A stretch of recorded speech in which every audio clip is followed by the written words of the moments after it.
Good day, everyone. Hope you're all doing very well. Even better than yesterday, where we had some super chill time watching a little bit of, I didn't watch, but I played Manor Lords, where we built a beautiful, cute little medieval city and more. But now we go from medieval times to the future, sci-fi even, back to Honkai Star Rail, with apparently, probably, the conclusion of the Penacony story. So I'm gonna be very interested to see where that goes, especially since last time we got a few reveals, like Aventurine wanting to find the dark underbelly of Penacony's dream, and so he got himself one shot by Akron, which was very cool looking. And also Firefly revealing that she is indeed Sam, or more like Sam revealing that he is Firefly, more like that way around that way. Anyways, first up, I think I'll jump into the game and then maybe do one round of simulated universe or so. So we give most people a little bit of time to find their way into the stream. And then we'll start off with the next story part. So, over here we are. Back to the sound. And now we have a fully built Acheron with an actual working team for her as well. And don't worry, I do, in fact, actually have a Japard as well leveled, who would make more sense for her because he has that light cone that allows him to put damage over time thingies on the enemies that attack him, meaning he stacks her ultimate faster. I know that. But outside of Simulated Universe, it's just more comfy if you don't constantly have to deal with your characters receiving small little chip damage all the time and they won't get healed. I don't like that. I like to have my characters all healthy and sound. And that's why I mostly only use Japard and stuff like the thing that's the Abyss in this game, and also in Simulated Universe. So let's go ahead and should we go with this one or another one?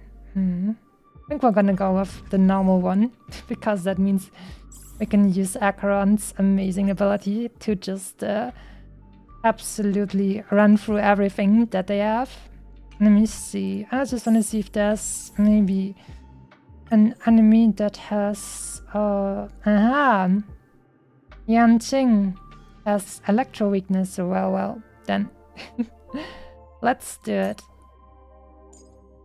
Here we go. And alright, I forgot I don't have what's it called? The thingy. I don't have Erudition unlocked yet for this normal Simulated Universe, so this will be a little bit interesting. But hopefully it will go well. We'll see. Tasty times. Well then. Guess we're just gonna go with some awesome Nihility stuff. The good thing is we'll never have to fight anyone again because we can just go ahead and use Acheron's ability and then eat some tasty snacks. Some healing wouldn't be bad since we're going with a shield character. That character inflicts weakness break. Shield, so sure, why not? Let's do that. More guys that can get one shot. Here we go. I love Acheron. Crit damage. Oh, increased HP. I actually really like having the increased HP for everyone. Because sometimes just stuff happens and then you're like, whoops, they died. Stream 4. A gleam of old blades. Let's see.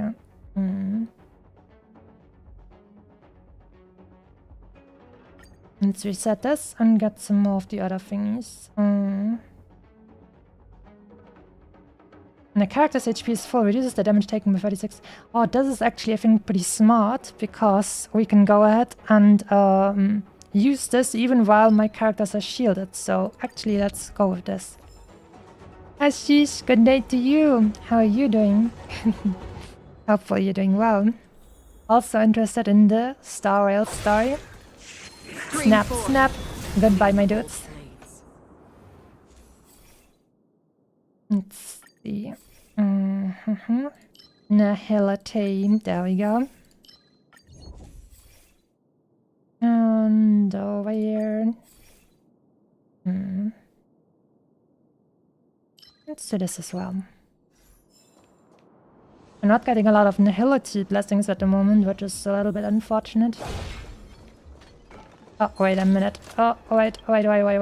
Please don't shoot me. I have to eat snacks first. It's time to eat some snacks, my dudes. Time to dodge. Let's go. Stream 4. Swing. And here we go. Pretty good. And that's nice to hear. How about me? Well, I'm looking forward to the new Star Rail story, so I'm doing pretty well, since the time has now finally come, and it's gonna be awesome. I'm with you. Stream 4. Stream 4. I don't know what the second part of what she's saying is actually, so Enemy data signet markers activated. Time for a good old counterattack.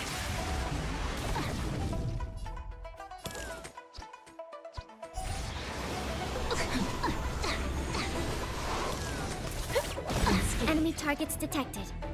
Oh, ultimate is already charged. Damn, that was fast. Happy New Year! And one attack here, and then we're gonna get our shields. A will forged in ice. Never falters. And then, so we don't I weep for overcap her stacks, we're just going to use the ultimate already. It too shall fall. Yeah, I wish I would have Erudition unlocked already. On the still waters of oblivion. Hope you're prepared. Unscathed.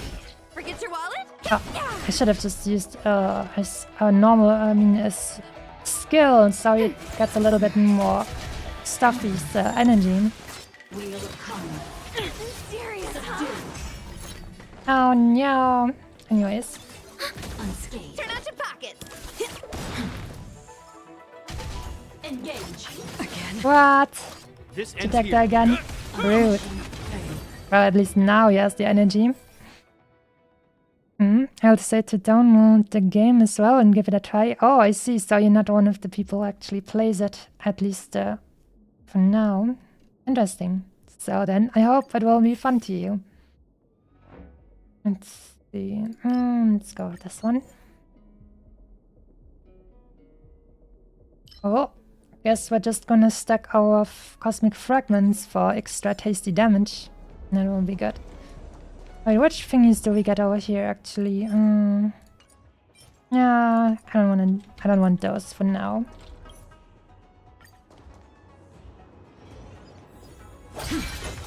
Tasty snackies. Yeah, I decided that we're going to just keep all of our cosmic fragments so that we get all of this tasty extra damage. Let's see. I played the game for 10 hours max, but then I went to play Baldur's Gate 3, and yes, but now I want to keep with it. I see. A Baldur's Gate 3 enjoyer. I haven't tried the game yet because I've tried Divinity Original Sin 2 and I didn't really like it that much, so I feel like Baldur's Gate 3 is probably an amazing game by all accounts. I just don't know if I like the way the turn-based stuff is getting played, but maybe I'll consider that for the future. Let's see. Reduces damage taken, regenerates energy, basic attack recover excess skill points. Let's reduce damage taken. Then the funniest thing is with the of the error code curios. Stream forth. With Acheron, all the guys that you one-shot with her technique count as one time, like one fight, and so you never actually have to deal with the downsides of these error curios ever. It's hilarious. Let's see. Let's go with this one. If I get to stream once again, 100% will stream Baldur's Gate 3, so you can join and check the game for yourself. I see. Stream forth. Well then. Gleam of old blades.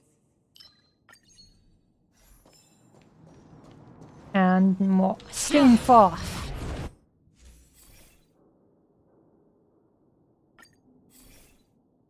There we go.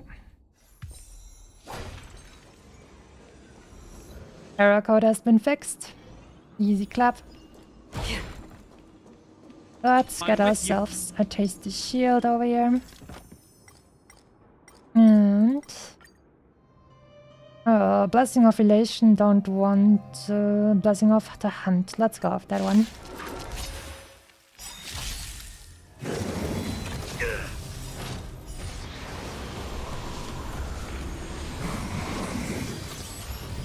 Everyone's a customer. Everyone is indeed a customer. Enemy data signet markers activated. Time for a good old counterattack.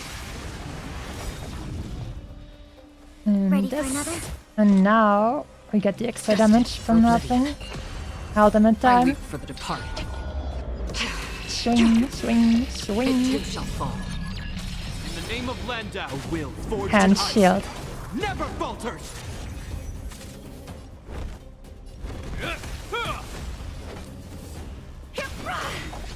Commencing support. I'll just see if I can regenerate some energy for all my characters with Acheron, it's not really needed since she will just have her stacks anyways. Oh, guess the guy died anyways. Have to go now. We'll join you later if you're still streaming. Good luck and happy stream. Thank you very much. And I hope everything will go well for you. See you soon. Oh wait, I'm stupid. This was supposed to be only hunt thingies.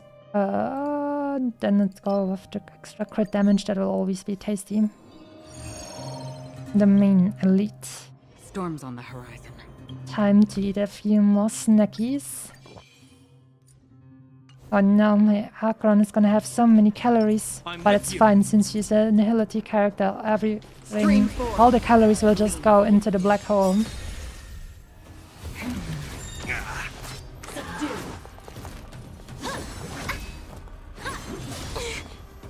Alright. Let's see. Enemy targets detect. Enemy data net markers activated. Time for a good old counterattack.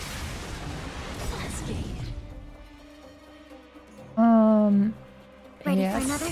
No, I won't overcap if I use this one. That's 2 points. Still waters of oblivion. And tasty I weep times. for the departed. It too shall fall. And no. In the name of land, Shields will for everyone. forged in ice never falters. And I'm sure it's gonna be fine. I'm gonna freeze her, right? Yeah. I think the freezing even gives our Acheron even more stacks, so that's pretty cool as well. Happy Mint, good day to you. Hopefully you're doing very well. Let's see. This will be fine, I think. Commencing support. Enemy data net markers activated. Oh, I'm Time actually for a good old bugger. I counterattack. should have used this attack after the enemy had her turn. How familiar. We will come.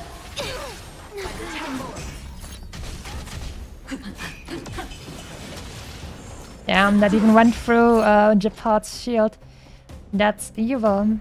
Ah yes, now she doesn't have the defense down debuffed on her anymore. That's a Ready shame. for another? Forget your wallet? Let's use this one.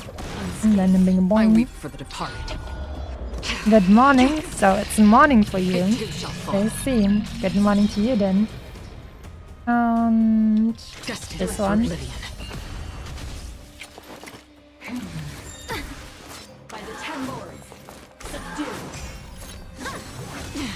Why are they all hitting Acheron? Enemy They targets should be detected. hitting frickin' Japard again and again. Let's see. I think this time it will be Enemy fine. data net markers activated. Time for a good old counterattack. And it's 1 and then 2 for Acheron. Unscathed. Free will or what's on the still waters of oblivion. Yes. And then fire. Wait, no! That was too soon, damn it. I weep for the departed. Anyways, she dead It now. too shall fall.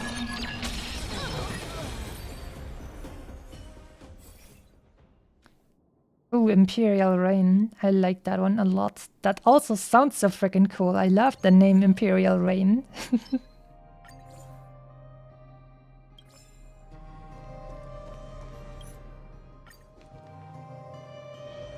Alright. Now, more tasties over here. And I think I'm not going to buy anything. I'm just gonna check how many. 394. Okay, this means that soon I'll be on 400 and then I'll have 4 times 16% more damage or something. Yeah, more snackies for me. Very nice. And goodbye. Of old blades. Ha, that seems like a very... Wait, no. Yes, that was because of the curio. Let's see. That means more damage or apply a dissociation for frozen guys. I'm not so sure. I think this one will be safer for more damage. More tasty combat. Aegis 554. Good day to you. Hopefully you're also doing very well. Gleam. While we're doing a stream 4 and one-shot these guys. Let's see, let's go with this one.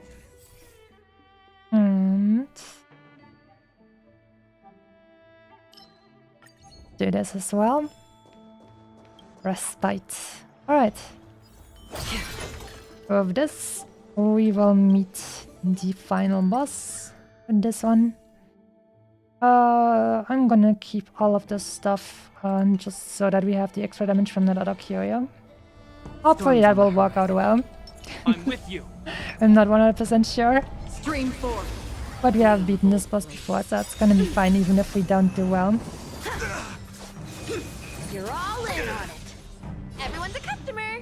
Alright, Enemy data signet markers our activated. turn. Time for a good old counterattack. We're already at so many stacks for Acheron, damn.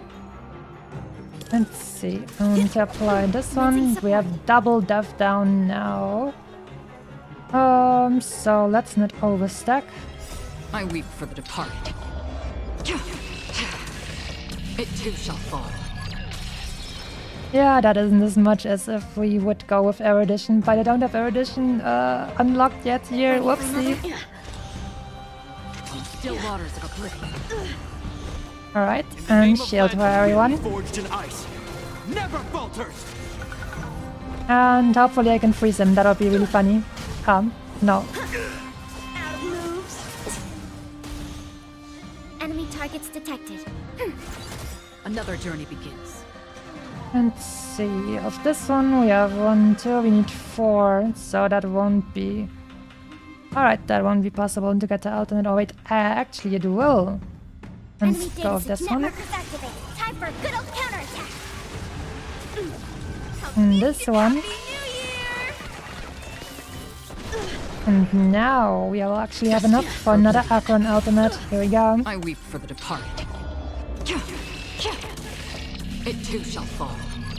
Tasty. Come get me.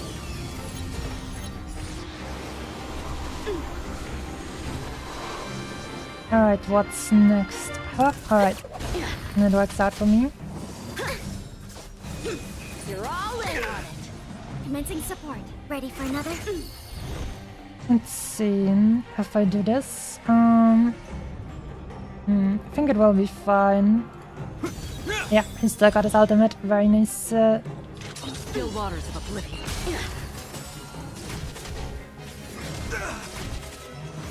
Again. Is that all? Nice. We're getting so many stacks from frickin' Japad. It's hilarious. Right, let's redo the shield real quick. Never falters. I'm just warming up.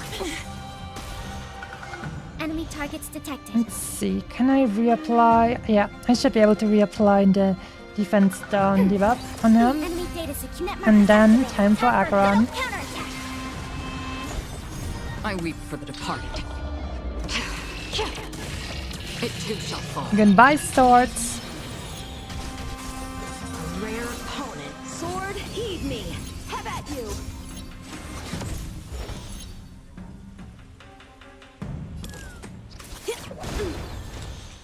Destined for oblivion.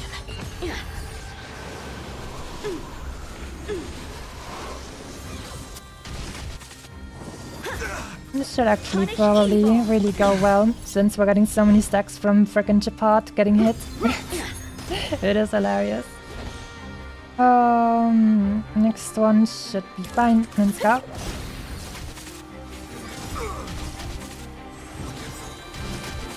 How's this? Ouchie. Oh, yeah. In the name of Landa, a will forged in ice. Never falters. Free will, or was it Alright, fate? so now let's... do I want to get the death down and then attack, but then we will overcap.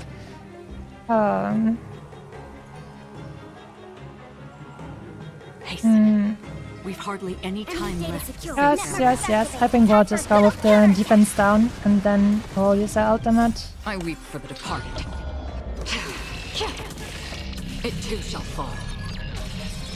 And then we'll use... Oh, I didn't even have more of this. Whoopsie. I totally forgot. But I think he's gonna die to the dots anyways now. Commencing support. Ready for another? Yep. Goodbye, Yenting. Poor guy just Another gets blood debt bullied. repaid. Always bullying.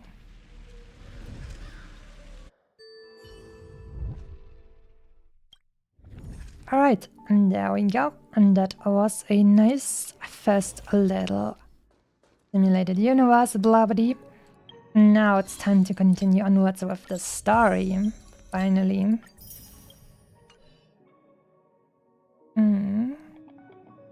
Train robbery? Is that the right one? Probably not. Trailblazer mission. Go. Oh, it is. That is the right one. Continue the story from the designated express location. That we shall do. So where we left off was 12 system hours until Germany Newsflash. Festival. Penacony's Germany Festival has entered its countdown phase, accompanied by Clocky's TikToks. After 12 system hours, this grand celebration will commence with much fanfare. Oh no, the evil boot hell is pointing a gun at our lake lizard boy. I already told you! We can talk things out! I'm sorry, Fluffy. I really have something urgent to attend to, so I had no choice but to resort to asking this favor of you all.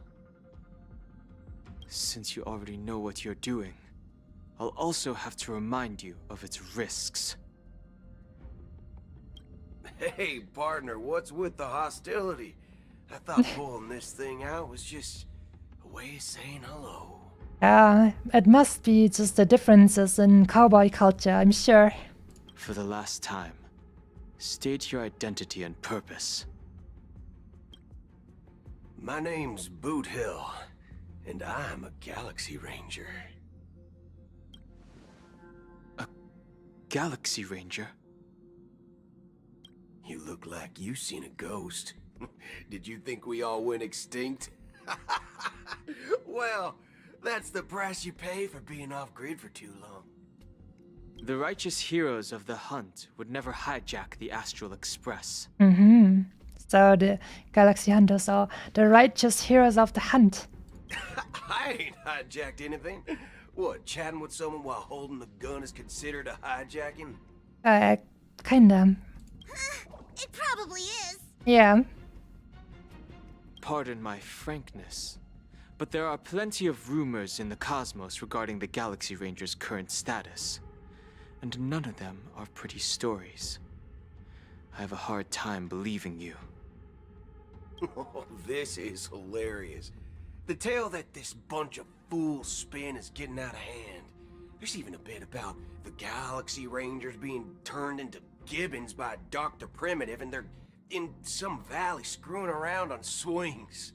Dr. Primitive, is that like someone who's actually existing, or is this just giving them a bad name for fun? Of course. I know you won't believe me. Which is also why, similarly, I have a hard time believing that you're the real Nameless.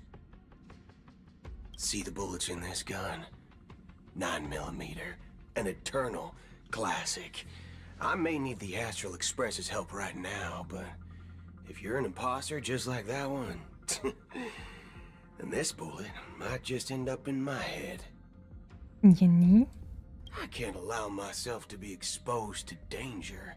That's just the way it goes, so you all have to first prove yourselves. Huh? Where are you going? I'm sorry, I will go back to my lizard hive where I can suck energy off of the engine room or something. Have fun.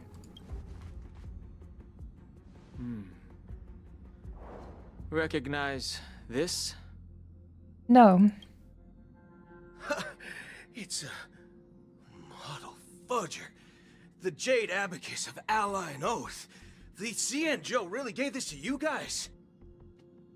Ah, so that's what that was. Is that the thing that we can use to call on Jing Yuan or something? Hopefully.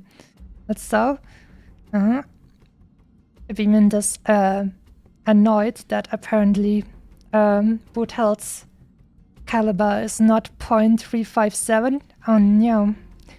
Is that more classic than even 9mm? Model fudger?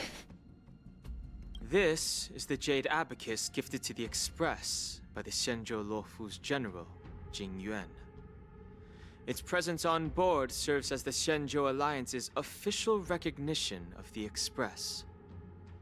Is that enough?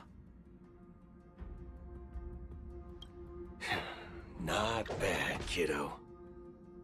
I don't think a Magnum can use 9mm. Oh, I'm unfortunately a little bit unfamiliar with the calibers of the guns, so I'm gonna have to trust you. And across these sprawling stars, a gentle squeeze is all it takes to rustle up a whole legion of Cloud Knights. Now, I reckon that'd be one fudging sight to behold. Mm-hmm. Now it's your turn. Been ages since the Galaxy Rangers had the spotlight shown on them. And we ain't equipped with such fancy gadgets.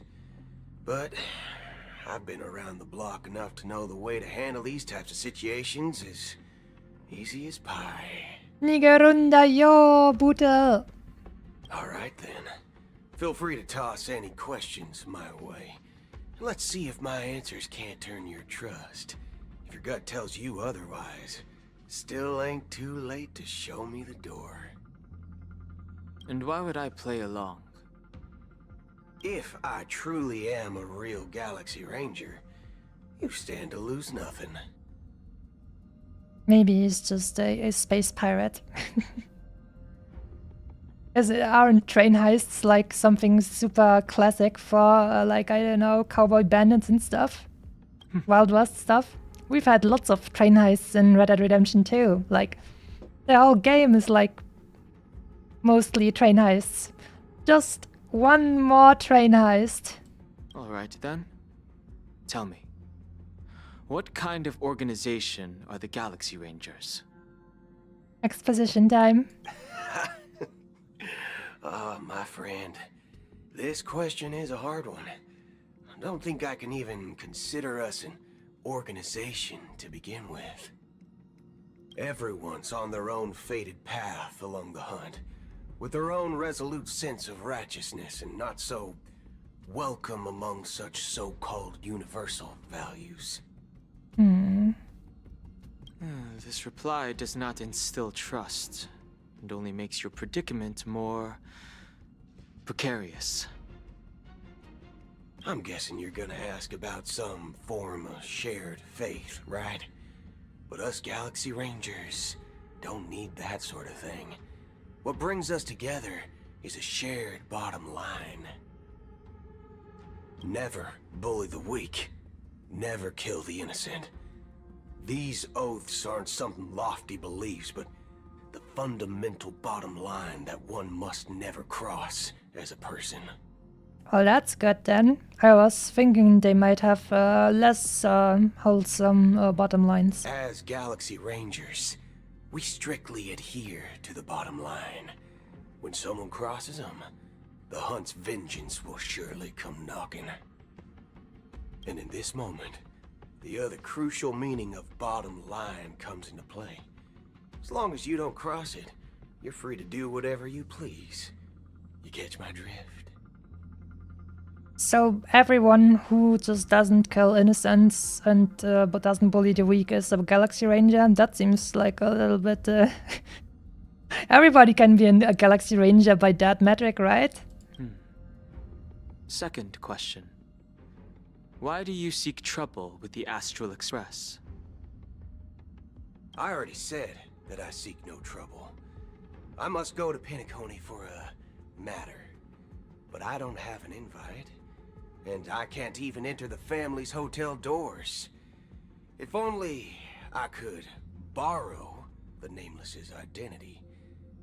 The entire cosmos knows your guess of the family. Oh no. Aren't the Galaxy Rangers also esteemed guests? Oh, you've hit the nail on the head. This is why I'm here. It's fine if I tell you. The Rangers are pursuing an imposter. A son of a nice lady posing as one of us. She's on Penacony right now. My informant is a memo keeper. She's the same as all mimetic organisms, appearing one moment and gone the next. Ugh. She scares the fudge out of me. Still, she gave me some vital info. Fudge. That Galaxy Ranger imposter. Who is it? Acheron. Is that the third question? Is it a hard question? It isn't. Just that you might not believe me. That person calls herself Acheron. And according to our informant, she could be an emanator of nihility. That she is, and it looks freaking awesome. That's impossible. That's what I said. Don't worry. When I first received the news, I had the exact same reaction as you. IX never gives anyone so much as a first glance, and that's perfectly normal. What reason would they have to bequeath strength unto mortals? Then you must know that emanators can also conceal their own identities, which, for many people, it's better that way. Otherwise, there'd be wanton bloodshed across the cosmos, or even, perhaps, turning their back on the path they're supposed to follow. I had the good fortune of running into an elation emanator. Its appearance was no different than that of those clowns. If it weren't through sheer luck that I got it drunk, I would have never known of its eminent status. You can get them drunk though. That means they can die, or so something like that. If it drinks, it can die, like if it bleeds. Even in the purest hunt, you'll find the Xianzhou Alliance under the spotlight and Galaxy Rangers lurking in the shadows. Paths are inevitably concepts created by people and exist in planes beyond our understanding. To reckon that nihility emanators don't exist, well, maybe we just ain't nihilistic enough. Ha. So, do you understand now? Your companions are in danger, and it's pretty harrowing. If you don't want to believe me, you'd best send a message to them, but I'd advise you to move fast. It's fine, we've already made friends with her, and she used her emanator powers to one-shot some funny guy. We don't know what's happening in the dreamscape or how much of what the memo keeper said is true. And that Acheron, who knows what she intends to do. Are we going to go back to Firefly now? Oh, apparently not. I don't intend to do anything. I don't intend to do anything. I do intend to do some things though. That's not up to you. Gary. Did you know? People who come to the land of dreams for the first time, they'll subconsciously stop to reaffirm that they're still walking on solid ground. And then they will unanimously raise their heads to gaze at the sky. This little Redditor is pretty scary. Be it reality or dream, staring at the sky is instinctual for humanity. Since the day that the golden hour was completed, it's always been there, watching over every single night of decadence. But now this night sky has been mercilessly severed, Whoopsie. died with the mist of nihility. And this whole event happened within the course of a single slash of a blade. Sorry about that, but the guy had it coming. A single slash of a blade isn't really accurate. It was actually 2 blades, just that the second one was faster. Ooh. That's not the point. Many guests who weren't supposed to be invited have gathered at this banquet. Even if the harmony is all-embracing, I have no choice but to show some of them the door. For the sake of Penacony and the peace. No, they are saying we need to get rid of Akran because she's too strong, and if she's in there, then there will be no stakes in the story because she will just one-shot everything. Oh no. The planet of festivities has no place for you, a puppet of nihility. Those who live in the shadows do not bear the right to tread the illuminated stage. But consider the following argument. I wanna. Speaking of living in the shadows, there's probably not much difference between us. It's only polite to reveal your true self, at least when speaking to others. Penacony's Dream Master. Yeah. The little Redditor. It's not just a Redditor, but it's a Reddit mod as well. Oh my god.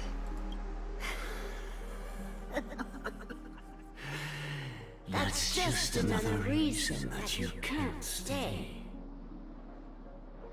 Whether you believe it or not, this is the real me. Oh no.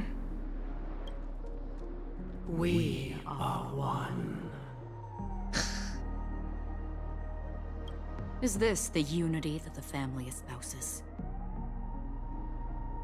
My mortal shell has long since dissipated. The Oak family's 107,336 offspring are now my eyes, ears, and mouths, spreading joy across dreams when required. And in times of essential need, exiling evil from this haven in my stead. That's creepy. From the sound of it, it seems like you're asking me to leave Penacony. I am glad that you're an understanding one. Alas, I'm not asking. If you think you can. Oh boy. Ooh, that's some good stuff. She very cool. I like her. She very cool. Anyways. Are you threatening me? Get sliced. I ended it with a period. It was a statement, not a threat. I'll see. Knowing who I am and still showing such malice. You're not the first, nor will you be the last. This scene played out many times before. And usually, when faced with my questions, most people retort, "Why can't I?" The result has invariably been that they can't. You are confident. But be reminded, the family is forgiving, but not weak. The cords of the harmony extend across worlds. If you do not comply, when the blade is unsheathed for even a hair's breadth, you will never be able to escape the eternal Centurion's wrath in all of your lifetime. I'm sure it's gonna be fine. She's just going to one-shot that thing. Whatever. Mr. Reagan is here as well. Good day to you. It's patch time. It sure is. And we just started with the story. So if you don't want to get spoiled, it's maybe put a bag over your head and hold your ears or something. 137 individuals. That is how many heathens I have exiled since I became Dream Master. That's not a lot. Among them were those who once severed my wings, and those who immolated my body. Oh no, boy's salty. And here I stand again, about to add another mark to the tally. Have you removed emanators before, though? And you will die. I mean, all of you will. Oh boy, ice cold. She's so cool.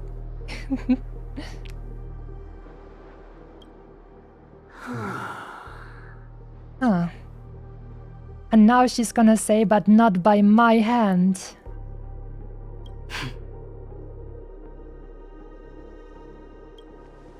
But that won't come to pass. I'll do as you ask. I'll leave. Aw. She's too strong. They have to get rid of her. So like I said, the final fight won't be another one shot. A wise choice. I don't want Acheron to go. I wasn't aware there was a choice. To you, that surely is the only option. Please bear in mind, you and Penacony are of different worlds. Those born on the far bank cannot seek solace across the river. Well, that's pretty mean, though. How about a little bit of tourism? Leave and never return. Wah, never. The radiance of the planet of festivities is overwhelmingly bright, luring in tricksters, wrongdoers, and criminals. But even the harmony itself will never welcome the self-annihilator of nihility. Oh man, so mean.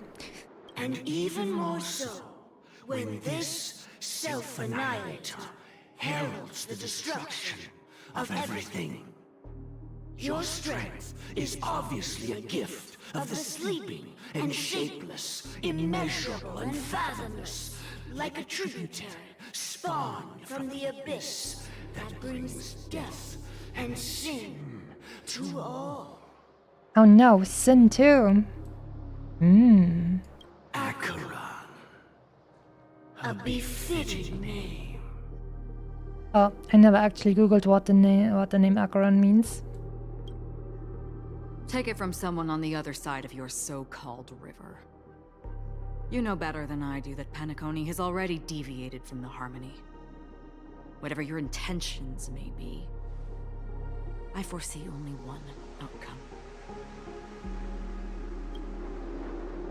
Its future holds nothing but nihility.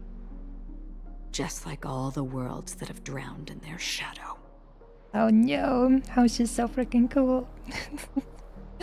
Oh my god, as a mentally 14-year-old, this is just so too perfect for me.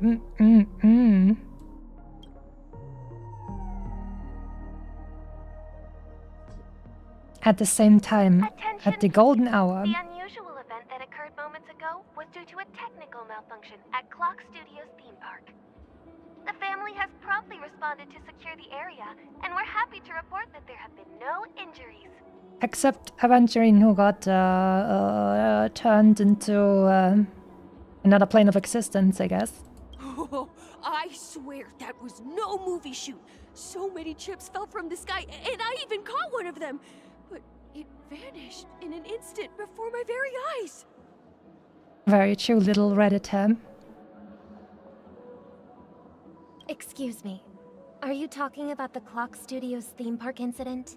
Is that Robin's voice? Also, that's her song in the background. Uh-huh. Yeah, what about it? Oh, Miss Robin! Am I seeing things right? Hello there. No need to worry. I apologize for any inconvenience caused to your delightful dream journey. What you just mentioned about the chips really piqued my interest. Would you mind providing more details about the incident? Might be the real one, but it might also be Sparkle in disguise. Oh, it was just those chips you normally see everywhere. The green ones? They fell from the sky as if it were raining. And then those chips simply disappeared. It appears to be the Dream Sim tech the Iris family has been developing. For a moment I feel like she sounded too, I I don't know, too sparkly. Huh? Miss Robin, you mean those chips were all part of a performance? But I really... But why should Sparkle help them cover up for what happened? Shh. This technology hasn't been made public yet. It was originally planned to debut at the Charmony Festival, but it seems it's been leaked. Yeah, technology. You need technology in a dream. That's right. Don't worry about it. Can you help me keep this secret? The raining chips were supposed to be part of my act. Oh, I see. Then it all makes sense now. I'll do anything to help make the Charmony Festival a success. Thank you. As appreciation, I'd like to give you a token gift. Isn't that Sparkle's button? If you push this, everything goes full nuclear. Am I remembering this correctly? Oh boy. Oh, this button is... Oh, now she's gonna tell him, press it when this or that happens. What was gonna Press it do? at just the right moment in the celebration. There could be an unexpected treat in store for you. Oh, it's definitely Sparkle. Oh boy. At the right moment in the celebration, and everything will go nuclear. Oh boy. Alright. It looks like there are other guests who are also confused. I'll have to excuse myself. Please, enjoy the dreamscape. So that was actually like a what is that called? Chekhov's gun? Something that gets revealed, and you know that it was revealed only because it has to become relevant later on or something like that. Oh boy. So many people talking about it. This commotion at the theme park definitely made waves. Robin, question mark? Yeah, no way. Let's see. Oh my god, Robin switched out my Acheron, that's not good. Let's see. At least give me... Let's actually switch this over into... I need 2 Nihility characters, otherwise it won't work, so... Instead, let's turn this into a Jingliu team. Like this, and then we also go with... Where's Bronya? There's Bronya. Here we go. Now this seems like a much better character, team. We have a healer, 2 harmony thingies for Jingliu. Time to go. Jingliu hyper carry incoming. The family promised they would protect the guests within the dreamscape, but I witnessed a group of organic life forms making their way to the theme park. And soon after, a rip tore through the sky, and black rain started leaking out of the void. It's fine, man. It's just a dream. What are you worried about? The family needs to provide a reasonable explanation, or I'll take my loved ones and return to reality. I thought the dreamscape was supposed to be a paradise. If it's not, then there's no point staying here. It was just a light show in a dream, my dude. Don't be worried. It appears the good sir has seen many great events. And it's true that an uninvited guest has unexpectedly entered the dreamscape. However, their target is not the ordinary guests, but the ambassadors of the IPC. The family will certainly ensure that the safety of the guests is of the highest importance. Miss Robin, I know the Bloodhound family has already sealed off the theme park and has control over the situation, but it won't resolve the problem. The family can try their best to protect their reputation, but as a guest, I don't wish to gamble with my life. First, you're not organic, so what do you mean live? And second, you're still in a dream. How can machines even dream? Oh my god, what even is this? But as you can see, sir, no innocent bystanders were affected in this incident. Perhaps the dreamscape is not as perfect as promised, but there's no place safer than dreams under the family's rule. I believe you know this better than I do. If this incident happened in real life, how many people would be able to walk away from it? That's right. I could stay here, but keep in mind, guests come to Penacony to enjoy the dreamscapes. They do not wish to be entangled in a conflict between the family and the IPC, so let's not have any more unnecessary incidents. Of course. With the Charmony Festival about to commence, we will spare no effort in our preparations. Rest assured. To express our apologies, the family has arranged this gift for the guests. Thank you for understanding. Is she gonna give everyone the friggin' button? Wait, is this gonna be like in the movie, like The Dark Knight, like the second Christopher Nolan Batman movie, where the Joker gave a bunch of people a button to blow up either like the other ship or wait to be exploded themselves. And the point was that everybody should be a better person and not press the button. And now, I don't know, but all of these people don't even know what is going on, so it probably can't be the same kind of thing happening. But this is what reminds me now that more people are getting the button. And that's a recognizable object. Yeah, it sure is. You've had quite a bit to drink. Bro, you feeling okay? It doesn't matter how much you drink in a dream. And no one let me use her technique once. The show begins.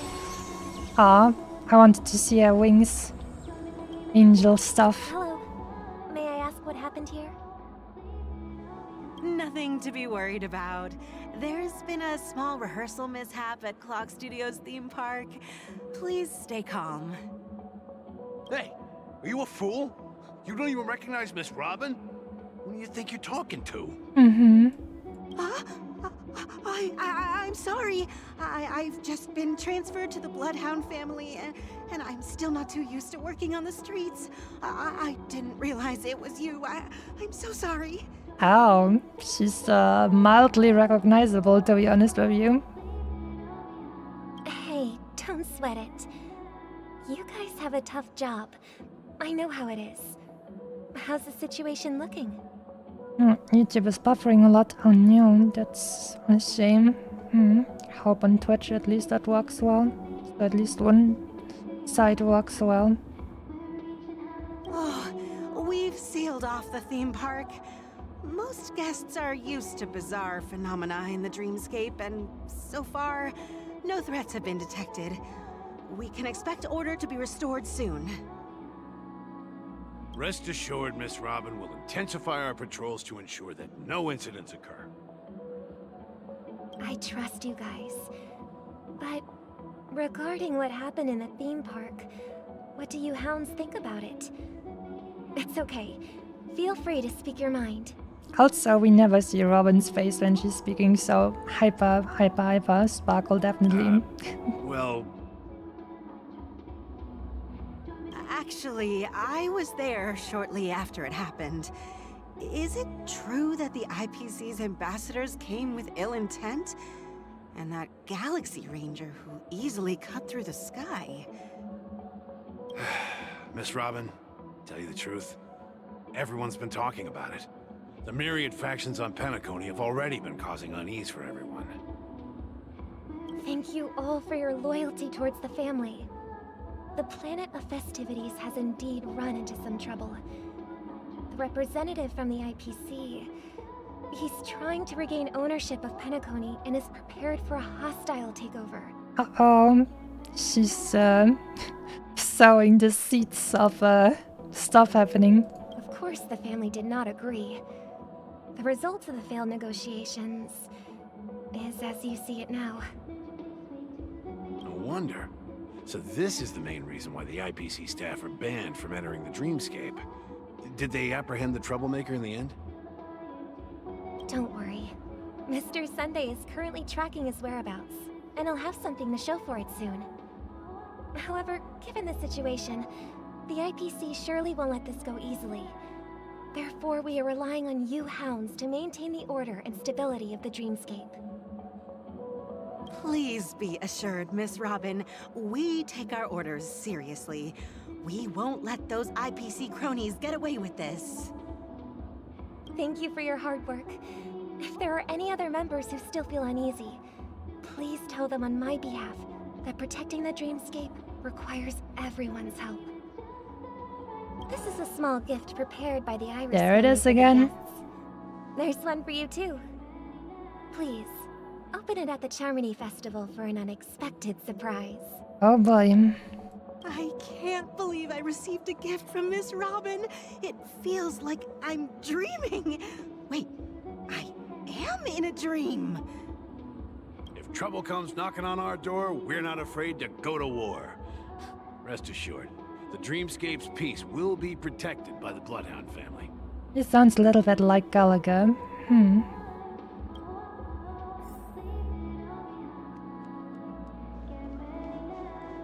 Now, who are we going to talk to next? Another NPC? Another guest? In dire need of a nuclear button? Miss Robin? That's the renowned cosmic superstar, Miss Robin! I didn't expect to meet a fan here. I'm honored. Really? Welcome to Penacony, a world filled with wonderful dreams. I can't believe I'm actually meeting the real Robin!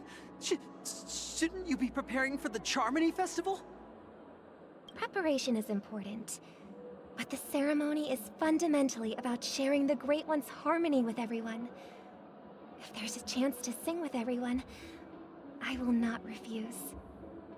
Regarding the recent mishap, I understand it negatively impacted some of our guests. As a member of the family, it's only right for me to come forward and offer my apologies to everyone. But, are you sure it was actually a mishap? Everyone saw those chips descending like rain and the red light tearing through the sky. Claiming it was merely special effects seems a bit far-fetched. What do you mean it's a dream? Plus, I met that generous gentleman. He looked really out of it and kept talking to himself. Is this also part of the performance? Oh, I met Aventurine, that's funny. Everyone, please do not panic. I believe that the family will give everyone a satisfactory answer in due time. Even if you say so, Miss Robin, it's hard to believe. Oh, so Sparkle is gonna snap now. She's like, man, can't you just frickin' trust me? Some people just never listen, do they? Oh yeah. It's never ending. It just goes on and on. I'm getting really tired of this. Oh yeah. Miss Robin? Still, I suppose I should keep on helping everyone. I am the epitome of joy, kindness, and goodness, after all. Huh? What was I just doing? And, who might you be, miss? Sparkle time. Here, Yes. take this, little guest. This gift has been specially prepared for you by the family. Make sure to take good care of it until the opening of the Charmony Festival. Then, when the show reaches its climax, press the button together with the others around you. You never know. Something very exciting might happen. Another red eyeliner enjoyer. Good taste, Sparkle. Very good taste.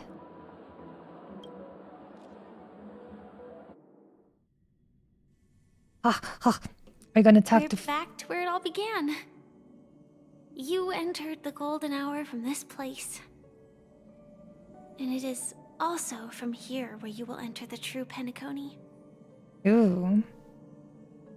Well, hello there again, Firefly. And Sam. Let's see. It is a pleasure to journey alongside you once more. But it's time I laid bare the entire truth before you. As you might have heard, I also go by another name. Stellaron Hunter Sam. Are you alright? You lied to me. Are you Firefly's soul? I mean, she's definitely alright, so I don't need to ask a sim question. You lied to me. We're also not a screechy boy like that. Are you Firefly's soul? I know you have many questions. Do you remember when we encountered death in that strange dreamscape? When I was caught by that meme? He got squished and turned into jam, jelly. In that instant before it killed me, I saw the reflection of another dreamscape in its ghastly pupils. So, following the clues in the script, I came up with some theories about the meme. That's why I instructed Silverwolf to issue invitations, drawing everyone to the Dreams Hotel. I intended to call upon death before you arrived, to solve the riddle using more direct means, and then invite you to join. However, contrary to my wishes, I couldn't defy the script. And I didn't get a chance to explain it to you. You could have just done so from the start, but I guess that wasn't in the script. Hehe. It is how you see now. I was impaled by the bladed wings of death. The heavy pressure of concentrated memoria, miasma, exploded in my mind as if it was actually reality. But after the momentary numbness subsided, I found that my body was absolutely unscathed. I was still alive. And it was just as I thought. I had arrived at a place starkly different from this beautiful dream. Beneath the dreamscape of Penacony lies another, more chaotic, more primal memory zone. Its name? Land of the Exiles. Mm-hmm. And so, then I returned to the hotel in the dreamscape, hoping to tell you of its existence. Yet I could not reveal my own identity. So, I could only divert your party's attention and lure you away from the battlefield. And after all my attempts proved futile, it wasn't until not long ago when a crimson blade of light shattered the high wall of the dream, causing you all to fall far into the abyssal depths of the dreamscape, that I was able to awaken you and your companions one by one. Oh, so she talked to our friends as well. How about that? And that's it. That is all that's happened so far. I completely understand. I know it's tough to believe all this without reservations. I just want to say, you are very close to the final answer. Just one more thing needs to be done. And then I can prove it to you. Prove what? Now, let's leave this place. Please close your eyes. Oh no, she's gonna roofie me.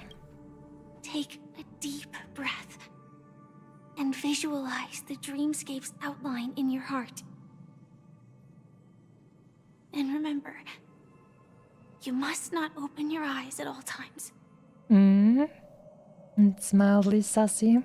3, 2, 1. Don't be afraid. The one who has come to greet us has arrived. Jenny?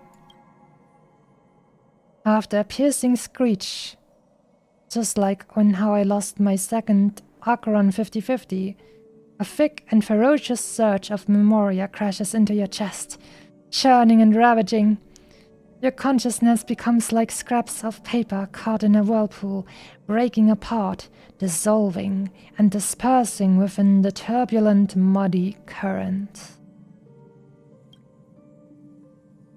Innumerable voices resonated through the symphony of Memoria like roaring thunder, and among them, one echo stood out with exceptional clarity.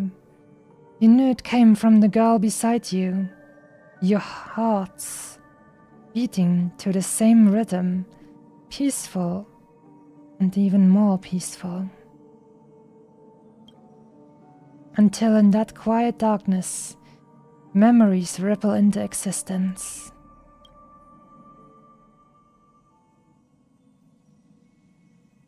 I never knew you could do this.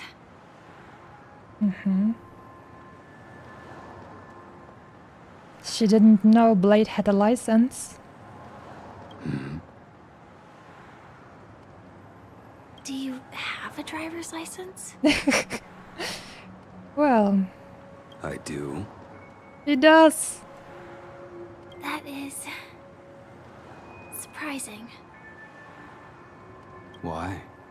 Because this is Japella, the city of sins? I don't think I've ever heard him say so much. And that wasn't just, oh, I gotta die, or I want to make you die, or I hope you will make me die. No, it's nothing. I'm just thinking that you haven't slept in 20 system hours. Are you sure you're okay? He's immortal, I'm sure he's gonna be fine. I'm fine. I'll survive. Same goes for you. Capitan Ahoy, good day to you. Hopefully you're having a very chill day. We're playing Star Rail story.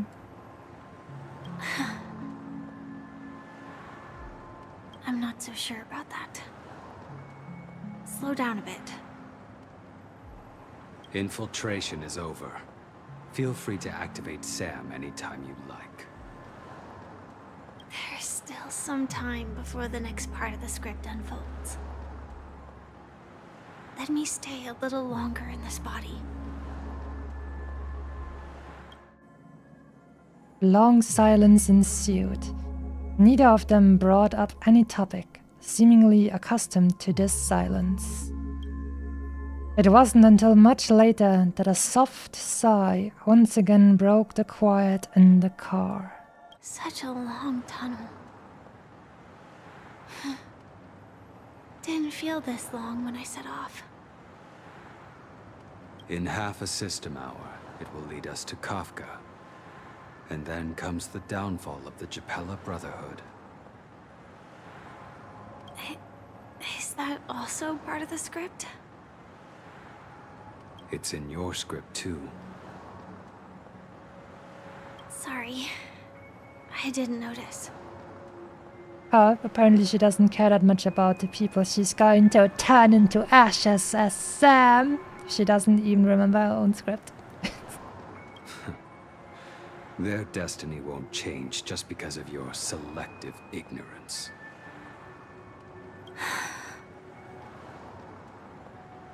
I told you before, it's a bad habit. What about you then? Is this the moment you finally find the death you've been looking for? As always, it's a blank slate. It's not on this planet. Why the sudden inquiry? Because I'm currently in a car with a sleep-deprived driver. I just want to get there in one piece.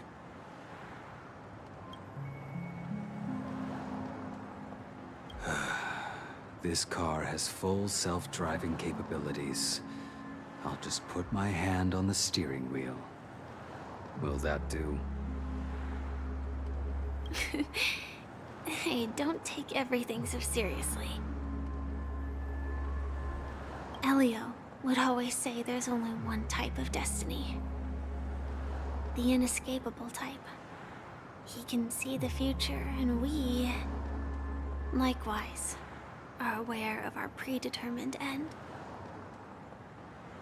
But before that moment arrives, we can still choose what we do. We all have this right, don't we? After today, Japella's name will disappear from cosmic history, and the Everflame Mansion will take its place. In the not-too-distant future, you'll receive an invitation. That's your next stop.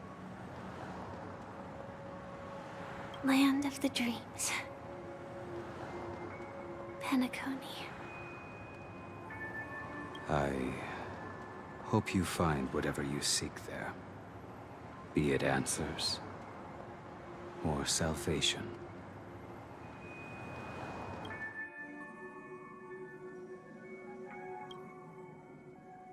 You better not switch characters now. Glad to see you're safe and sound. Mr. Welt. Is this... that voice just now. Mr. Yang, you're here too. Good day. Close your eyes. This is the answer. Isn't it incredible? The monster that we have always known as Death is actually the guardian of the land of the exiles. It abides by a certain rule. Abducting people from their dreams and bringing them here. The question that has been perplexing us, does death really exist in the dreamscape, appears to be a cognitive trap. It was laid by those orchestrating events from the shadows to cover up the truth behind the disappearances and the existence of this fortress known as Dreamflux Reef. Every emergence of that meme is related to the Watchmaker. Since Dreamflux Reef is where it brings its captives, it's likely that many of our long-standing questions will be answered in this place. I like questions getting answered. The atmosphere here is starkly different from the beautiful dream. There are no regulators here like the family. And they all look like they're mildly dazed. But from the whispers of the residents, I've heard a familiar name. Gallagher. He finally arrived in the dark cyberpunk future part of this dream. Also, Jenny131, good day to you. Hopefully you're having a very nice Wednesday today. Star Rail story over here. It's that man again. Always in the right place at the right time. Though that does save us the trouble of looking for him. Oh, his background noises sounded like screaming. Oh no. Himiko and March have already made a move. Get ready. We're about to set off. They're all already ready to stand with Firefly. Oh, nice. The real dreamscape. The land of the exiles. Before we go, should we speak to everyone first? Of course. Hello there, Firefly. How you doing? You going to turn into a massive mecha guy and turn me to ash? That would be kinda hot. Literally. I'm really sorry for waiting until now to tell you everything. Why couldn't you reveal your true identity? 2 reasons. Firstly, the script.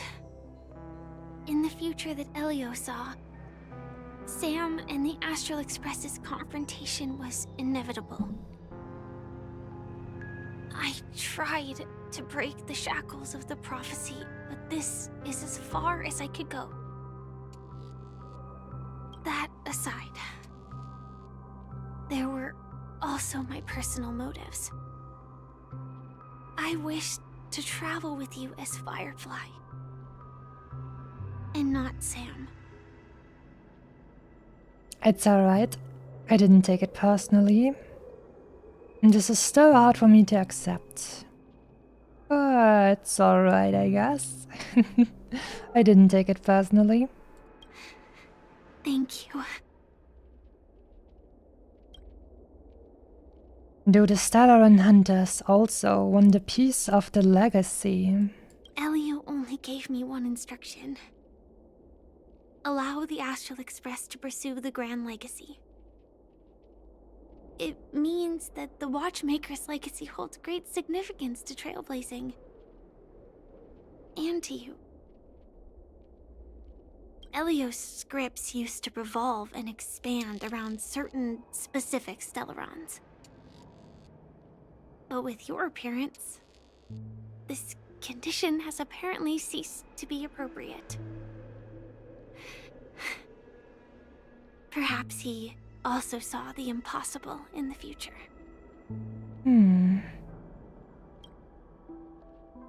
So, who exactly is Sam? Do you still remember that medical cabin I told you about? Well, that's Sam. It belongs to the Iron Cavalry of Glamoth's Firmament Frontline. A Firefly Type 4 Tactical Heavy Assault Mech. That's so freaking cool. Strategic Assault Mech Sam. It is the cradle of my vitality. And the meaning of my birth. And for the longest time it was... how I should have looked to the rest of the world. But... oh no, she won't tell us more. I want to know how that even... like, I don't know how that physically even, like, works out. She said it was her cradle as well, like, or the cradle of her vitality, the meaning of her birth. Like, was she born into that thing? It's crazy. I want to know more of that. That is so, like, that's interesting. The timescale Let's of talk later. Dreamflux Reef differs from reality. So we mustn't lower our guard. You're sensitive to Memoria. A slight misstep. And you could get lost in this memory zone. Alright then, Mr. Yang. How did you come to simply trust a Stellaron hunter? Something on your mind? Let's talk about it. Acheron's Blade Slash was incredibly cool. What do you have to say to it?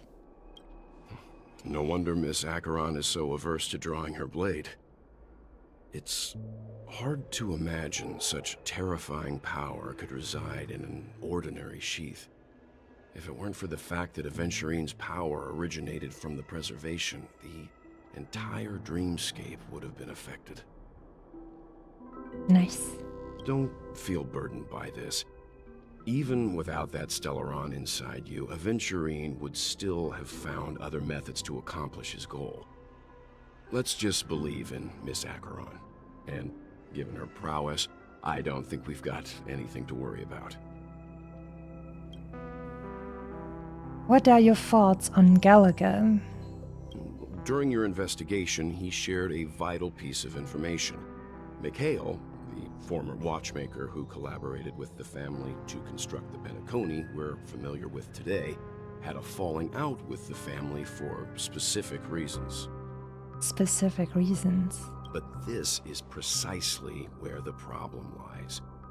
You were clearly investigating a murder, so then why, as a security officer, is he changing the subject to talk about his past with the watchmaker?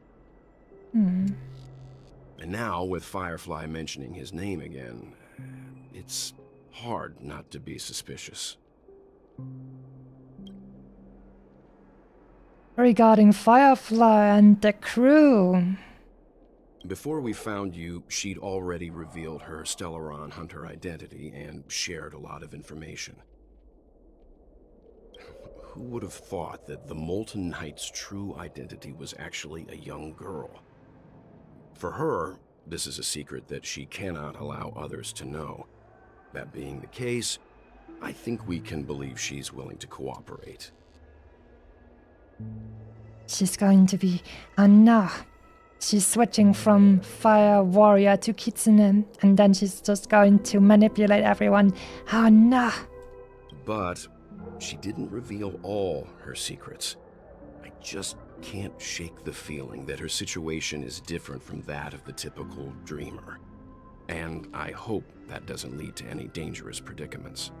Well, she told us, or Sam told us, Firefly told us that she can't really dream normally. And also about her something entropy syndrome. Let's call it a day. I hope you've regained a little composure. We'll move out when you're ready. Don't worry, my friends. Acheron is here, and we will simply one-shot everything that comes into our way. Muddled vagrant. Welcome to heaven. Dreams, true or false, all are ephemeral. Definitely cyberpunk. Might as well drink more Soul Glad instead.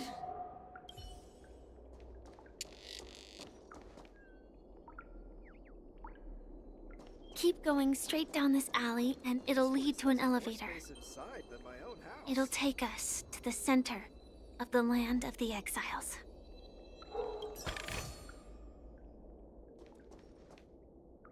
Ah. Good day to you, Mr. Trash. Stream forth. The gleam She looks so freaking cool, my god. Go, melancholic vagrant, melancholic redditor. Life is an elevator that never goes up. Oh boy.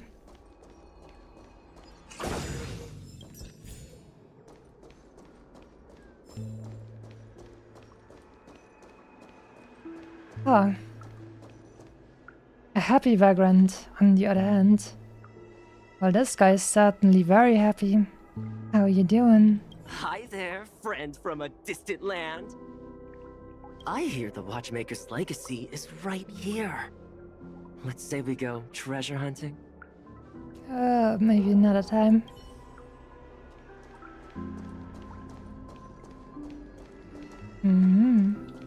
More shiny. What are you doing? Oh. If I quit drinking, will she come back? Not with that height, I'm afraid. I'm very sorry.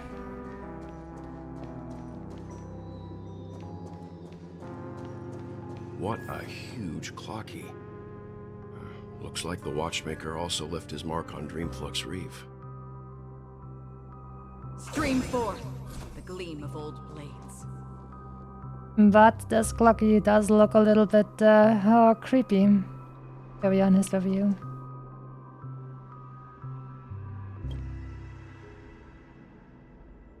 Clocky's finger is pointing towards the sky, but the skies of Dreamflux Reef are obscured by the lights of dreams. Does he want you to look up in admiration of the beauty of the dreams? Or is he mocking their hypocrisy? Or perhaps he's guiding you upwards in search of the secrets of this place? Well, this just became way more Bioshock than it was even before, so I'm kinda happy about that. Because I really enjoyed the Bioshock games.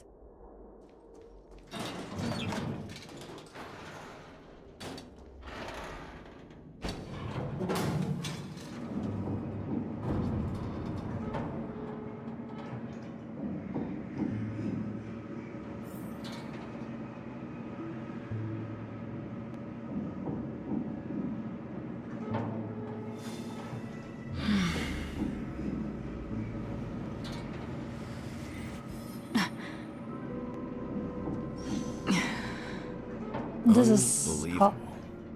To think there's a settlement of this size within the dreamscape, and all beyond the family's reach.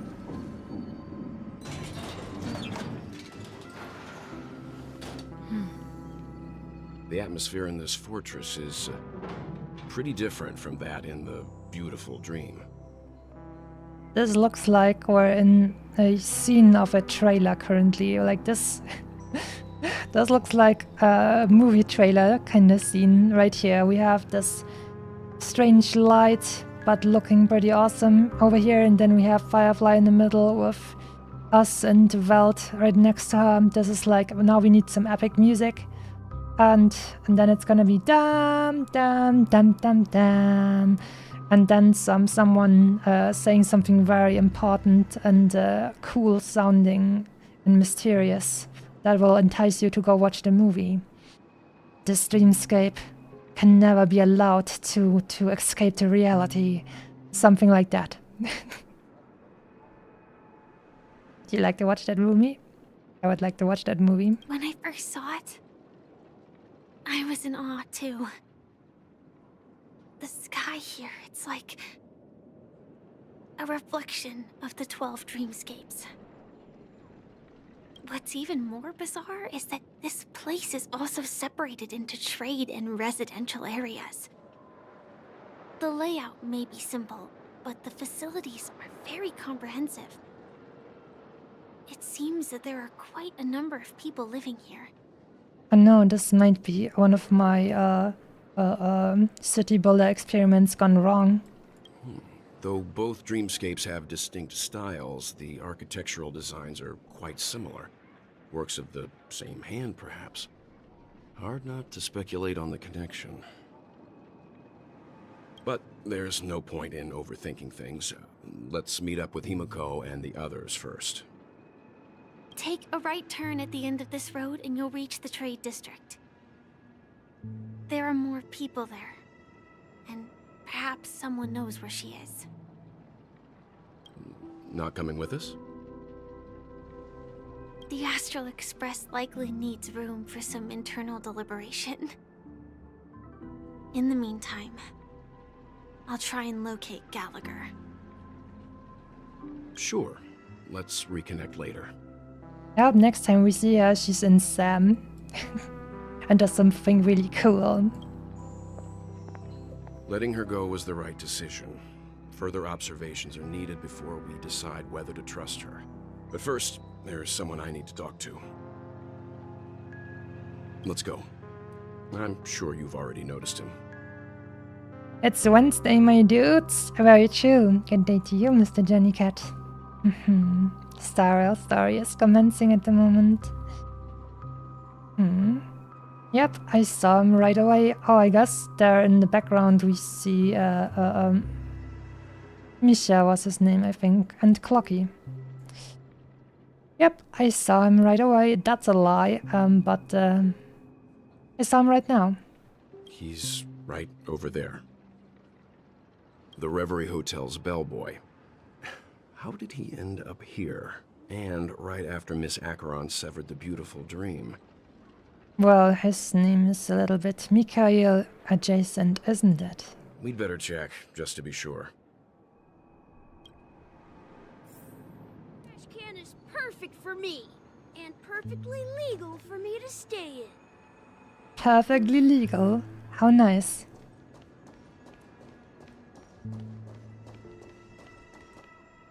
Huh? You're the guest from before. We meet again! And a new friend. Forgot to introduce myself. I'm the hotel's bellboy, Misha. Hello, Misha. I'm Welt. We met in a dream. And why are you here? Oh. And who might this be? Mr. Welt can actually see Clocky. Oh my god, that means he also has the innocence of a kid, apparently. Tick-tock! Old friend and new friend!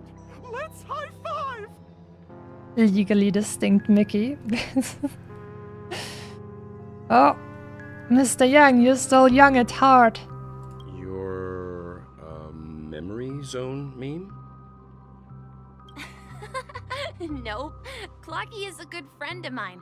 We all live here. How did you two get here? This dreamscape isn't supposed to be open to the public. I wonder if it has something to do with Sleepy. Sleepy? So, this is your home? Yep. After my work in the beautiful dream ends, I'll go back home. Commuting used to be more convenient, but ever since travel became cumbersome, Sleepy started ferrying people back and forth between the two dreamscapes. this Sleepy, can you describe what it looks like?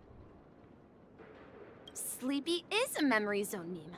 Looks fierce and has many eyes. But it's actually really well behaved. Gallagher's been taking care of it. Sounds like the thing that squished Firefly. This description, could it be? Based on the description, that meme is indisputably death. Mm-hmm. A nightmare for the family, but for the people who live here, well, that couldn't be further from the truth. Death? Not in a dream, surely. Sleepy's just a little aggressive, and sometimes messes up by fetching the wrong guess. But it would never hurt anyone. Mm-hmm. I see.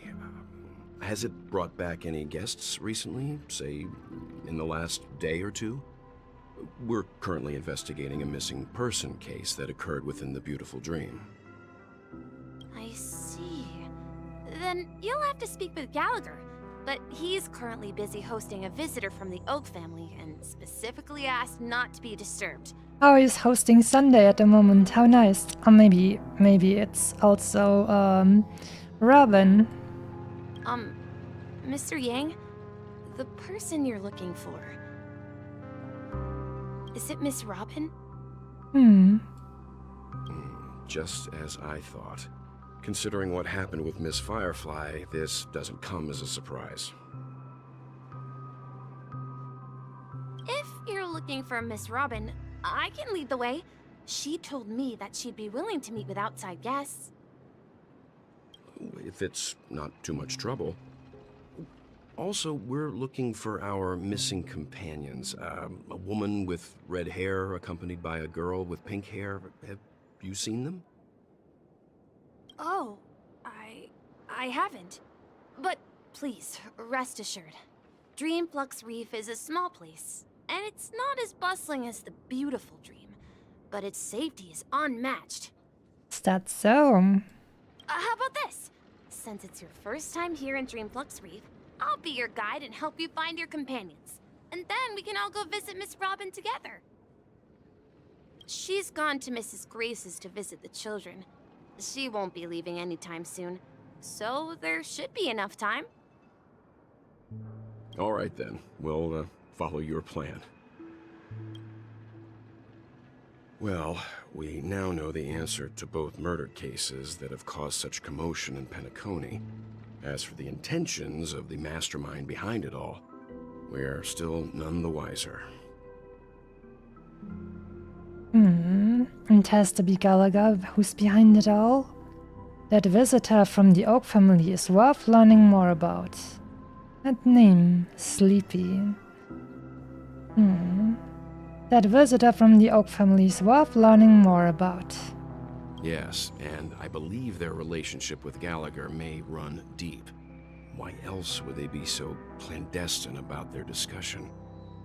Regardless, we have to find Gallagher.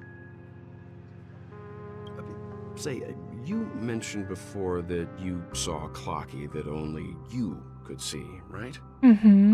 So now you're on drugs as well. How's it feel? Yep, he's right here. He was with Misha at that time. You also saw Mr. Yang. Oh, did he?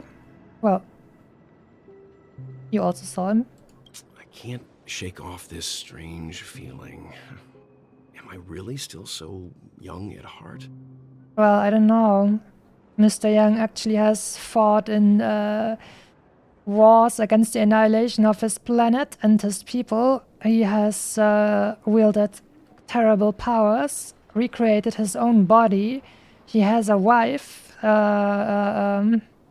Is he really so young at heart? I'm not so sure about this, to be honest. Forget it. It's not important. Mm-hmm. We'd better just follow Misha. Sure thing, Mr. Wald.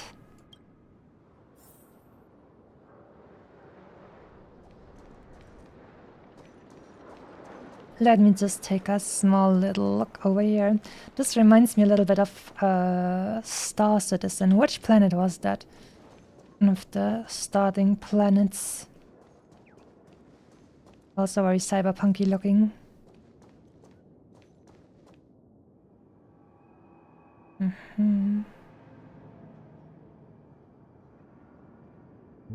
Oh. And that over there, and the sky looks like Coruscant. Alright, enough for Lucky. Time to stream forth now. Gleam of old blades.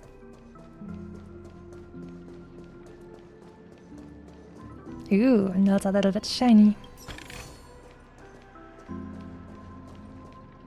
Everyone, look! From here, you can see the most spectacular view of Dreamflux Reef. A black hole? No. An accretion disk formed from consolidated memoria? Was Dreamflux Reef built on such unstable memoria? Oh, so Mr. Yang is also versed in memoria dynamics. I was just trying to figure out how to explain this huge hole to everyone. I bet you guys have a lot in common with Miss Kami. Miss Kami? Who's that?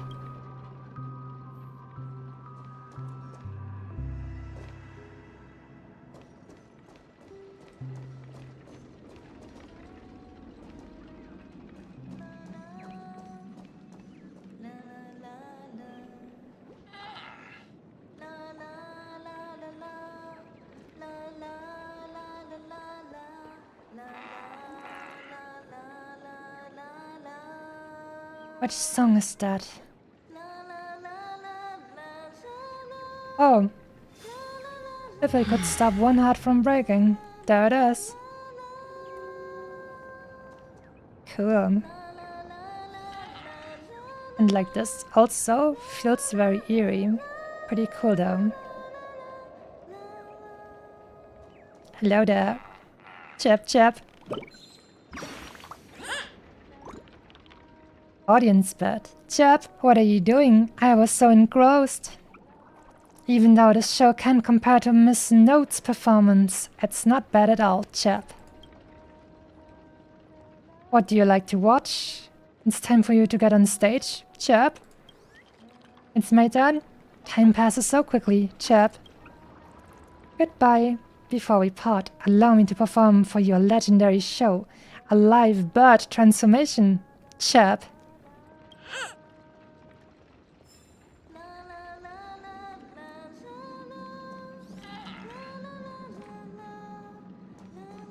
Look, there she is. Okay, she has the same kind of halo as Sunday and Robin, I feel like. Or maybe not the same, but she does have a similar looking halo thing. Also, shiny. My calculations are finally done. In another 10 system hours, the above dream will swallow the dream below. My hypothesis was correct. This place will cease to exist as the dream devours everything. Oh no. So it is like a catastrophe movie kind of deal. That will be cool. Who are you all and why haven't you left yet? This place is about to disappear. What are you doing out here? Then why aren't you leaving? Who are you? Who are you? I'm Kami, a dreamscape surveyor specializing in memoria dynamics. And this is my life's work that I'm researching. See that huge gaping hole? It was just a narrow rift many years ago, but now it's grown into a giant hole. The surrounding memoria has been flowing towards the other end of the hole at a constant velocity, slowly but surely. See that huge gaping hole? Oh god. It is not easy being a 14-year-old mentally. But the scary part is, according to my calculations, the flow rate of memoria has recently changed, and it's faster than ever before.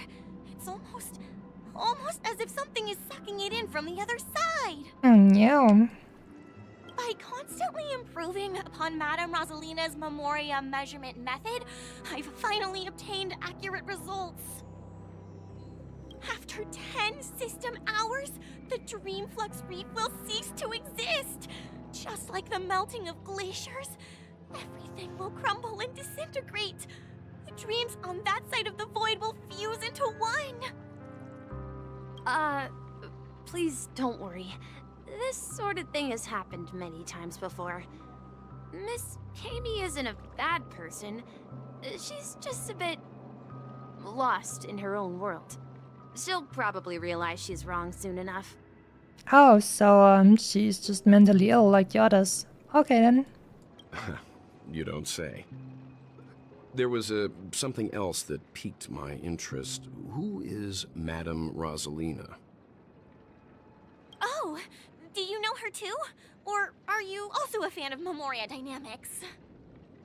We're very interested in Madame Rosalina's achievements. Could you tell us a little more about them? Why, of course! She's an excellent scholar of Memoria Dynamics, and the first person to apply Memoria rate measurement methodology on interstellar travelers. Regrettably, due to the presence of the Garden of Recollection, ordinary people don't pay much attention to the nature of Memoria. She departed this world without much fame, leaving only a few thin journals behind.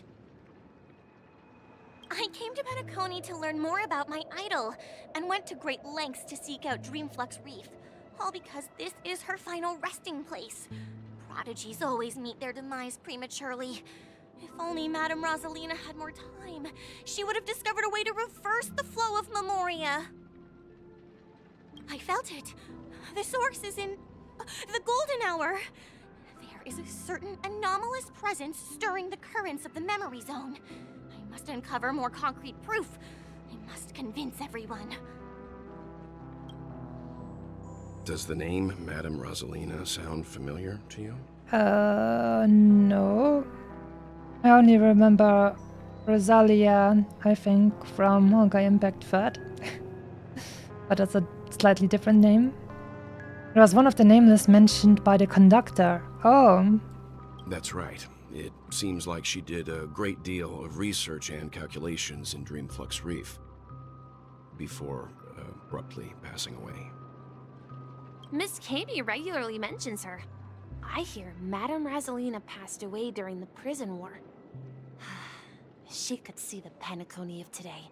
Its people building homes in the memory zone. I bet she'd be really happy. Perhaps.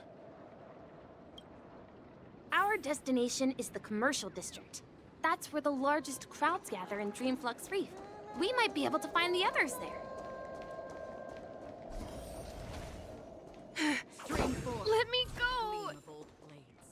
Oh no. Please, come to your senses. I'm begging you. Oh no, Marge is bullying a little Redditor. How evil of her. Sauna bird. Oh, is sauna time over? Chap chap. Even feathers will be loosened up by the hot steam, chap. But I feel my body going woozy, chap. Can paper even be soaked in saunas? Pretty sure paper can be soaked. Origami birds aren't made from actual paper. Why would we get wet? Or would we? Chap? I'm going to look for Dr. Blues right now for answers. Chap?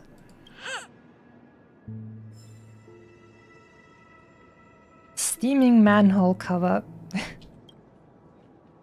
The hot steam from under the manhole cover rises gently like a slow exhalation, kissing the cheeks of passers-by. It selflessly donates its warmth. How lovely. Wow, could this be one of the legendary 7 manhole covers? The manhole cover of abundance. Mr. Garen, good day to you. Good, restful and chill vibes to you on this blessed Wednesday, my dudes.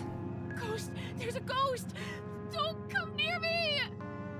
Marge, why are you bullying a little Redditor? That's really mean of you. Oh my. I'm human and so are you. Can you get a grip? He's not a human, he's a Redditor, you silly. Mr. Yang and Miss Trailblazer, I've been waiting for you. Quickly, come help. I I bumped into a member of the family on the way here. He was so scared, and I just wanted to calm him down. But... Let me go! Let me go! I've only done good in my life. Why can't I rest in peace after death? Well, this is how it turned out. I guess he got crazy while moderating some strange and shady subreddits or something, and then they put him in here. You scared him this badly? Now you shall pay respect to March 7th, Ghost of Dreamflux Reef. That's what we're going with. Me? A ghost? Don't make me hit you. Oh no, she's getting violent. He thinks he's dead.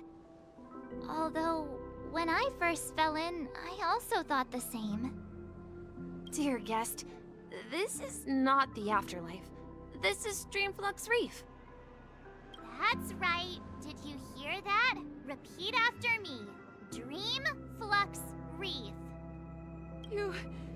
You're talking to someone invisible. If I'm not dead, what am I? I shouldn't have pushed my luck and tried sleeping in my dream. Curiosity kills the Papeshi. Ashish is back. Good day to you and welcome back to you. How am I? Doing pretty well. We're still in the kind of, I would say, early stages of the story, but I'm definitely planning to see more. Invisible who? You did not just call me invisible. How rude. Stop asking! You'll alert the monsters! All the dead are right here. All of them! Oh no. Oh, that's why he thinks he's dead, because other people have been pronounced dead, and now he's here with the other people who are supposed to be dead. You're not talking about the memory zone meme, are you? Don't say that name! It's all your fault. They're coming! Turn out your pockets! Well, anyways.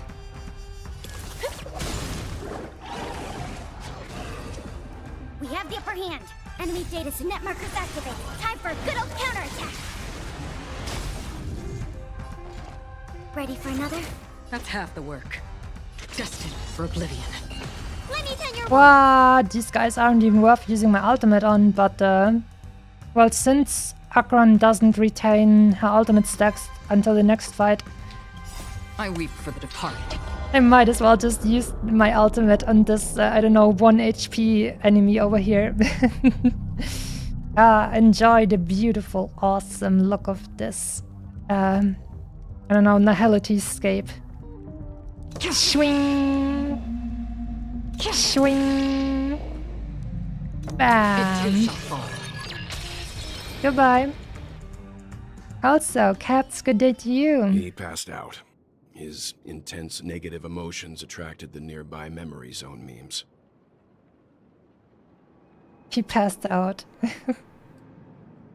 I see. But why aren't the other people around here scared? Unlike in the Sweet Dream, people here don't see memory zone memes as dangerous monsters. And even if they pose a threat, people can easily escape by forcing a wake-up call. Silly people being afraid of memes. But we can't just leave this man here. Can we take him somewhere safe? How about into a trash can? It will be nice and comforting. We can ask Jessie for help. I've gotten to know many locals while waiting for you guys. Everyone here is living a self-sufficient life. I don't know how to describe it, but this place feels like the real dreamscape. Steaming manhole cover again. The hot steam from under the manhole cover envelops you. Who are you? Where are you going? What pain is there in life? What suffering is there in death? This must be one of the mysterious 7 manhole covers. The manhole cover of nihility.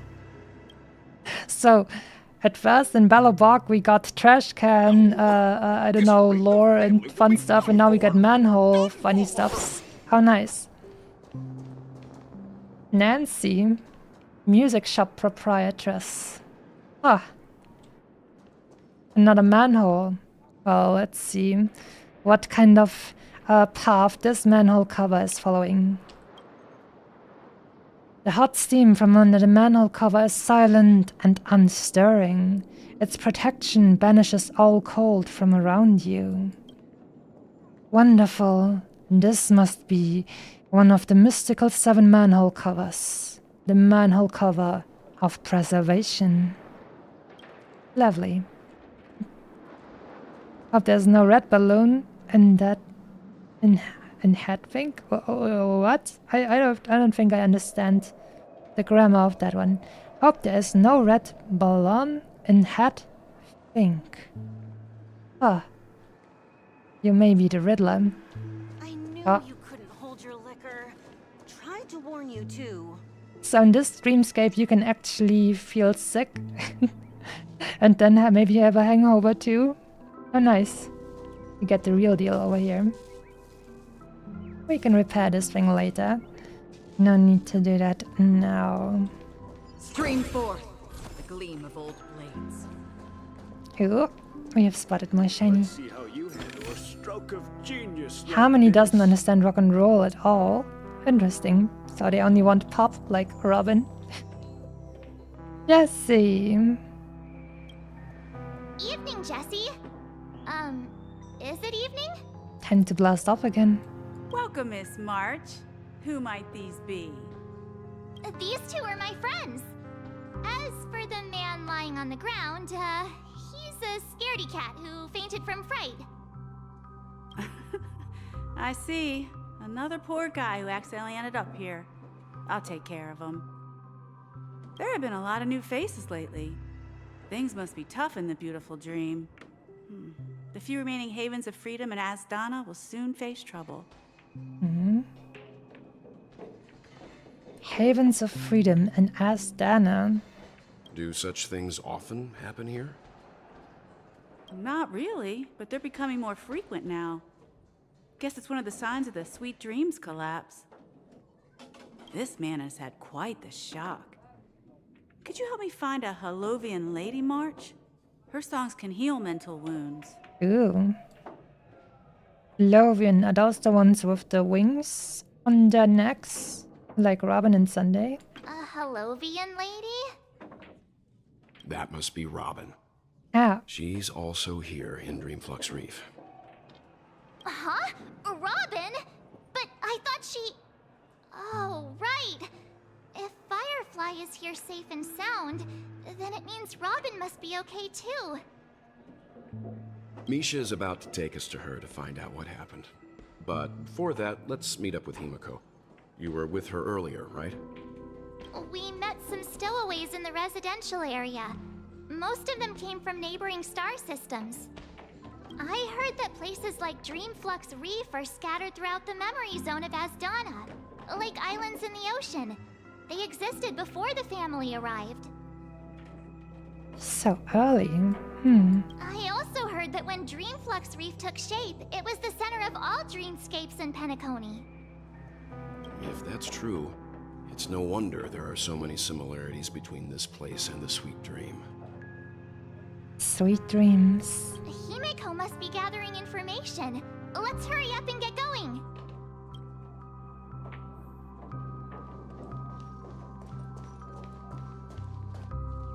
Oh. Shiny spotted. Shiny acquired.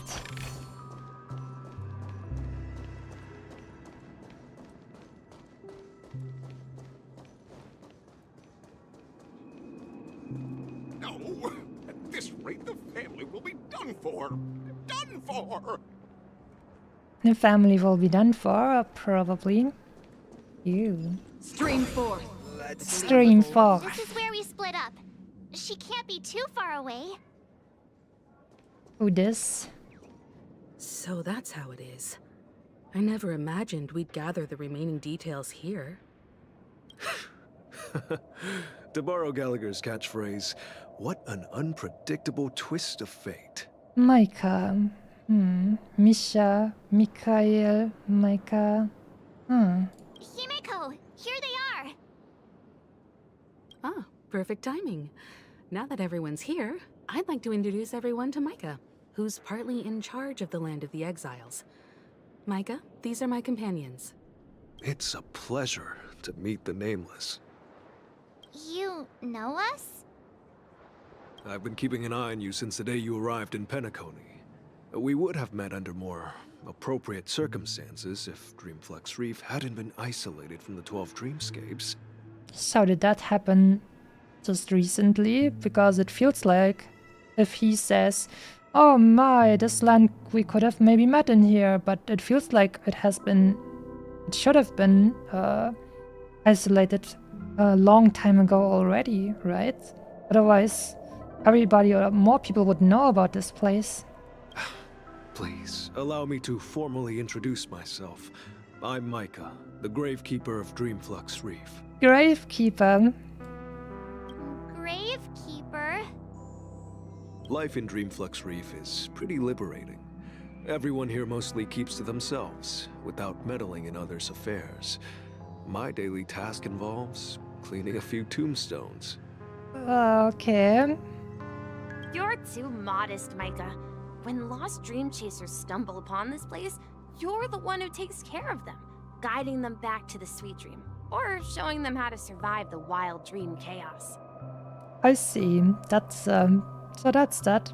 So, guardian of sorts. Were you talking to me, Mr. Yang?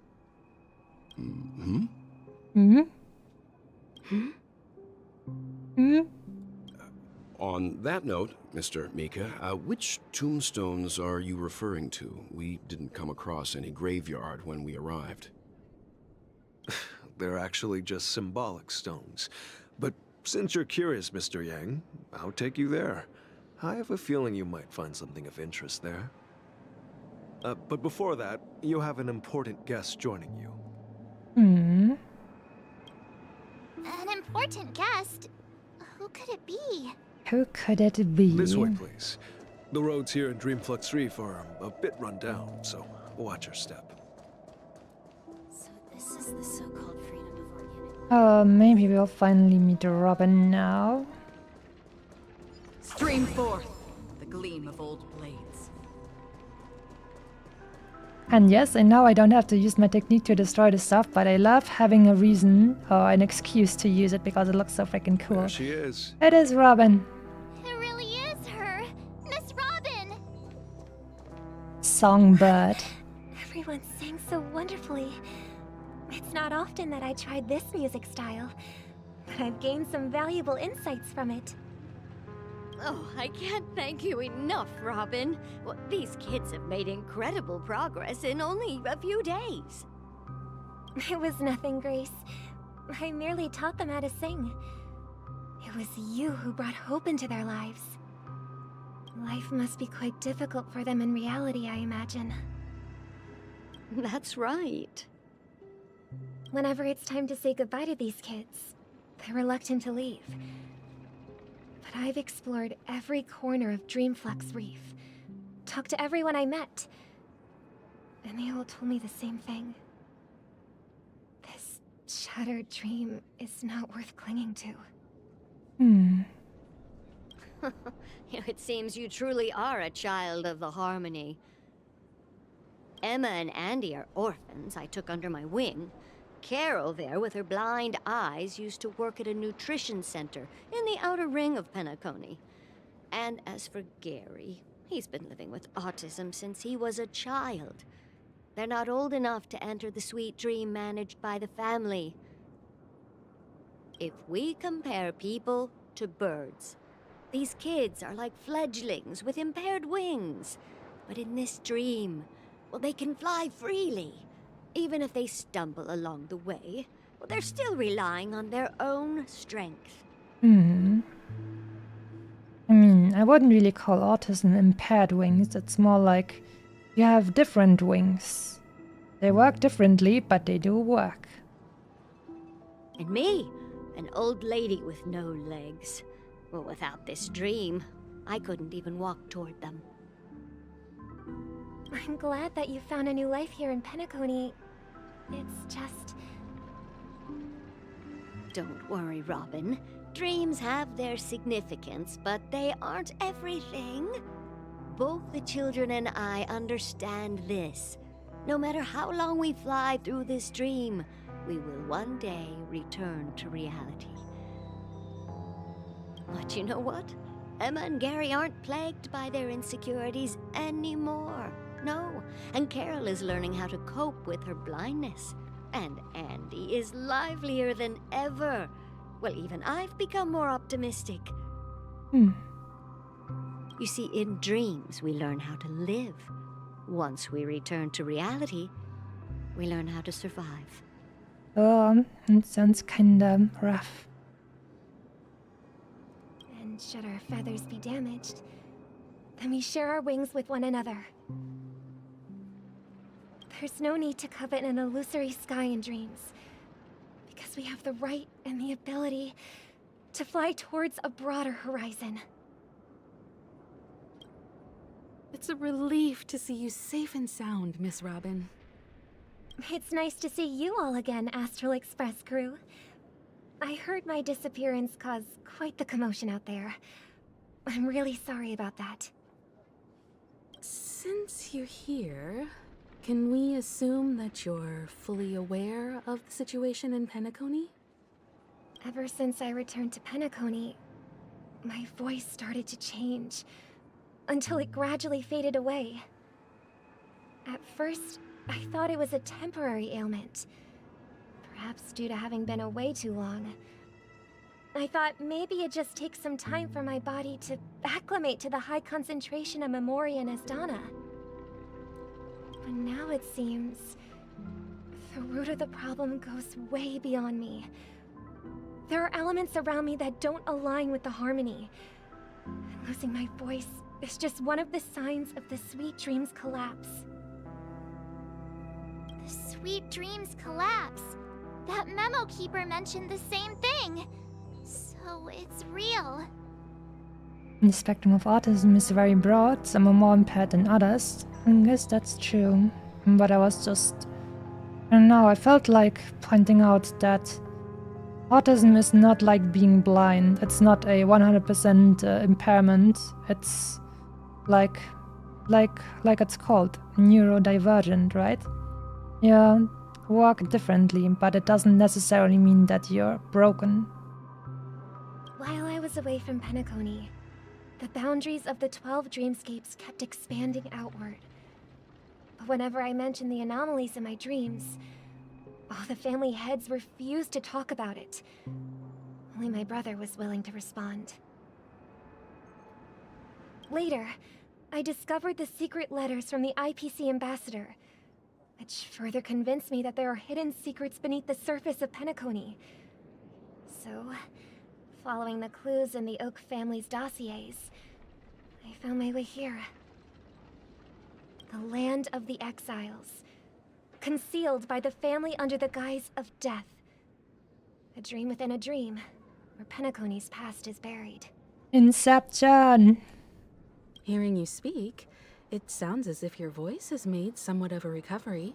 I hate to admit it, but the harmony in this place resonates more broadly than within the Sweet Dream. Interesting. Only a facade. It's regrettable, but the family has experienced betrayal. The traitor, or traitors, abandoned their original principles and, using the name of harmony, exploited people's weaknesses to turn Penacony into the planet of festivities, trapping everyone in the illusion of the Sweet Dream. This is not the strong defending the weak, but rather the strong exploiting the weak. A world without equality won't ever be favored by the harmony. And naturally, those voices blessed by them have lost the ability to sing. But then that is pretty much like the vibe we got from the beginning, right? Where we said, how can you be rich or poor If this is a freaking dream, isn't that the point? And so, yeah, that makes lots of sense. Could there be another force influencing the family's shift in philosophy, Miss Robin? Considering what happened with Acheron, it's difficult to conceive of another entity within the realm of the Harmony capable of influencing everyone. Unless a power surpassing that of an emanator is involved. I'd heard about what happened to the Xianzhou Alliance. But as far as I'm aware, the family hasn't faced any such external interventions. Who knows? Perhaps I've just been away too long and missed something. Regardless, I cannot accept my home is moving towards the very opposite of what the Harmony represents, while still claiming to uphold it. I must uncover the reason why Mikhail cut ties with the family, and who exactly it was who betrayed us all. Do you remember our arrangement, Mr. Micah? Well, here's my answer. I've decided to forgo my role, and never step foot on the Charmony Festival stage again.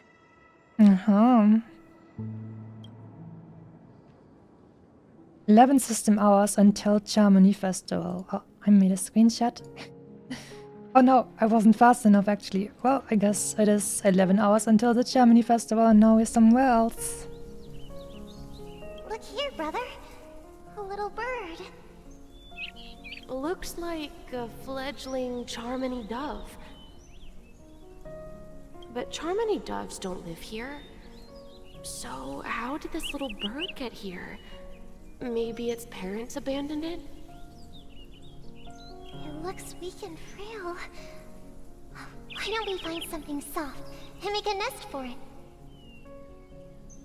This place is too dangerous for a fledgling. Let's take it with us. We can put it on the wooden shelf in front of your window.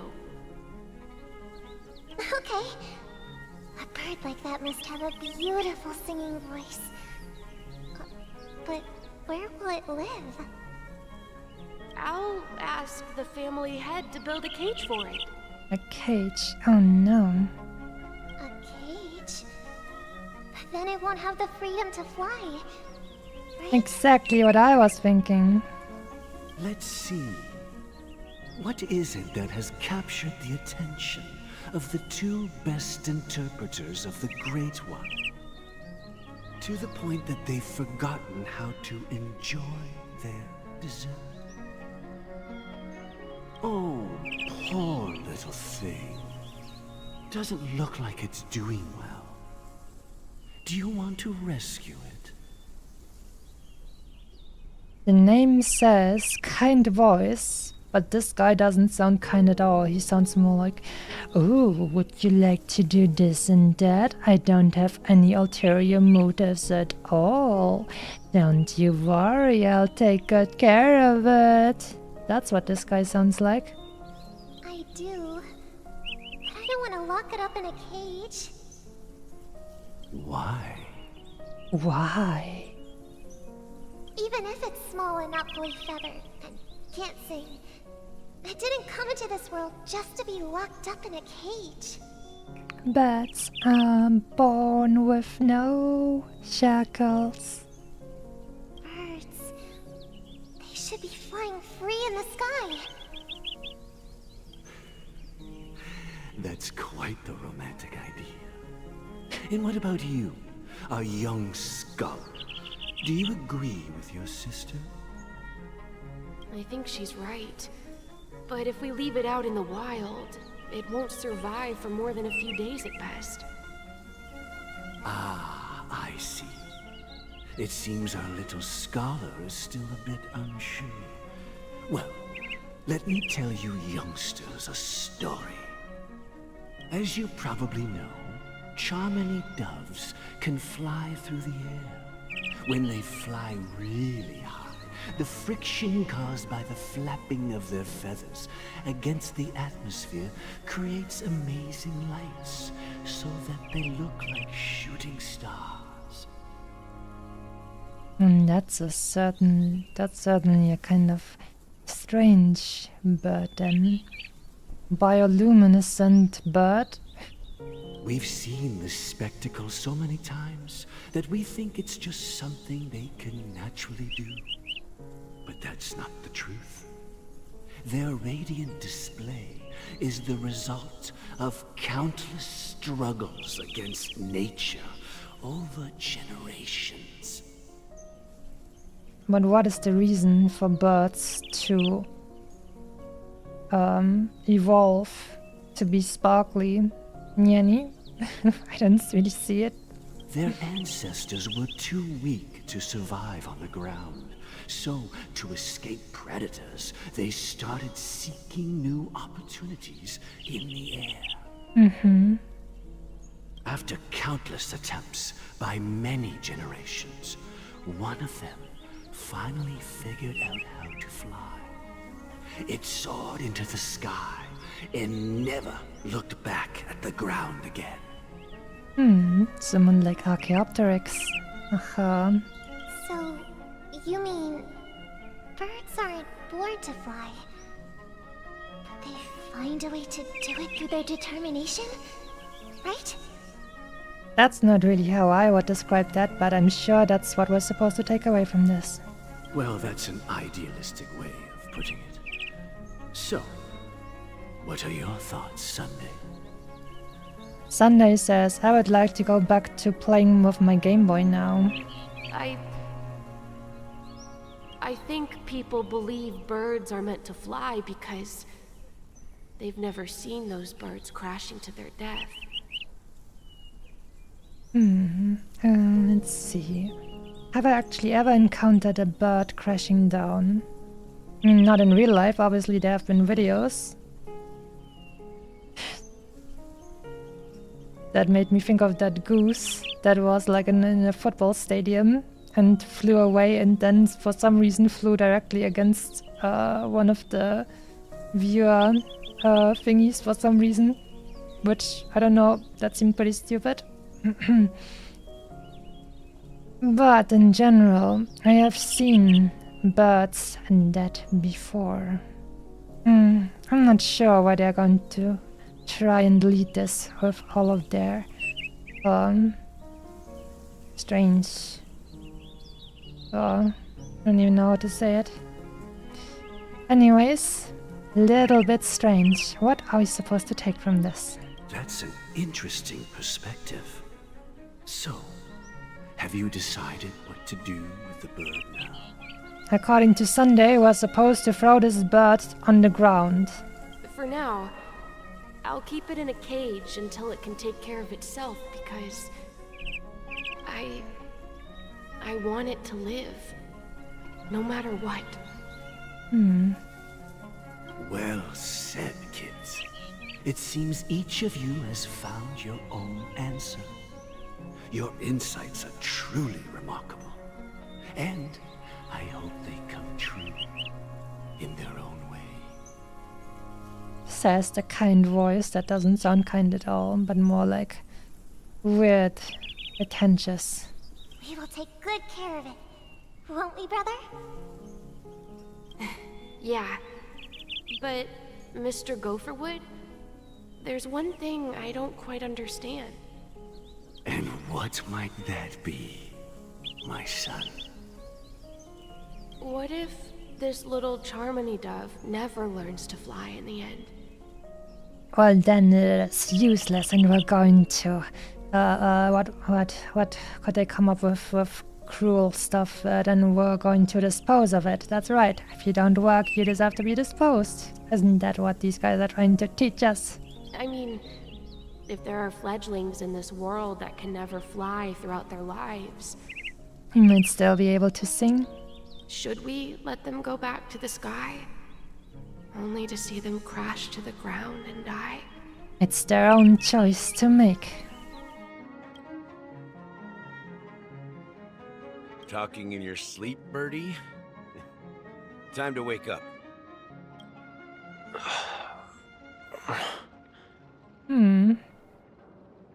Huh? Need a hand? I'm still alive? Yeah. Happy about that. Where is Robin? Tell me. Now. I knew that was going to be the first thing you'd ask. Don't worry, your sister is here, safe and sound. She's probably walking around the streets now. If I were you, I'd be more worried about myself. After all, right in front of you is the guy who just stabbed you in the chest with a dagger. If you wanted to kill me, you wouldn't give me the chance to speak.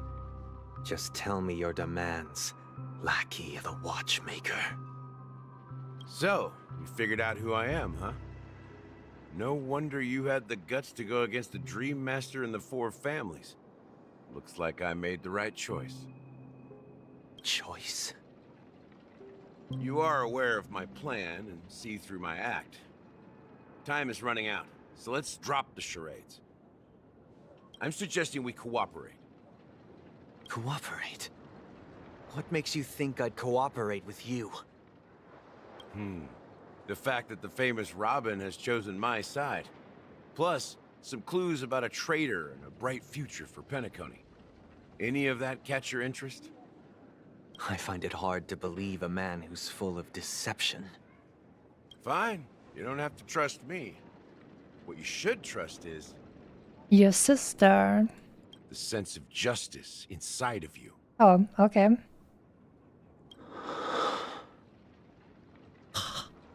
Apparently justice makes... the thought of justice makes him very, very... I'm gonna stop talking here. Anyways. Show me Robin first. All right, as you wish. Here she is. Huh? Oh. Whoopsie. What's your trick this time?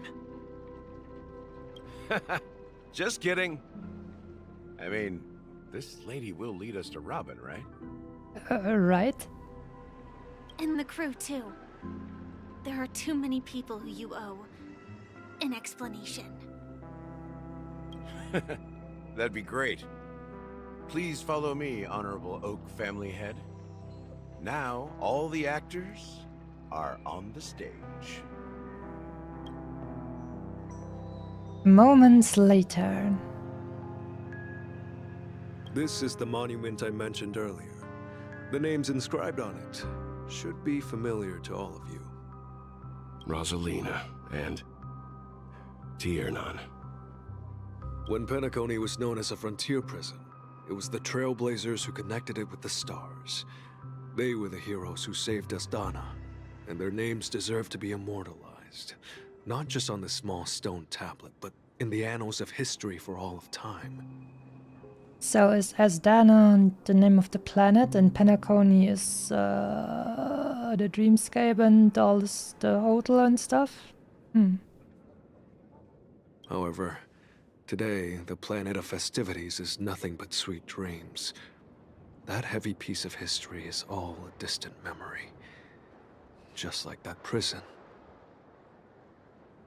If their names are inscribed here, then that means... they're actually dead, and not just dream within a dream dead. According to Micah, they died long ago. Rosalina was killed during the War of Independence. She ventured alone into the heart of the star system to investigate the flow of Memoria, but she never returned. Tiernan was a skilled gunslinger, strong and reliable. He led the people through countless battles, but he didn't live long enough to witness the arrival of true peace. In the decade following the war, Penacony faced challenges internal and external.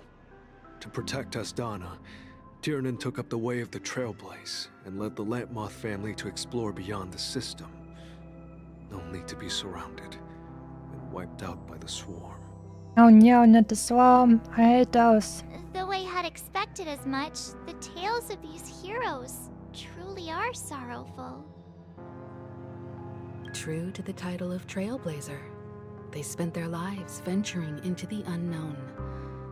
But what about this tablet? There are no names carved on it. When Dreamflux Reef was created, it its owner was still alive. However, he insisted on erecting a monument for himself, saying that it will happen someday. So, it's like the pharaohs building a tomb for themselves before they die. Here we meet again. Everyone from the Astral Express. Robin.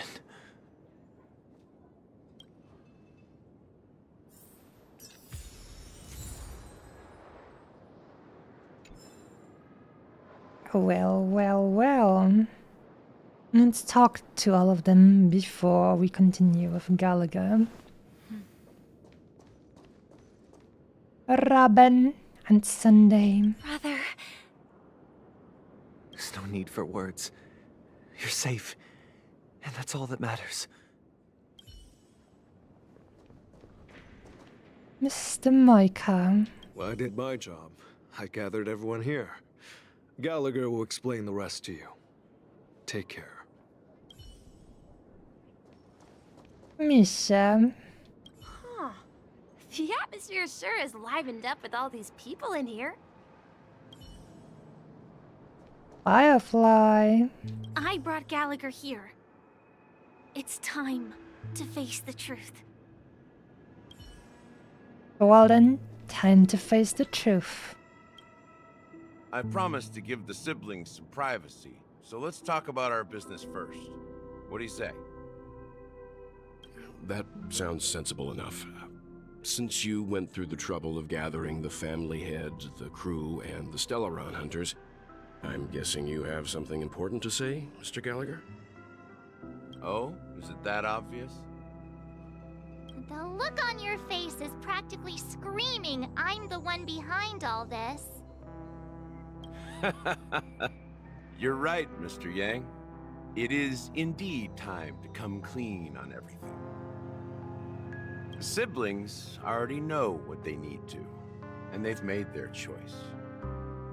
But you, Nameless, arrived a bit late. So it's only fair that I answer your questions. Before we begin, let me reintroduce myself. I'm the founder of Dreamflux Reef, the deputy of the Watchmaker, and the one who sent out that invitation. As Gallagher, the history fictionologist, I humbly extend my greetings to you all. History fictionologist? But, I mean... that sounds like he comes up with alternate history stuff instead of actually writing down the true history. History fictionologist? So what, everything you told us was made up? Yeah. Well, don't worry. Almost everything I shared was true. Well, except for the part about the family accepting me back. I double-checked with Micah, and everything he said about the family, the Watchmaker, and Mikhail is true. Thank you for your understanding. Now let's get down to business. I'm sure you're all wondering why I went through the trouble of setting up this battle for the legacy. Inviting different factions, and stirring up a ruckus all over Penacony. Well, it all boils down to something very familiar to all of you. The Stellaron. The Stellaron? But how is that possible? Penacony is a free-flowing interstellar hub. There are no signs of contamination whatsoever. You're totally correct. So, care to take a guess at what that means? They used the dreamscape to dream up a Stellaron or something. The Stellaron has been completely sealed. Someone is manipulating the Stellaron. You're pulling our leg again. The Stellaron has been completely sealed. I wish that were the truth. But if that were the case, I wouldn't have invited all of you. The sweet dream doesn't come out of thin air. If you think of the memory zone as the sea, creating the land of the dreams is like filling that wild ocean with earth to make an island. To achieve this feat, without the help of an emanator of remembrance or enigmata, the only way is to use a Stellaron. And that's not something you can achieve with a simple wish. It requires vast quantities of knowledge, time, and manpower. I'm sure you get what I'm hinting at. In Azdana, the planet of festivities itself is a Stellaron disaster. Yani? The planet of festivities itself is a Stellaron disaster? It all started a long time ago, back when the Watchmaker and his crew liberated the frontier prison. They faced countless challenges as they began building Penacony from the ground up. That's when the idea of using the Stellaron came into play. The Stellaron first entered the Azdana system during the war. The Nameless warned everyone against the folly of attempting to tamper with such a power, and most heeded their words. But there are always people in the shadows with ulterior motives. The turning point came after Tiernan's death.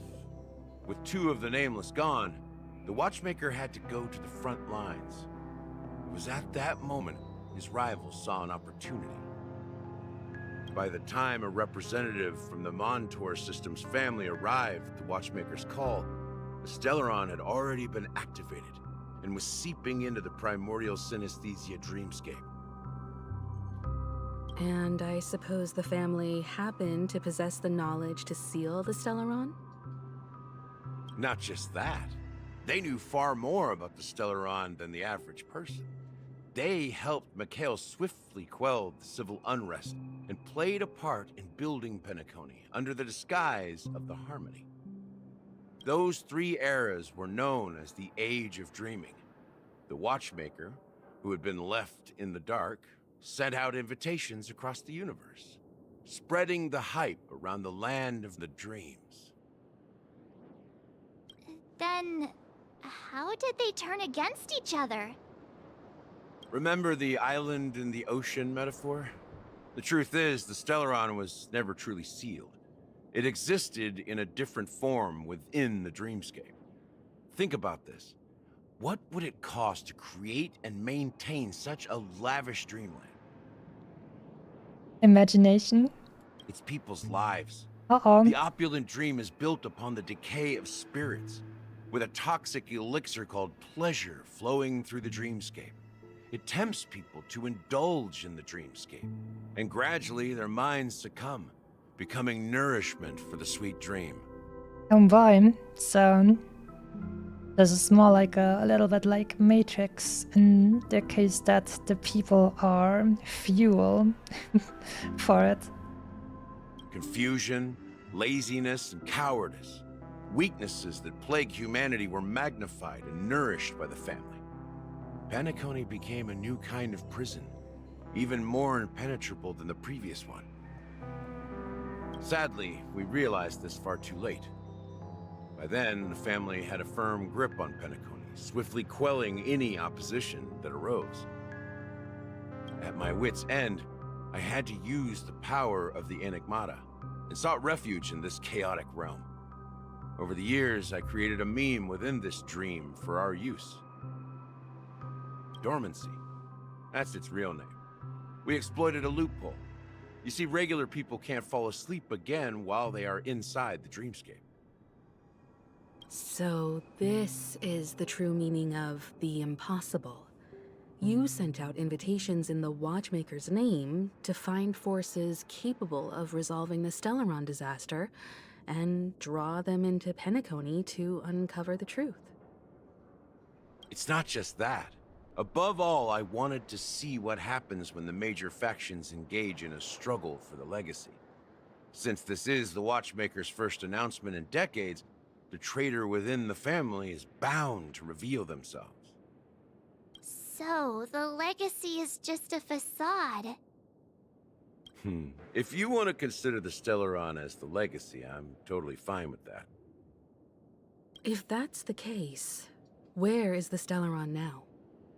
That's a question for Mr. Wings.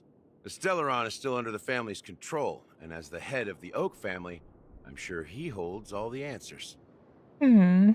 So then they knew all along that they had a Stellaron? Uh-oh.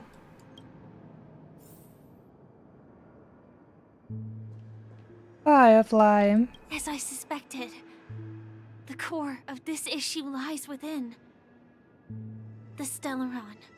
And also a reason for the Stellaron Hunters to be here. Yeah, I don't care. Lol. Are you done talking? So, will you tell us where the Stellaron is? It is the Penacony Grand Theater itself. As I suspected, it's the embodiment of the family. The edifice that first materialized within the Sweet Dream. That's what turned Penacony into its current state. As for the person who employed its power, it is in fact Mr. Gopherwood, the current Dream Master. The kind voice, quote unquote. Well, that was easier than I thought. Did you conduct your own investigation already? Correct. When I was trying to track down the person who murdered my sister, apart from you, Gopherwood was my second suspect. Confronting me first turned out to be a smart move on your part. I didn't have other options.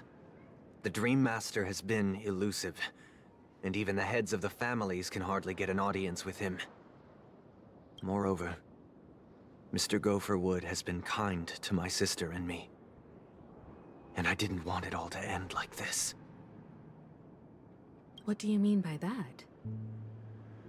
To be honest, my brother and I are also victims of the cancer of all worlds. The Stellaron. We grew up as orphans, and were adopted by the family when they came to help. Mr. Gopherwood recognized our potential and brought us to Penacony. But I can't just stand by and watch Mr. Gopherwood become an enemy of the Harmony. I won't use my voice to support an evil cause. I won't step on that stage and sing, no matter who the traitor is, or what orders they give me. I won't let the Charmony Festival become an event that destroys Harmony itself, or the paradise in our dreams. Indeed. For the paradise in our dreams. As the head of the Oak family, I'm responsible for ensuring Penacony's promising future. Robin and I will head into the Sweet Dream and confront the Dream Master. And if it turns out that the family has truly strayed from the Harmony, I'll fight alongside you. We'll put the Charmony Festival on hold and make sure Mr. Gopherwood pays for his blood debt. Oh, I wish we still had Akron, but then it would be too easy. The enemies you are about to face aren't like this old dog here, who can barely even bark. Since our interests are aligned, why don't we team up? Maybe, just maybe, we'll have a shot at success. We have always been following in the footsteps of our nameless predecessors, and there's no reason to stop now. Yeah, we Nameless won't back down from a challenge. Isn't that right, Miss Trailblazer? March calling me Miss Trailblazers feels so strange because it really like emphasizes that they won't use the name that we've written, obviously. She should have just not said anything. She just looked at me to be less immersion breaking. Ain't nothing to fear, no more. We'd win. Heroes never back down. Peace was never an option. Going up against the Dream Master? Nah, I'd surrender. Freaking Trailblazer. Heroes never back down. Peace was never an option. I love that meme where like that parakeet was sitting on a tank. Exactly! It's time for the crew to save the world once more! Rest assured, sitting on the sidelines isn't in our nature. Mr. Sunday, Miss Robin, I'm willing to accompany you on behalf of the Astral Express. Having a third party present should help with negotiations, and could make all the difference if things get ugly. Thank you, Mr. Yang. Thank you all very much. The Charmony Festival is about to start, and time is against us. We must hasten. Let's go. Everyone, let's gather over here. We still need to make some preparations. I may have been quick to step up to the plate, but confronting the Dream Master could be a very dangerous affair. Huh? Even you're saying that, Mr. Yang? How powerful is that Dream Master? He's the leader of the families of Penacony, and he has the entire power of the Harmony behind him. Not to mention the Stellaron in his possession. We must proceed with great caution. Maybe you can just stay behind this time, Mr. Yang? Wait, what? But why? No, that won't do. Even if we count Robin as an ally, something felt off about Mr. Sunday just now. Although, I can't quite put my finger on it. I have to make sure he won't turn against us when things start to get dicey. Ooh. You're still carrying the keepsake the IPC envoy gave you, right? May I borrow it for a moment? Mm-hmm. Aventurine's token. A token of the Interstellar Peace Corporation. You remember the envoy played a little trick with it. Huh. I knew it. What do you need it for? I don't think this will bring us any luck. As I suspected, this chip Aventurine gave to you is actually a miniature transmitter. Oh. If I'm right, he intends to use it to track your location or contact you when needed. As it so happens, this may actually be of some use in the current situation. But how are you going to track someone with a transmitter inside a dreamscape? I don't want to think too much about it. It's all so strange. This doesn't make sense. But I guess if Acheron can still use her emanator powers in the dream, I guess other things also use according to what the nature of those things is. Anyways. Aventurine? Is he still alive? And what does he have to do with our mission to confront the Dream Master? Remember what I said earlier? Working with the IPC is a way to keep the family in check. If negotiations go south and the family show their true colors by going after the Stellaron, I'll use this transmitter to send a message to the IPC. It'll be just the opportunity the IPC ambassador was hoping for. The only question mark in all of this is Aventurine's current status. But the IPC is always listening, especially senior strategic investment department heads like him. Getting the message across shouldn't be a problem. Good luck to you, Welt. Well, you take care too. If anything goes wrong, don't worry about me. Just make sure to seal the Stellaron. Spoken like a true hero. Even if the Dream Master is innocent, the family's corruption runs deep. I won't make the same mistake Mikhail did. Let's wish him the best of luck. Mm-hmm. Back in time to watch some spoilers without knowing the context. Let's go. Oh boy. Well, welcome back to you, and we just had a lot of revelations, I guess. So, I mean, not the biggest revelations, but revelations, and now everyone's ready to go. So, lots of spoilers coming up at the very least. Don't you have something else to tell us, Gallagher? Why would you say so? Before we departed, the conductor asked us to inquire about the 3 nameless in Penacony. We've already collected intel about Rosalina and Tiernan, so the only one left is legwork. Legwork? If I'm not mistaken, we've already met him somewhere, haven't we? It's not enough to say meet, but the answer is pretty obvious. After all, I've hinted at it in quite an evident way. I've been watching over you ever since I received the reply from the Astral Express. And I've seen the great effort you all put into linking different realms together across the cosmos. And now, after getting this far all in one piece, you have truly proven yourselves. Miss Himiko, were you the one who repaired the Express and got it sailing through the cosmos again? Yes. Oh, she repaired the Express. That's pretty impressive. And you two, young Nameless, you have very interesting life stories and extraordinary skills. Ah, you're making me blush with these flatteries. Keep them coming. Ha! Of course, my reputation precedes me. Belief in the galactic baseballer supremacy. Let's go with that one. What? Hey, you can't just make up titles like that. You're full of energy. Please send my regards to the conductor, Pom Pom. Please let them know that their friend had fond memories from his time aboard the Express, which he reminisces on every time he had a good drink. So I guess it's him. As for the last Nameless, he embarked, disembarked, and embarked again, traveling in a great circle, ending up back where he started. On his deathbed, he told me to find the Astral Express and deliver an invitation to the future Nameless. He left behind a special gift, a true legacy. Something that belongs only to the successors of the Trailblaze. Ooh. Come with me.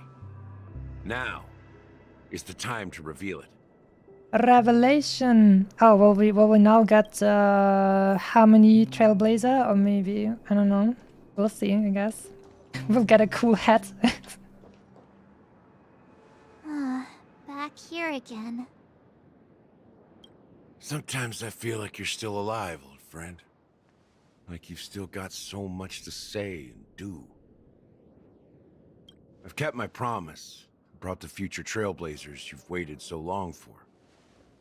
I don't know why you were so obsessed with that train.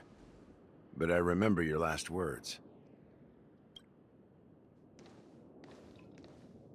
Don't let us down, old man.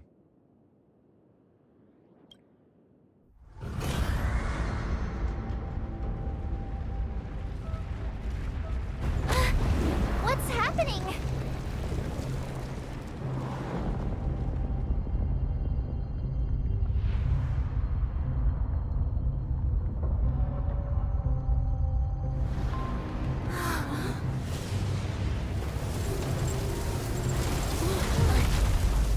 Oh, isn't that the thing that is actually the Stellaron?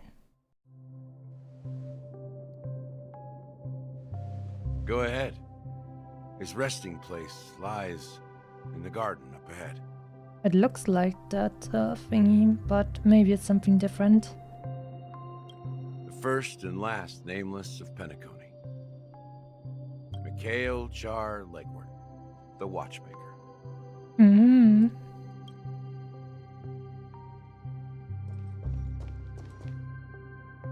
What? How do I... Stream 4. Stream 4. The gleam of old blades. Shiny? Shiny? Anyone some shiny? Oh. Oh. No shiny for me. Stream 4. The gleam of old blades. Swing, swing, swing, swing, swing. We will be now back in serious mode for the very serious story. Don't worry, it's gonna be fine. Oh, shiny! Swing, Stream swing. 4. The gleam of old blades. The gleam of old voids. Well, well, well. Let's see.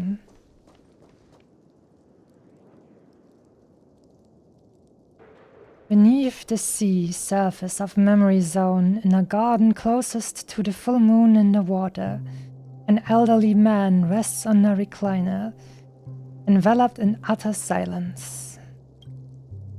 The watchmaker, Mikhail Char Legward, has passed into that endless, timeless dream, where no sound could ever awaken him. Sure enough, the Watchmaker is the third nameless. Even I could guess that one. It is the head. It is the Harmony Trailblazer head. The legacy he left behind was a dream bubble. I believe inside that bubble, there's something that holds meaning only for the nameless. After all, when I checked its contents, I found nothing inside. Maybe some Trailblaze runes? Even more mysterious than me. Well, let's have a look. As the words cease, Himiko nods ever so slightly in your direction. You take a deep breath, steady your mind, and turn your gaze towards the Watchmaker. Touch the dream bubble in Mikhail's hand. You press your hands against the dream bubble, and the thick, viscous memoria converges under strain, then stretches outward from your fingertips. As if weaving a delicate web, it gently cradles your palm. A chill travels from your fingertips, carrying with it a myriad of vibrant and intertwined memories, as experience would suggest. But this time, you see nothing at all. How could this be? Try to focus and capture memories. Take a deep breath and try to read the dream bubble again. The dream bubble is clearly extraordinary. Perhaps the approach was wrong, you think. Holding your breath and closing your eyes. With one knee on the ground, you press your forehead against the thin film coated in memoria. Yet, before you, there remains an abyss of darkness. No crimson sun descending upon snow-capped mountains. No gentle laughter. No twinkling stars. No echoes of swords clashing. And most of all, no traces of Trailblaze. There is nothing, and nothing is there. Indubitably, this is but an empty dream bubble. Wait, what's going on? Seriously? There's nothing inside this dream bubble? That's because you have to insert your dream into it.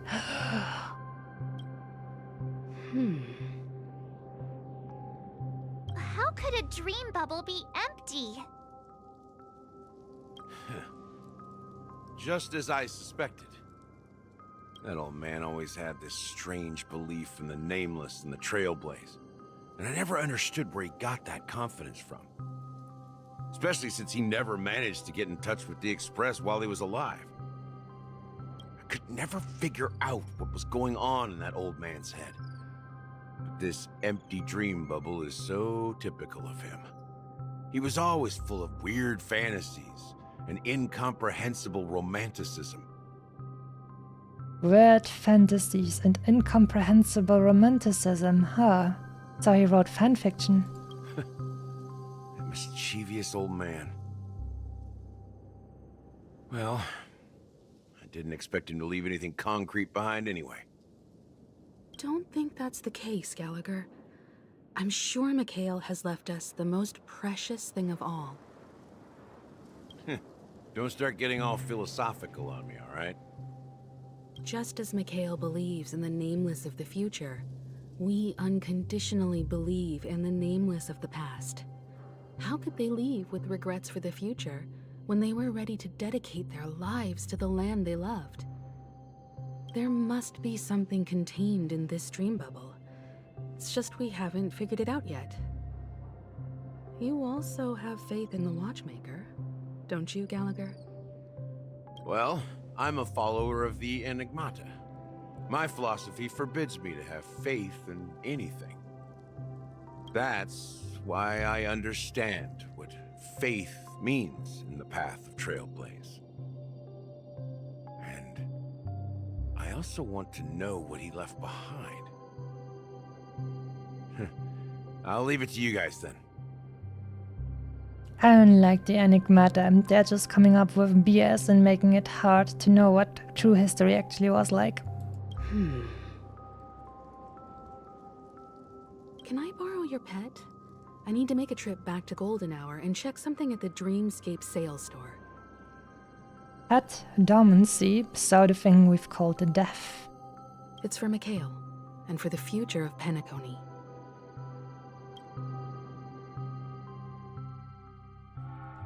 Ten system hours until the Chamonix Festival, I think. Ah, well, here it is. Dan Heng and our new friend, the Cowboy Boy. Greetings. We're the Nameless from the Astral Express, and we'd like to check in. The Astral Express? But I thought... Yes, my companion's already checked in. My name is Dan Heng, and I believe my personal information is recorded in your system. I see, but your companion said you wouldn't be coming due to a change of plans. Now the plans have changed again. They sure have. And you are... Me?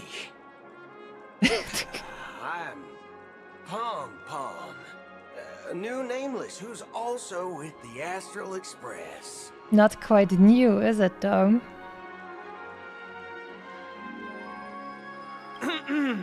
He's my fellow trailblazer.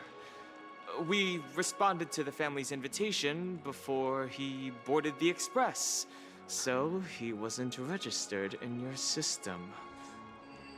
Is it possible to accommodate him as well? Oh, I see. Another one of the Nameless had a similar situation.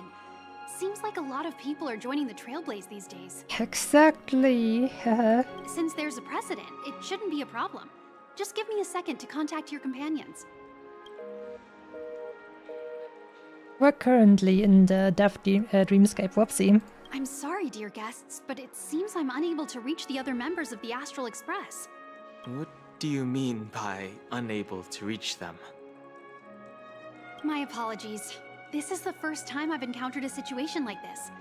However, the system indicates that those guests are still in the Dreamscape. How about this?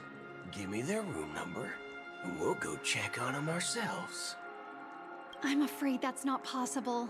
I need to verify both of your identities before I can share any guest information. How about you just wake up someone? Let's say, Welt? I'm sorry, but there are strict rules regarding forced awakening. It cannot be done without the proper clearance. So nothing works, huh? What's your solution then? Are you saying we sleep here? At the reception? Please be patient. We need to contact your companions in order to confirm your identities. And now it seems you need to confirm our identities before you can contact our companions. It seems so. Oh, fudge. Look, nothing personal, but if you can't handle this, go find someone else who can, okay? Please calm down, dear guests. I do recall that Mr. Sunday, the Oak family head, personally handled this issue earlier. Oh, please wait a moment while I contact him. And he's also in the Super Dream Within a Dream, Death Dreamscape, blah blah blah. Let's go. I don't think she's trying to give us a hard time. She really just doesn't know what to do. I have a bad feeling about this. You tried to contact them on the Express earlier, but they didn't respond. Something doesn't seem right. I need to leave for a moment. You can stay here with the receptionist. Is he gonna call his body Jingyuan? Sure thing. Just don't keep me waiting forever. Don Hung seems pretty worried about his companions. I should give him some space. Stressing out about it won't help anything. Stressing out won't help anything, by the way.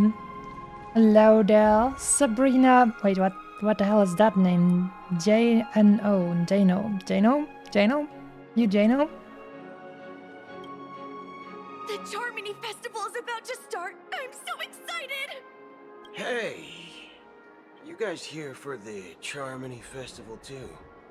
Well, I didn't come all the way here specially for the festival. Honestly, I don't really even know what it's about. But I heard it's a lot of fun! Well, back in my homeworld, Anaria, we have festivals like that all the time. My dad threw me a birthday party one time that was just as extravagant as the Charmony Festival. I'm sure. Oh, come on! The Charmony Festival is a once-in-an-Amber-era event! How can a birthday party compare? Well, you never know, right? Maybe on her world, birthdays only happen once in Amber Era. Anyway, let's forget about that. Have you heard about the, unsettling things happening in the dreamscape? Unsettling things?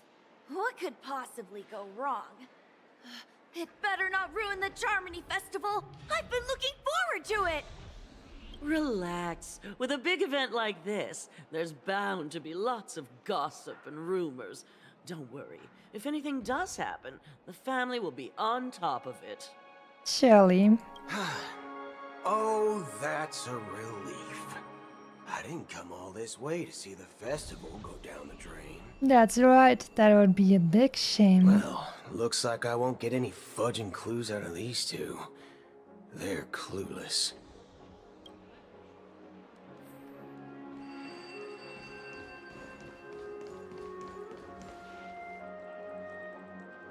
He only has a single gun.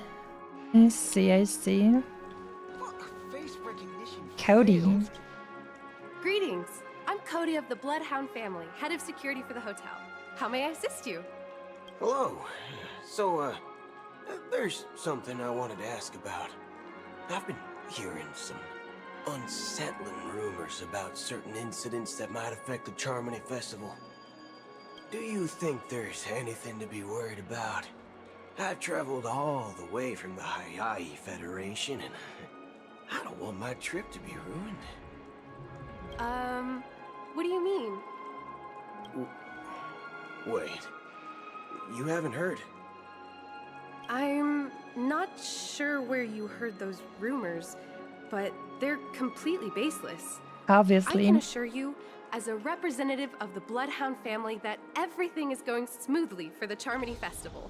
Absolutely smoothly. Nothing like a Nihility Emanator's power literally ripping the dreamscape apart. Whoopsie. At present, all of the families are focused on making sure the festival starts on time. Even the Dream Master himself has arrived. So don't worry, your trip won't be in vain. That's a relief to hear. Mm-hmm. She doesn't appear to be acting. So, it seems that even the hotel staff are out of the loop.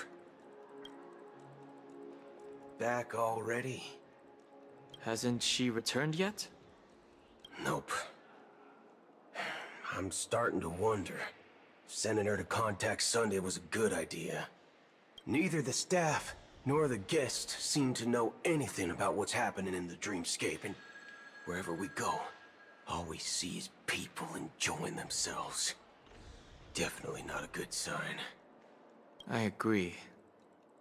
Another unusual thing is that the Oak family is supposed to be in charge of organizing the council and managing everything inside and outside the dreamscape. However, I walked around the hotel, but didn't meet a single member of the Oak family on such an important day. Well, I'll be forked. If I remember correctly, the head of the Oak family is that Sunday guy, right?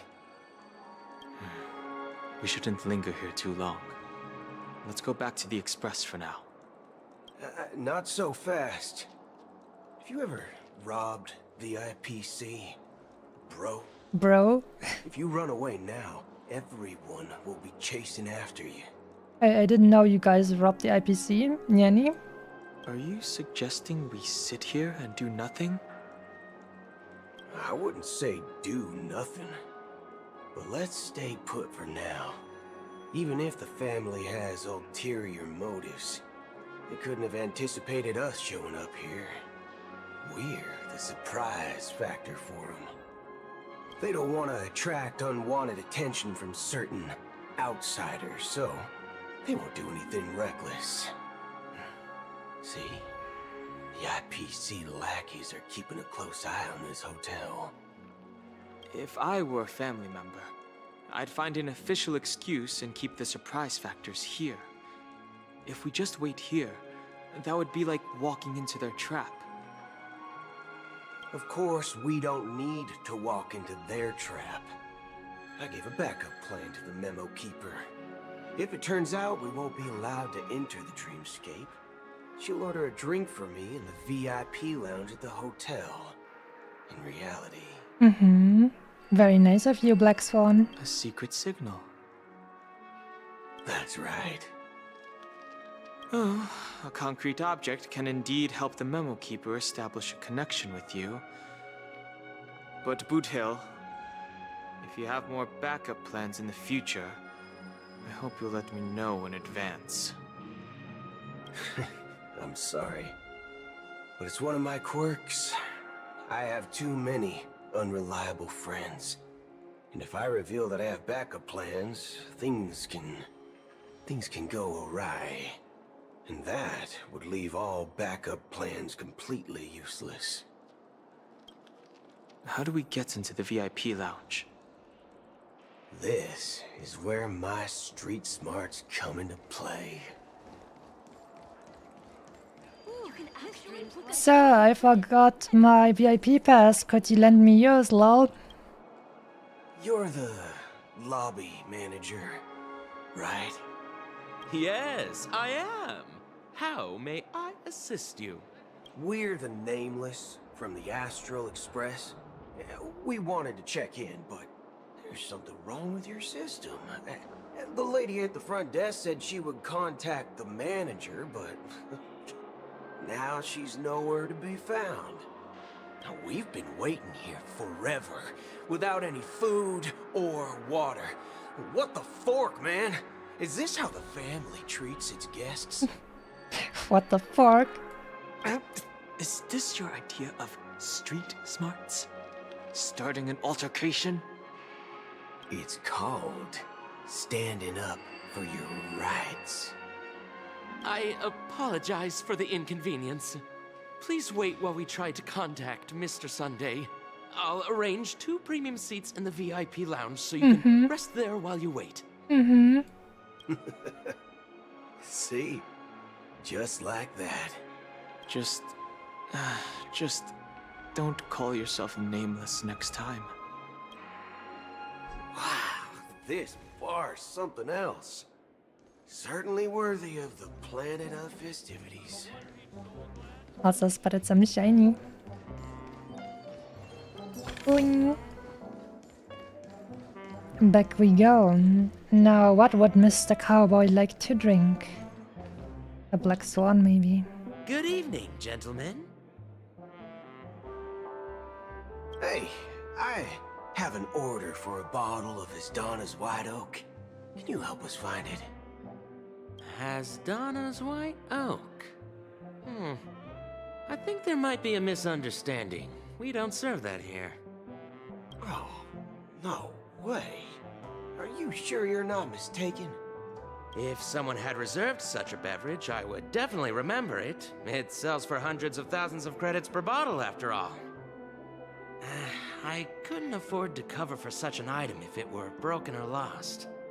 That's strange. Well, could it be that the memo keeper couldn't afford it? Then what should we do now? Oh, no need to rush. Let's grab some drinks first. Maybe I arrived too early and he hasn't come yet. I really enjoyed that, guys. Almost a southern accent. Oh. What do you mean southern? Is there like a deeper southern accent instead of just a normal southern accent? Let's see what kind of juice malts you all have here. Well, give me a glass of Heenum Valley, 40 years. I'll have it neat. No ice. Wow, that's the most expensive one on the list. You have a taste for the finer things. It's on the house, anyway. Oh wait, I couldn't read what you are writing before that. Yes, almost a southern accent. So you mean he's almost from the south? It's close but not right. I see. What can I get for you? Anything you recommend is fine. Then I would recommend today's special, Glass Village. It's classic Soul Glad mixed with Laboon juice. It's refreshing and suits your cool demeanor. Just 1 minute. Ah, this flavor. Dynamite barbecue with rocket fuel. Ooh, it really hits the spot. Truly the finest sherry cask-aged malt juice in the cosmos. Dynamite barbecue with rocket fuel. Is that really something that humans enjoy? Maybe cyborgs. Hey, this guy doesn't know anything at all. As long as you're satisfied, dear guests, please enjoy. Let's give the memo keeper another half-system hour. If she doesn't show up, we'll need to come up with a new plan. In the meantime, let's take stock of the situation. What do you think? Scully, good day to you. Hopefully having a very chill day. The situation is unclear. Something must have happened on the planet of festivities, but the public is unaware of it. Someone in a position of power within the family must be covering it up. It's unusual for the followers of the Harmony to invite other factions, let alone the IPC and the Masked Fools.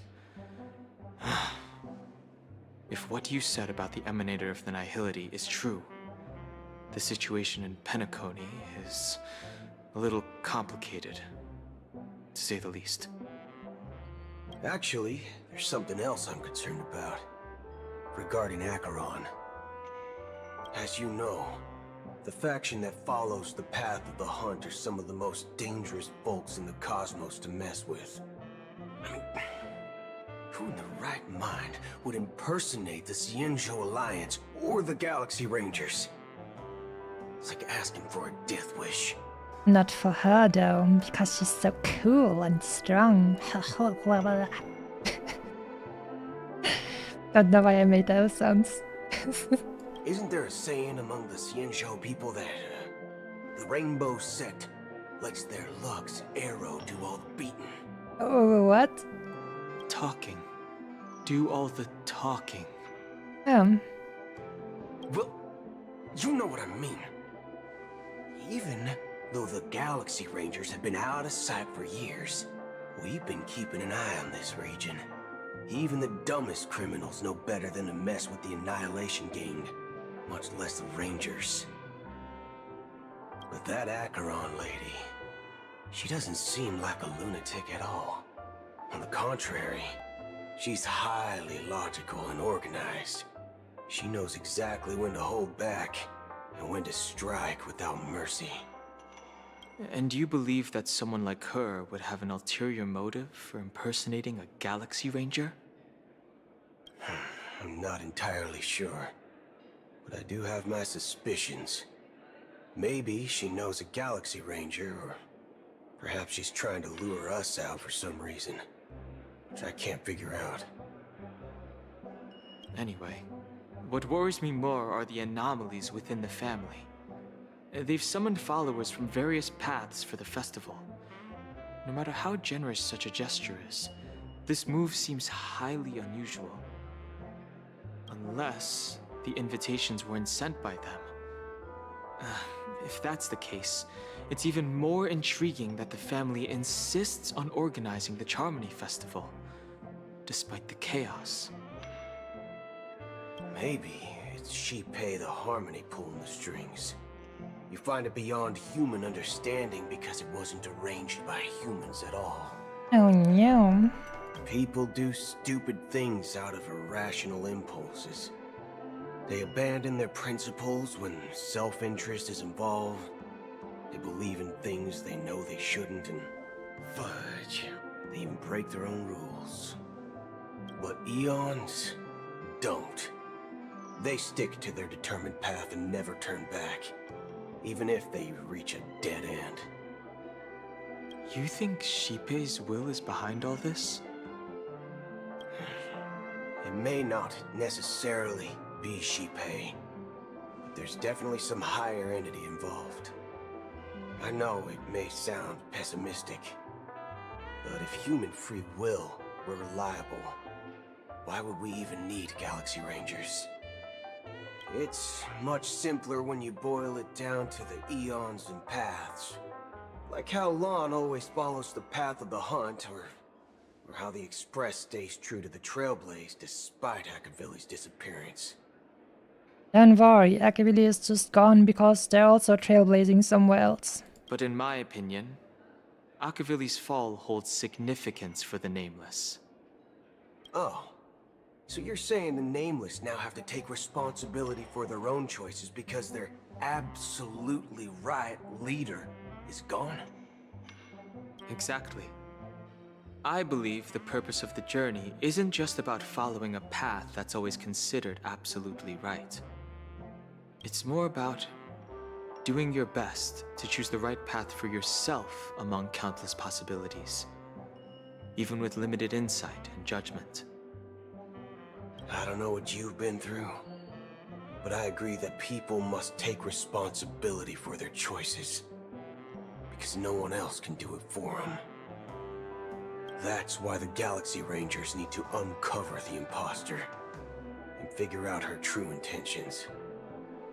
She's probably just gonna walk out of here right now, and then they'll be like, wait, what the hell? What is going on? Just in case. I have a backup plan if the Memo Keeper doesn't show up. This is my final backup plan. I promise. You sure have a lot of cards up your sleeve. Well, going back to my old career would make things a lot easier.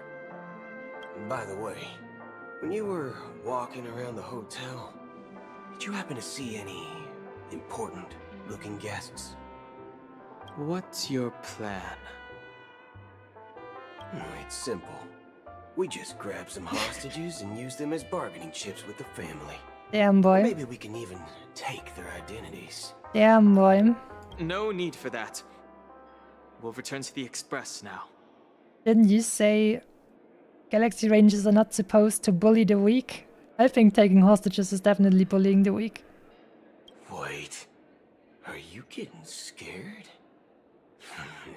Draw your weapon. Let's make a big scene. What? Are you leaving, esteemed guests? Would you like to cancel that As Donna's White Oak you just ordered? Huh? As Donna's White Oak? But didn't you just say... Ha ha. Looks like you are a bit intoxicated, esteemed guests. You ordered a bottle of As Donna's White Oak just a moment ago. Looks like your Memo Keeper friend has finally arrived. Oh, right. Sorry, my memory's not the best.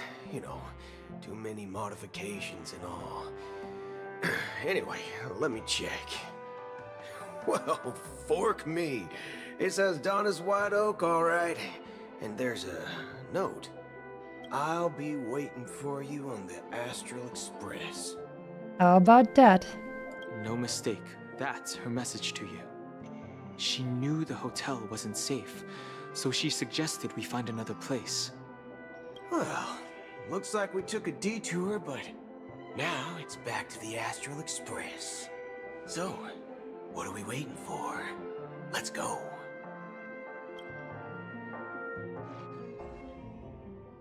You're back? 2 guests just boarded saying they were looking for Boot Hill, so I told them to wait in the parlor car. 2? I thought Black Sun was gonna be alone. Oh, just in time. 2 guests? Yeah, or 2. Look, we welcome all passengers on the Astral Express, but sneaking in like that, you have no regard for etiquette. My apologies, conductor. It was an oversight on my part. I assumed you were already acquainted with the garden. Given the chaotic situation in Penacony, the Nameless are the only ones we can truly trust right now. You are the memo keeper. Pleased to meet you, Dan Hung. I've seen you in others' memories. And as for Boot Hill, this is our first face-to-face meeting. I hope you enjoyed that bottle of Astana's White Oak. You sure have a refined taste.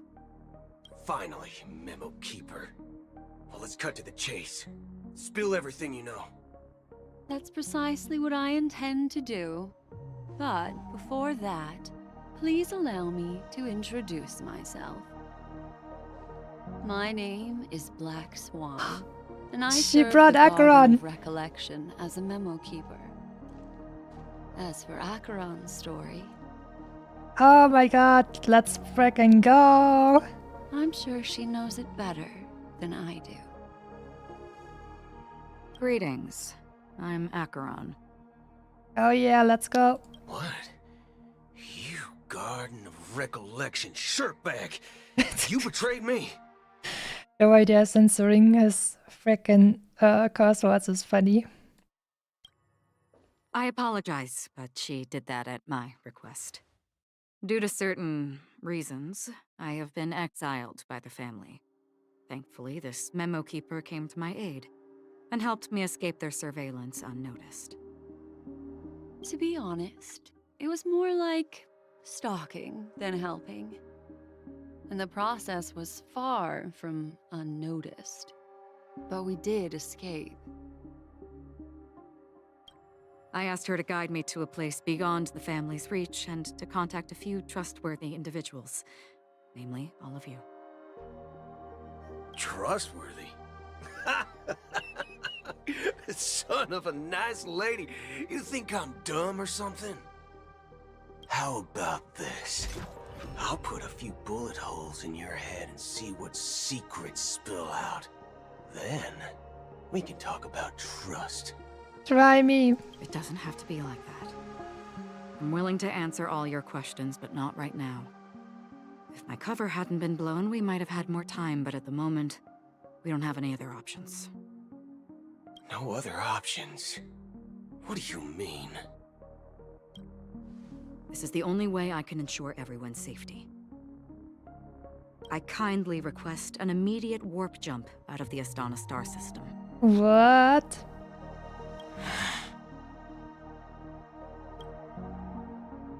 This passenger is requesting... As far as I can tell, she's not a threat, and seems to be telling the truth. I've briefly traveled with your companions and know their whereabouts, Dan Hung. Please rest assured, your nameless companions are safe, but they need our help. As for Boot Hill, you may have guessed. I've been waiting for you. Galaxy Rangers are known for their elusive nature and limited contact with each other, so this was the only way I could reach out to you. Only by doing this can I find a true Galaxy Ranger and fulfill a long-standing promise. To return his relics to their rightful owner. Someone once told me that every rainfall is like a gift from the heavens, a sign of their mercy upon the world. Raindrops are said to be the tears of the gods, shed in response to the sorrows of the world. Their constant pouring is a reminder that the gods haven't abandoned us yet. So, How long has this rain been going on for?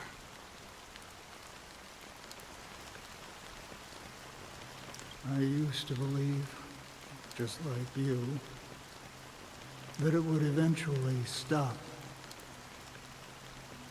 Years and decades passed. And in the end, such hope faded away before the rain did. These hands, like,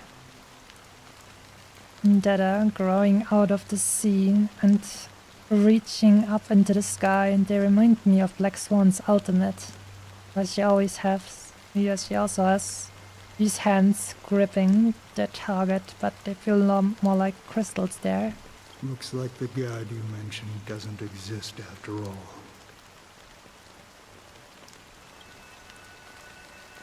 As he spoke, the old man's gaze remained fixed on the distance.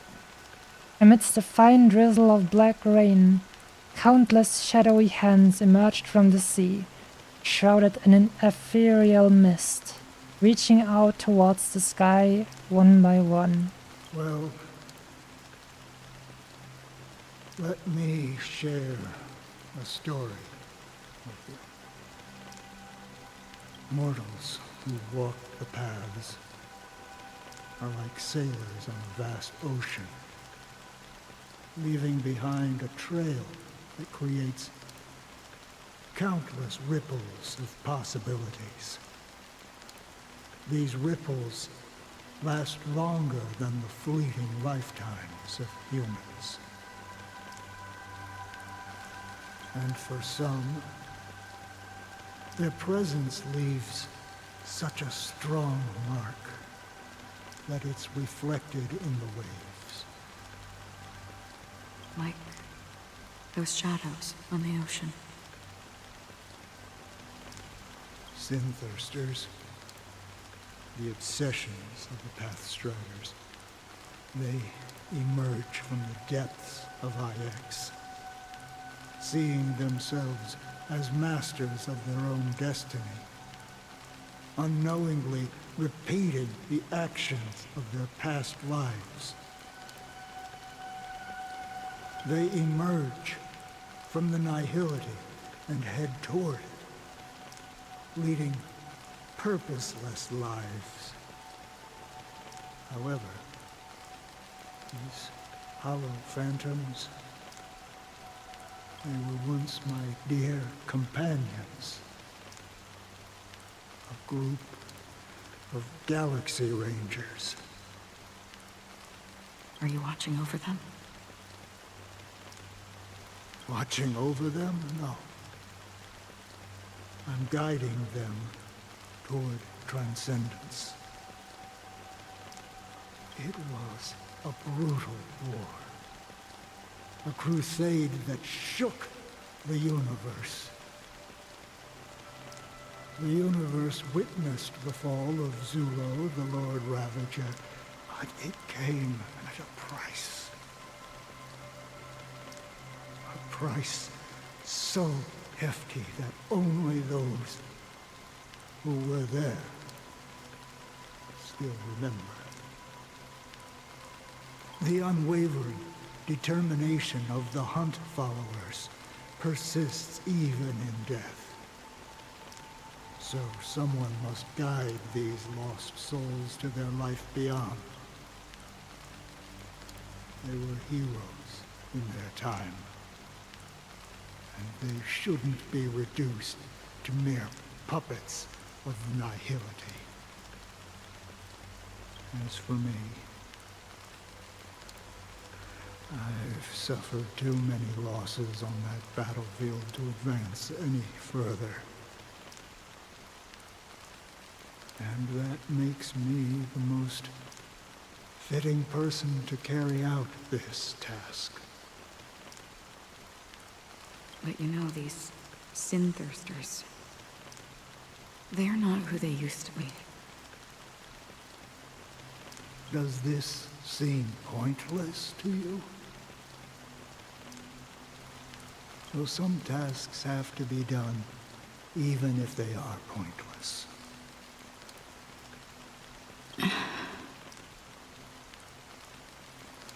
I can help you. For what? For the meaning of the nihility. That's what I've been seeking. I see. After all, this realm is off limits to ordinary souls, right? Thank you, stranger. I wish that you find what you seek. Before we part ways, I have one more question. It is true that their actions and even their entire lives may seem pointless from our perspective. But if, and it's just an if this is what the departed ones expected, should we try to change it? A good question. And a profound one. I don't know the answer. What I do know is that one day I too will pass away. And when I bid farewell to this world,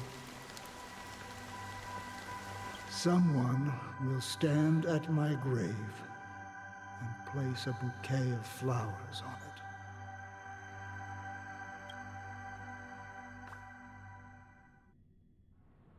Nine system hours until the Charmony Festival. We're in the golden hour now. When I appeared as a child, my speech, mindset, and soul reflected immaturity and innocence. As I grew into adulthood, I left behind my childlike side.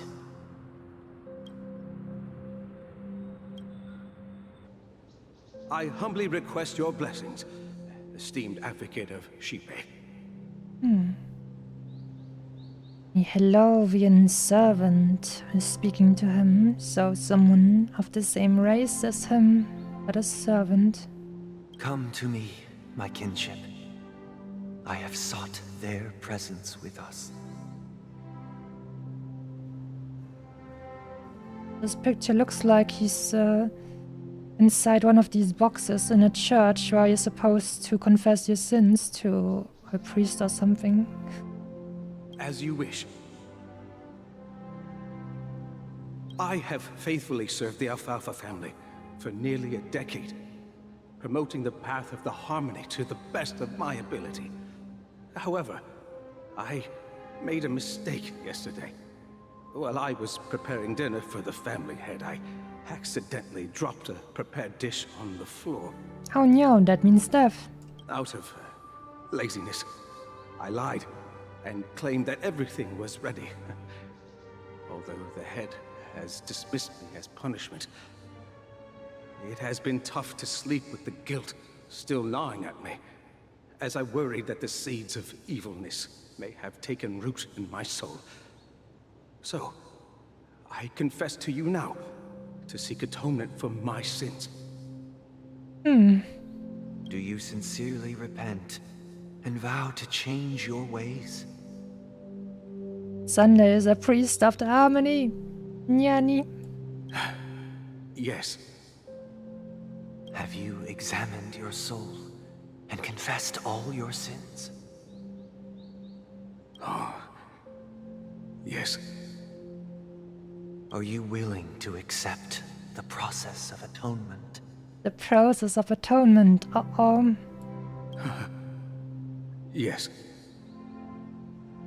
Maybe his name is Sunday because there's a religious connotation to it, because on Sundays you go to church and stuff like that. Very well. Show your dedication and goodwill to the family, and you shall be reinstated among them. Now, please, leave in peace. Oh, praise Shipe. And thank you, esteemed advocate.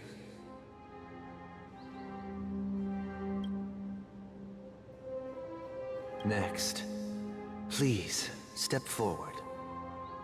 I wholeheartedly confess to you. Please, pardon my sins. Panicked dream chaser. Rest assured, I have implored their presence to be with us. As long as you are sincere, absolution will be granted. Oh, great. You know, I arrived in Penacony as a stowaway. I sold everything to get a ticket. My house, my land, and my 2 children. You sold us children. Boy.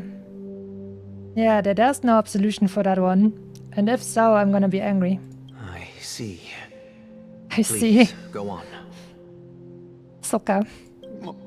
My children were starving. And I hoped they'd have a chance at survival if they became slaves here. Yeah, boy. If I can strike it rich here, I'll lift them out of that situation and give them the life they deserve. They've already lost it by becoming slaves. Can't make that good again. But the Bloodhound family got wind of it. They're on my tail, hunting me down. I thought I could bring my kids here. It was all my fault. All my fault. The family is ready to forgive all sinners. I'll ask the Bloodhound family to cease their pursuit. You don't need to live in fear anymore. What about the kids, though? Oh, thank you. Thank you. I'll work my hardest to redeem my children and make them part of the family. Praise the harmony. What? Next, please step forward. Hey, long time no see, Mr. Sunday. The most esteemed individual in Penacony, and the next leader of the Oak family, right? This is a Redditor merchant. I have sought their presence with us. Let us proceed. Sure, let's just get this over with. I have sinned, please forgive me. I wasted half a pizza at breakfast, and a bottle of Soul Glad. Very sincere sounding. That's it. Nothing more. Can we wrap this up? I've got a robo-ball game to catch, you know? Do you seek to atone for your sins through good deeds? My sins? Wow, starting to sound like a saint, huh? Well, let me tell you something. Neither the family nor you have the right to judge me. The judgment for wasting food, especially pizza in the Kitchen Empire, is definitely death. When I feel like it. You think nobody knows what your precious family has done? About the watchmaker? Huh? Don't kid yourself, Featherbrain. Those dream chasers might be fooled by your act, but don't fool yourself. Before you start spouting off your holy verses, answer me this. Where does the power of the Oak family come from? And your power? What makes you think you can sit there all high and mighty, looking down on everyone else? Well, I've spent enough time in confession today to enter the Harmony's paradise, right? Then I'll take my leave. Good luck with your election. And, don't make me regret my investments in you.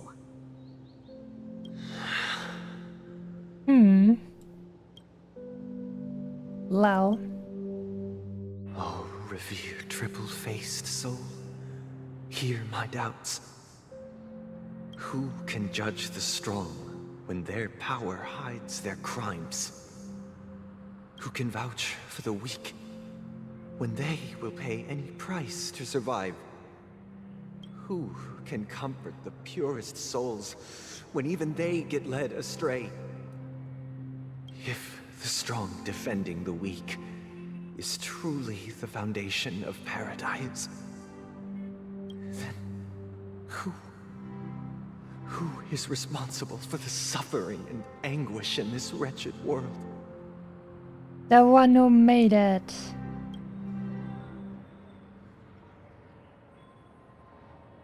Brother? Brother? Brother, are you all right? I'm fine. I've been working long hours, and I just made a trip to Dreamflux Reef and back. So, I'm a bit out of sorts. But it'll all be over before we know it. You've been working non-stop on the Charmony Festival, Mr. Sunday, and no one could have predicted this incident. Even if the Stellaron does pose a grave threat, I still feel sorry for all the trouble we've caused you.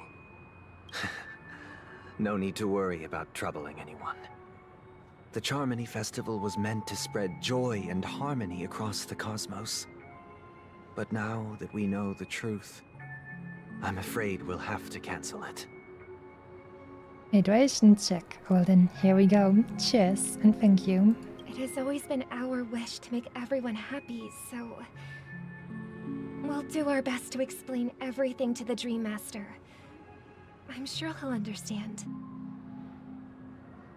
Even if the negotiation does not go smoothly, I'll refuse to go on stage. Without the Chord Master, the Harmonious Choir would not arrive, and the Charmony Festival would be just a grand performance, and nothing more. Don't worry. Sparkle will stand in for you. Haha. I'm relieved to see your determination. You know, since arriving in Penacony, we haven't had any contact with this Dream Master himself. I'd heard of the heads of the 5 major lineages, but the Dream Master is a mystery to me. The Dream Master rarely grants an audience, even for us. But, given the urgency of the situation, he's agreed to meet us in person. Perhaps you'll be the first guest to meet the Dream Master in years, Mr. Yang. Let's hope we can reach a consensus that satisfies everyone. Indeed. Let us hope so. It's about time. We'll have to get ready for the meeting. I apologize for any inconvenience caused by the urgency. Don't worry. I'll be waiting here. Dear, it's Mr. Sunday! Hey, come over here! Drunken guests. Looks like someone needs help. Let's go check it out. Still feels a little bit weird to have these small people be drunken as well. Because it feels like they have drunken children. I mean, it's... well, whoopsie. Oh, wait, what? Why is that here now? What? I wanted to click team lineup. There we go. Bring back Jing Liu. Just in case there might be a fight breaking out. You never know. Here we go. Mr. Welt. Thank you for everything you've done. I'll be waiting here.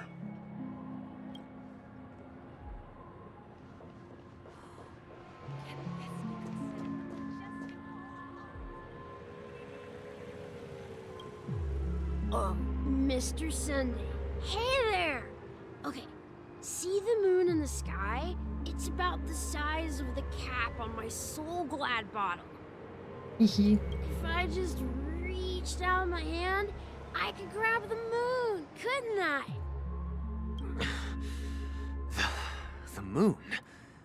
You mean the Grand Theater? The Grand Theater's the Stellaron, right? Yeah. Look at me. I've been away from home for too long. I must be missing that moon. But it's no big deal. The Grand Theater here looks much better than the moon back home. It's just magnificent. They told me not to sell everything I had just to come to Penacony.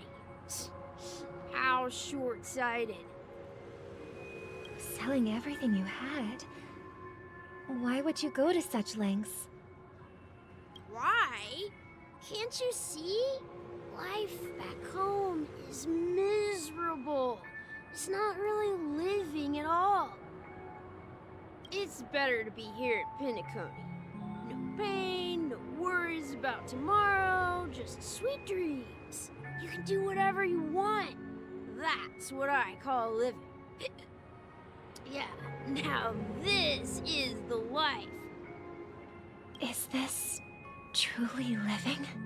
It's not living if you don't get new episodes of your favorite anime. Huh? What did you say, young lady? I didn't quite catch that. Oh, it's nothing, sir. You see, the traffic on Glock's Avenue can be dangerous. How about I ask a Bloodhound family member to escort you to Ideen Park over there, so you can continue enjoying your sweet dream? Oh, yeah, that's a great idea.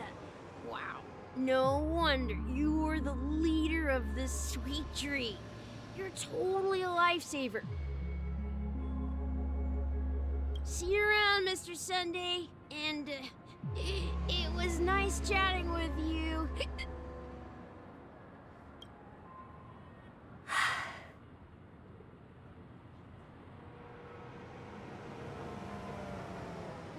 What's up, sister?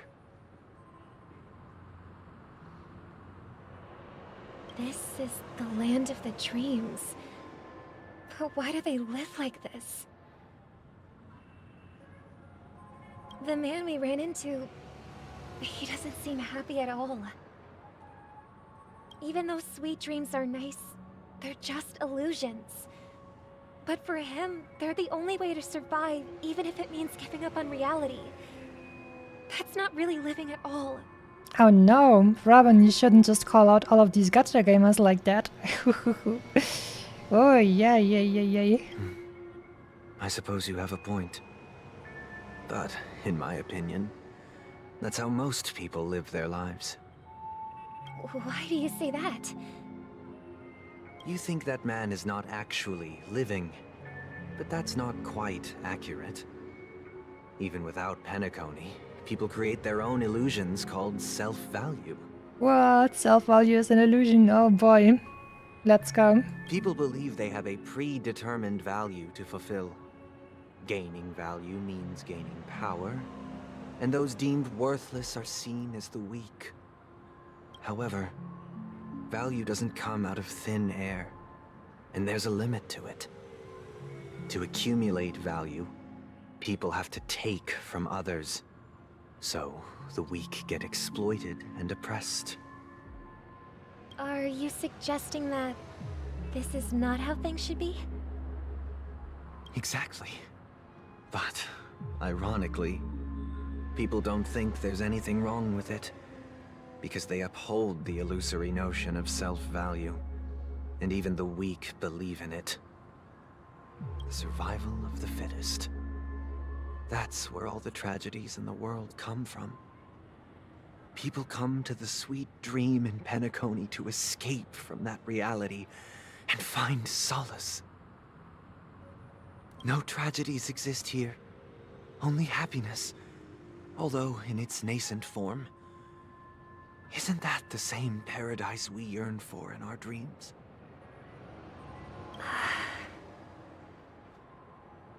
Perhaps that man is just an exception.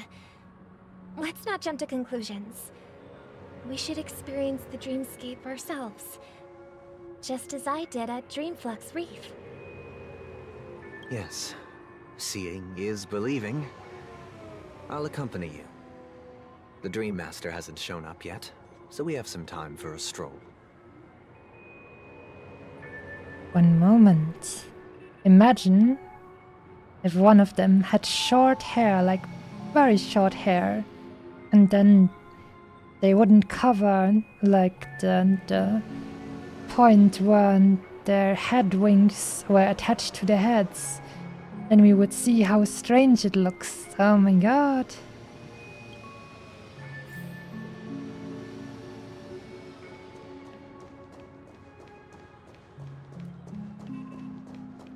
One moment, I need to inspect her shoes, very important. Very cute. But nothing where I would be like, oh no, I need those too. Like with some other characters. Cheerful guest. Glad to meet you again, Robin. How are the preparations for the Charmony Festival coming along? We're all so excited about it. It's going smoothly. Thanks for making the trip to join the festival. You're too kind, Robin. It's a pleasure to have guests from all over the universe celebrating day and night. I can't stand being lonely or bored, so this jubilant dreamscape is perfect for me. But if this went on forever, would it get boring too? Nah, not at all. Who Nah. would get tired of having so much fun? I'm sure you're having lots of fun. Every day, you get to wear fancy clothes, explore all sorts of dream bubbles, indulge in delicious food without gaining weight, and you never get old or sick. As long as you can afford a room, this place is the ultimate paradise. As long as you can afford a room, huh? But you know that only a few things can be brought back from the dreamscape to reality, right? That's exactly why I don't plan on bringing anything back. Just enjoying the dream itself is good enough for me. I mean, I'm not one of those long-living species. I only have around 60 or 70 years in this lifetime, and there's so much to worry about. Being happy here is pure bliss. Only living 60 or 70 years in a future environment seems pretty low, to be honest with you. Like, the life expectancy for, like, the very developed countries is easily more than 60 to 70, so, and they live in the future, so they should have even better healthcare, right? So, this feels a little bit strange. Anyways. Only in this sweet dream can I truly feel like I'm in control of my life and fate. Who would want to go back to reality after experiencing this bliss? I see. I genuinely wish you all the happiness in the world. And I wish you a fantastic performance, Robin! I'm off to the Blue Hour for the ball. See you later.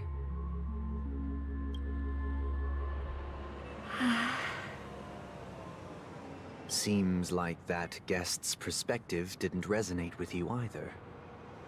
She had a valid point. I could sense her genuine happiness. It's just that... What you're trying to say is, she thinks she's in control of her life. But in reality, she's just escaping from reality and seeking solace in this sweet dream. Once she steps out of this sanctuary, everything will be lost. Well, she did make mention of being able to afford a room. Didn't she? However, the paradise in our dreams, it doesn't have to end. No.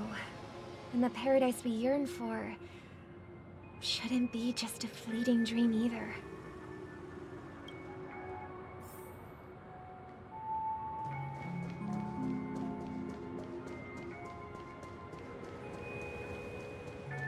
Well, well, well. I wonder, why are there even old people in this dream? Wouldn't they just be able to dream up a younger version of themselves and be happy with that?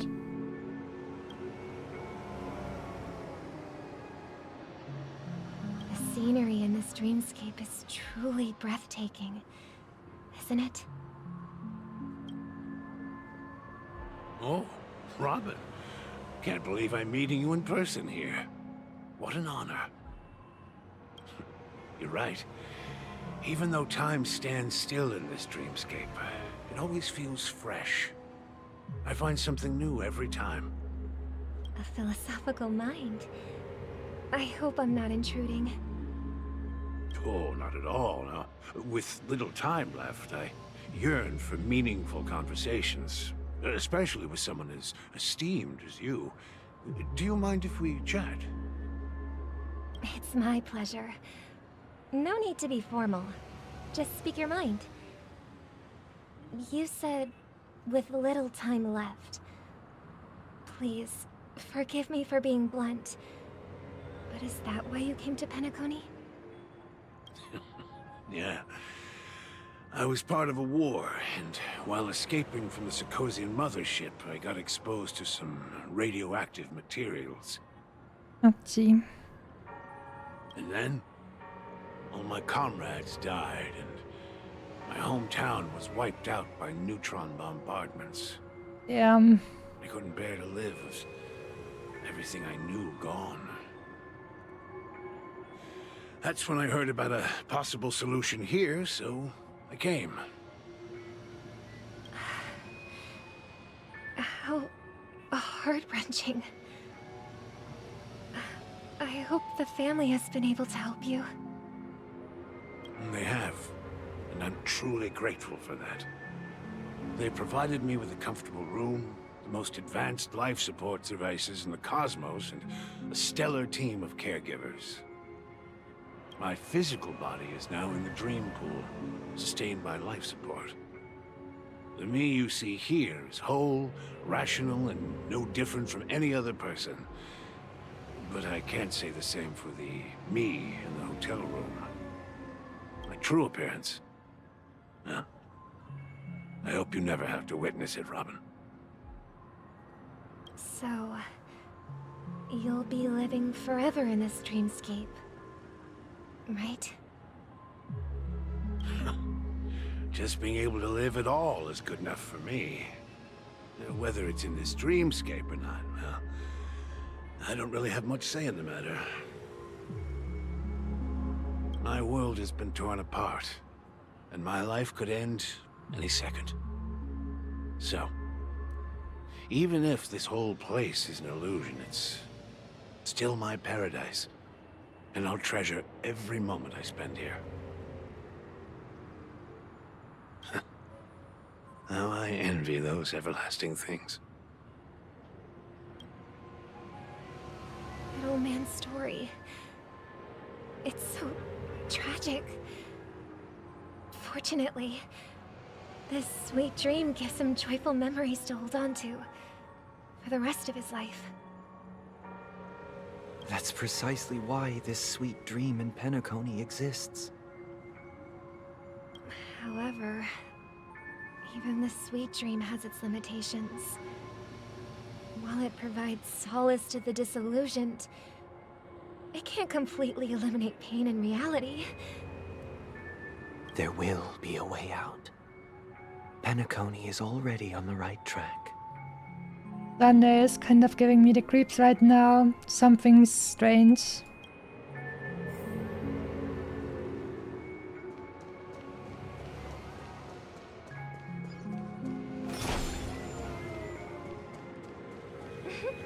Look what we have here. A lovely young lady. Wait, is that me? Robin, meet Sparkle.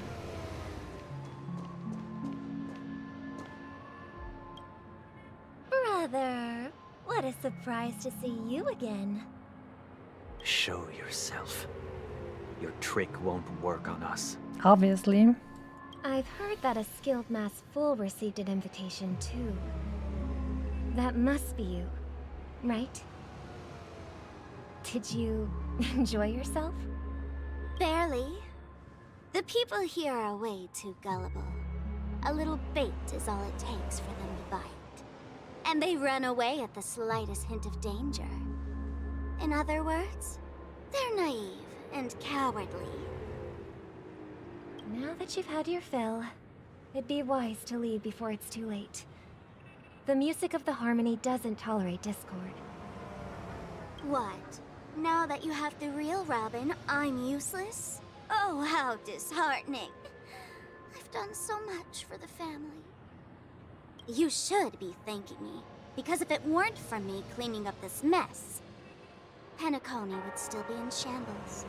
Don't you think? That was a personal request from the head of the Iris family, and it has nothing to do with us. Step aside and stop causing trouble for the Charmony Festival. The Charmony Festival? You think you can scare me? You think I have no idea what you're planning?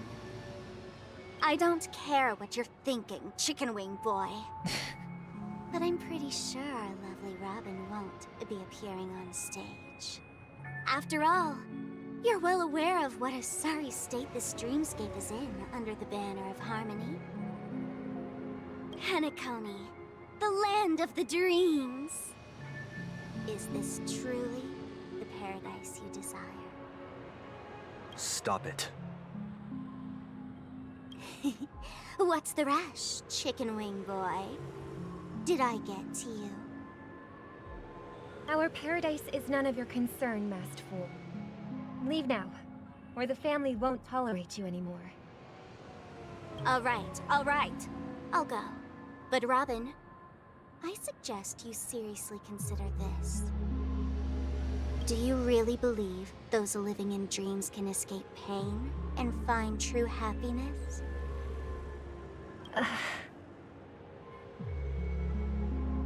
Well, I've done my part, and now I'm simply waiting for the fireworks to begin.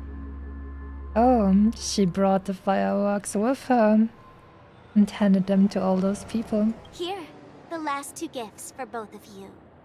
And don't lose them. If by some unfortunate chance the Charmony Festival starts against all odds, remember to use them during the show. And it'll be thrilling. Bang! I heard a raven cawing in the distance. It seems the Dream Master will arrive soon. Oh boy.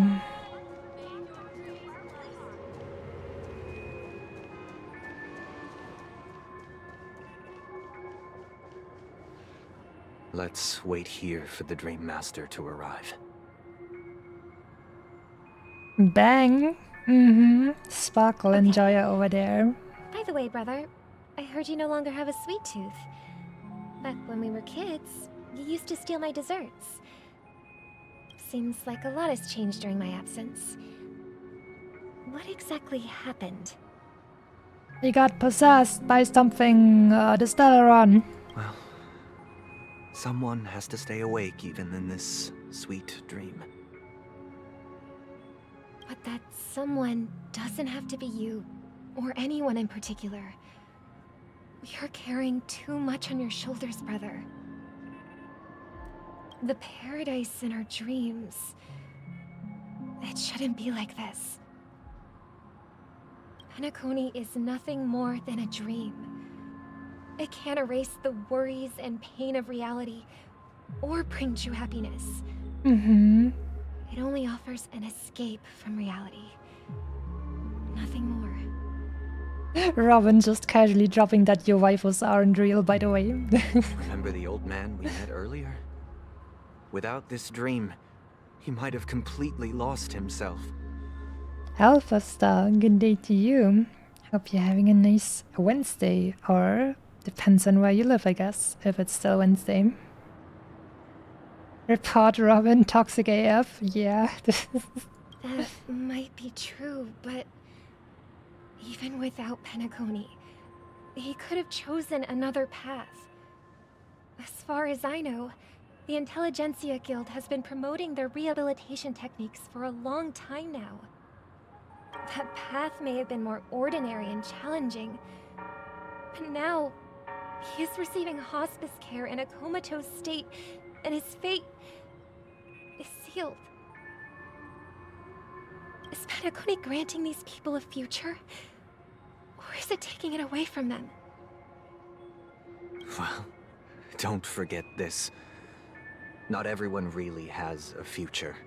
Yeah, Sunday's so frickin' barbaric. Ouchie. The future for humanity is like the sky for birds. People mistakenly believe that flight is inherent to birds because they've never witnessed those birds crashing to their death. Do you remember how we took in that little Charmony dove when we were young? Have you got Robin? No, I did not roll for her, and I won't be rolling for her in the future as well. At least not now. Yeah, we took care of it. Provided food and water, groomed its feathers. And later, when I decided to leave Penacony, I opened the cage and set it free.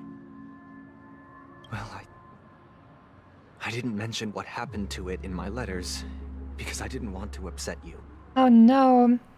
The little bird got eaten by one of Miko's lightning kitsunes. Uh-oh. Shortly after you left, it crashed to its death right in front of your window. What? I had surmised as much. I knew you wouldn't have avoided mentioning the bird for no reason. Despite that unfortunate outcome, I still believe it was the right decision. Birds aren't meant to spend their lives in cages. They belong in the sky, even if they can't fly. But here's the thing. If there are birds in this world that can never fly, can we really assert that they belong in the sky? Hey, my man, just slandering my emo boys. Are you implying that the same goes for humans too?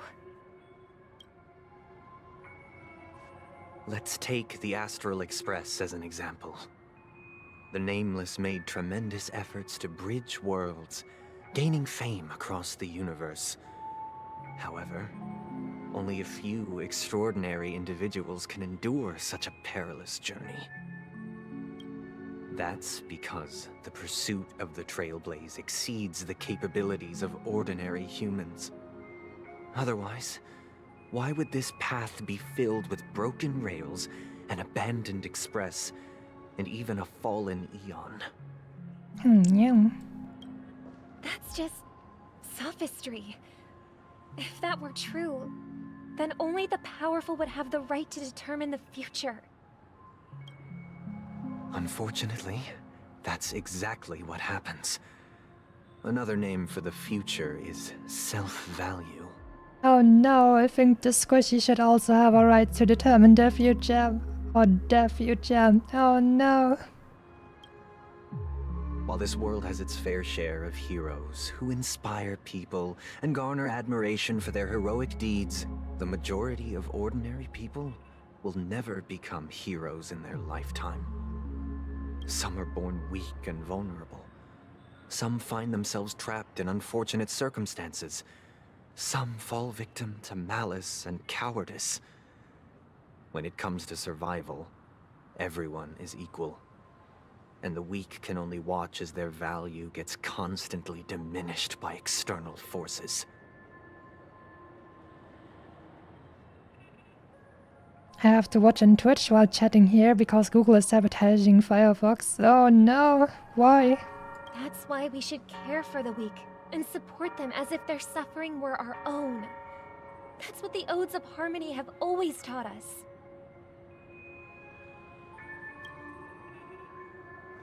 While the Harmony holds noble aspirations, the strong will always be strong, and the weak will always be weak.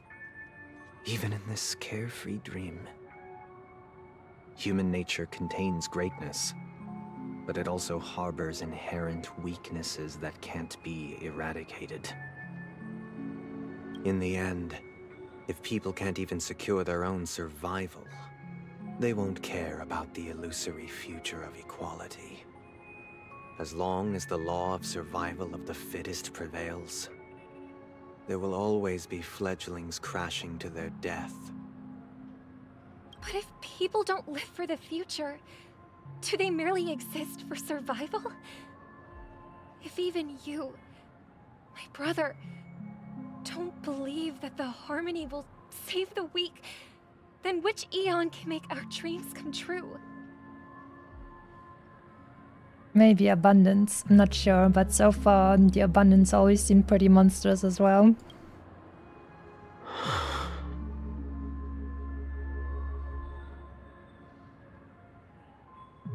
People often forget that when the first bird took flight, the entire world envisioned a future where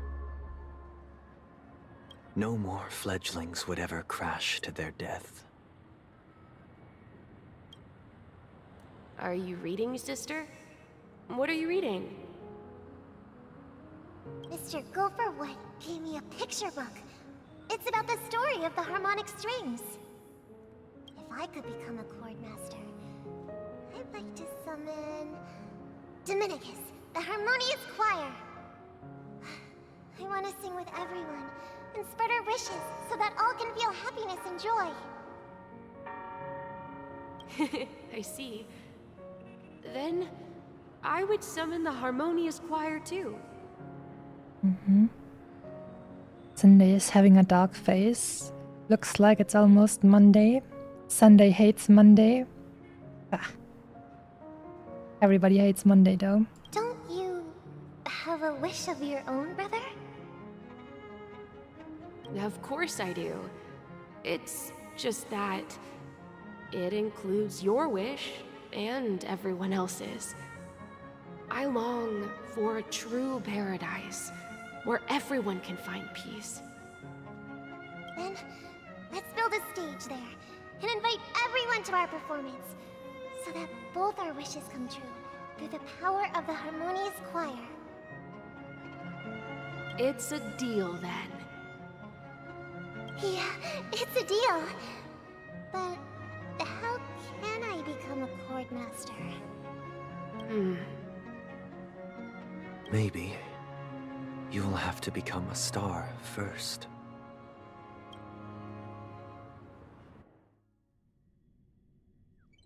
We're back to our beloved raccoon. You're back sooner than I 8 thought. system hours left Any results? until the Charmony Festival.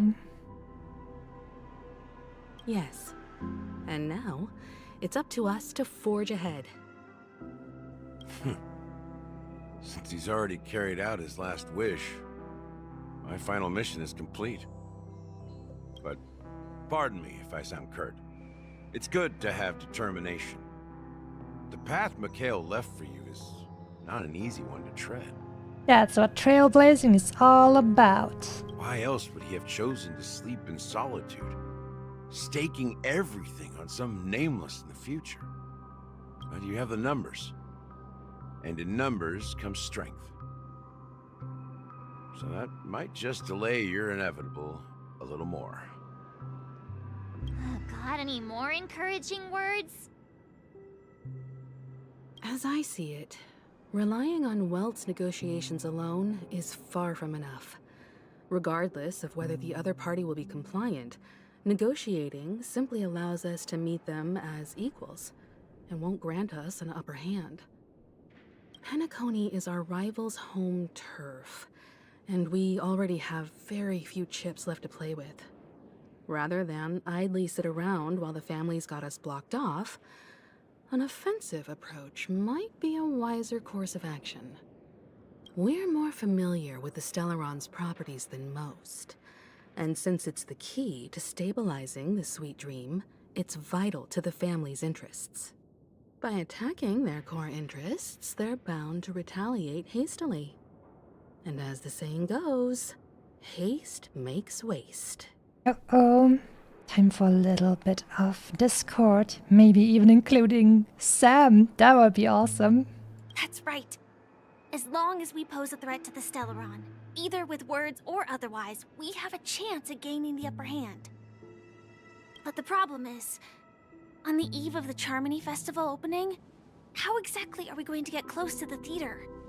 Family security will be airtight, and if we brute force it, even if we succeed, it's too risky.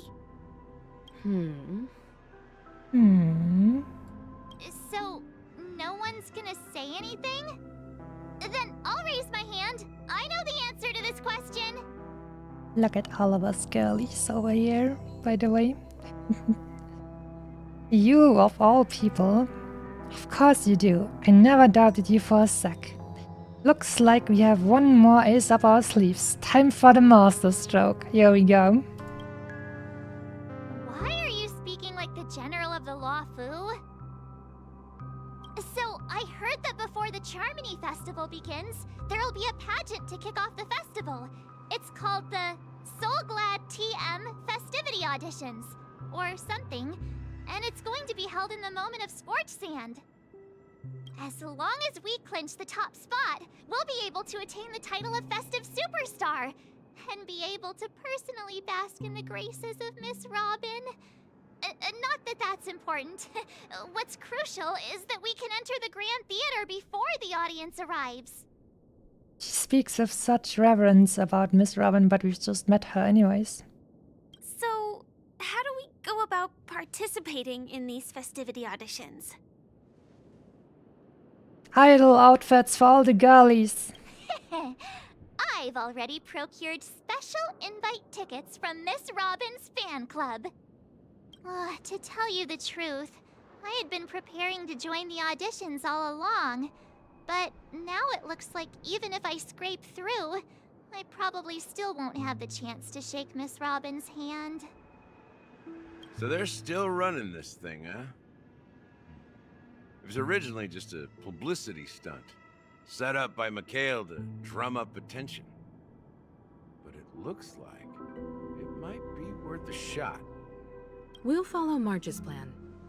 Mr. Gallagher, will you be joining us? I'm afraid I won't have the time.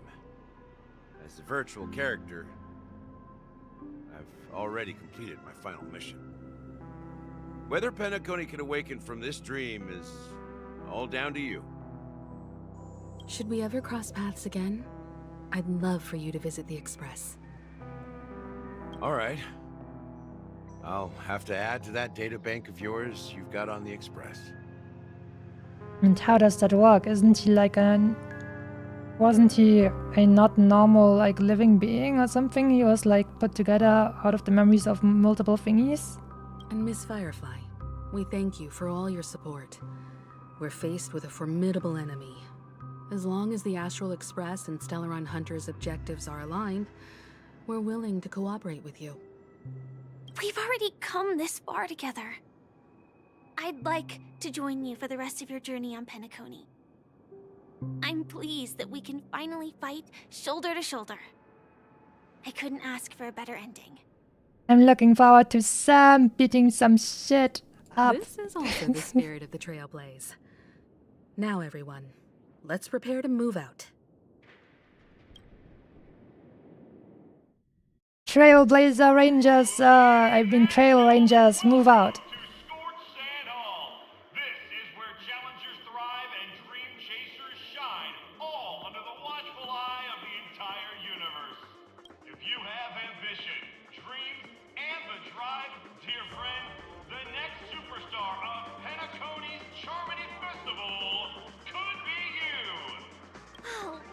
They've really outdone themselves! Oh, I'm starting to get excited!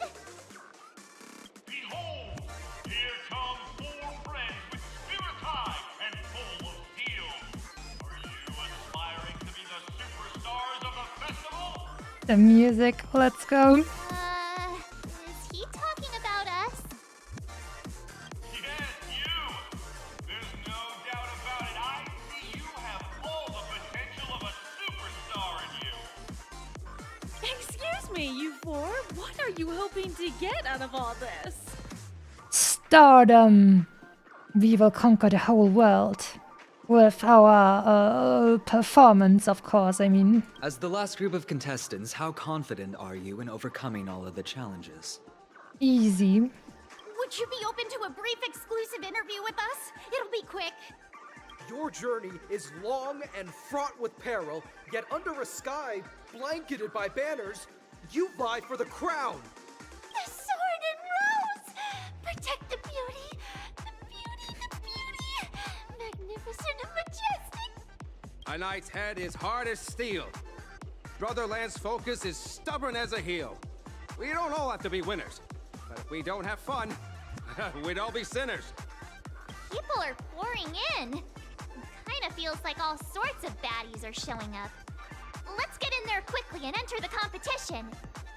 Ladies and gentlemen, please make way. Make way. I don't know why, but it makes me immensely happy to see all of them standing here around here. It's just so, I don't know, the girls on the night out or something. Coming towards us now is one of Penacony's top 10 wealthiest tycoons and the soul-glad business empire's founder, Mr. Dean. Allow me to introduce myself. I'm the director of Soulglad's factory, Dean Lena. My four friends, introduce yourselves to the audience across the cosmos. Hello, everybody. I'm Himiko, a nameless from the Astral Express, and these are my companions. Don't you guys need to hide your identities? Let's see. Hide it anyways. Penacony is plastered with our posters. And because the Astral Express is so well known, the family won't dare to make any rash moves. Hello everyone, I'm Masami and she's March 7th. Hello everyone, I'm the Galactic Baseballer and she's Say Cheese. Hello everyone, Hello everyone. You could say hello everyone, I'm dead actually, if you picked this option number 3. Is it really a good idea to have a talent show in this pivotal moment of our story? No. Let's go. Hello everyone, I'm the Galactic Baseballer and she's Say Cheese.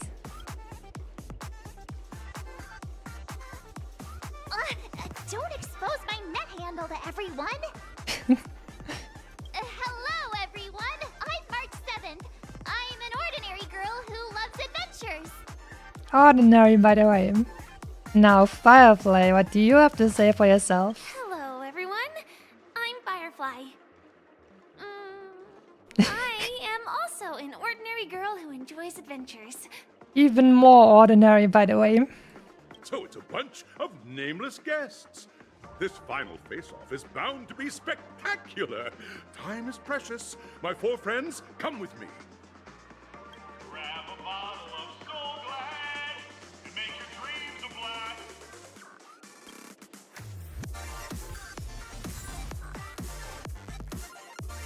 blast. OED und leer das Meer. Ja, nie. Empty the sea.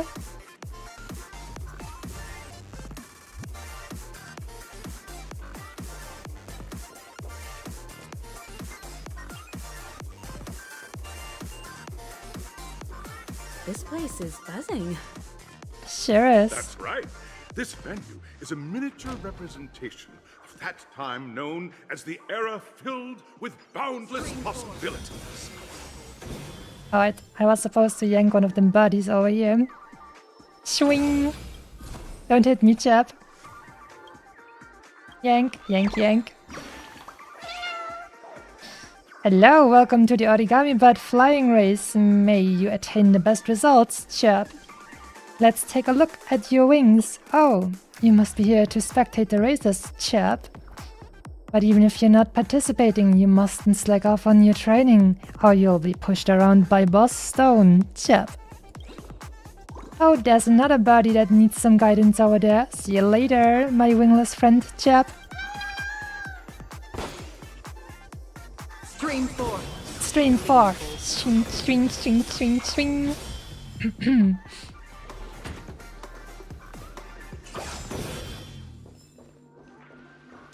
Swing, swing.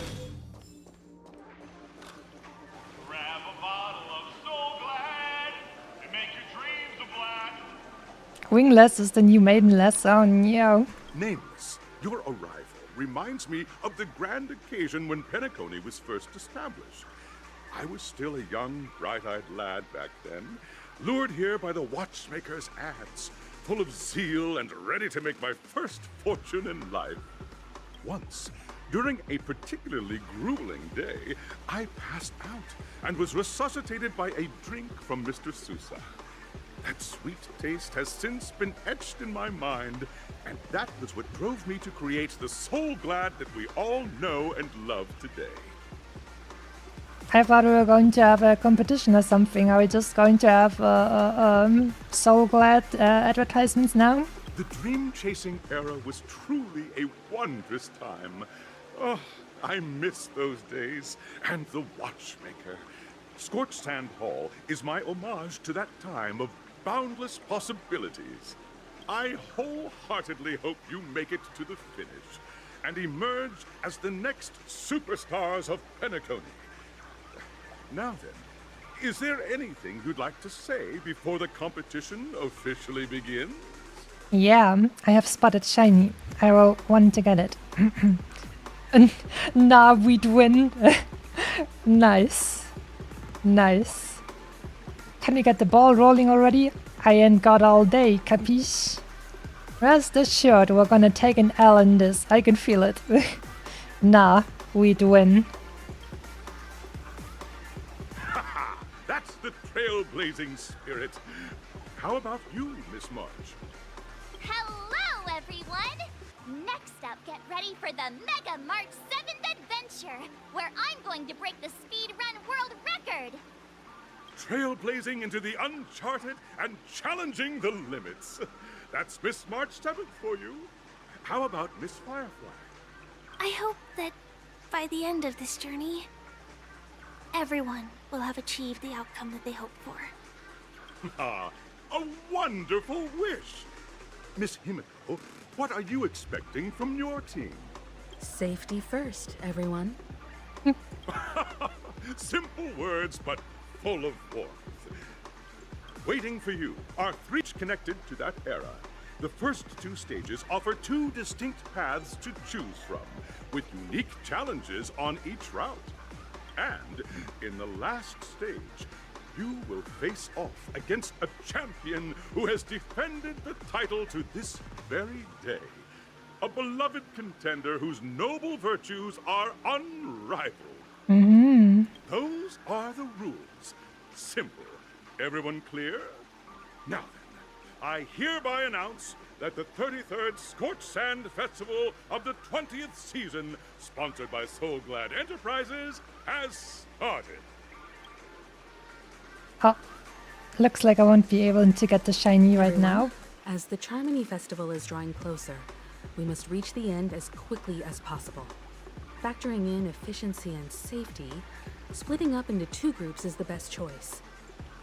March and I haven't known Miss Firefly for too long and aren't overly familiar with her.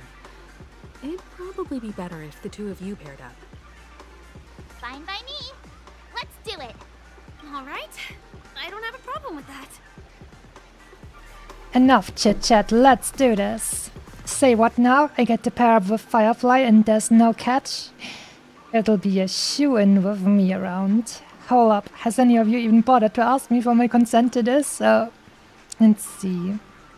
I don't even know what this is supposed to mean. Like, get the pair up with Firefly and there's no catch? Oh, I guess that will be something flattering for her, so let's just go with that. Say what now? I get the pair up with Firefly and there's no catch? We'll split into the assigned groups then. Ah, they don't even react. Rude. Oh, I do get to get this shiny. Here we go. Stream 4. The gleam of old blades. Stream 4.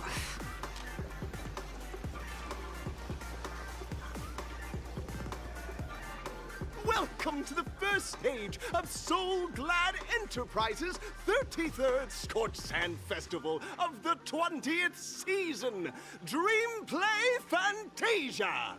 In this stage, you can choose between two challenges, the School of Acting or School of Action. School of Action! In the School of Acting challenge, you have to complete 3 performances from 3 scripts and move the panel judges. In the School of Action challenge, you have to defeat 3 groups of enemies convincingly and reach the end. Action, action, action. Now, make your choice. I don't even remember what the acting was actually. Blah blah. I'm sure it was blah blah.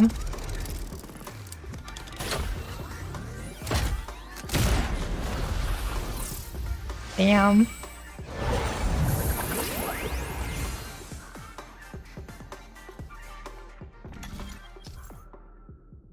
Select the challenge arena. Click the button in the text and select the challenge arena to go to.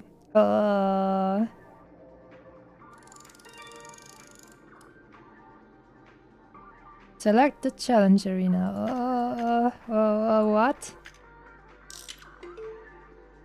I'm so confused.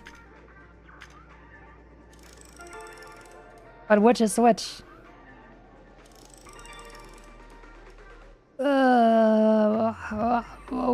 Which one is action and which one is acting though? I have no idea. Man, did they have to make this like this? I don't know, man. I don't know which is which. What the hell? Hate you guys. Alright.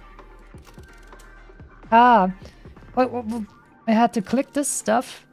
Why did they even give me the option to click around the other things when they gave me the whatever. It doesn't matter. It doesn't matter. Action challenge time. The champion's crown awaits you on the stage. Welcome to the arena of Action Stars.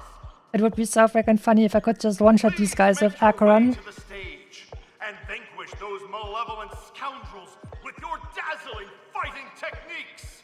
The title of Penacony's next big action star awaits you. Competitors, allow me to introduce the rules of this challenge to you. There are a total of 3 stages up ahead, each with their own challenges. The enemies you will contend against are antagonists from the film Once Upon a Time in Dreams. Defeat them swiftly and decisively to set a new record. It's worth mentioning that the fastest time of this stage was achieved by a contestant with fiery red hair. Astoundingly, he overcame all enemies across the 3 stages in only 5 minutes. Time is of the essence. Let's make this quick. Sure thing, but will she be able to fight? I don't think she wants everyone to know that she's Sam, so that will probably not work. A little something for everyone.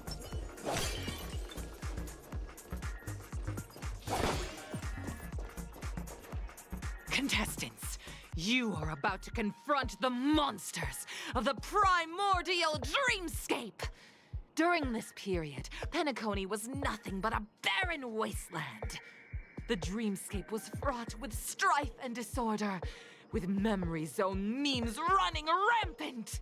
Oh, Mr. Railgun needs to sleep now. And then good night to you too, and thanks for tuning in and having fun. See you soon. As dream chasers who've come to Penacony, defeating them is your first step towards success. All the Soul Glad is ours! Don't even think about plundering the Soul Glad from us! And now, they would go ahead and try to take my delicious soda from me. They all have to be exterminated. Ready for another? Another journey begins. Enemy data net markers activated. Time for a good old counterattack. Well, let's see how these guys react to getting destroyed within a black hole. Swing, swing, swing. Goodbye.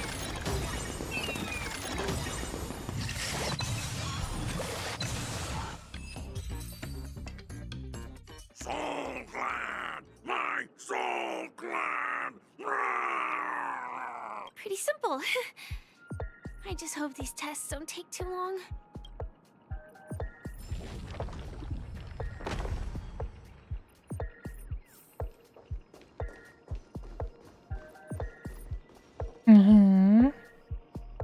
More stuff over here, and this time. Congratulations on becoming the first group of dream chasers! Answering the call from the watchmaker, you are disappointed to learn that Penacony isn't paved with gold. Resigned to your current plight, you start from the hierarchical dredges, biding your time for a chance at success. against this guy, I think I should use shields, so actually maybe I should use Japart. Just as you're about to give up, a downpour sparks a business idea. You enter the umbrella business! But just as things are looking up, you encounter a competitor. Defeat them and emerge victorious from this trade war. Interesting scenario we have here. Is our opponent Soul Glad? Because this is Soul Glad Enterprises' 33rd festivity auditions of the 20th season! Isn't this just product placement? It sure is. To safeguard the integrity of Soul Glad, I will soar high into the sky and become its shiniest star. Whoosh! The name of this is nice. Sweet gorilla who's been forced to play a monster. We will always remember you, Harambe. Everyone's a customer!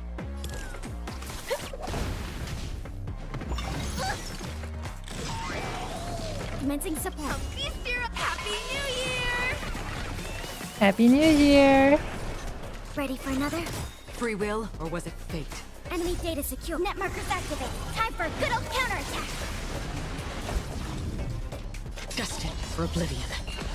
Destined for oblivion. Let's have some fun. It too shall fall.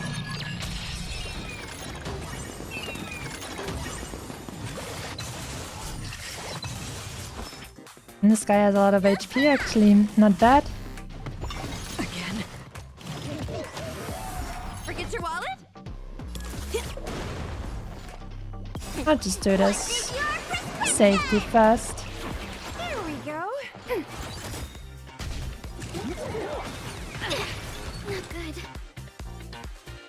Still waters of oblivion. Here we go.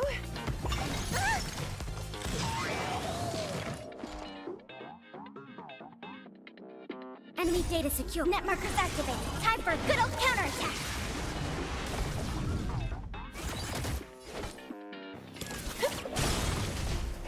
Ah. That's half the work. My dude will definitely get destroyed now. Oh, can I still use my ultimate? Oh no, I wanted to use my ultimate before the end. That's a shame. The world kisses me with pain, and I provide with Soul Glad in return. Whoosh. Whoosh! Whoosh.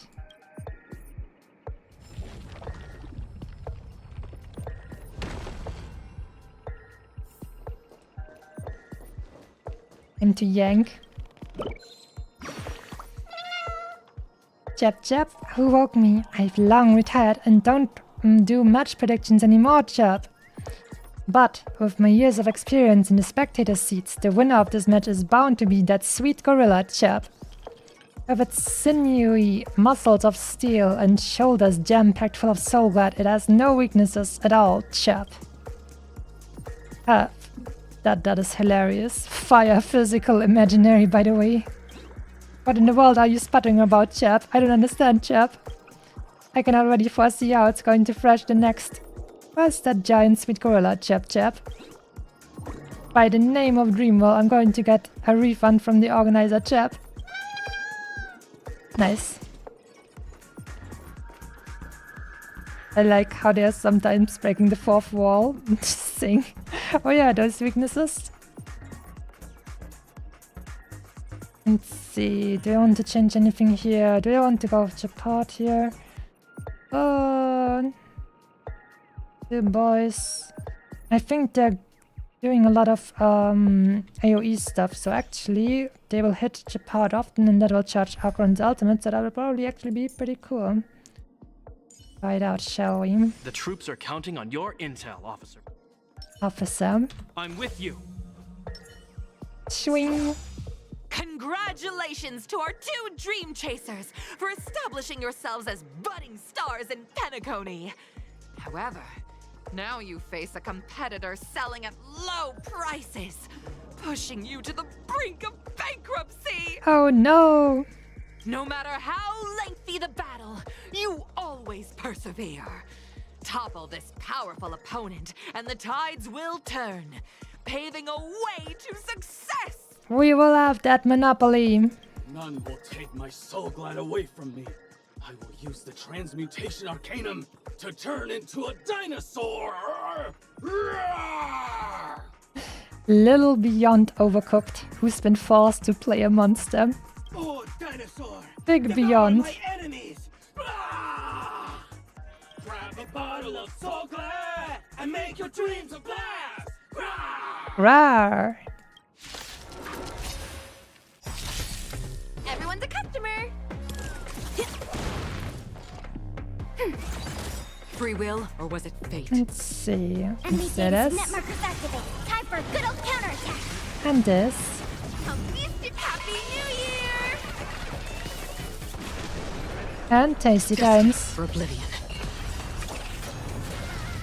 I weep for the departed. It too shall fall.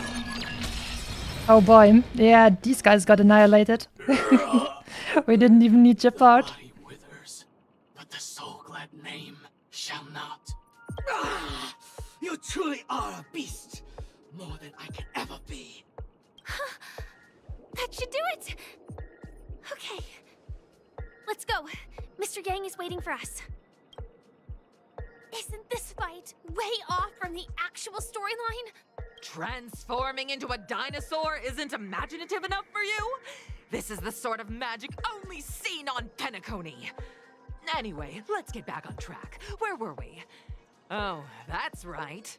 After an extended battle, you finally emerged victorious! Very extended battle, by the way. Who journeyed to Penacony with you chose to leave, having lost all hope. Oh no, not my companion. In the years that followed, you encountered each other once more on the prosperous streets of Penacony, but dared not call out to one another. Perhaps akin to the lingering regret of every dream chaser. Oh no, why is that tragic?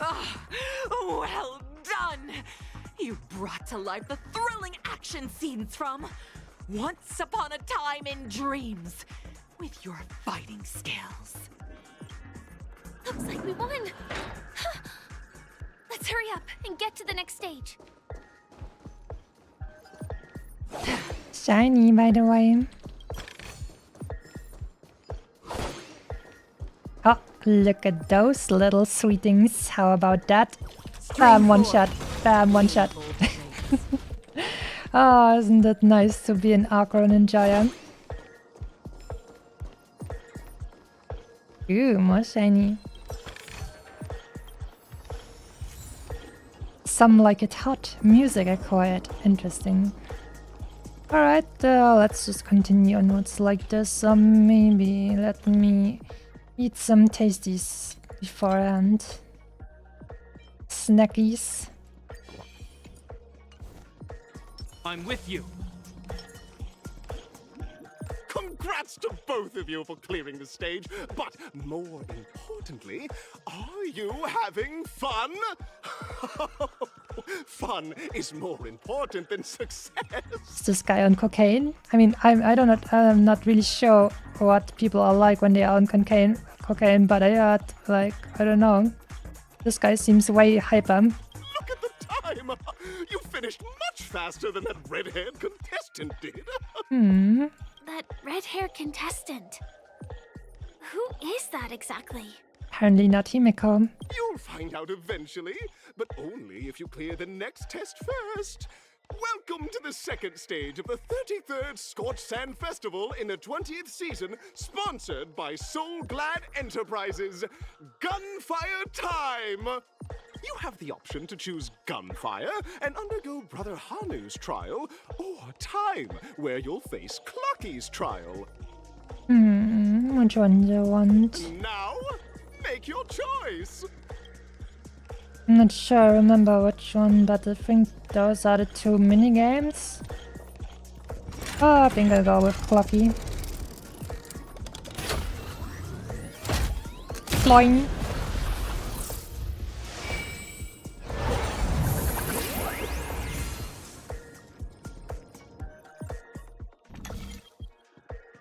Click the button. Time trial. Gunfire trial? Oh god. Oh wait, time has to be clocky. Let's go.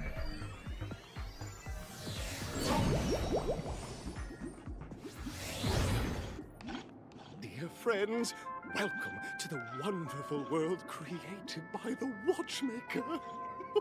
Awaiting your Oh man, this is guy's the definitely titular on character something. of the beloved Clocky animation, Clocky!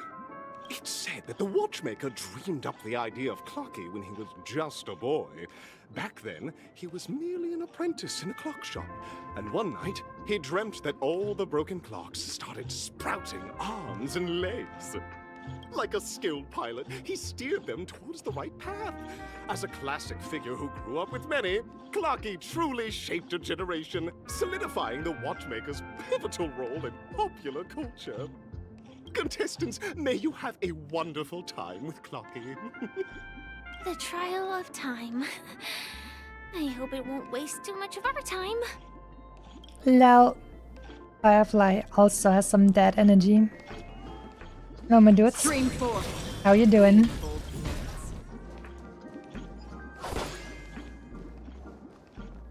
Just to make sure, a little bit more snackies, it's fine. This is a dreamscape, no calories.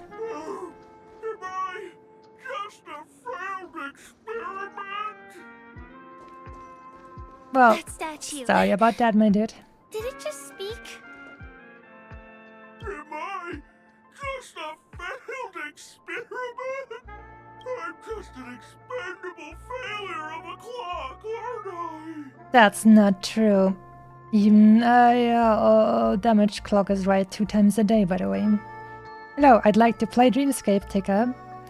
So this stage is requiring us to cure this thing with a whole therapy session now. We've got an urgent matter to attend to. Can you please let us pass already? Good day, sir. I would like to play Dreamscape Ticker. Play? So, I'm not just a failed clock, I'm also a failed toy. You guys are just like the other challengers.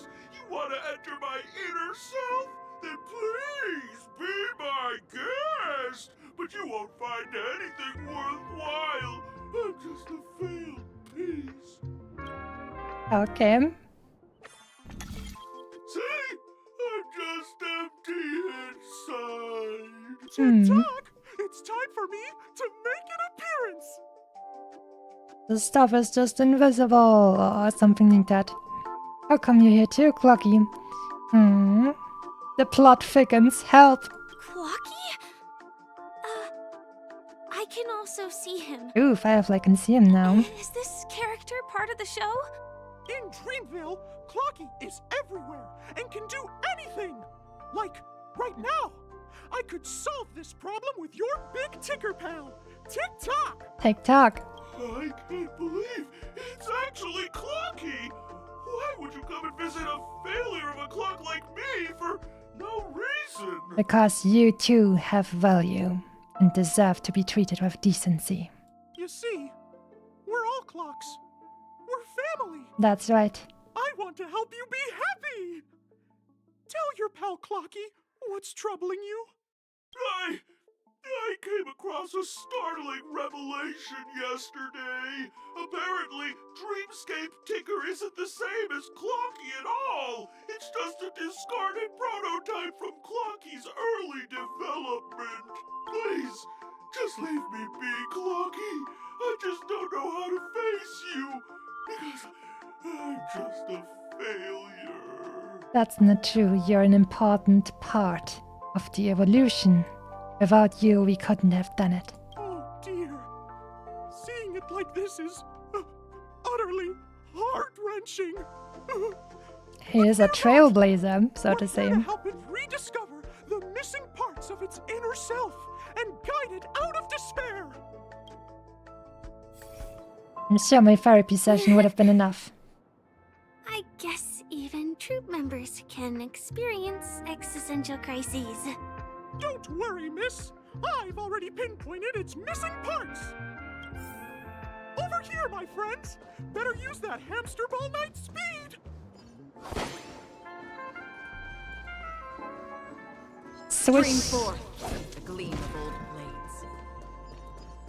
This must be one of the missing parts that Big Ticker needs. That's great! We're here! There's a missing part on the opposite side. But how do we get over there? There's also a dream side left here by a Dreamweaver. We're running out of time. We'll have to use it if necessary. Don't you worry. Oh, there's always time for shiny though.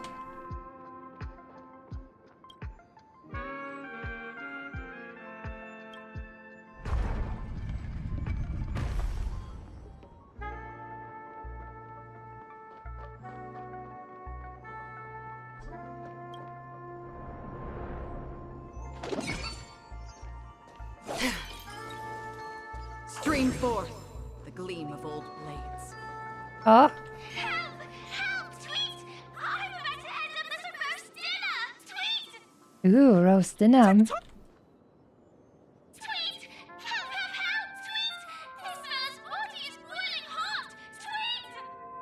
Tweet! It's a trap. They're not saying chirp, they're saying tweet. Is anyone there? Tweet! I can't take it anymore! Tweet! Oh dear! It's an origami bird! What's it doing in Beyond Overcooked's tail? Is that Clocky? Tweet! Please save me! Tweet! I'm being roasted alive! Tweet! It's an imposter bird, otherwise it would say chirp. Roasted bird?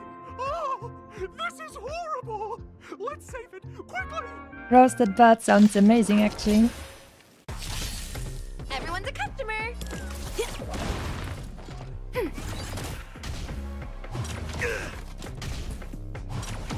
Yep, we're getting those extra stackies for Acheron. Beautiful. I weep for the departed. It too shall fall.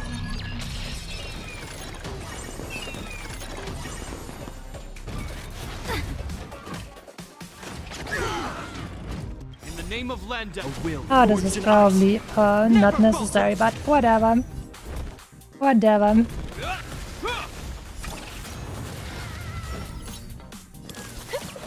Commencing enemy data signet markers activated. Time for a good old counterattack. On the still waters of oblivion.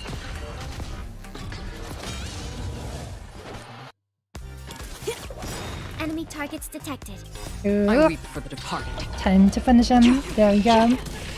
It too shall fall. And the next time I do it.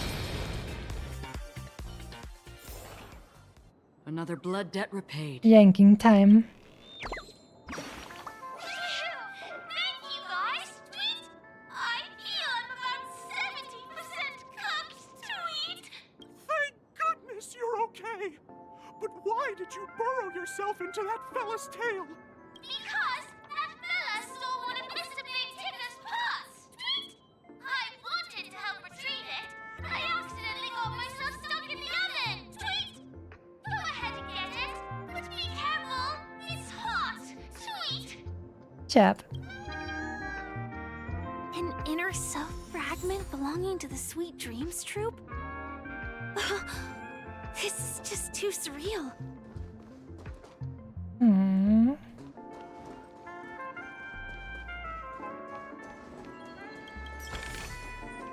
I don't think we're actually doing this in 5 minutes. Like, definitely not in real time.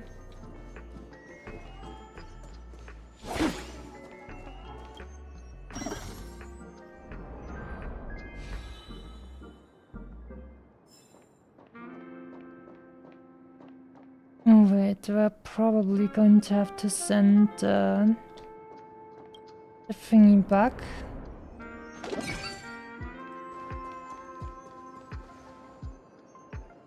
Yeah, and this one over here. And the Baku. Now we go back here. Now that hopefully works. Oh, not necessarily actually. Oh.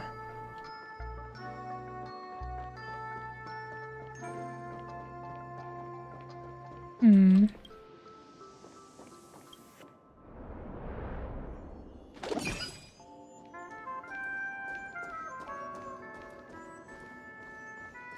Oh wait, can we press this thing over here, maybe. Once this one's there.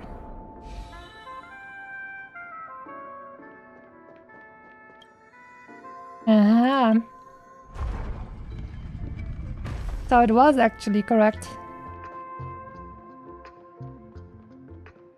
Shiny.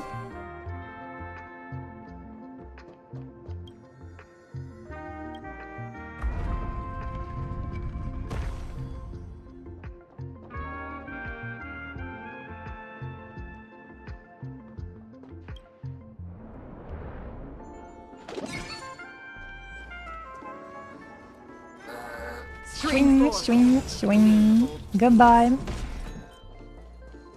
These guys will not stop us from having our story fun. Hehe.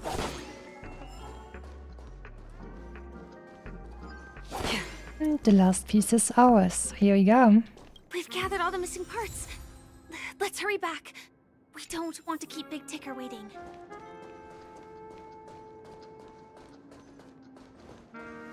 Can I just use it?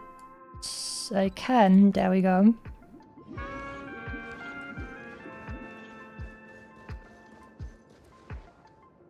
But don't forget to eat your snackies. We're back! As long as you have these, you'll be able to find closure. Tick-tock! Wow! This sudden surge of joy! It's working! Tick-tock! Next, we just need to enter its emoscape, help connect its pathways, and we're done! Chap. Right. Let's see. Stuff do we have here?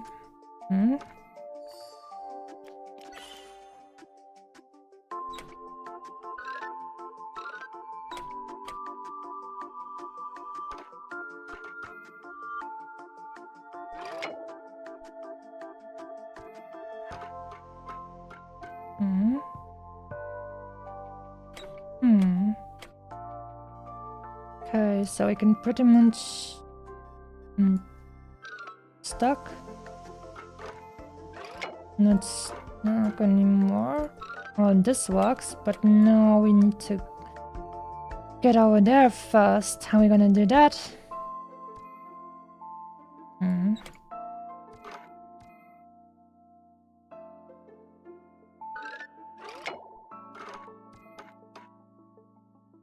This, and then we need something in between here.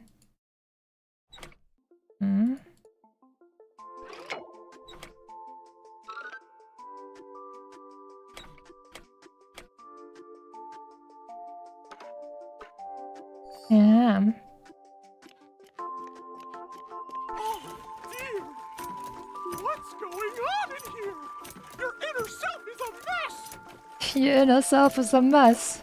Tell me something new. Qualified to be the real Clocky. Just give up, Clocky. It's gonna be fine. No! This is unacceptable! You have to face your fears! Since it's come down to this, I'll have to use clockwork.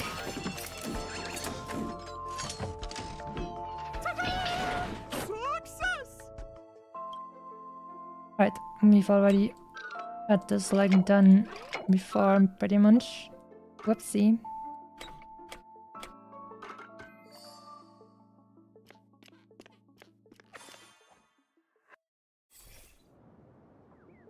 Oh, thank you, Clocky. If not for you, I'd never be able to connect with people like this. You helped me find myself again. No problem at all. As the guardian of Dreamville, it's what I'm here for. Tick-tock! Oh, my friends, you still have other important things to do, right? Go forth, my friends. When the moment comes, all the Dream Tickers and I will cheer for you. I wonder, now that we've actually fixed him, will they break him again so he can still work for the next festival? It's all done! Victory's in sight. Let's head to the final stage. Yes, and we'll also yank out this bird. Jab jab. Looks like this buddy has given you a hard one to solve. It'll take a mean feat to bring it down a peg with its overwhelming size and at such a daunting height. Try the jigsaw puzzle at the side. Let's properly educate the body that humans are creatures that use tools. Ah, maybe not. At least not yet. I'm with you. Swing, swing. Imagine actually having to fight these guys. Lol. Stream 4 is what I say to that. Congratulations to both of you! Oh, you've overcome all obstacles and proven yourselves! But, unfortunately, there is only one who can be Penacony's festive superstar. Oh no. In the final stage, you will face the defending champion. If you fail, you will lose the opportunity to become the festive superstar. Time to take him down. Welcome to the 33rd Scorched Sand Festival's third stage in the 20th season, sponsored by Soul Glad Enterprises, Superstar Showdown.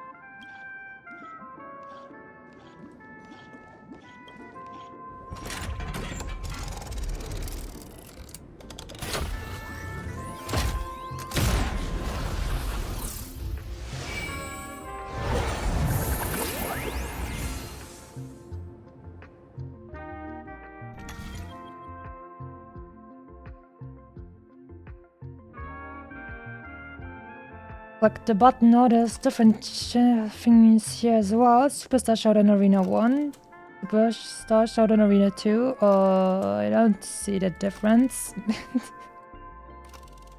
I wanna know what the difference is. You meanies. I'll just go with Superstar Arena 2.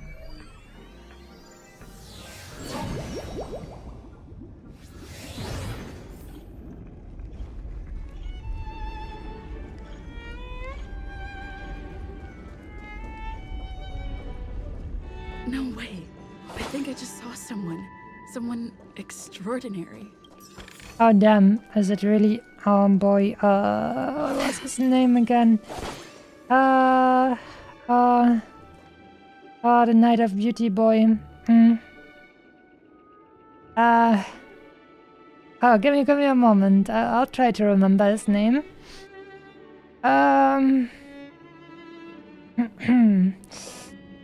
What was his name again? Night of Beauty, red hair. What is his name again? Argenti. Argenti. Like silver, I think. There we go. Why isn't he talking? Please wait, my beautiful ladies. By the glorious light of beauty, I never thought I would see you again in such turbulent times. Your kind faces are as spring's gentle breeze, bringing solace to my scorched heart. Maybe they didn't get his voice actor or something? Are you a Knight of Beauty? Oh, so the Red Hat contestant was you all along. Will you be participating in the Chamonix Festival as well? I'll just write a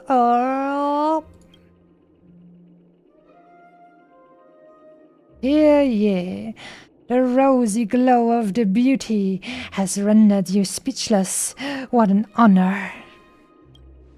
Upon hearing of the impending festivities, I commanded the one and only to bring me to Penacony with full haste. Alas, in a cosmos unguarded by the beauty, disorder prevails. Thus, my passage was delayed by tending to the sick and injured.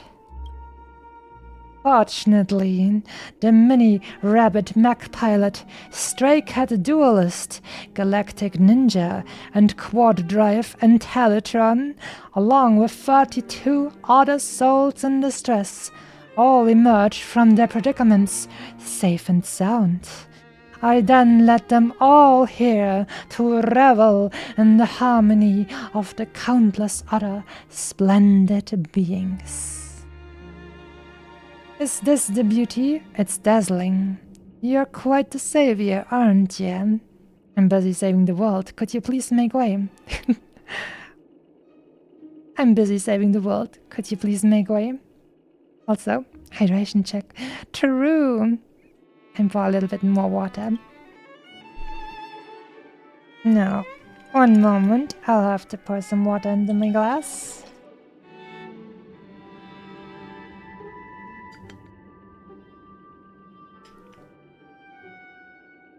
And cheers.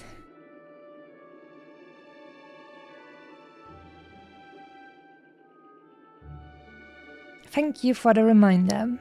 And now to continue onwards. Saving the world. What a righteous act of beauty, if that's the case. No, that won't do. The rules of the contest are sacred and inviolable, just like the beauty. What would be the noblest choice? We need to seal the stellar run on Penacony. I'm begging you, all I speak is the truth. We need to seal the stellar run Penacony. That's right. This magnificent dream is built upon the Stellaron and the countless sacrifices of many people. Or, to encounter deeds so vile, they stir one's very soul. However, present-day Penacony bears no marks of the Stellaron's taint, and the family has always been renowned for spreading harmony. How can I be sure your words hold truth? Tell the truth about the Watchmaker and the Stellaron. You don't trust your dear friend? I will tell him the truth. If I'm not wrong, the Knights of Beauty also received an invitation from the Watchmaker, right? That's right. But what does this have to do with the Stellaron? Actually, we've already met the Watchmaker. He big dead. You revealed to Agenti all the truths about the Watchmaker and the Penacony Stellaron. It's clear to me now. Evidently, you are traveling in pursuit of the beauty's ideals. Go forth, my dear friend, beautiful miss. The audition's crown is yours to claim.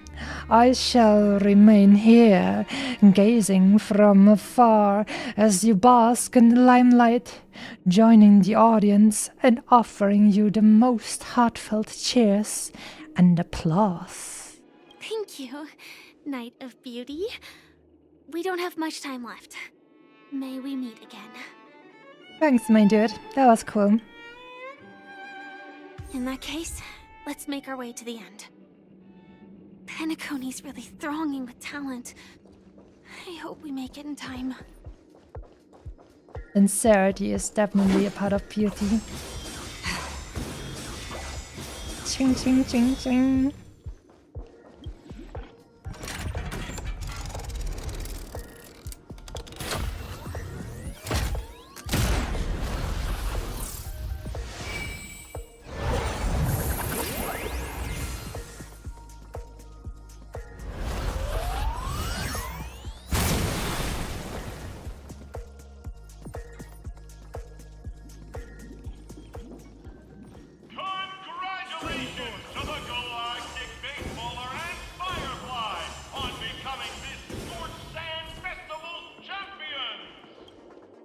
Hehe.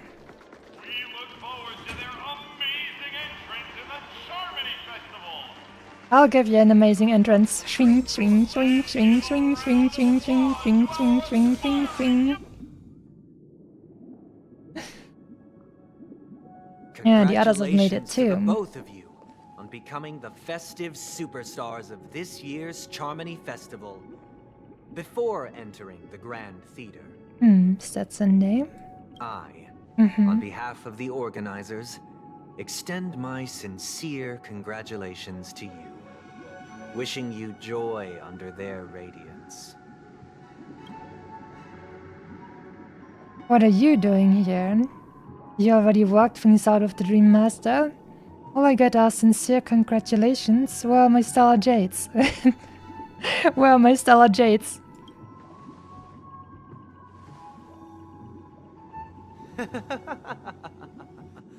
Your endeavors are worthy of extra recognition, and I've taken steps to ensure that. However, this reward is not a material one, but rather the opportunity for an open and honest communication between us. As previously promised, my sister, Mr. Yang, and I have met with the Dream Master. We delved into the truth about Penacony and its Stellaron, and have come to a consensus. Both I and the Oak family cannot acquiesce to your request. I knew something was wrong with Sunday. Oh no. Just as expected. We acknowledge the perspective of you, Nameless. Penacony does require change, but not as you propose. The planet of festivities cannot and will not revert to a place characterized by chaos, disorder, or anarchy. Through your journey of overcoming obstacles, you must have glimpsed the essence of that era. The vulnerable ruthlessly eliminated, equality non-existent, common folk living precarious lives, eking out a dreary existence. Ultimately, only heroes like yourselves manage to achieve success. But I would dare ask, if you did not possess the special status of having a Stellaron, and you were but an anonymous and frail member among the masses, which Penacony would you prefer?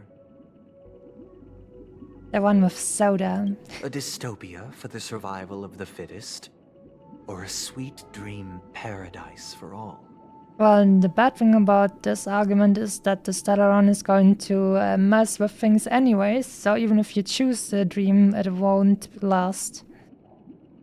There's nothing wrong with being the fittest. A sweet dream paradise doesn't sound too bad.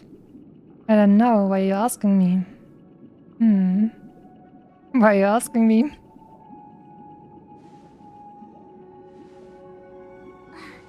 That's not the point! Don't let him mislead you! Mr. Sunday, even if the members of the Oak family can't fully agree on what to do about the Stellaron, now's not exactly the time to be holding an extensive discourse about Penacony's past and future, is it? The Stellaron issue concerns the life and death of everyone on Penacony. If anyone has a better suggestion, the crew is more than willing to listen. Also, it'd be best to tell us the ins and outs of that meeting. This way, we'll at least know what Welt and Miss Robin are dealing with, and the reason why they failed to make our appointment. They have been taken prisoner. Oh no. Ah, Navigator. That is precisely my intention. With all present, let's begin by discussing the details of that meeting. Let's talk about our tribulations and choices, our ideals and beliefs, and our final course of action. The only path to take. I see you sounding so freaking aggressive. A while ago. You mean to say that for the longest time, there have been scoundrels who would use the charming festival that I have bequeathed to the masses as a tool to realize their ambition? Indeed, Dream Master. Once the Charmony Festival begins, the Stellaron's powers, along with the song, will be broadcast across the entire planet of Penacony. And then everyone in their dreams will be unable to awaken. Oh, it will be sorted online. Oh. This is indeed surprising to me. The dreamscape is maintained by the collective effort of the 5 families. If someone were to use the Charmony Festival to recklessly disseminate the power of the Stellaron, this individual must hold a position of great authority. It's Sunday. Do you have any suspects? Sunday. He has been infected by the Stellaron or something. I'd like a to Colia. ask, did you really not know of the Stellaron's existence?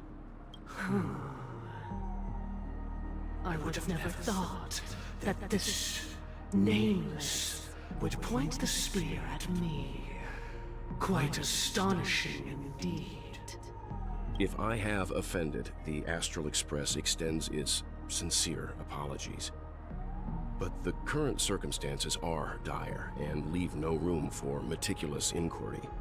We're doing this out of concern for the Dreamscape's safety. So, if you could, please alleviate our concerns. Dream Master, it's just to prove that the Charmony Festival has nothing to do with the Stellaron.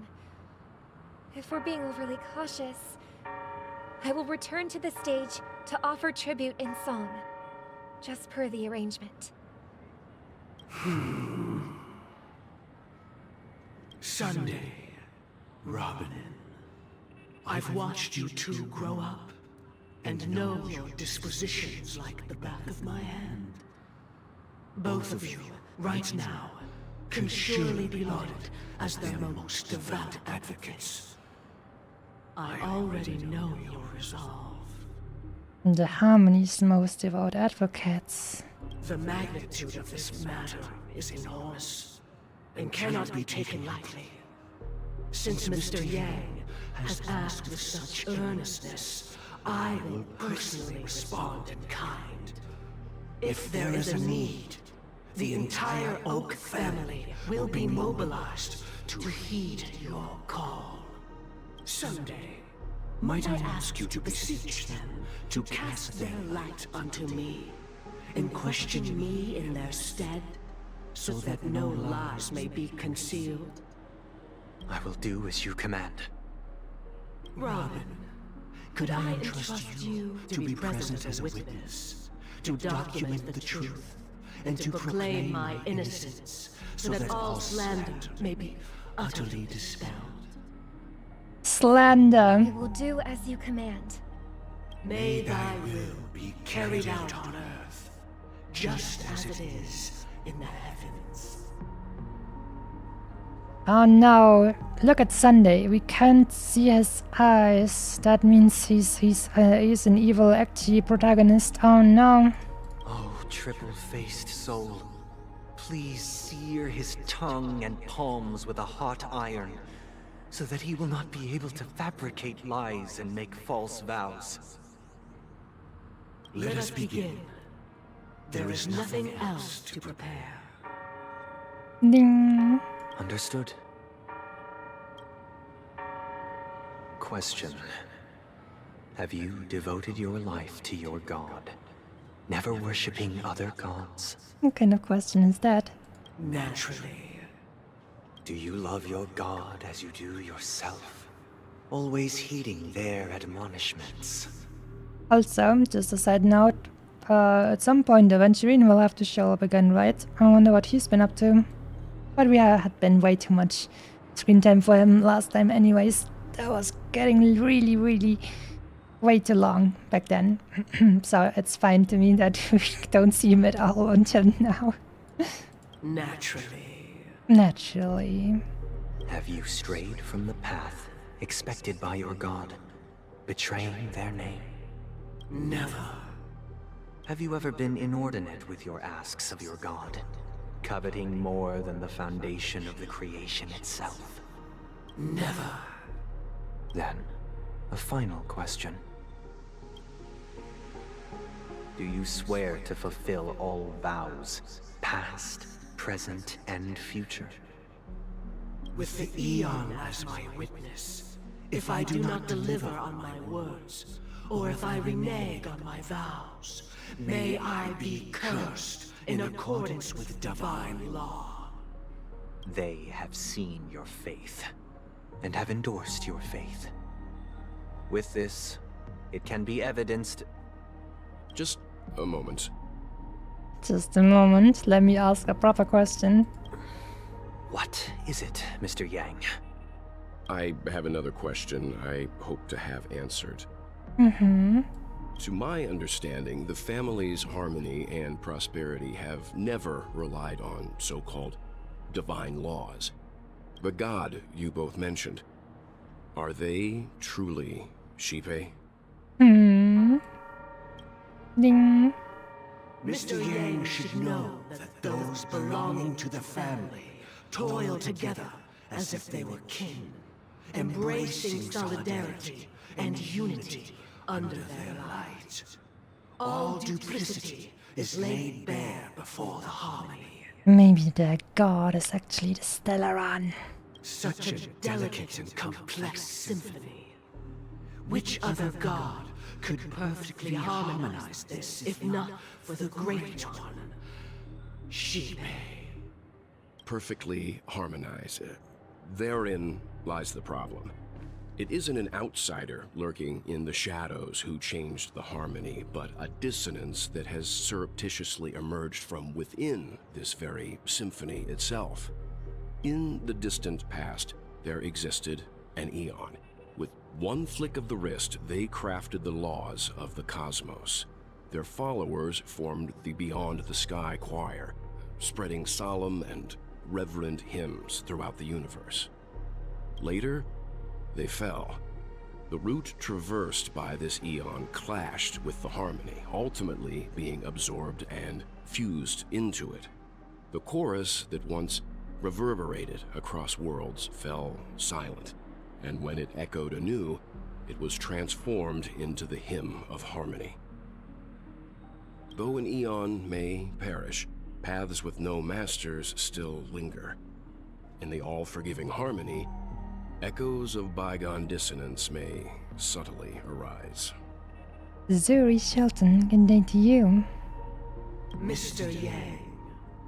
Mr. Yang. Being overly astute can be a detriment.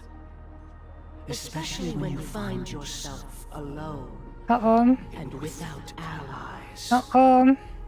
Not my boy. So this is how it is. For the sake of our grand cause someday, please afford these two an opportunity to rest. What? I knew it. Sunday, you evil boy. I called it. I called it.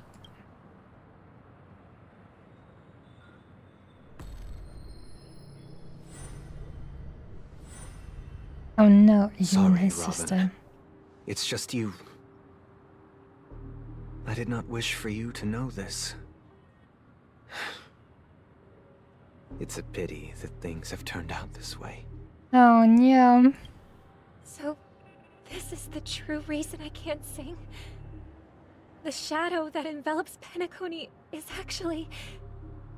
We were never children of the harmony. Our ideal paradise could not have been crafted by Shipe. True bliss can only be guaranteed by the one who transcends the many. Within the foundation of law, humanity establishes civilization, and through harmony, we obtain order. Oh boy. Unbelievable. To think that there would be remnants of the Order on Penacony. What have you done with Mr. Yang and Miss Robin? Don't worry. I just gave them some time alone to ponder their fates. And now I put them into a Sharingan genjutsu. You should know that these actions make you an enemy of the Astral Express. Should we need to stand against the Nameless, it would only be myself and the Oak family involved. But we haven't reached that point yet, have we? Your efforts for the justice of Penacony are evident to everyone, and have been widely observed. You want to talk terms with us? Stop beating around the bush and get to the point. Give Mr. Yang back to us now. Oh, I intend to. But that hinges on the outcome of this negotiation. If it is the order that drove you to imprison Welt and Robin, and you're using them to coerce our compliance, then there'll be no point in entertaining any type of discussion. You're mistaken, Miss Himiko. They are in very safe hands. And just as the family has always proclaimed, no one can be harmed in the dreamscape, least of all in the beautiful new world belonging to the Order. Penacony and the entire universe have witnessed far too much innocent bloodshed. The strong wield their blades against the weak, and the victors push the vanquished to the brink of life. Natural selection. The world abides by this principle, establishing the well-being of humanity atop the corpses of the downtrodden. Only we, or rather, I possess the power to put an end to this farce. Half-Striders of Order. So you've decided to resurrect a dead Eon? No one's ever done such a thing. If Miss Himiko is interested, let's draw back the veil and speak candidly. I've always firmly believed that people can understand one another through peaceful means. I'm willing to divulge the unembellished truth as to the intentions of the Order's Pathstriders, so that you will make better judgment for the Astral Express, for Penacony, and for this stretch of the universe. Words can hardly do justice to the beauty of that ideal. Beauty. So, come with me, everyone. Let us retrace our steps, and see once again where this road leads. Oh no, it's going to be a trick or something. Maybe, possibly. Where'd he go? Well, this is a dreamscape. Don't be so shocked. Welcome. This isn't any location in Penacony's dreamscape. It's my inner world. The reason the scenery before you remains unchanged is because your consciousness has drawn on similar concepts to fill in the gaps. You've imprisoned us? Who in the right mind would expose their inner self like this? Have you imprisoned us? Did you do the same to Welt? It's a tuning process. Stronger in effect and more draining on the mind. The gray-haired guest has experienced it before, so she should understand what it entails. I don't remember. Tuning allows you to intuitively grasp my feelings, which also means that I cannot hide anything from you. Now, everyone, please look at the huge screen.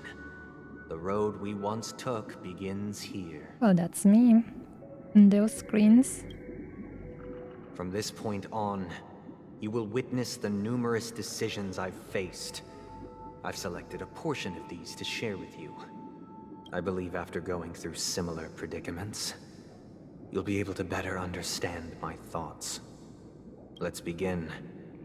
The first decision. A story about a baby bird. This story happened when Robin and I were very young. We were victims of the Stellaron disaster, and the family's Mr. Gopher Wood, who would later become the Dream Master of Penacony, saw that we siblings had no one to turn to and took us in. Later on, Robin and I lived a time with nary a care in the world. One day, after dinner, while my younger sister and I were lounging about in Mr. Gopher Wood's yard, we spotted a fledgling Charmony dove all on its own. That baby bird was tiny. It didn't even have all of its feathers, and it couldn't sing. When we found it, it was already on its last breath, having fallen into a shrub, probably abandoned by its parents. Maybe even thrown out of the nest. We decided to build a nest for it right there and then. However, thinking back, that winter was unusually cold, with fierce winds at night in the yard, not to mention the many poisonous bugs and wild beasts in the vicinity. It was clear that if we left the fledgling in the yard, it stood no chance of surviving until spring. So, I suggested we take it inside, place it on the shelf by the window, and asked the adults to fashion a cage for it. We decided that when it regained its strength enough to spread its wings, we would release it back into the wild.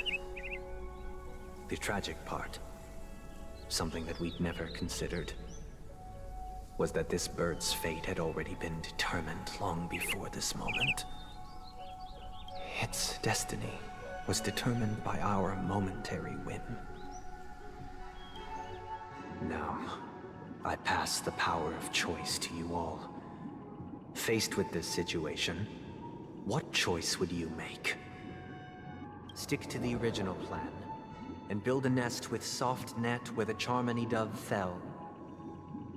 Or build a cage for it, and feed it, giving it the utmost care from within the warmth of a home. I eagerly await your answer.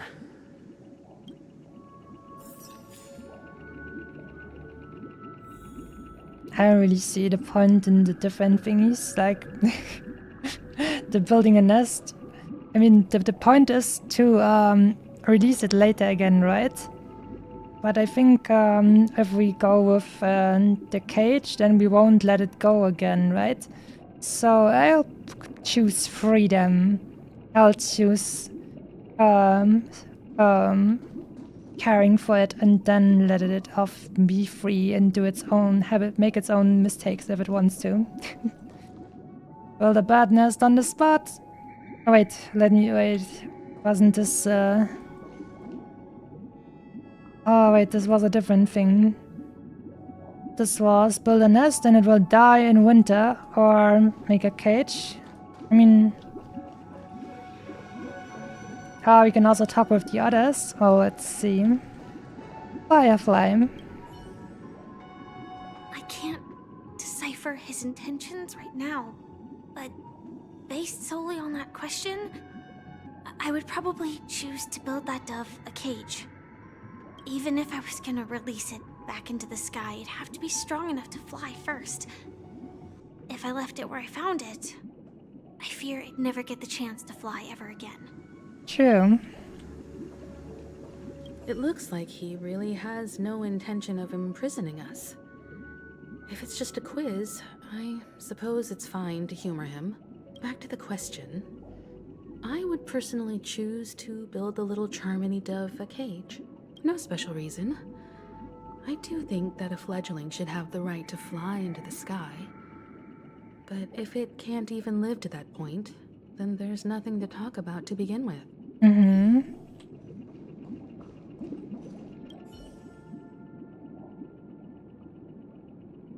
That guy just casually throws this kind of question at us? What exactly is his deal? But fine, I'll answer, I guess. If it were me, I guess I'd choose to build a cage for the little Charmony dove. After all, leaving it there, it's bound to get hurt by wild animals or something. And that'd just be too sad. Yeah, true. So that means he wants us to say this because it's the path of order and helping the weak and stuff, and somehow that will make him say us, oh, you're not so different from me, but we are. Time to build a cage. I'm happy to see that you made a choice similar to ours. If your mind is made up, let me reveal the outcome of this choice. We passionately nursed it back to health, preparing only the best food for it every day. We even preened its feathers. Later, on the day that Robin left Penacony, we opened the cage door and let it fly back into the sky. I watched it for a long while by the window, probably about 3 or so days. In those 3 long days, the little Charmony dove tried again and again to spread its wings to fly into the sky, but fell to the ground, only to keep trying. Finally, on the 137th attempt, it succeeded. but its attempt did not go perfectly. After flying unsteadily for a while, it fell to the ground, unable to grasp the direction of the air currents. The fall shattered its wings. It writhed helplessly in my embrace. But it was all for naught, finally succumbing to a painful demise. And in that instant, our tender care, our given love and hopes, they all became the inevitable push that sent it to its death. I wouldn't say that. I deeply regret the choices we made. Next, let us head to the second decision. This time, it's the story of a dream chaser. I think he takes the wrong conclusion. I think This story helping someone happened when I was nursing them appointed back as Bronze to health Melodia, is good. a position exclusive to the Oak family, charged with listening to the problems and vexations of Dreamscape residents, and providing them with the relevant guidance.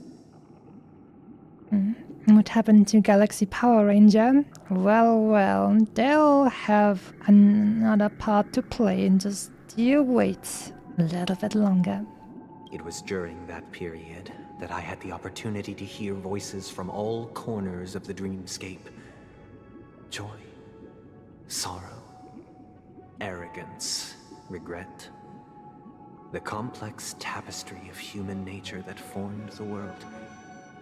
And I was fortunate to catch a glimpse of it.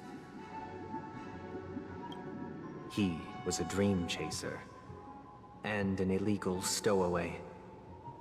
Just like the rest of them, he came to Penacony in search of a better life. Except that, to most people, the price he paid, I suppose you could say it was everything. He's probably talking about the guy who sold his children into told slavery. I sold everything I could at home. The house, the land, even his 2 children. He said he could not afford to raise them, and that at least they could eat if they lived as slaves. He had a plan in place. He would buy back his children once he had made his fortune, and enjoy Penacony's beautiful dream with them. Alas, his plan to smuggle himself was somewhat clumsy, and he was sniffed out by those pig-headed hounds. After hearing the Dream Chaser's story, I immediately appealed to the Bloodhound family to cease their pursuit. That way, at least he could live peacefully. But I was still too naive to the ways of the world. I did not anticipate that what I thought was a kind gesture would later lead to dire consequences. Ooh. I'll tell you the outcome soon. For now, I'd like you all to make a choice. I'm interested in how it turned out. Will you do as I did, and try to convince the Bloodhound family to stop their pursuit, so that the Dream Chaser may live peacefully and realize his wishes? Or will you remain silent, leaving him to languish while the hounds are hot on his heels, until his inevitable judgment arrives? I look forward to everyone's decisions. Who knows? Perhaps they might even alter the outcome of this tragedy. Well. So, when I heard about this thing for the first time, like I said, man, this guy, he can't just let him off easily after selling his freaking children. But the point here is, do we want to gamble and allow him to have the chance to maybe buy back his children? Because if we, he obviously deserves punishment for selling his goddamn children like crazy, damn boy. On the other hand, he might have a chance of, I don't know, making money and buying them back and giving them freedom back or something in the future. So it's more about the children than it is about him, maybe. But also, I don't like him, so I think I'll just go with remain silent to see what happens. Firefly, what do you say? This question, Surely it has some connection to the baby bird story. And this connection is precisely the breakthrough Sunday aims to use to persuade us. Mm-hmm. Corpzilla 300, good day to you. Hippieman says, I like his dialect. A Sunday enjoyer. I'd probably choose to ask the Bloodhounds to cease their pursuit. What does Himiko say? A dream chaser story. If I acted out of kindness, I would probably ask the Bloodhounds to stop their pursuit and lend him a hand. Yeah, this time I'll go against their thoughts. What cruel repercussion would this choice result in? I think Sunday must have been deeply impressed by the limitations of the strong defending the weak through this incident. March, what do you have to say?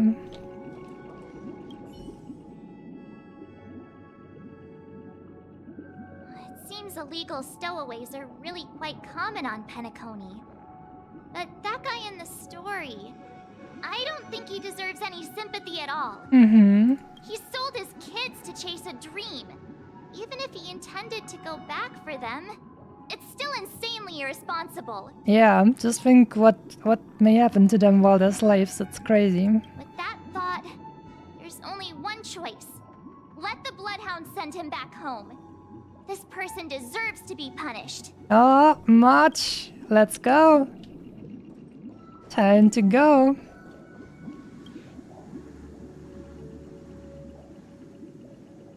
Make the decision. Now I'm interested to see what happens. It seems you, like me, are pondering whether a different choice could have led to a better outcome. Sadly, his fate would only be more tragic. Even more tragic. Say he never gets caught. He would only die from delirium. The methods with which illegal stowaways enter dreams are unorthodox. Not flawless like the hotels. Living in the dreamscape would be a mere pipe dream. Should he be apprehended, could the hounds afford to turn a blind eye? The answer is a definitive no. They couldn't bear the resulting consequences, and thus wouldn't dare extend a helping hand. As to your choice, I once again offer my heartfelt apologies.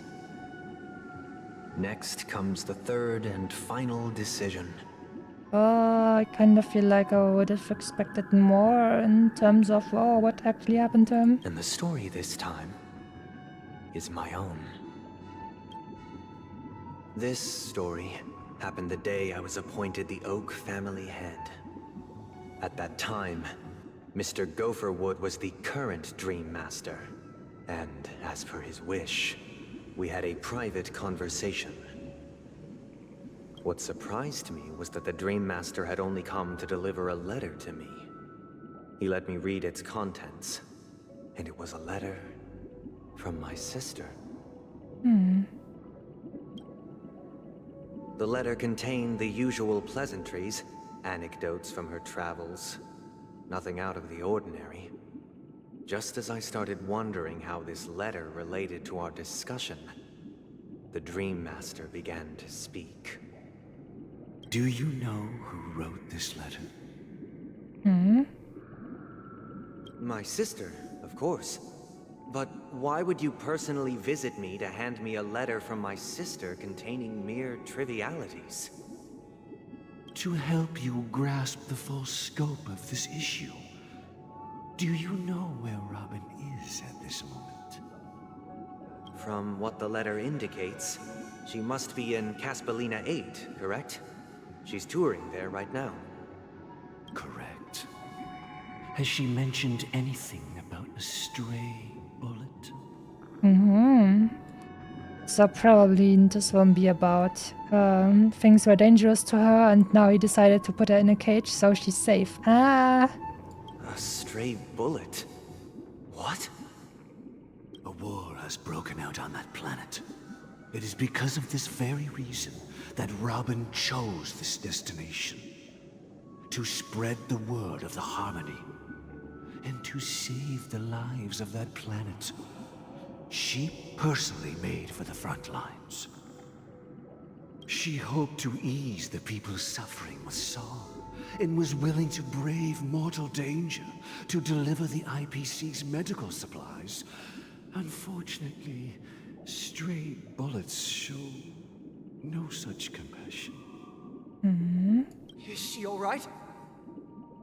If the operation was successful, she should probably be recovering in the field hospital. By the eon above, the bullet struck her neck directly, yet possibly as a reward for her consistent deeds of harmony. It didn't hit any vital arteries. Once you've attended to your outstanding tasks, it'd be advisable to write her back as soon as possible. She got shot in the neck. Damn, boy. Wow. Those damned savages! I'll pack my bags right away.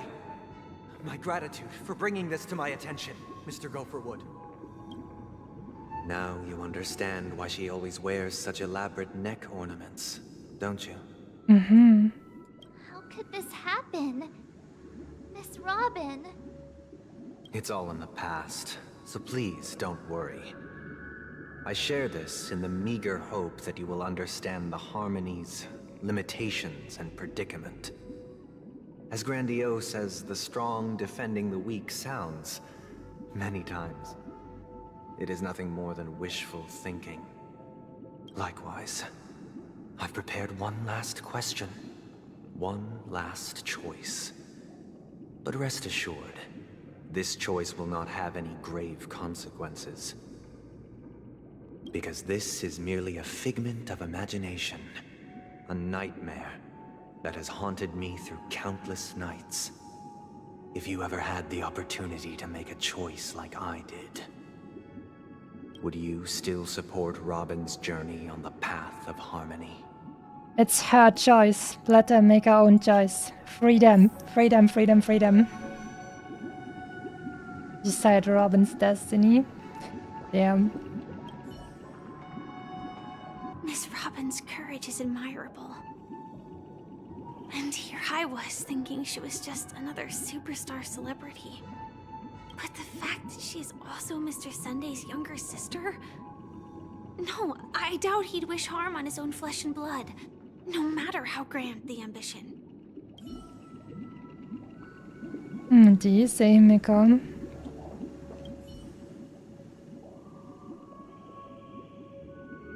I often feel like I've dreamt of similar scenes on certain nights. In the dream, I see blurry faces.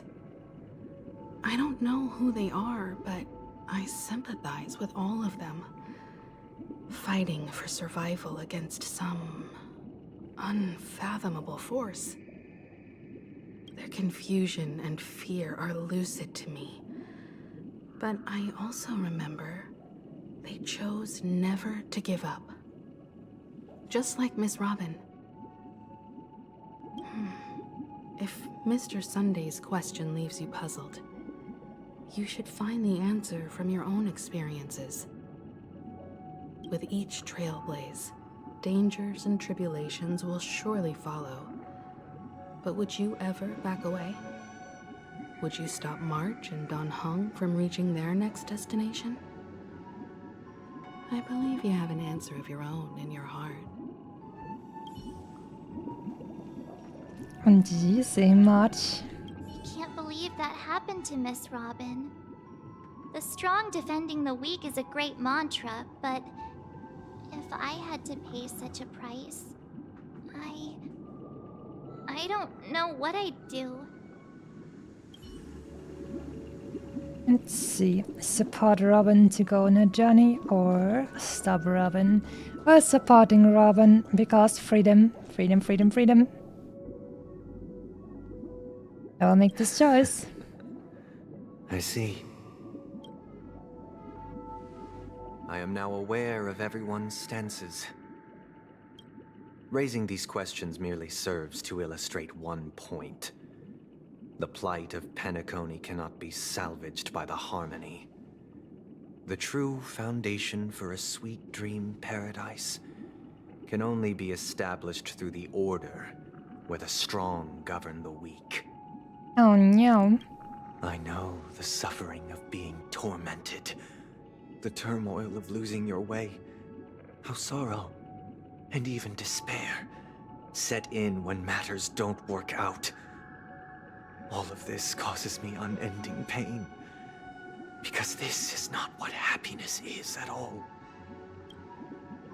We must teach the weak how to live a happy life. And this life isn't some noble propriety that the upper crust preaches, but in definitive terms, a way of survival that belongs to everyone. So what is your definition of living a happy life? Good question. Human consciousness is fundamentally an illusion, a cage known as self-worth. People lured in by this illusion make mistakes, yet still ask that external influences bear the burden. When one mistake after the next permeates the masses, they become impossible to trace. Thus, the amassing of these individual cages culminate to form a prison, a place dictated only by the rule of survival of the fittest. Nature is always accompanied by predation and sacrifice. Its antithesis is known as order. That is what I want to do. Unite people's happiness under the banner of order. They won't need to make bitter choices any longer, nor face the weaknesses of humanity. They can cast aside their primal instincts to build a haven for mankind. Simply describing thoughts is far too abstract, so allow me to provide a simple example. As you all may know, there are societal norms like weekends and long weekends that exist on some worlds. Yay, long weekends. During these hard-earned rest days, people are given the chance to extricate themselves from the stresses of everyday life, allowing a certain tranquility to return to their souls. And it is only on these days that people do not have to adhere to the law where the strong prey on the weak. They can live out their lives happily during these brief intermissions. It's just a pity that 2 or 3 days are still too fleeting compared to the span of a lifetime.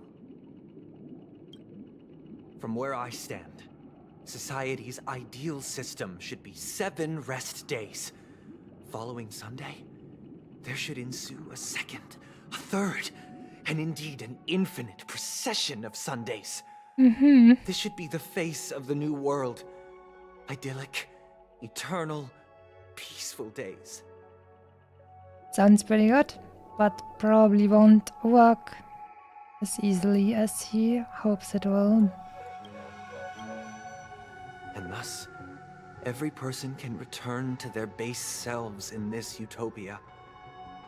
Some gaze in reverence at the stars, pouring their whole beings into calculating the distance between us and the isolated world of Pagana. Meanwhile, some seek refuge in quiet corners, holding one another, unencumbered by the chains of unwelcome obligations. There would be no need to bear the hardships of reality. Only in this way can humanity face the inevitable end with the purest of spirit, living a life of dignity. This is what it is to live in bliss. Miss Firefly, you who are stricken with entropy loss syndrome, you of all would surely understand this.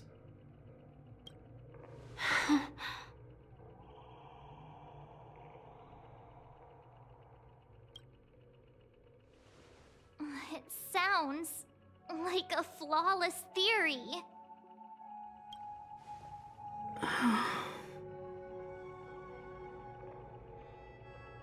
But what about freedom, though? But What is the price to attain all this? Everything. The cost is minute, merely a personal and eternal sacrifice. If this paradise is to be maintained for everyone, someone must remain trapped in solitary awakening until the end of the cosmos. Awakening. Which means that this so-called paradise is still a dream. Stepping into this paradise means forsaking reality, correct? It is not forsaking, but transcending. Flesh, blood, sorrow, weakness. If the physical is the root of spiritual suffering, it is only logical that we defeat it. But in this supposed bliss, people won't have defeated their demons. The chance to overcome their tribulations would be forever lost to them. In other words, it is an escape. Mm-hmm. That's another way of understanding it. But there is no shame in escape. On the contrary, the seeds of escape exist in everyone's hearts. He's offering infinite Tsukuyomi for everyone. Don't you agree, Miss Firefly? And as to why we sleep, it is because we are afraid to awaken from our dreams. But this is not in conflict with the grand plan. Only in acknowledging this can we truly understand the frailty of human nature, and from there, show compassion and protection. I only have like, I don't know, 90% weird and uncomfortable dreams, so I'm not sure if I'm afraid to wake up. I'm more afraid to stay dreaming like that.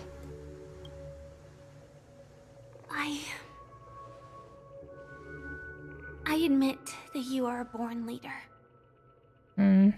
Your perspective on humanity brims with pessimism. Yet you express compassion for all, even when your heart pities them. But unlike you, I live for the self. From my perspective, individuals making choices for themselves is their birthright. That's right, freedom! Freedom, freedom, freedom! The want to escape may be innate in the weak. But whether they are weak or not, it is not up to another to decide. Perhaps in your mind, you also view me as weak?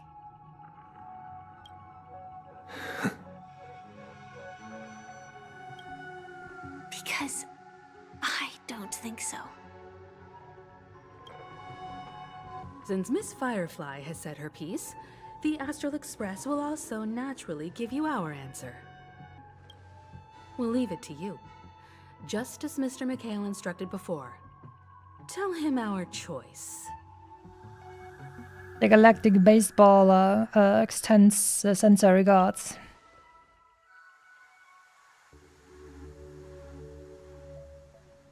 Not long ago. What is this place? Does this place ring any bells, Misha? I don't know, but I feel a sense of deja vu. What is this place? Is this the room with the many doors? It's the realm within a dream bubble. This was left to the Astral Express by a nameless, but weirdly, when we entered it, it was completely empty. Dr. Edward from the Dreamscape sales store told me that dreams are formed from memories, and a dream bubble can't take shape if its core is empty. So I thought you might be able to help us in unraveling this mystery, Misha. As a hotel doorman, you know Penacony best among us. I don't know much about dream bubbles, but if you want to figure out what this mansion is, I'll do my best. I'm counting on you then. Himeko, I still don't get it. Why were you so sure that Misha had a connection with this dream bubble? I wasn't sure. It was just a hunch. But since Misha feels familiar with this place, my hunch might be correct. Because Mikhail connection. This place looks a bit familiar.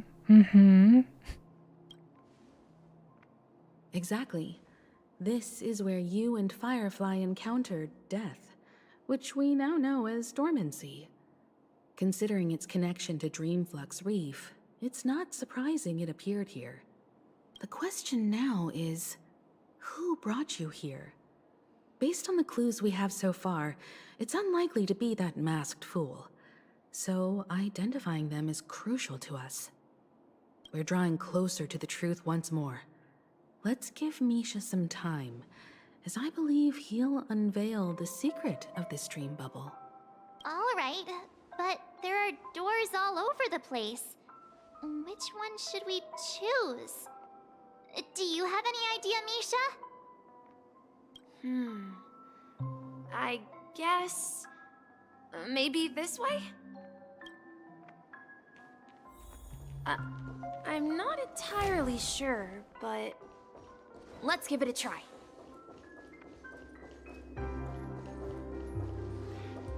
Wait, you managed to choose the right door on your first try? Weird. This place is quite different from the hotel. But I feel like I've been here before, and even lived here for a while. And just noticed this pupil is in the shape of a keyhole. If I remember correctly, there should be a fireplace down that hallway. Clocky and I used to sit by the fire, listening to the crackling of firewood. And the room on the other side was the toy room. I loved spreading out all the toys from the box on the floor and making up stories for each of them. Hold on. This doesn't make sense. Didn't I grow up in Dreamflux Reef? So, what is this place? This could be a case of amnesia. Don't worry, Misha. It's common for everyone to forget certain aspects of the past. Those memories haven't vanished. They're just lying in the depths of your mind. We can surely get them back. Since this place seems familiar to you, why don't we explore a few more rooms and see if you can recall anything more? Yeah, then let's check out the rooms I just mentioned. Maybe Misha is just, I don't know, a continuation or a rebirth of the clockmaker. Mikhail, that's the name. Now we all know him as the Watchmaker. So, who is he talking to? Do you know anything about it, Misha? I'm sorry, I don't know much about the Watchmaker. But, Mikhail... Anything special about that name? Mikhail is Grandpa's name. Grandpa? Do you mean you're the Watchmaker's grandson? But we haven't heard anything about the Watchmaker having descendants. And the name Mikhail is not rare. Perhaps it's merely a coincidence. Could you tell us more about your grandpa, Mikhail? Yeah, sure. He was a seafarer who fearlessly ventured into mysterious seas and storms. He was always on the sea and had lots of friends who accompanied him on his travels. He didn't want me to call him Grandpa because that would make him sound old. He believed he was still young. The name Mikhail was given to him by his parents, Mihaly and Elise, both renowned seafarers. This game has so much story. Yeah, it's quite some time that you can spend with this one. Every time he came back, he'd share his logbook with me and tell me about his adventures at sea. I want to become a great adventurer, just like him. It appears that the seafarer has nothing to do with the watchmaker. So, perhaps it's just a coincidence? So, where is your grandpa now? He went off on a new journey, and it's been quite a while since I last saw him. So, where has Clocky gone? Did he leave to protect Dreamville? What is written here? So, you need to keep yourself safe too. Okay, Mikhail. I promise you. Mikhail.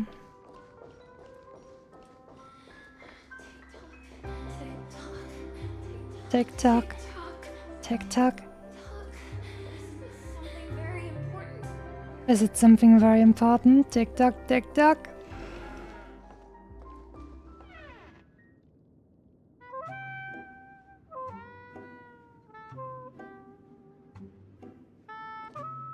I heard some noises from the room. Origami bird? That's a friend of mine. We actually see a proper origami bird like behind him instead of the ones that just look like, I don't know, low polygon stuff. You and Origami Bird are friends? Yeah. It's a member of the Compass crew, just like Clocky and Miss Mirror. And there's more than just one origami bird. They are a big family with lots of brothers and sisters who look the same. How rude to say they all look the same. They are all individuals. Every time I look up, the dialogue is still going. That's how it is. They follow Miss Mirror's orders and handle all sorts of jobs on the ship. They're the best sailors. Well, so maybe Misha has a different kind of idea about how this world works. If even the birds are part of the ship, in quotation marks. Sailors? Can origami birds be sailors? Could you tell us more about the compass, Misha? The Compass is a ship bound for the New World. Clocky and his partners travel through layers of fog to the depths of the sea. Whenever there is danger, Clocky will use a compass and guide the ship in the right direction. That's a great story. But in the Penacony cartoon, Clocky and his partners have always lived in Dreamville and never ventured out, right? Huh? Oh, that does seem to be the case. Weird. I clearly remember... Clocky arrived in the New World in the end. Clocky arrived in America. Perhaps Clocky has a hidden past. I think I hear the sound of water. You once mentioned there's a magnificent fountain up ahead.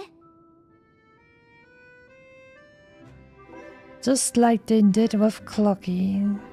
Protecting Dreamville. It will protect you from harm. This is an origami bird I made for you.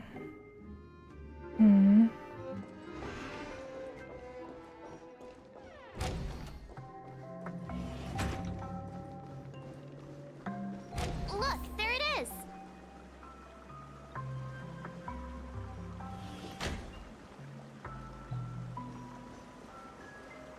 The water resembles a precious jewel, embedded in the dreams of all seafarers. Every time I gaze at the shimmering lights beneath the waves, it feels as though I'm back in this place, standing by your side. Have you recalled anything, Misha? Yeah, I saw these sentences in Grandpa's logbook. He used to say that despite the perils of the sea, whenever he stood on the deck in the afternoon, overlooking the sparkling waves, he would think of this fountain in front of his house. He often said that those moments felt like returning to his family's side, and the difficulties at sea didn't seem quite as challenging. You know, I quite understand such sentiments.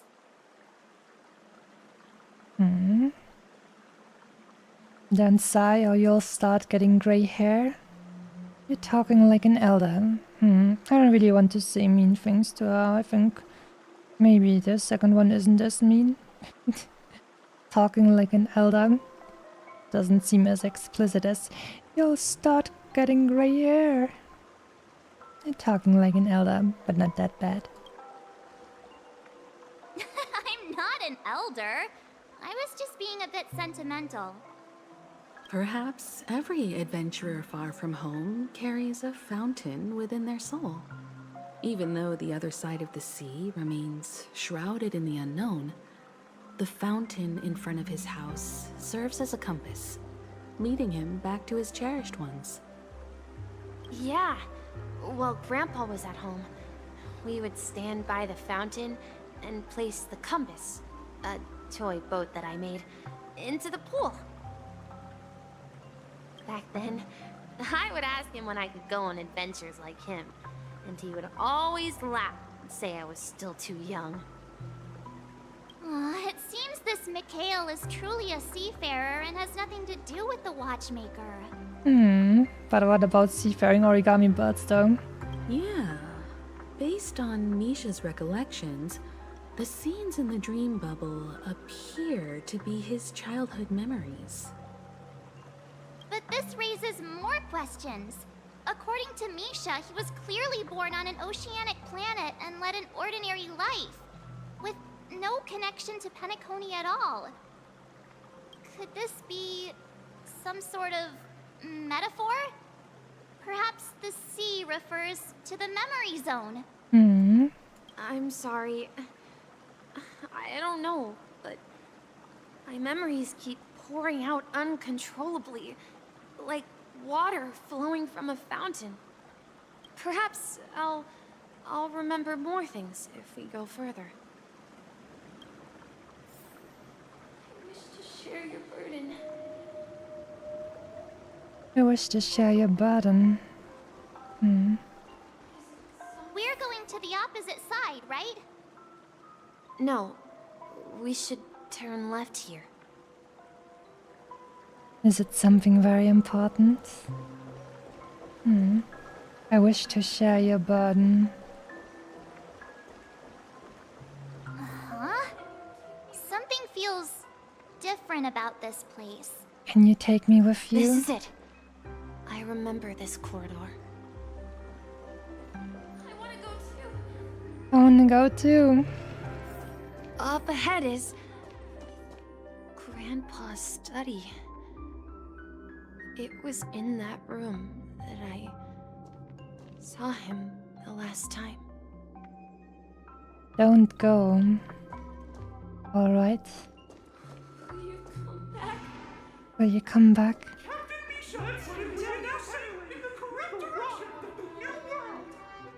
Big talk. Oh boy. But in the end, we've arrived at a new world. We've overcome so many challenges. We've lost our way so many times. Let's continue sailing. Not even the sea can stop us. Captain Misha, we are now heading in the correct direction. We finally come out of the fog. We finally come out of the fog across the ocean. Is our destination.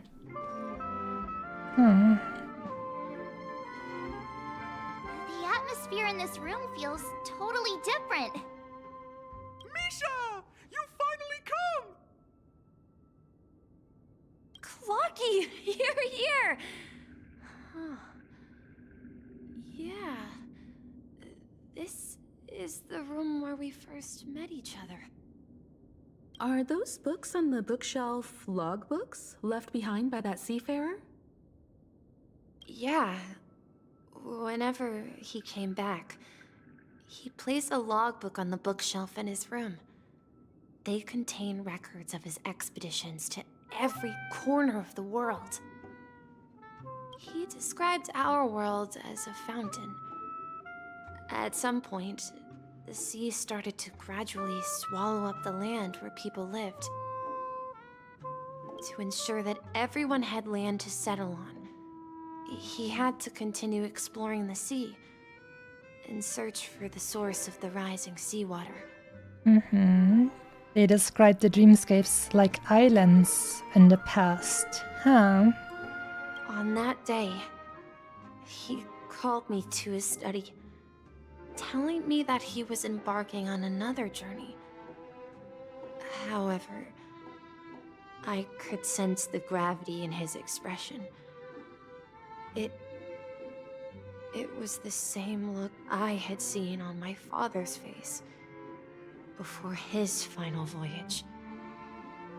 I asked him if I could go with him, but he said that my adventure lay elsewhere and told me to stay home and patiently await a certain sound at the door.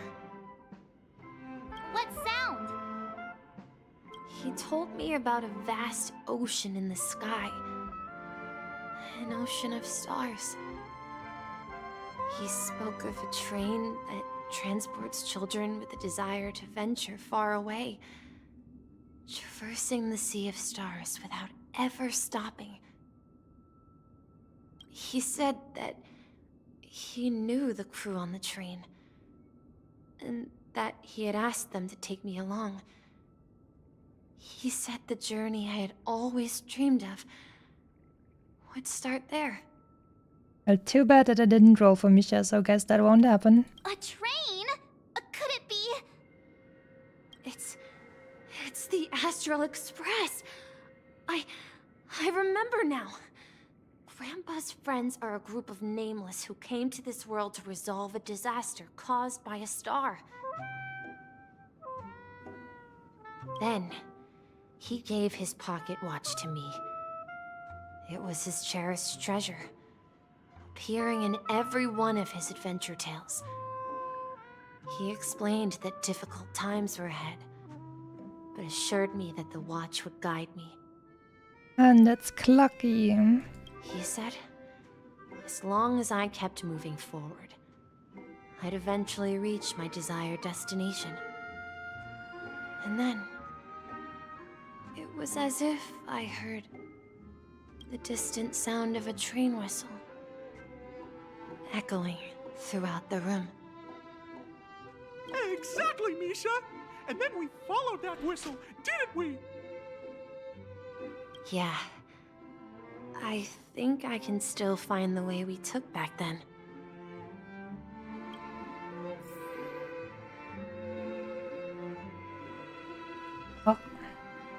This is the dream jigsaw, right? So we're supposed to find the exit.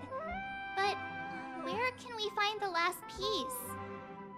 Do you remember? You said you obtained a mysterious shard when you stumbled into this place. I did. Check inventory. Hey, the shape seems to match. So this shard is also connected to Misha? Looks like we're just one step from revealing the truth. Let's get to the other side and investigate. Oh, well, well.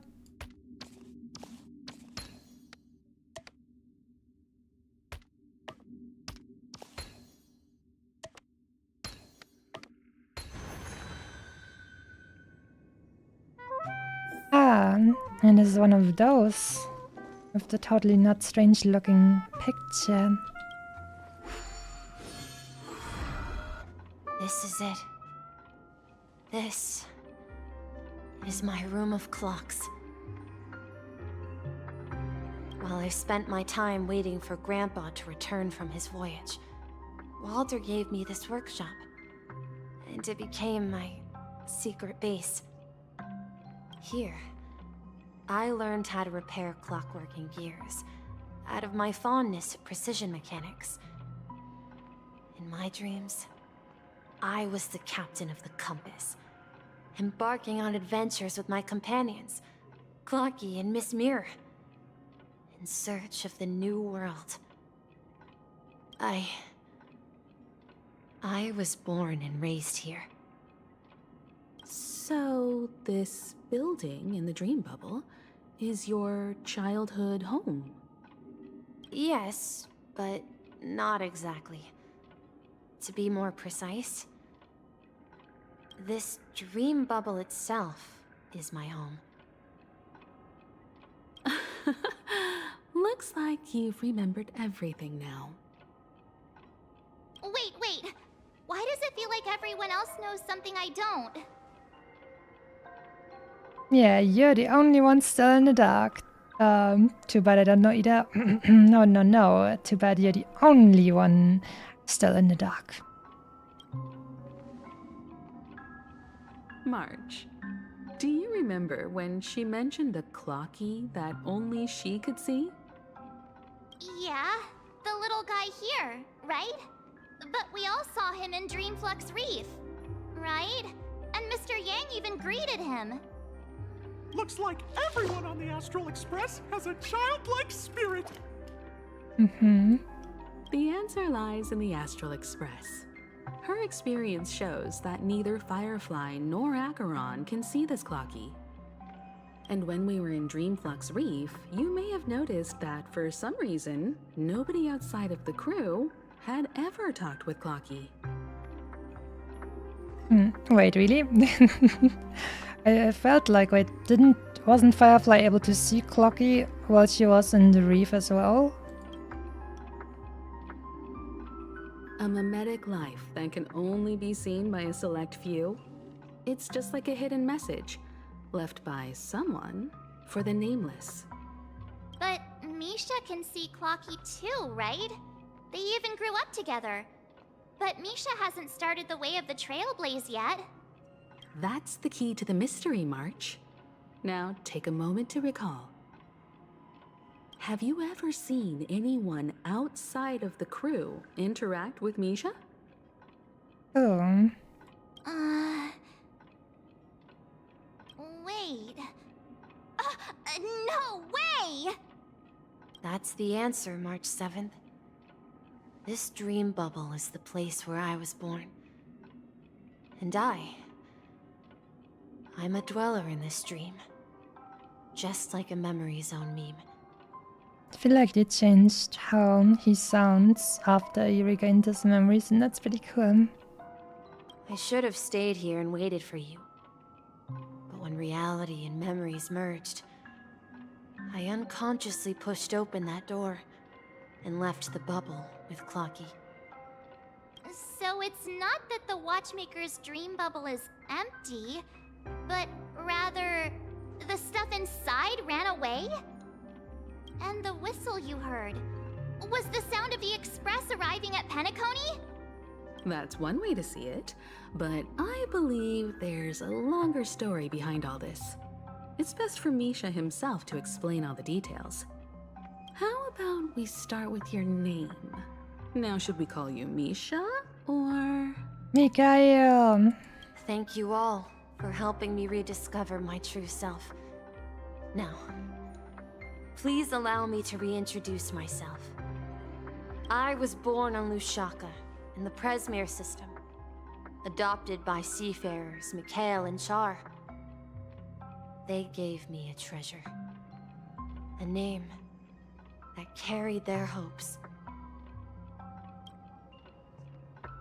Mikhail Char Legwork, or simply Misha.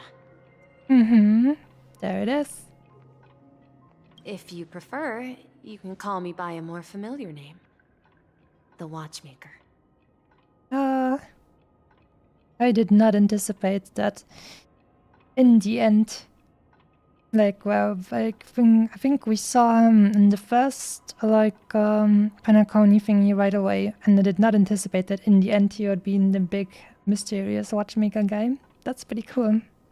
So, you're the Watchmaker himself? Unfortunately, that legendary figure is no more. I am only a reflection of his life. As for the child who has been with you, he's the innocent protagonist of Misha's childhood dream. A friend of Clocky, a young apprentice, and a future mechanic on the Express. And this also marks the beginning of his journey, devoted to the Trailblaze.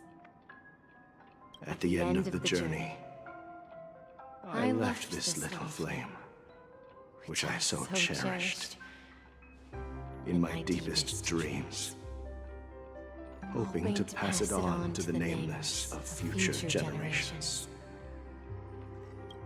However, he somehow left the dream bubble and forgot all about his task. I apologize for all the confusion this caused. Because he was born with a desire to trailblaze, wasn't he? I don't think Misha has forgotten his role as a guide. He remembered it, and that's why he mistakenly appeared as a hotel doorman in her dream from the very beginning. The one who brought our unconscious friend here must have been Misha. If that's the case, we encountered the Watchmaker's legacy from the beginning, didn't we? Well, I have a sarcastic friend who says I always take big detours and end up back where I started. Perhaps that's what every nameless has to go through. But in the end, you found me. I'm sure you're all wondering what my legacy is. I believe my hound has mentioned the Stellaron and my wealth. If I may apologize, the Stellaron part is real. As for my wealth, however, it's nothing more than a baseless rumor. Oh no, no shiny for us. I left my homeland as a child and embarked on the journey of Trailblaze. I traveled to various planets until finally reaching Asdana, where my friends and I built the original Penacony and fought for its future ever since. I've been moving forward all my life, doing what I could to overcome the obstacles in my path. But ultimately, my journey reached its end, and I left behind no possessions worth entrusting. Except that one thing, which is my very cool hat and will allow you to tread the path of harmony. So, if you ask what's left within this worn-out train engine that can be called a legacy, I suppose it's the things that are still burning in the engine's furnace. Now that you're well aware of the current situation of Penacony, I certainly hope that you'll help me get this world back on track. But I'll leave that decision to you, for the path of Trailblaze is never paved by others. All I have for you is a story and 2 gifts. I want to give you my pocket watch. It has accompanied me throughout my long journey, guiding that naive child forward, and has been blessed with the presence of so many great people up to this day. And my hat, too. There it is. The one who navigated for me placed it on my head and planted a fanciful thought in my mind. The trailblazing expedition will never end. We're actually getting the hat, that's hilarious. Let's go. Now, it's time for you to make your choice. Once you've made up your mind, open that door and enter the long dream of an old man. I'll be waiting for you at the end of this corridor of time. All right, everyone. Let's make a decision. Although I don't think anyone will have any objections.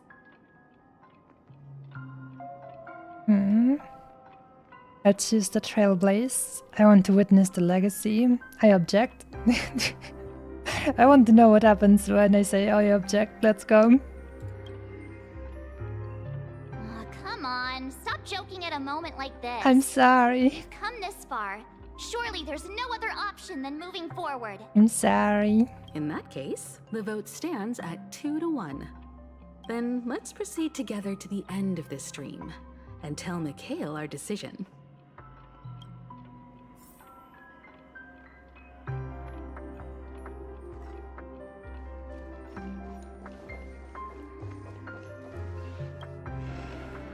Oh no, we got flashbanged. I apologize.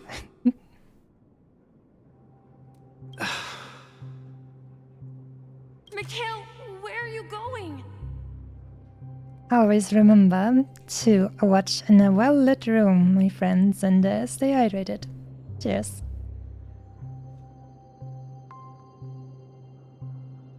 Someone has to step up and save Lushaka. So why can't it be me, Misha? Please don't go. And if you must, please take me with you. Don't leave me alone.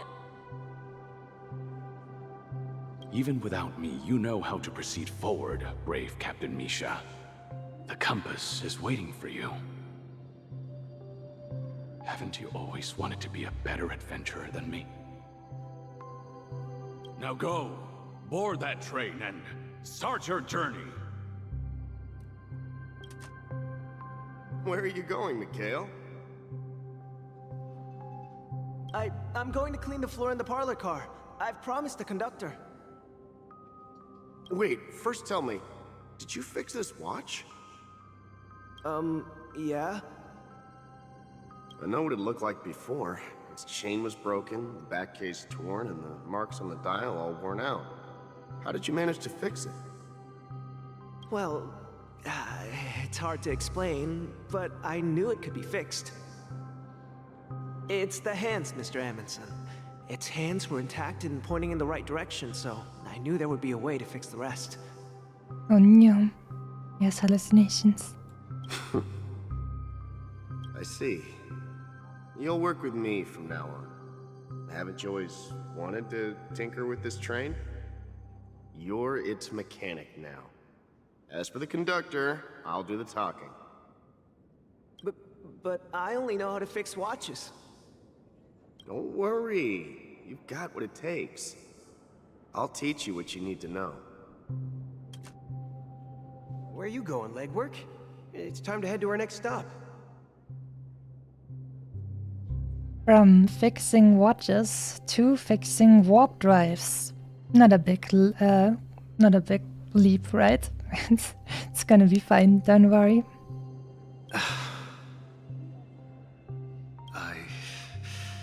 I'm staying in Astana with Rosalina and Tiernan. I see. This place reminds you of home. The people of Astana have only achieved a tiny victory, and still have a long way to go towards true freedom. Hanunu needs us. Hanunu. Don't worry, not all journeys lead to the stars. Even if I leave the Express, our path of Trailblaze will continue. Yeah. I knew you wouldn't stay on the Express forever. Leave in peace, my friend. And, take this with you. This is Mr. Amundsen's hat. But why? When he departed, he said he would leave it to his best student. Well, I suppose the time has come. Farewell, legwork. Take care of Tiernan and Rosalina. And don't forget to write to us. Where are you going, watchmaker? Don't worry, Micah. Just going on a little trip. Someone has to be at the forefront of the interstellar frontier, and I'm the only former Nameless in Penacony. So why can't it be me? Because you're all we have! Have you forgotten about Tiernan? The cosmos is way more dangerous now. What will happen to Penacony if we lose you too? But what will happen to Penacony if we don't find a way out? Ah, Tiernan. How could I ever forget him? I've spent countless sleepless nights asking myself why I didn't go with him back then. We Nameless won't stop. Don't worry, Micah. It's just a matter of getting back to my old profession. Just wait for me to come back. But if, and it's a big if I don't come back in one piece, then you'll become the next watchmaker. Ooh. Where are you going, old man? Gallagher. Oh, you're here. Answer my question. What are you up to? Relax, Gallagher. I just came up with a great idea. Wanna hear it? Oh, come on! Aren't all your ideas just ways to get yourself killed? I may be blunt here, but you're the last remaining hero in Penacony. If you die too, the secret of the Stellaron will go to the grave with you. Yes, I'm afraid there's no way out in Penacony, so I'll have to consider alternatives beyond Asdana. We'll organize a festival using the Watchmaker's legacy as a facade, and send invitations to the entire cosmos to gather people here. So, a desperate struggle against the family? Desperate? Don't we have you here, my friend? This task is challenging, but what hasn't been challenging for us along the way? Well, whatever you do, remember, make sure to send an invitation to the Astral Express. Misha! Where are you going? Oh, it's you, Clocky. Take me to Dreamflux Reef. Last night, I had a long dream about the day we met. I want to write down that dream. Write it down? Why? Oh, so I won't forget it. Do you remember how you got your name, Clocky? Of course! You told me that when you were a kid, you lived in a room full of clocks. Those wall clocks and pocket watches grew up with you and were your best friends. Yes, but what I didn't mention was there's a funny misunderstanding behind it. I was a kid, and there was always a special pocket watch in my memories. It was with my grandpa, guiding him on his sea voyages and leading the way in his every adventure story. I wanted to have a pocket watch like that too. And that's when you appeared in my dreams. Yeah. Every night, we boarded the compass and set sail together. But you know what? It wasn't until the day my grandpa gave it to me that I realized it wasn't a pocket watch at all. It was a compass. It was a compass. Nice. So, your name should have been Compassy. I never really looked that focused on like Clocky. I'll have to check out if he looks more like a compass than a clock, actually. And the Watchmaker is just a nameless.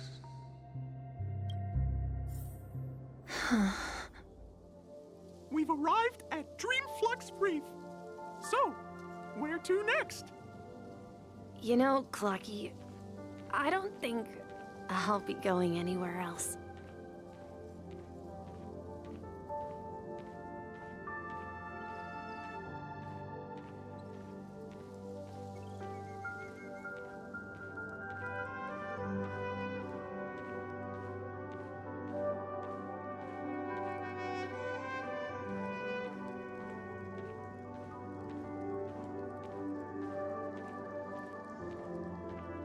Rest under the moonlight. I've traveled far enough, and it's time for a little break.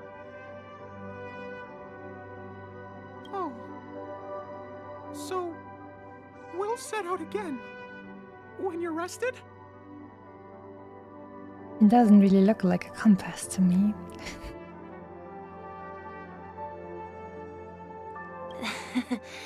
No, I'll stay here. And then, this is where it ends. This is... where it ends?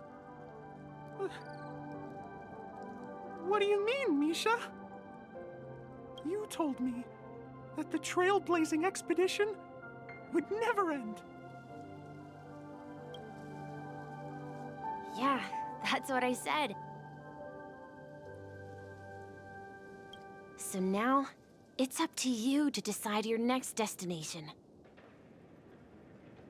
My next destination? What's that supposed to be? I've been following you. Misha? You're acting weird today. If you're feeling down, we can just do what we usually do. With the clockwork.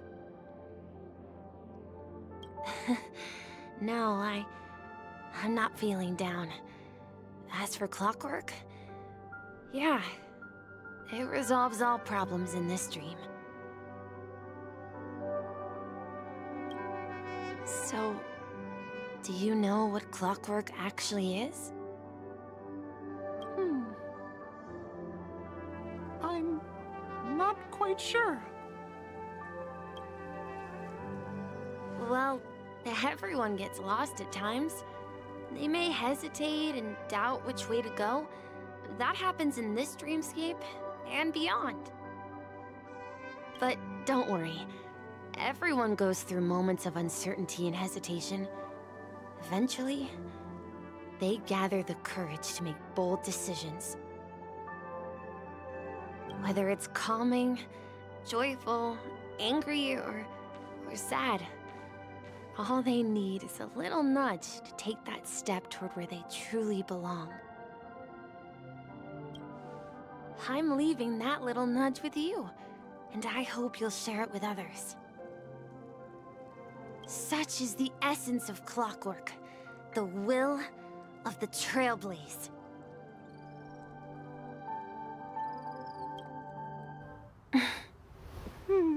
Clocky's hands spin around non-stop, indicating confusion, frustration, and weakness.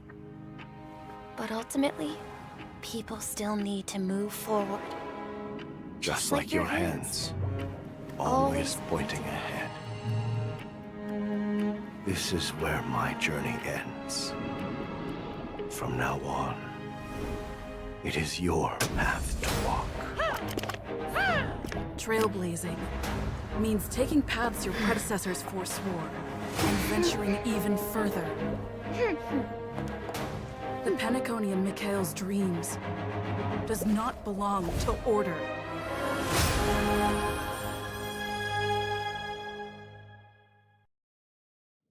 Well, well, well.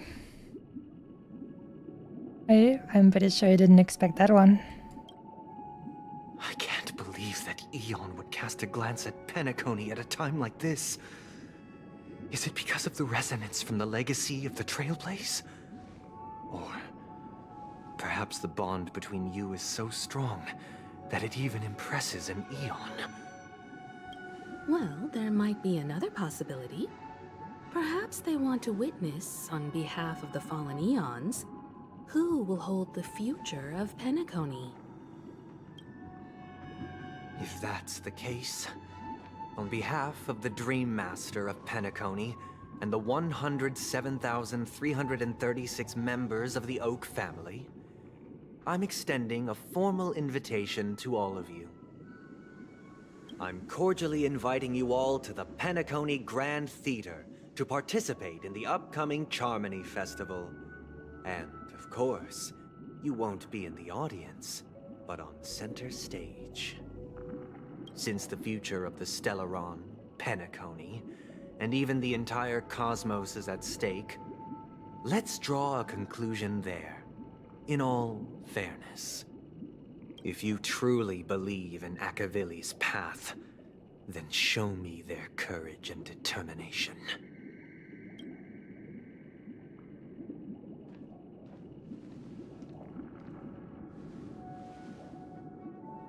Also, do we get Mr. Young back? Ah, there's the new buff. I really like that splash art though. Tread on a brand new path. Harmony. Oh, I totally forgot how to change paths because I haven't played the Trailblazer in so long. Like to switch paths. Well then, can trial the current path here to further understand the combat mechanics. Well then, let's see. Oh, that's hilarious. We even get Stellar Jade for doing that. Let's go.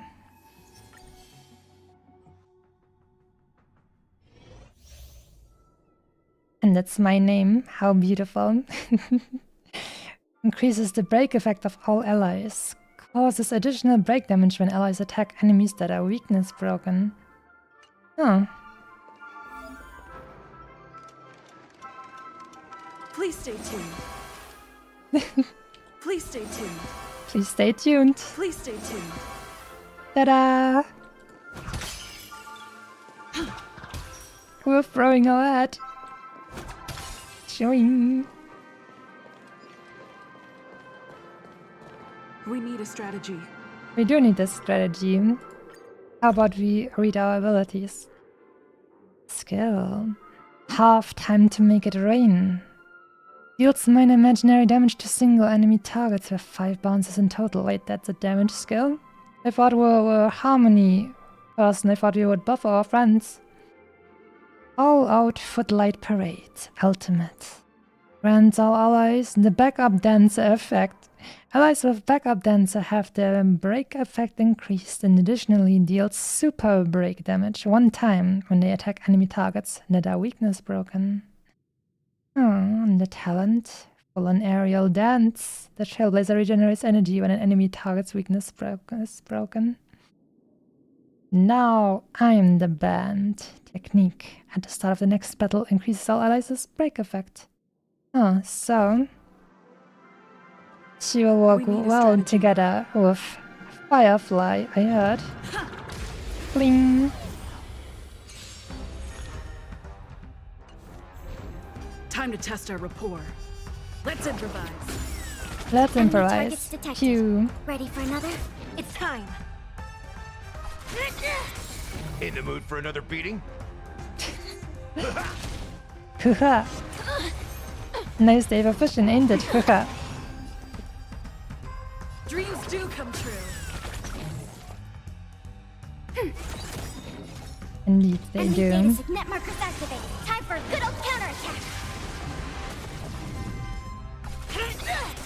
That's all you got?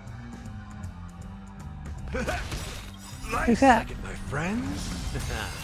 Indulge yourselves! Oh, I should have used this ultimate first, so I could actually. That was so funny to look at. By the order of the 10 lords, execute the Marastruck! Yow. Let's improvise. Ready for another? Do you admit this crime? Here it is. Definitely funny looking animations. Reminds me of Aventurine though.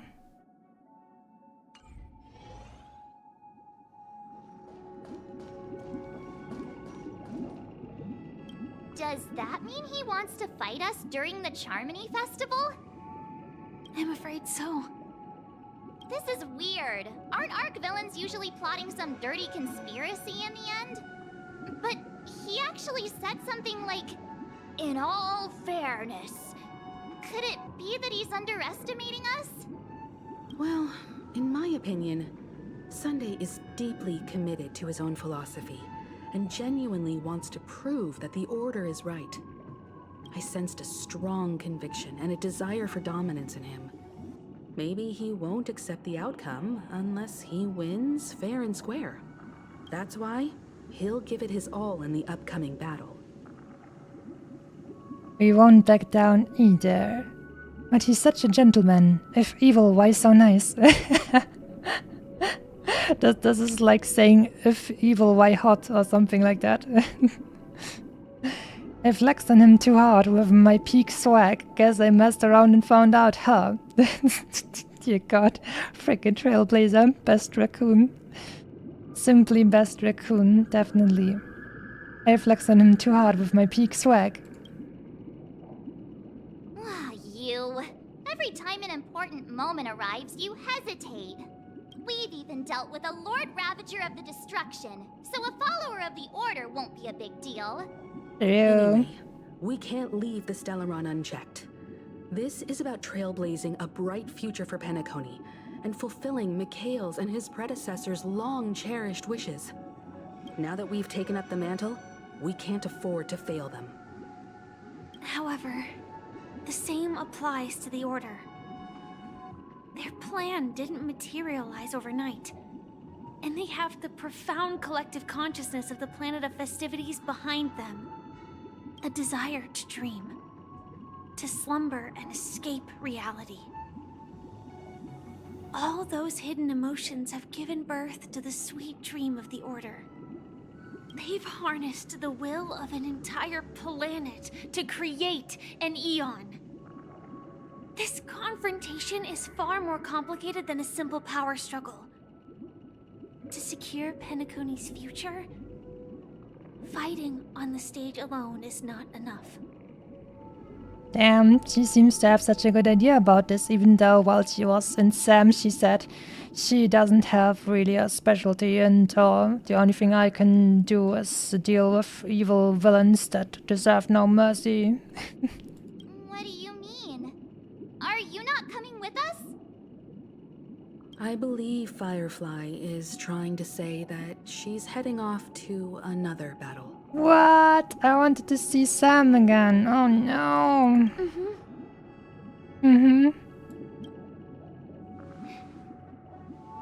Before I left, the Destiny Slave told me that this journey would bring unforgettable rewards. Even though the script he gave me only had a few lines, I couldn't ignore them. Because one of the lines said, "I'll experience death 3 times in the land of the dreams." 3 times? This can't be serious, right? The first time was a painful death when I was stabbed by the Blade of Dormancy, which led to all subsequent events. The script will always come true, but in a way that will only be revealed when that page is turned. So now I've understood the meaning of my second death. And I am prepared to face it.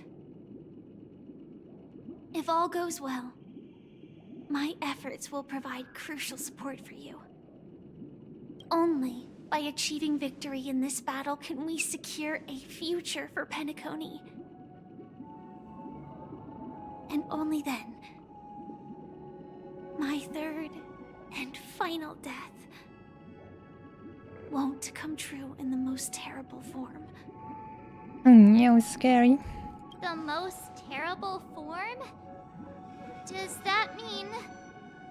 The true death, where everyone in Penacony loses themselves completely in the eternal sweet dream of the Order. We must do everything we can to prevent that. Have you made up your mind, Firefly? Yes. Otherwise, I wouldn't be here. Thank you again for your assistance for the Astral Express. May we meet again, in reality. Yes, that would be very cool. Yeah. Farewell, everyone. May your trailblazing expedition never end.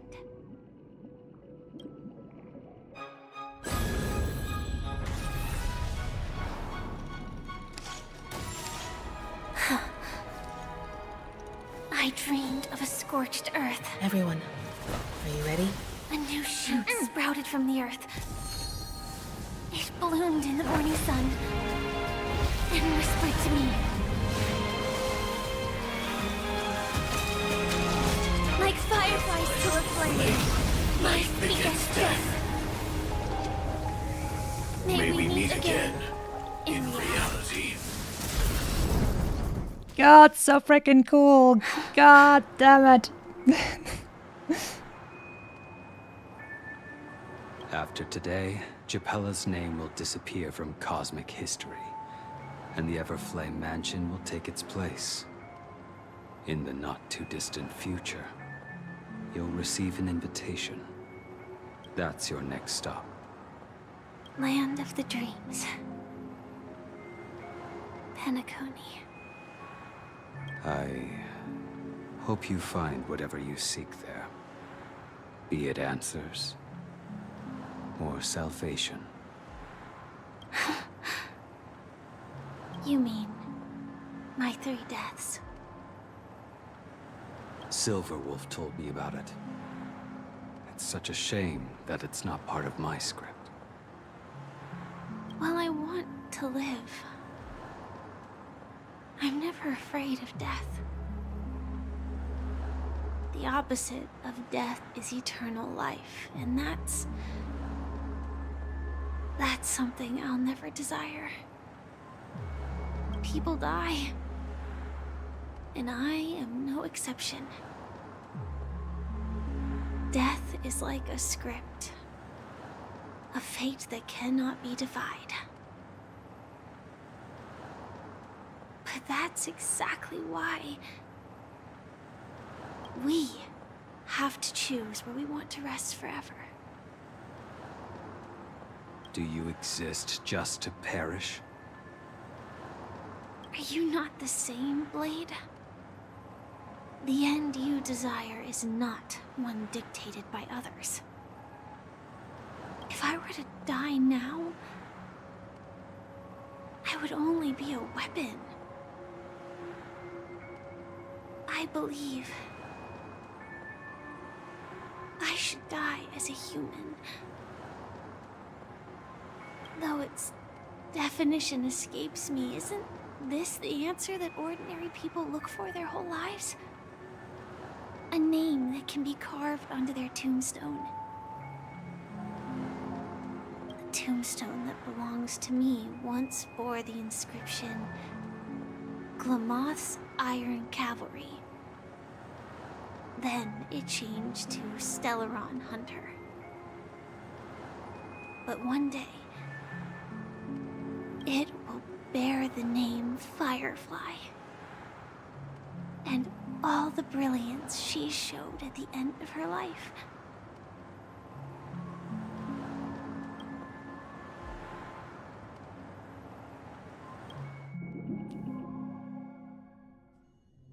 In the meantime, somewhere Quite else in the unexpected, old dreamscape. man. Who would have thought your crazy plan would actually work? Do all you nameless fools just act on a whim? I can sense that this false sweet dream is coming to an end. The Nameless may be young, but they had the ability to achieve this goal. Just like you did in your time. It's a shame you won't be able to see it firsthand. Maybe I won't either. Once something fictional is seen through, it ceases to exist. Yeah, not just those Nameless. Even Mr. Wings is just like you. Stubborn, won't listen or give up, no matter what. Well, fate is unpredictable, I guess. If we weren't bound by those cursed paths, maybe we could have had some good talks. But in the end, we managed to do it. Now we can find solace. Remember how those idiots cursed us? They said, "Go to hell, you worthless traitors." Well, I don't know if they really meant it, but if longing for freedom means going to hell, Then I'll be joining you soon, you fool. Let's get together and have supper again in hell. Tonight we dine in hell. Oh, I almost forgot. There's one more thing. Here's to you. A glass of hello and goodbye, Trailblazer. To the imperfect tomorrow. It's warm here, isn't it? Oh. You're lucky to have found shelter from the rain. Let alone fresh berries in this desolate place. I was just following the scent of life. It's particularly strong in a place like this. It's a shame these berries don't have much flavor. That's a big berry. The berry empire approves. Seriously? In case you didn't know, this fruit is pretty juicy. The only downside is that when you chew it, it becomes extremely spicy. Mm-hmm. She lost her sense of taste because of the nihility. Have you lost your sense of taste? I can still taste certain things, like a faint sweetness. Before coming here, I stopped by a place called Orkron. It had barren cliffs and nights lit by bonfires. Burgundy snow would fall from the sky, and when it landed on my tongue, it tasted like raspberries. The flavor wasn't exactly sweet, but it left a lasting impression. When I think back on my past, I realize that what's tying everything together isn't the big events, but rather these small yet unforgettable moments. Don't worry about it. Losing oneself is a reality that every self-annihilator must face. At least I haven't completely lost my senses and memories yet. Well, congratulations on adding another footnote to your journey. By the way, are you always alone? No, I had a companion in Orkron. She's a short, nameless girl who aspired to explore IX. She always said she'd walk a path deeper and farther than Akavilis.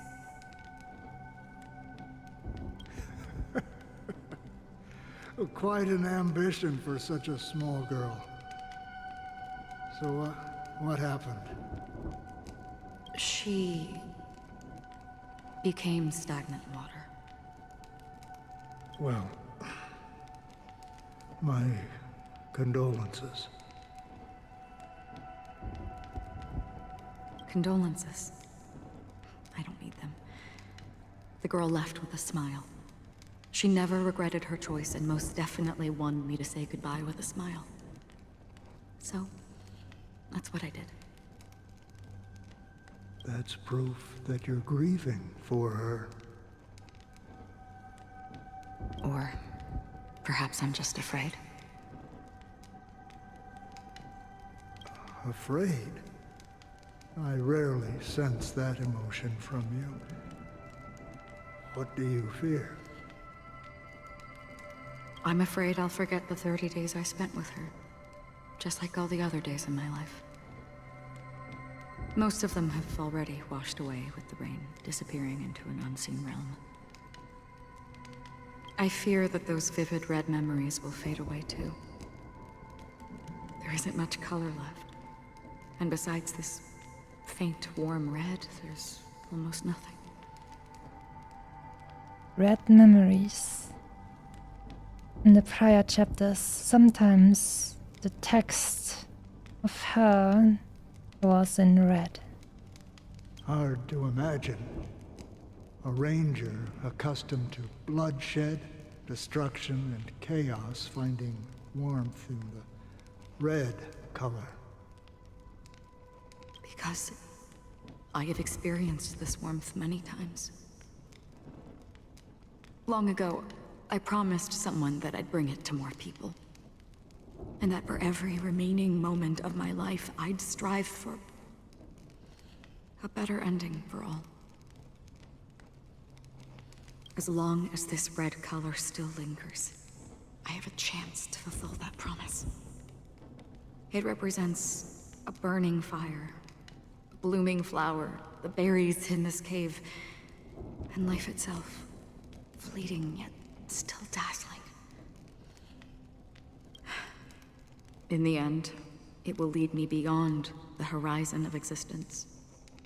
And on the other side, I will cut off nihility. The one blessed by the sleeping and shapeless is considering how to kill them. That's truly pure nihility. But you're right about one thing.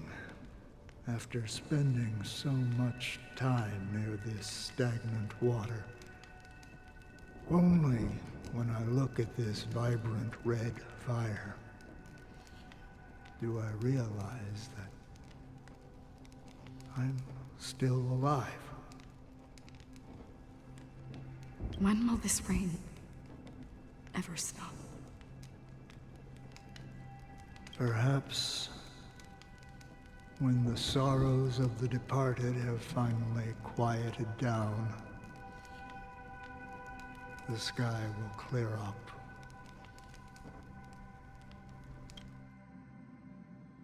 War system hours until the Chamonix Festival. Have you heard of a planet named Biari Scamandros, Don Hung? It's one of the Paradise Kingdoms under the influence of the Harmony. A sought-after wonderland for the inhabitants of the Dardanu Major and Minor systems. Half an Amber Era ago, the family held an unprecedented festival there. And after that, everyone on the planet became part of the family. Do you think the same thing will happen on Penacony? Yes. Or how else can we explain it? The family deliberately used the Watchmaker's invitation to keep all the Pathstriders here, but banished the Emanator of the Nihility. Because of the Nihility, I'm rarely affected by the power of other paths, but somehow I can unconsciously infiltrate them. Maybe that's the risk they're trying to avoid. I would disagree. Biari Scamandros is not part of the credit system or connected to the Silver Rail. It's nothing more than a remote civilization sheltered by the Harmony. But Penacony is different. If the family messes with Penacony, that would be like declaring war on almost half of the factions in the cosmos. They have no reason to do that. No, they don't. If they truly serve the Harmony, that is. What do you mean? The path in Penacony is impure. The Harmony here has impurities. Do you remember the Ancient Swarm disaster? Tazerond, the propagation, brought endless havoc to the universe, and it eventually evolved into a fierce battle among all eons. 2 paths lost their eons in that war, the propagation and the Order. Coincidentally, their downfall is related to a certain eon. Shipe, the Harmony. Legend has it that they participated in the crusade against the Imperator Insectorum, and devoured Anna the Order for unknown reasons. Hasty. Holy forgaroni. So you're saying that the 2 leaderless paths are working behind the scenes? But I don't see any descendants of the propagation in Penacony. Could it be that the remnants of Beyond the Sky Choir are hiding within the family, trying to resurrect A fallen eon? I can't say for sure, but they're definitely planning something for the Charmony Festival. Whoa, Boo, now this is getting way too complicated. Is this why you want us to leave Astana right away? Are you giving up? The Charmony Festival will start soon. There's one thing that I need to confirm no matter what. A warp jump is the best way to do so. Maybe what happened on that other planet where they held the festival and what happened to those people? Time is running out. I have another plan.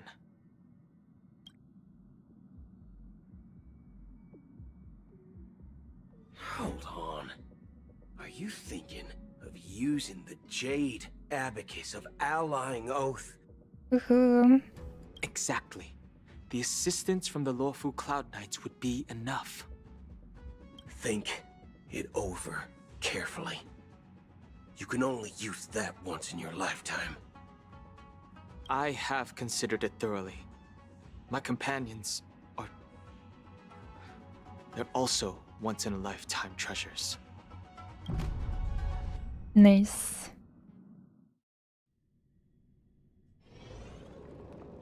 Resystem hours until the Charmony Festival. Penacony Grand Theatre. Are you the only one here, my child? The Nameless is quite the diplomat. Our secrets have spread like wildfire within the family. And IPC starships are gathering towards Astana. This is a crucial moment for us. So, where is the Chosen One who harmonizes the varied sounds?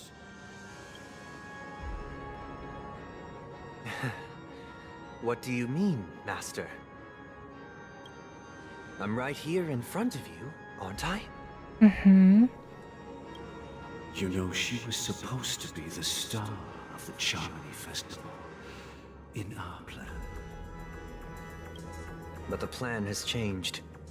As her brother, I know she doesn't want to sing for the Order. So I'll take her place. You've always been wise beyond your years. I'm sure you understand the consequences of your choice. I hope we'll get some awesome boss music. If you consider this a betrayal... It's already shaping up. Well, there can't be two suns in the sky. I'll step up and take down the other sun if necessary. Do you believe in karma? If karma exists, then everyone has their own karma. You have yours, and I have mine. And my karma has nothing to do with you, Mr. Gopherwood.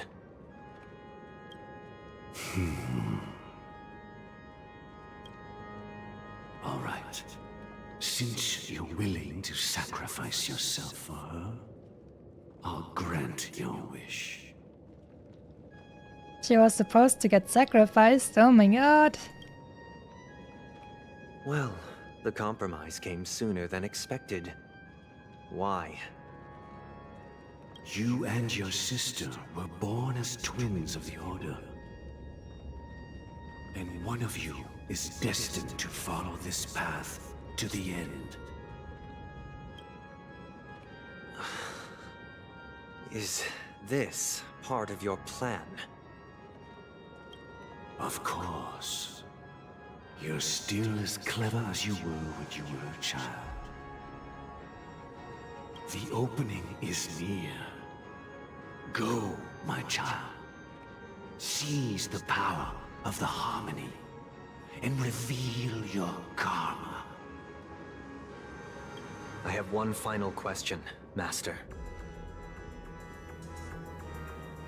Why did you choose to bring the Order to Penacony? Wouldn't it have been better to choose a desperate world instead of a city filled with hope and dreams?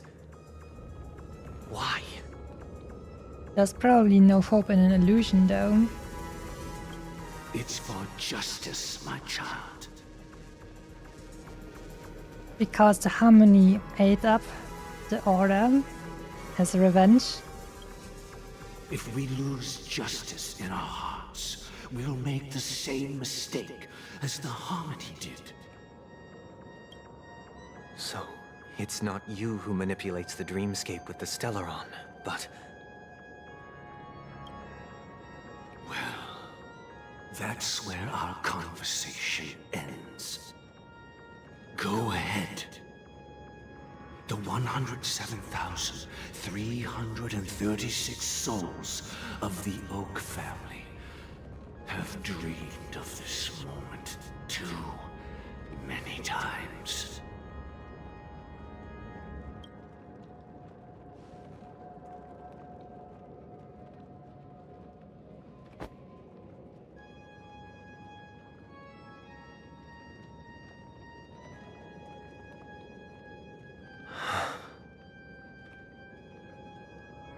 Maybe Sunday wasn't evil, he just wanted to lead everything in the way that he will get to sacrifice himself instead of his sister. I shall ascend to the heavens, becoming the scorching sun. Bathed in my light, my people shall flourish, while all evil shall be eradicated. Whose system ours? This is the interior of the Penacony Grand Theater. It's quite exhilarating to be flushed into the air by Soulglad. But why is the venue still closed when the Charmony Festival is about to start? And not only that, the entire theater is eerily quiet. No audience, no staff, no one around. Are we too late? Looks like the Germany Festival was a flop at the box office. Damn it. Are we too late? Even if we're late, a grand theater like this shouldn't be completely empty. Let's explore around. Be careful, everyone.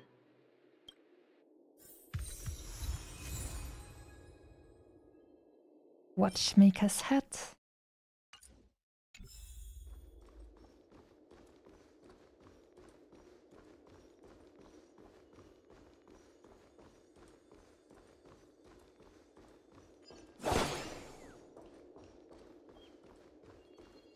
And also shiny. Gosh, the atmosphere here is so creepy and unsettling. Even if there's no audience yet, there should be some staff around. Why is it so silent?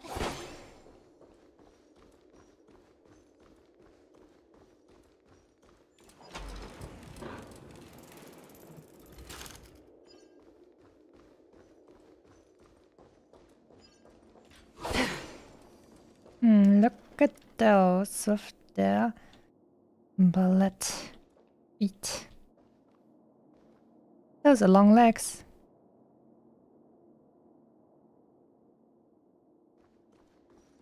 Oh, one doesn't look too happy.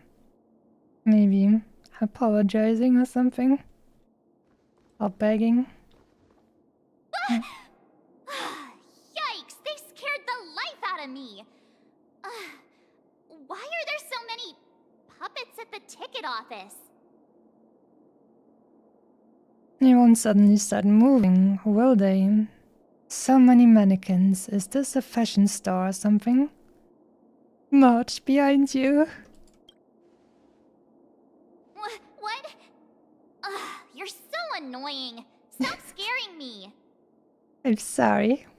Are these puppets part of the stage setup? Even so, it's so eerie that the entire front hall is empty.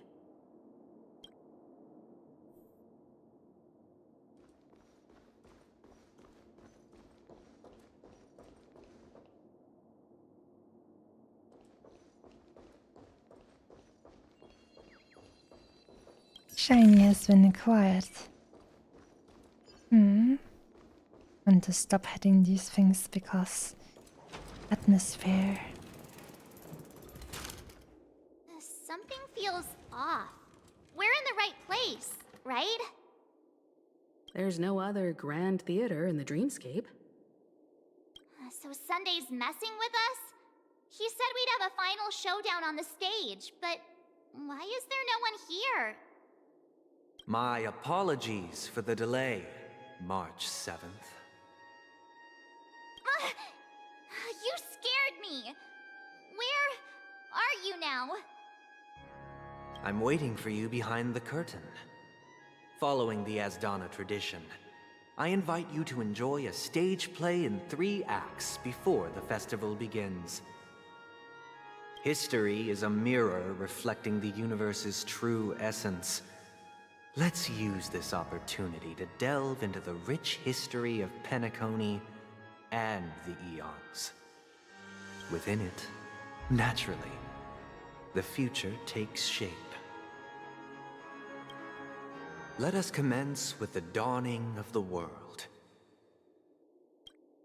After the Dusk Wars, darkness veiled the sky, and chaos consumed the earth. Enna the Order emerged, destined to restore all existence. That marked the first day.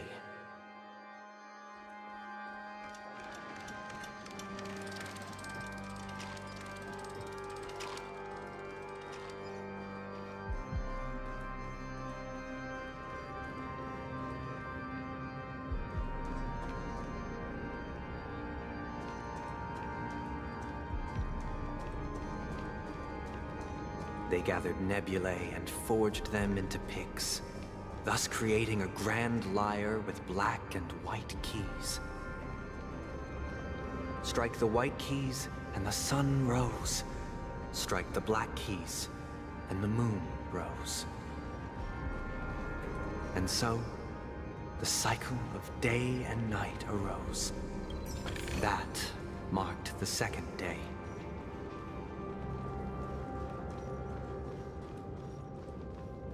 Stream forth. Stream forth, the gleam of old blades.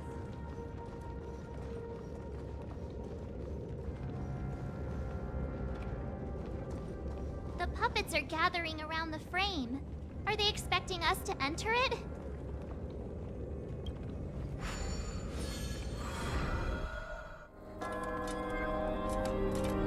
Stage play Act 1, Ode to Prisoner.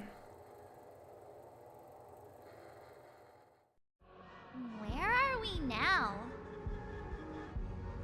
The atmosphere here looks similar to Sunday's inner world.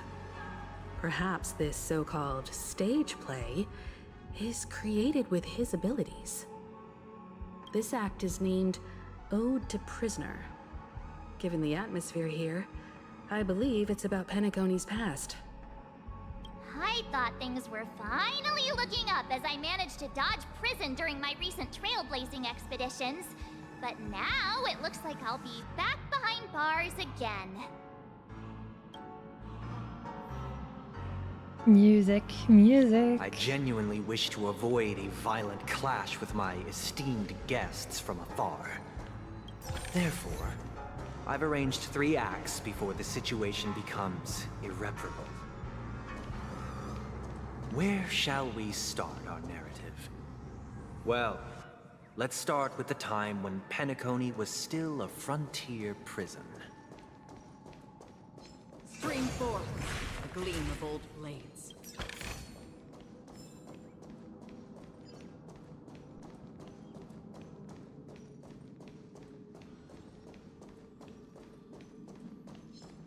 And just make sure that these evil boys won't be able to mess with us while we're trying to have a cool atmosphere.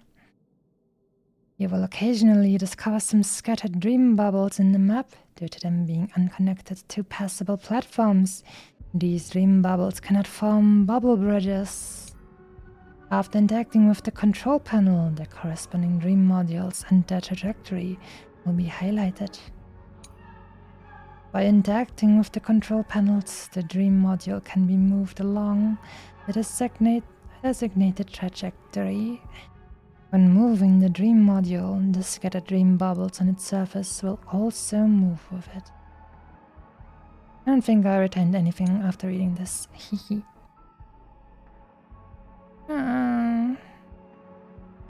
I'm sure it's gonna be fine.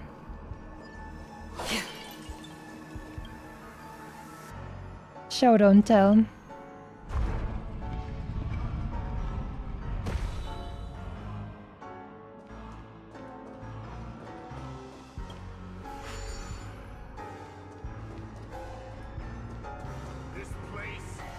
In 2147 AE, a prisoner named Hanun ignited a struggle for liberty and emerged triumphant.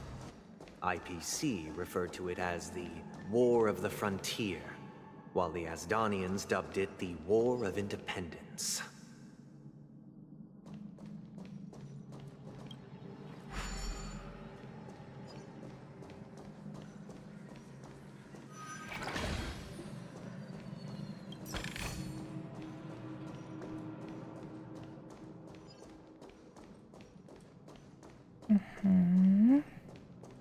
Let's see.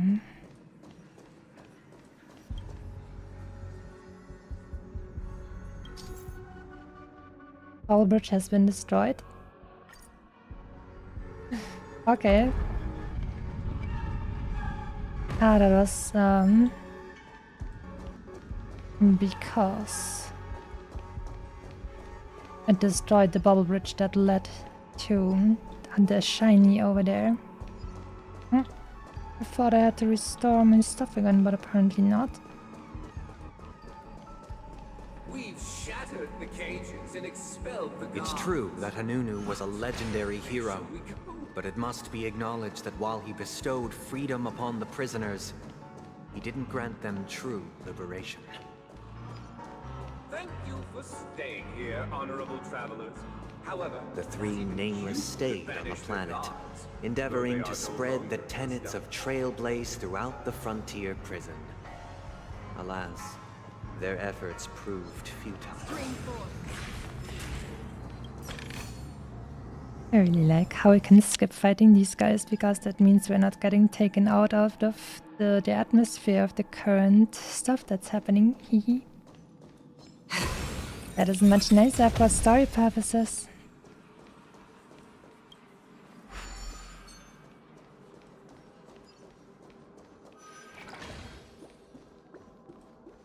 let's build another prison, not within the Once again, Asdana was engulfed in war, this time the enemies originating from within.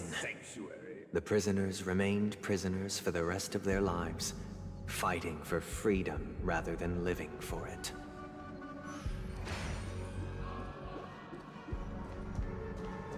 It's messed up.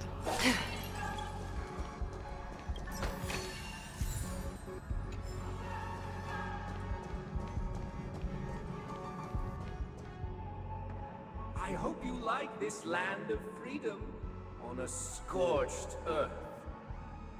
As you can see, their sentences have long ended, and the IPC guards have long been expelled. Yet, these prisoners remain enslaved, not by external forces, but by the confines of their own minds. Freedom permeates every corner, except fragile souls. It gives solace only to those who believe in its existence. Prisoners, this is my order. Learn the essence of freedom and teach your fellow prisoners to fight for their lives. Hey! Why don't we have to fight while enjoying the show? For I desire not only your enjoyment, but also your assistance in its completion. Music, hello. Commencing support. Another journey begins. Happy New Year! Enemy data net markers activated. Time for a good old counterattack. On the still waters of oblivion, I weep for the departed. It too shall fall.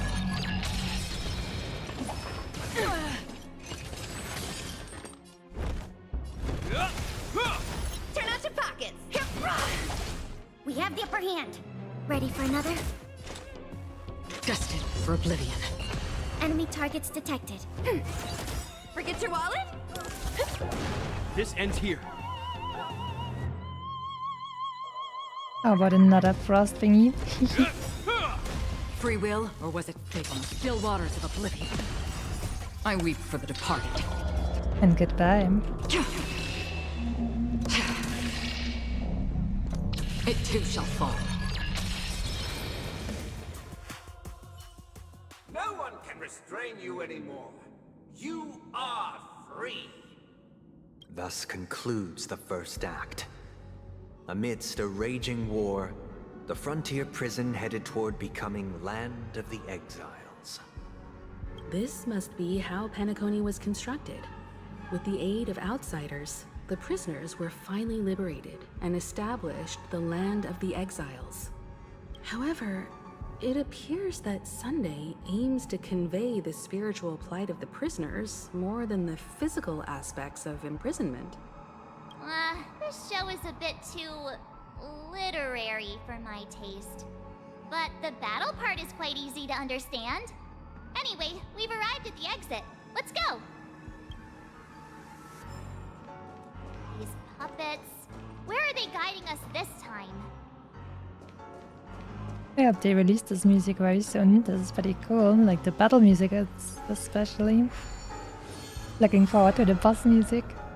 They transmuted streams of stars into inked nibs, creating symbols to be pronounced and counted. They molded stardust into flowing rivers, assigning the righteous upstream and the unjust downstream.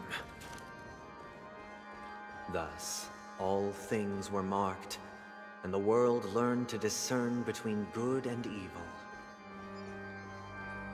That marked the third and fourth days. I'm with you. And on Sunday, he rested. Oh.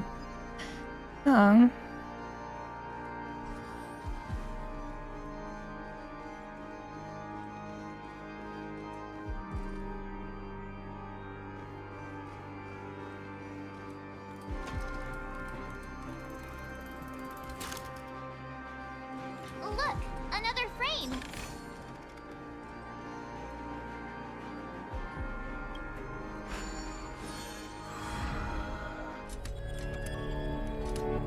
Stage play Act 2, Ode to a Fool. Ode to Fool.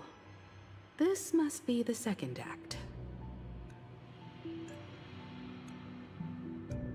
The surroundings are different from before. The stage decorations look a bit tidier now. Behold the ensuing tale, a struggle for power. Penacony witnessed the ascent of the 7 major lineages: tree, grass, flower, bird, beast, fruit, and insect. Peace never truly graced Land of the Exiles. The history in this era is rich and intricate, so please allow me to present it in allegorical form.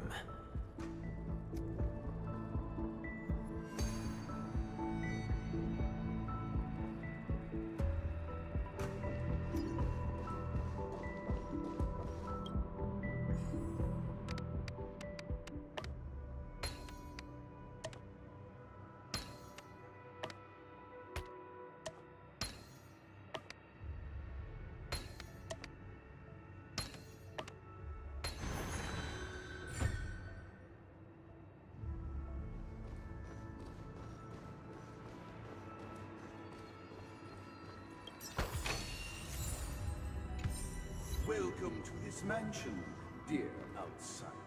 Land of the Exiles was in disarray, besieged by both internal and external perils. Though the 7 major lineages appeared united on the surface, each harbored their own ambitions, leading to ceaseless conflict.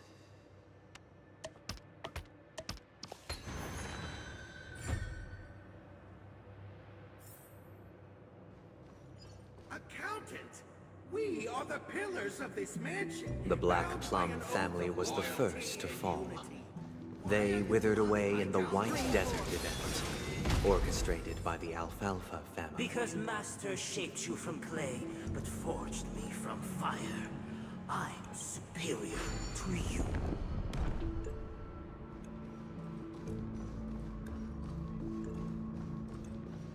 My child, you did not serve the old master. The leader of the Alfalfa family sought to defect to the IPC, trading freedom for survival. However, his eldest son slew him in the name of righteousness, and ascended as the new family head.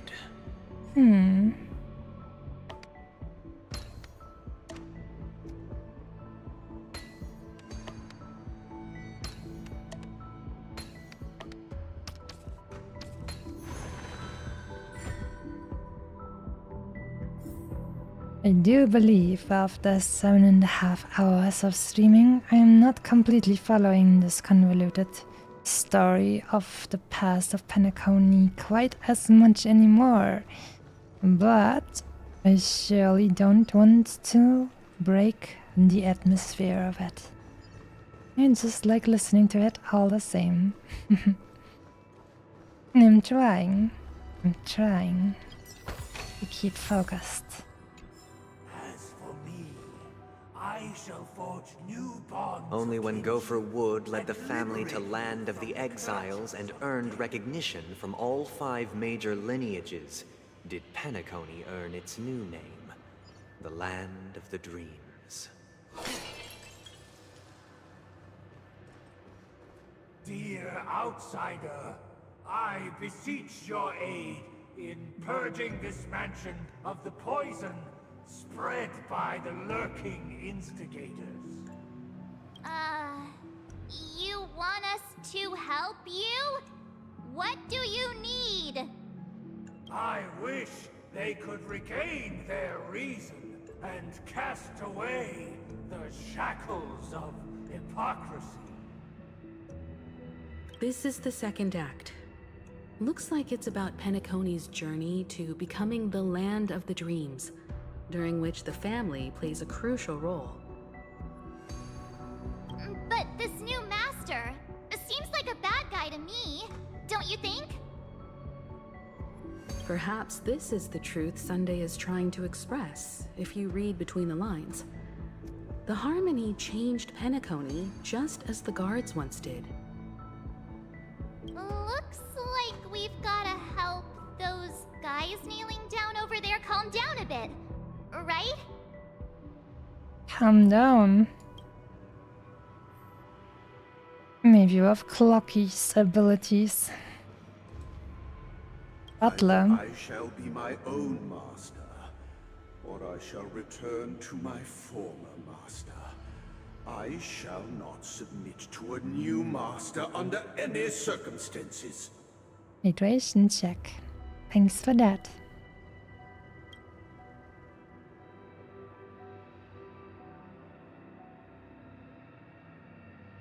I wish they could regain their reason, calm down, and cast away the shackles of hypocrisy, proclaimed the new master.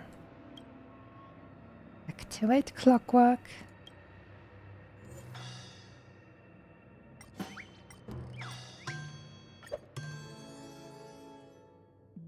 Without a master, who can grant me true freedom?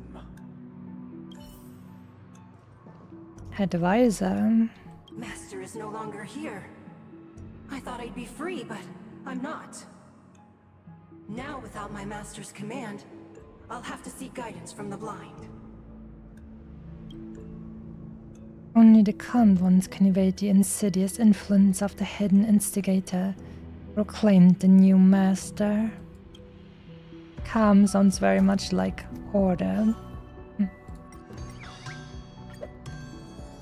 Master is no longer here. I must seek a new master and serve them faithfully. Retainer. Once, I stood as the most loyal guard among all the servants. Now with my master banished, it's my right to assume control of his dominion. In the absence of calmness, there exists no path to liberation from the clutches of death, proclaimed the new master.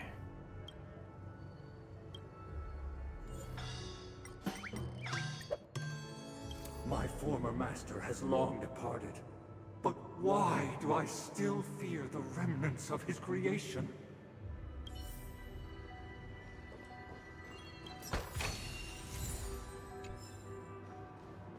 Accountant.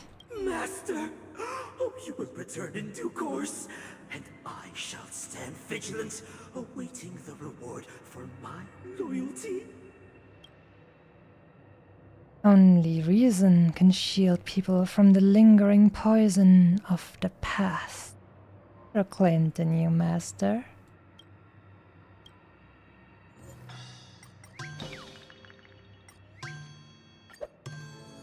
Master, now that you have gone, I shall wait no longer for my reward. I shall seize what is rightfully mine.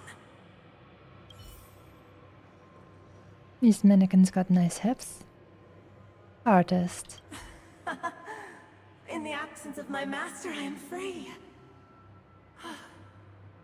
But without their guidance, for whom shall I sing? The decaying human heart finds rebirth only within the calmness, proclaimed the new master.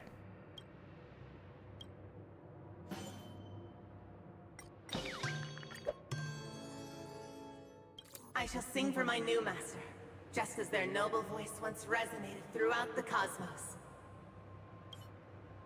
Thank you, dear outsiders. My servants have regained their sanity. Heed me, one and all. Your former master shall not return. It is through righteousness and unwavering support for one another that we shall attain true perfection. Cast aside the veils of hypocrisy and embrace one another. Get ready. Looks like another fight is about to begin. Ew, cool music, I hope. This is what they call immersive theater. Listen, the snow rains all of us on. The sky turns, and the earth teeters on the brink of collapse.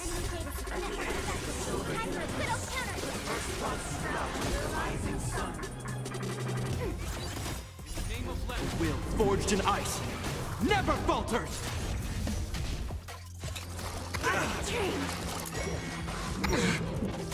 Another journey begins on the still waters of oblivion.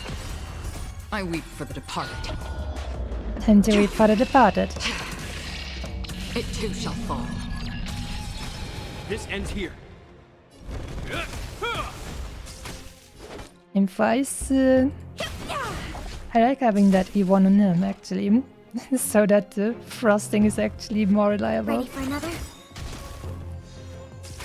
Free will, or was it fate? Destined for oblivion.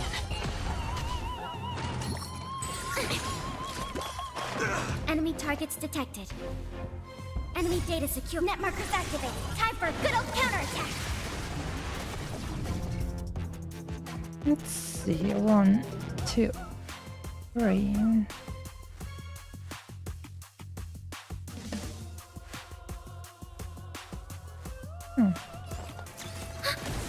Forget your wallet?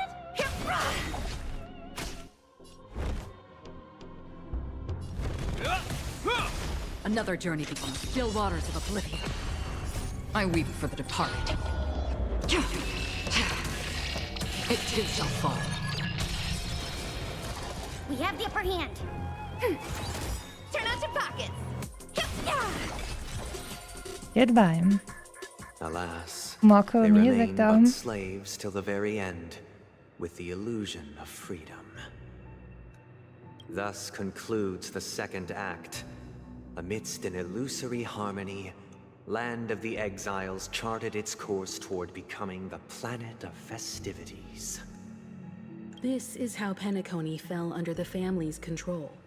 Since the arrival of the Harmony, the Land of the Exiles has undergone dramatic changes, not all of which have proven beneficial. This guy really loves dramatic scenes. Bet he comes from a whole lineage of stage performers.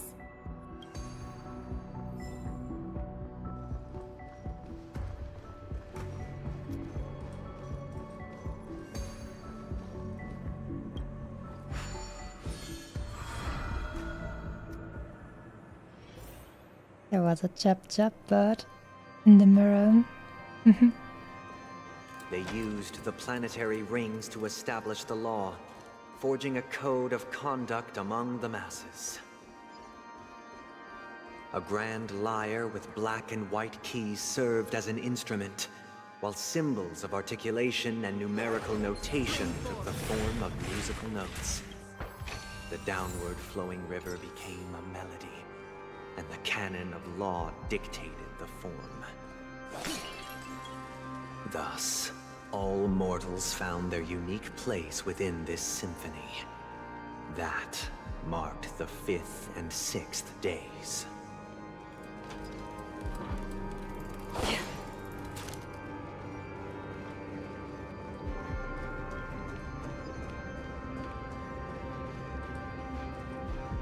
Stream forth the gleam of old blades.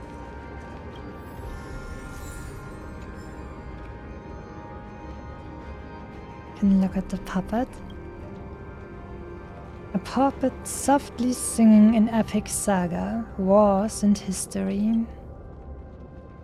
Leave only words.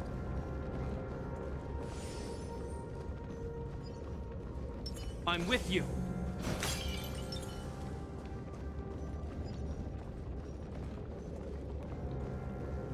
This guy is really into these puppets.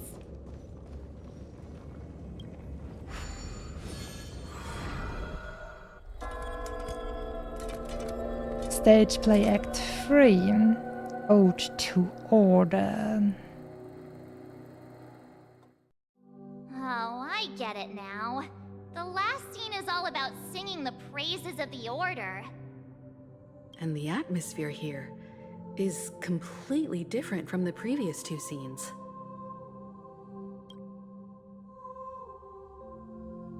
Obviously, since they have to portray the Order as the most beautiful, righteous, This and is the just. concluding act of this play. I have showcased the past and present of Penacony, hoping that my desire for change resonates within you. And now, I shall reveal its future to you.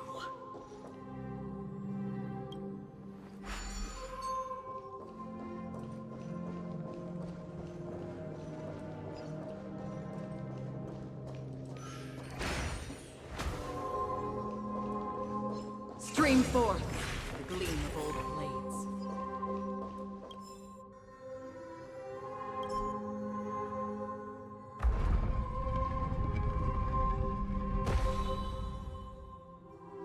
They really didn't need to give me a 4-side tutorial for these things over here. I was like, I don't even understand what they meant, but I did it once and then I was like, oh.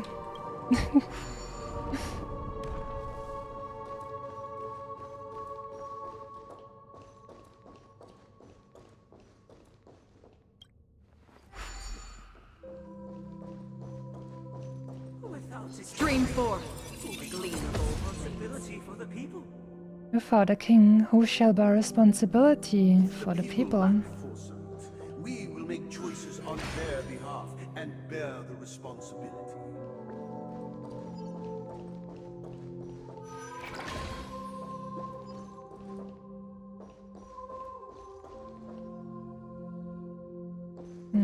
Without a king, who shall protect the weak? We shall support the mighty, protecting the weak and standing against the mighty. Stream forth the gleam of old blades.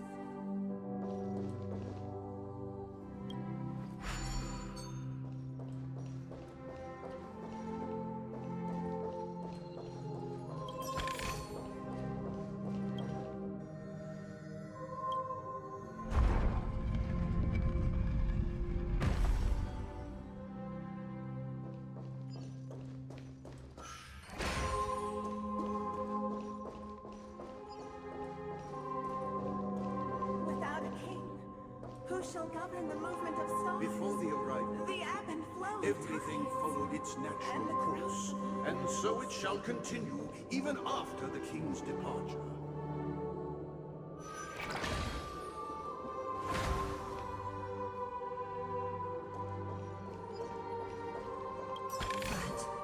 After the king's departure, We no longer who have shall need become the for new a king? for we have become kings of all things. Stream forth the gleam of old blades. The stream forth maybe a little bit distracting for the atmosphere, but certainly not more distracting than having to go to war with a few funny boys that would tear us out of this moment. How rude and selfish. Stream forth the gleam of old blades.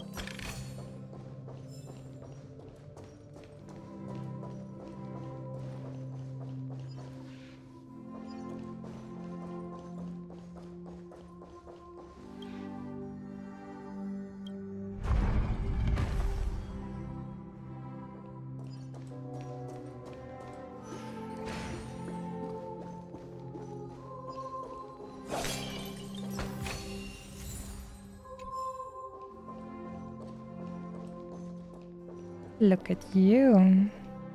Hey, aren't we supposed to kick off a short story and have a fight here just like we did in the previous acts? Why aren't any of these puppets saying anything? Well, because now in this future, where order reigns supreme, there will be no conflict anymore, because the order is perfect, and everyone shall live in paradise under the order's guidance. Perhaps we'll need to complete the story ourselves, just like we did before. So, do you think their mind needs tinkering or something?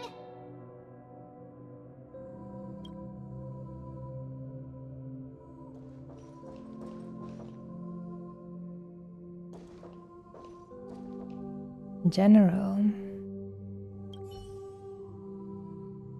Based on the experience from Act 2, it seems you'll need to employ the clockwork once again to personally bring the performance to fruition.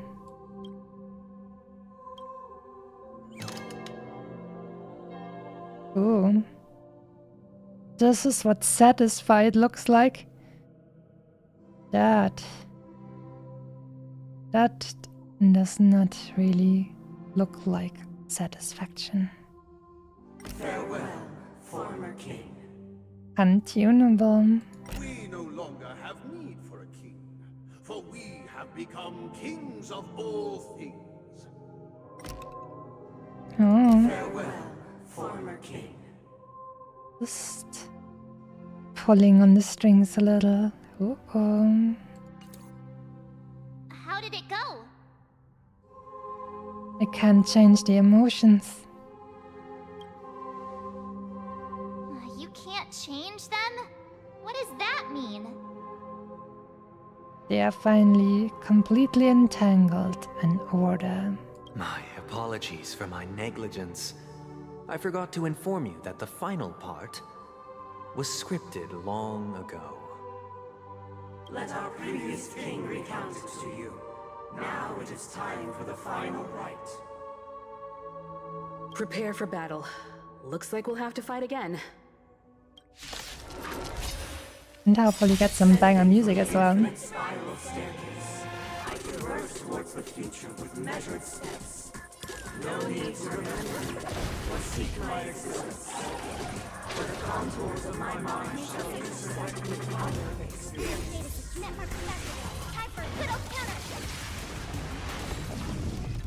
Ready for another? Happy New Year!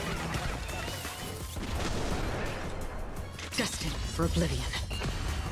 I weep for the departed.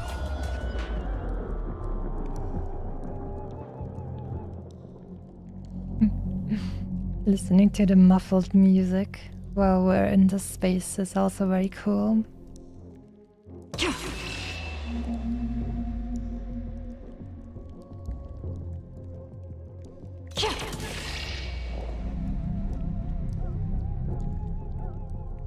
It too shall fall.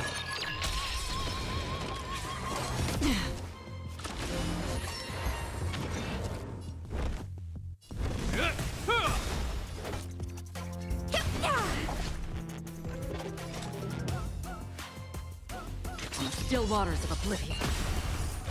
In the name of Landau, a will forged in ice never falters! We have the upper hand. Hope you're prepared. Another journey begins. Destined for oblivion. I weep for the departed.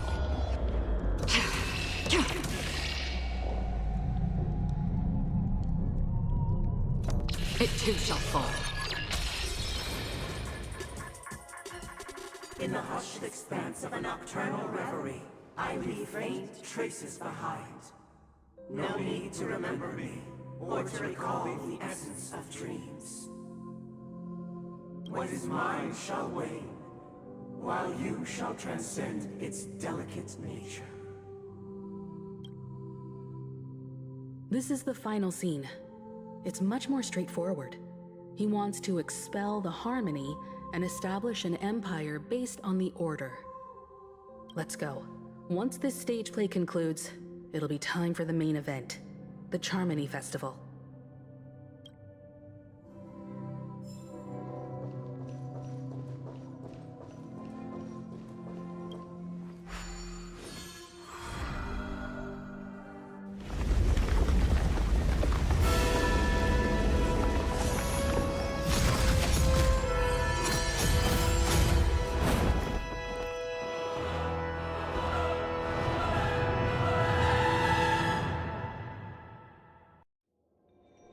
One system hour until the Charmony The Festival. world with meaning, perfecting all things in the heavens and on earth. Then, they rested from the labors of creation. Hello, gamer girl. Good day to you. We're about to see the finale of this story over here, I'm pretty sure. Hope you're having a good day. Yet, all beings cried out to Enna. Under the banner of the Order, you have defined all things in the cosmos. But this made us realize that we are but puppets in your hands. Thus, on that day, all beings united and cast the Eon into the abyss of oblivion. This Grand Theater looks totally different. Is this the power of the Order? Everyone, get ready. This could be a tough battle. Gonna be good.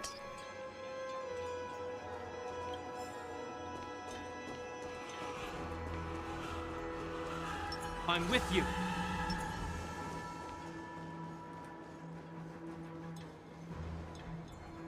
That marked the 7th day. Cheers and chants reverberated in unison. The stars shine bright.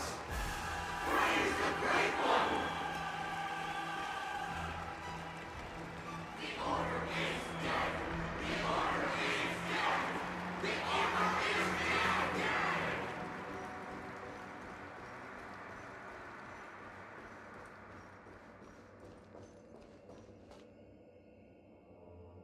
Look, there he is! That concludes everything related to the Order. What are your reflections on this, my dear guests? Everybody will be puppets. I don't like that. Unlike the strings. Nevertheless, this is but a trivial blip in the annals of galactic history. What truly matters is the course this river shall take in the days to come. You've arrived at the perfect moment. The Charmony Festival is about to commence, and it would be a shame if you were absent for the Harmony's prologue. Allow me to extend my warmest welcome once more. Welcome to Penacony Theater, the very core of the Sweet Dream, the abode of the Stellaron, the grand stage of the Charmony Festival, and the very place where the future of Penacony shall be determined through conflict. Oh no. And the very place where your schemes got smashed to smithereens. Why did you invite us to this duel? Where is the Stellaron? Why am I not seeing it? It hides behind the curtain. Or rather, it is the theater itself. However, if you want to see it, you must display faith equal to its immense power. True goodness can only be achieved through faith. Allow me to point out that falling into a permanent slumber is not happiness, especially when those people are driven by someone else's will in their sleep. Do you still believe that the Order only seeks to control the universe as their puppet, Himiko? No matter how perfect your vision of paradise may be, a cage remains a cage. People will never achieve true happiness in a world like that. They would just be toys for the Eon. It seems you have misunderstood my intentions. Allow me to clarify. My desire is not to resurrect a fallen Eon, or become one myself. My sole objective is to create a paradise free from Eons, where the Order ensures the dignity and happiness of all humanity. A paradise exclusive to us human beings. That's not the case. If people are to live with dignity, there must be nothing and no one above them. In your so-called paradise, you would be the one reigning supreme. Looks like we won't be able to convince each other. Now that our conflict has been destined, let's unveil our paths and reveal to the universe the true path. However, before the prelude to the future begins, please take a moment to ponder the questions I've posed. Is darkness equal to daylight? Are sinners equal to the righteous? If you are born weak, which god should you turn to for solace?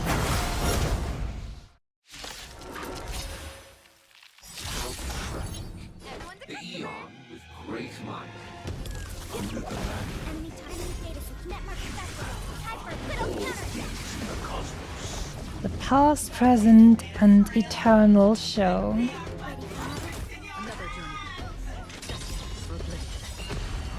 I weep for the departed. It too shall fall.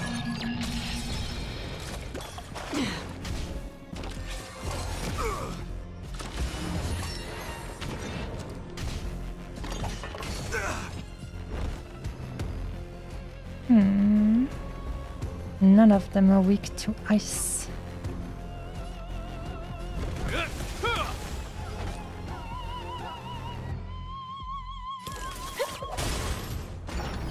We have the upper hand.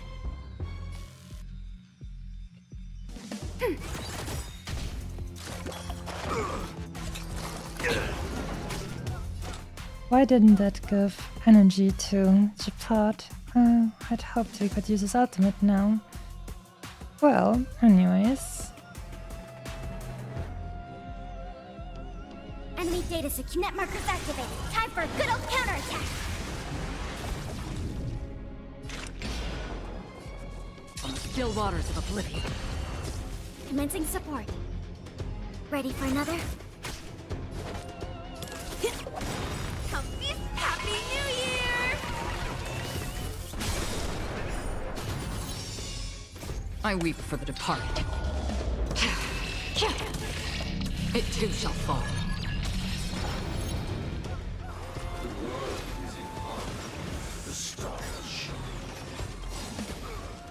Name of Len, a will forged in ice, never falters!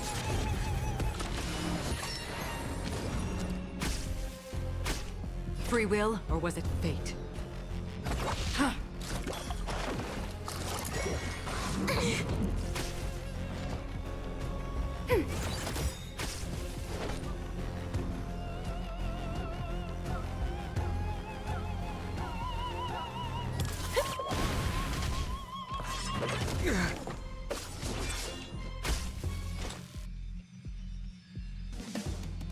Destined for oblivion. It'll heal! Glad I trained. Oh man, I think I should rather go with Bailu here. I feel like the parts shields are not holding up. Phew. Enemy targets detected.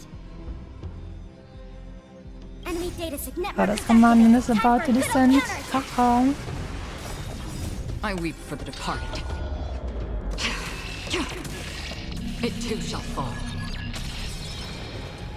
Ready for another?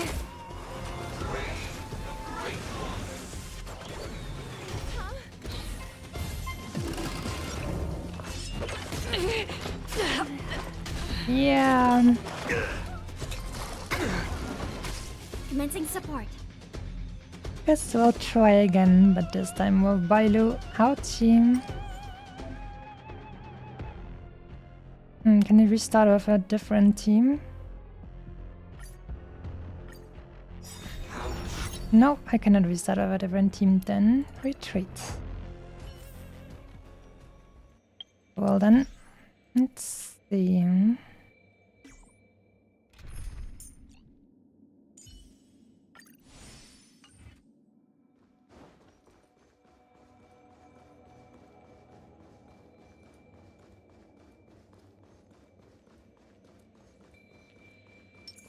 A little something for everyone.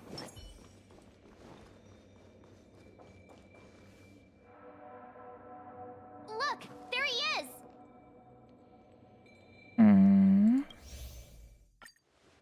There Is we go. darkness equal to daylight? Time to start the fight again. And see how we'll be doing with Bailu helping us. All things in the cosmos.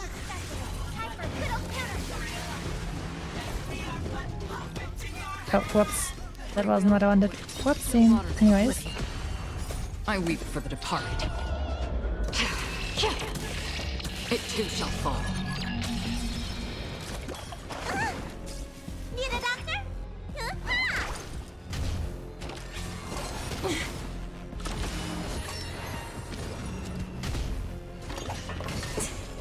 Forget your wallet? We have the upper hand. Come feast your eyes! Happy New Year!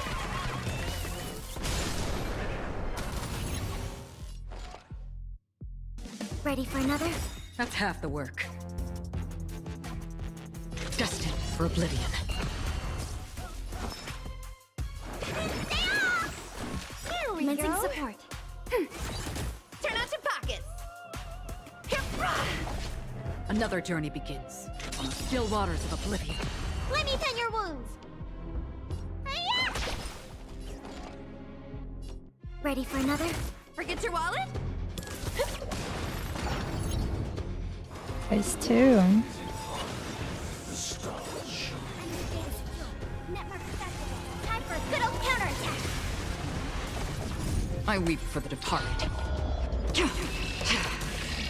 It too shall fall.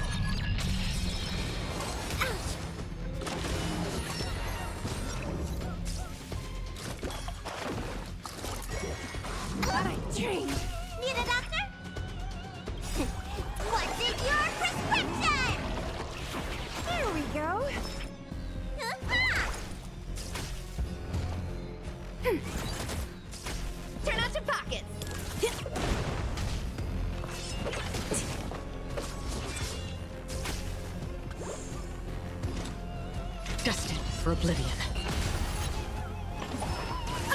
Serious, huh? You bully! We have the upper hand. We do. Ready for another? No, because this time we just went with Bailu. There we go. Happy New Year!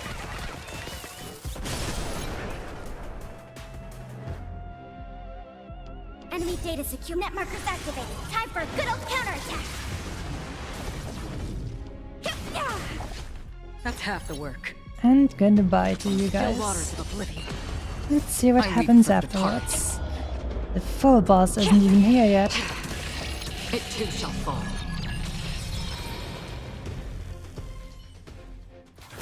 I already know your decision. I now permit you to gaze into the sun. On these 107,336 stones, the almighty and powerful strings of harmony are at my disposal. The supreme tuner, harmonious choir, Dominicus! Oh boy. Now it starts. Lost souls, come and meet your master. The embodiment of the harmony? So the true purpose of the Charmony Festival is to usurp it?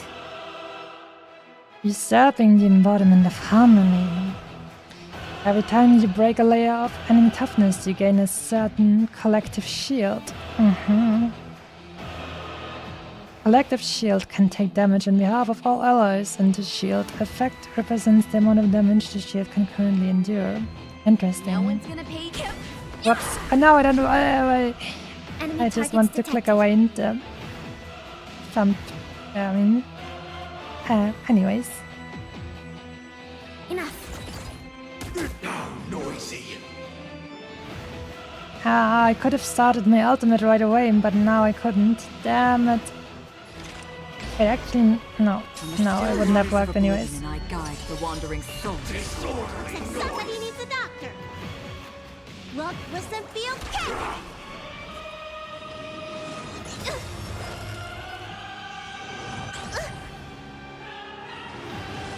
Again.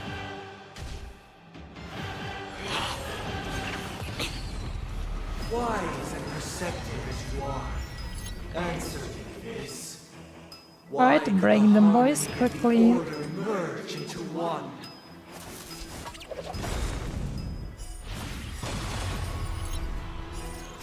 I weep for the departed.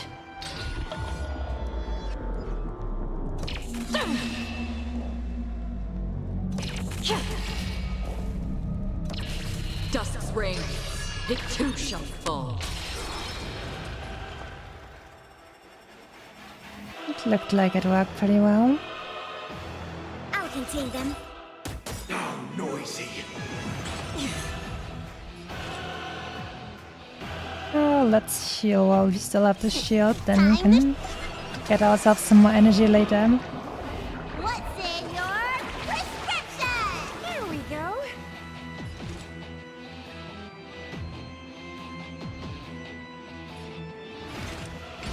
Existence is fleeting as the dawn's dew, destined for oblivion.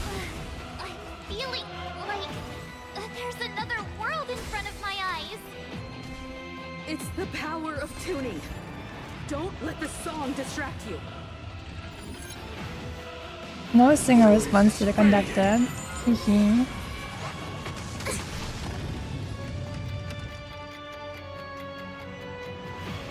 Enemy data secured. Net markers activated. Time for a good old counterattack. Now noisy.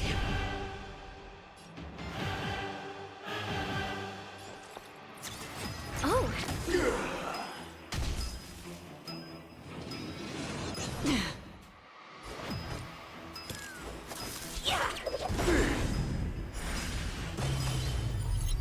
Come feast your eye. It's never too early. For a happy new year.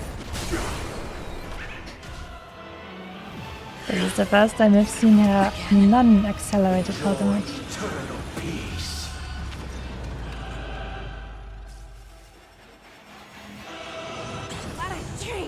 Did you come here of your own volition? Or was it fate? From the still waters of oblivion, I guide the wandering souls.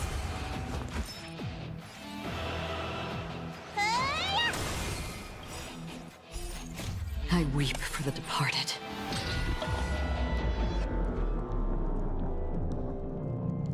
Wait, my crimson knots are on this one singer instead of on the big boy? That is hilarious.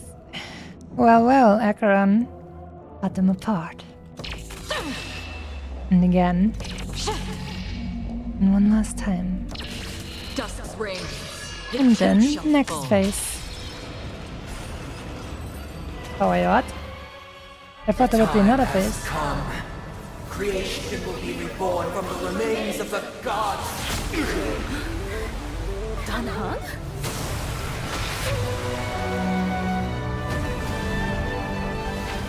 Oh boy. Radiant spirits, heed my word. Show no mercy.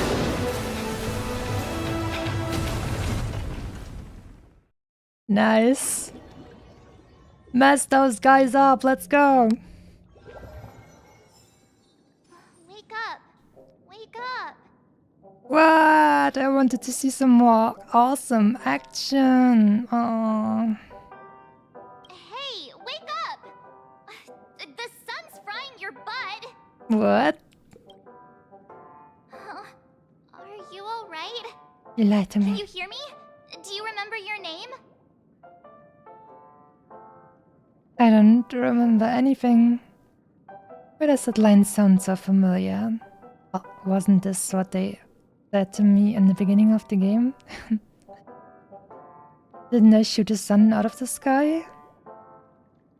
Why does that line sound so familiar though? It does? Well, doesn't ring any bells to me. I guess my team was just incredibly suited to fighting that boss. That was cool. Much better than pre-nerf Aventurine, where I didn't have my Acheron team yet. Looks like your mind's still in one piece. If you're able to remember such details. Well, that's reassuring. What happened while I was out? Are we in a dream or reality? It's a long story. Simply put, Dan Heng used the Jade Abacus of Allying Oath when we were in the middle of a fierce battle, and summoned the general to help us just in time. I wish that would have lasted a little bit longer. That was like a really harsh cut. And then we returned to reality. Look, this is your room. Everyone else has also returned from the dreamscape. Himeko and the rest are at the lobby discussing matters with the general. And now that you're awake, we should tell the crew that you're all right. Come with me. Not going to come chat with me, sleepyhead. Oh boy. That voice. That voice. Is that Black Swan? Yeah. And she's a pretty nice voice too. Uh-oh.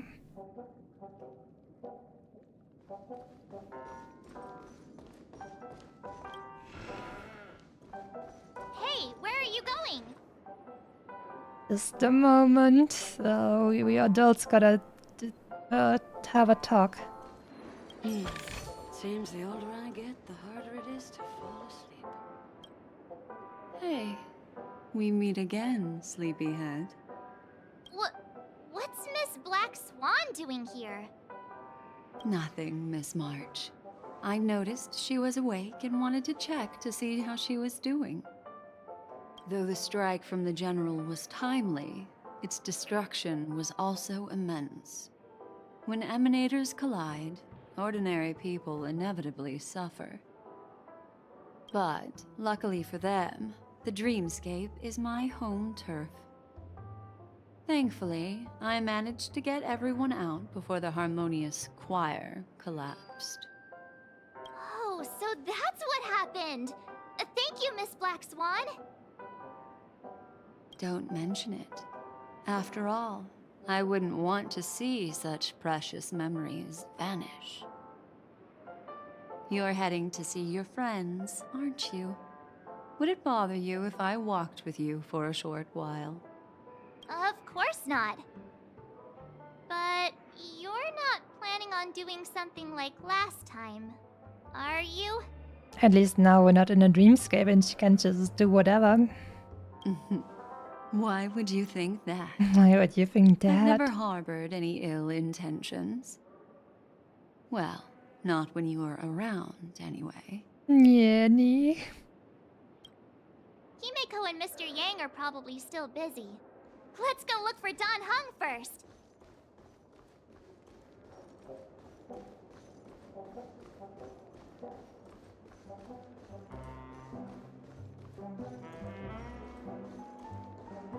Look, he's still talking to that cowboy. One peach. You're awake. How do you feel? Well, fork me. You must be that Stellaron they were talking about. I'm fine, thank you. Dan Hung, why do you have to blab about everything? Fork Hung, I myself prefer spooning. Oh my god. There we go. I myself prefer spooning. Allow me to introduce him to you. She just teleported here. This is Boot Hill, a Galaxy Ranger. Since she's not an organic being, she can just, I don't know, appear even in reality. During our pursuit of a certain person, we crossed paths and just so happened to uncover a shocking plot being concocted by Mr. Sunday. So, she's actually like not a real organic being then. Can you even, you know? Can you even touch her? That is important to know because if the squish is untouchable, isn't that incredibly sad? The squish is for squishing. Which is why we sought you out. To help the Astral Express save the world together. No need for thanks. The Galaxy Ranger's principle is correct every injustice one sees. That's how you lot in the Xianzhou put it, right, Don Hung? And also apparently sometimes consider kidnapping and taking hostages or something if you don't have another backup plan. More or less.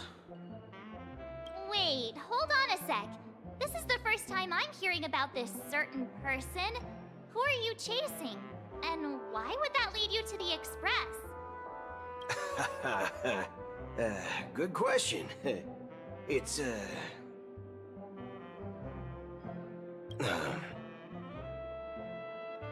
was it again? Don Hung. Do you remember? Jenny? I don't know, man. You're looking kinda sus with this goddamn game.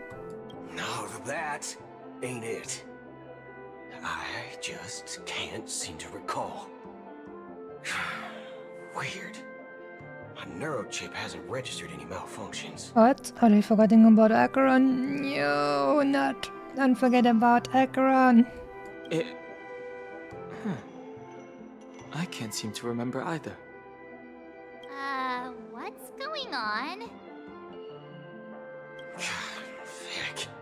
Forget about it. If it slipped all our minds, reckon that person was just a minor scoundrel. Unimportant. Minor scoundrel, by the way. Stop us from piecing together the story, anyhow. Yes, when the dust settles, I'll just think of a way to recall it in the memory zone. Everyone, let's hurry up and look for Miss Himiko, shall we? She's now a minor star on Penacony, and the entire hotel's concerned about her well-being. You're right. Let's head to the lobby then.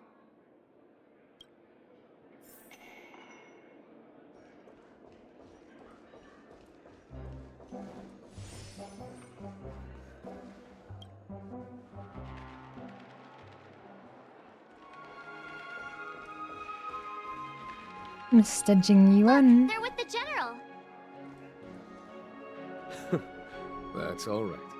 In these times of conflict, for the sake of utmost safety, it is only right that the Alliance steps forward to mediate on behalf of the Astral Express.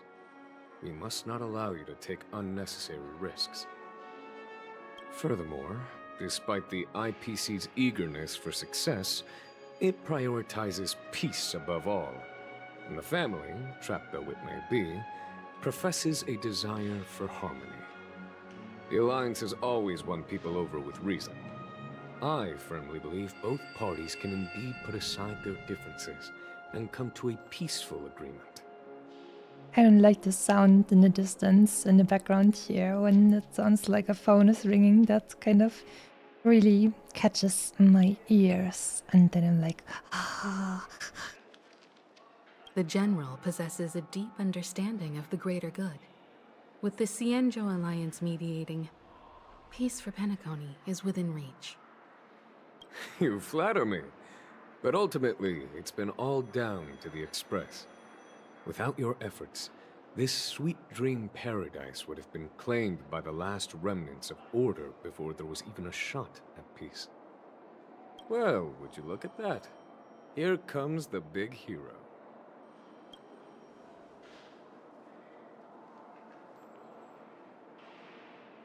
It was nothing, really. I do what I can. Let me guess, you were thinking about me again?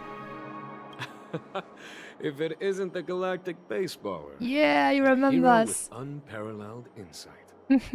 The galactic baseballer, let's go. Are you okay? I heard you couldn't wake up. Are you feeling unwell? Don't worry, Mr. Yang. There's nothing wrong with her. She practically burned through a lifetime's worth of jokes on the way here. What about you, Mr. Yang? I heard that even Miss Robin wasn't spared. And that guy locked you both up. It's a long story. But at least Mr. Sunday took it easy on us. He used an ability called tuning to connect our consciousnesses with his. In other words, he imprisoned us within his consciousness. Oh no. Imagine if they could see his browser history. Thanks to General Jing Yuan's destruction of the Harmonious Choir, we were able to escape. He used that tuning on us too. Does that mean that we were almost imprisoned as well? I can confidently say now, he was truly after a fair fight with us. Had he wanted, he could have easily taken us down, without so much as lifting a finger. I don't like that. Speaking of the Oak family head, where is he now? It's complicated, but in a nutshell, he's now the former Oak family head. The IPC has named him the key figure in the family's Penacony split, citing a threat to cosmic peace. He must represent the family and answer for the unrest caused. His trial is set to take place at Pier Point. The family quickly labeled him and the remnants of the Order as enemies, declaring the turmoil an internal rebellion. This move effectively barred the IPC from intervening in family affairs on both moral and rational grounds. Everyone really has their own agenda, after all. Then, what's going to happen to Miss Robin? She and Sunday won't be able to deny their involvement in the Charmony Festival. They're siblings, after all. Why the sigh, General? I can only say that this incident is an unexpected mess for the girl. The Alliance will try to persuade the family to consider this matter carefully during mediation. It's time, everyone. The IPC's key members and I have agreed to consult one another before the upcoming negotiation. Do any of you wish to sit in? Oh, I would like to listen very much. Given the General's invitation and the matter's significance to the universe, the crew will naturally accept. However, if the IPC has any reservations... Why, of course you're welcome.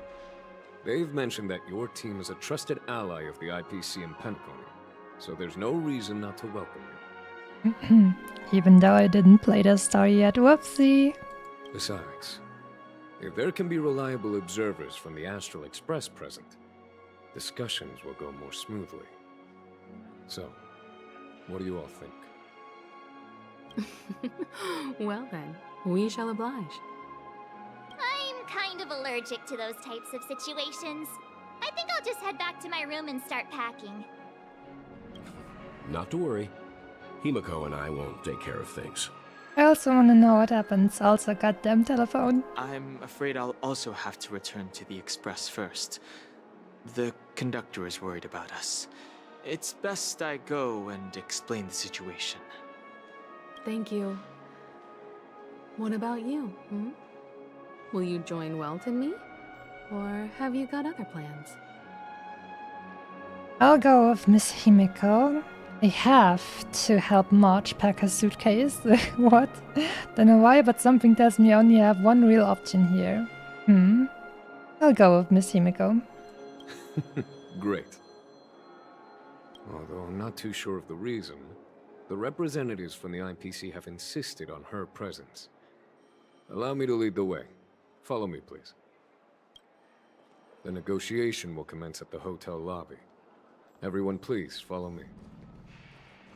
Jamie.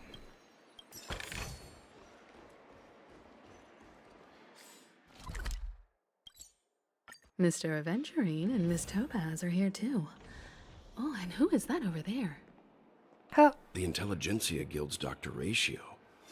This assembly is quite something. They really kept him out of everything after giving him the big finale last time, so now I'm quite a little bit stumped actually. Like, it felt like that was a big deal, what he had to say, to be honest, or to do after this big finale, and now he wasn't even relevant anymore.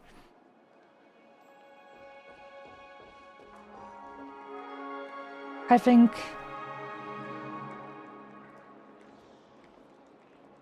I don't really mind in terms of because I don't care much about the character, but I think narratively it felt a little bit weird.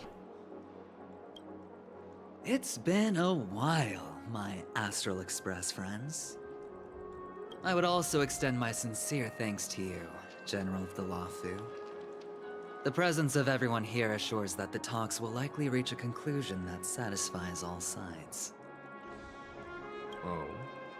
Looks like everyone has come with expectations. Care to share? Of course. Topaz, if you please. Sure, leave it to me. In summary, it's good news. After much deliberation from the Strategic Investment Department's Council, the absolute majority of members have agreed to the following resolutions. In light of long-term considerations for interastral peace, and by authority of Pierpoint HQ, the Strategic Investment Department, on behalf of the Interastral Peace Corporation, will permanently relinquish its claim on Penacony sovereignty and offer unconditional support of the family's rebuilding efforts on Penacony. They just had something really crazy going on, and now they think, okay, let's leave them be, actually. Sounds a little bit interesting, but okay. Now that's something. That sure is something. So the APC does see the big picture, huh? What's in it for you guys? Doesn't that mean Aventurine took a hit for nothing? Yeah. Well, if that's what it takes to bring peace to the entire universe, it's a price I'll gladly pay. Has the IPC finished sharing all its thoughts? Then it's our turn.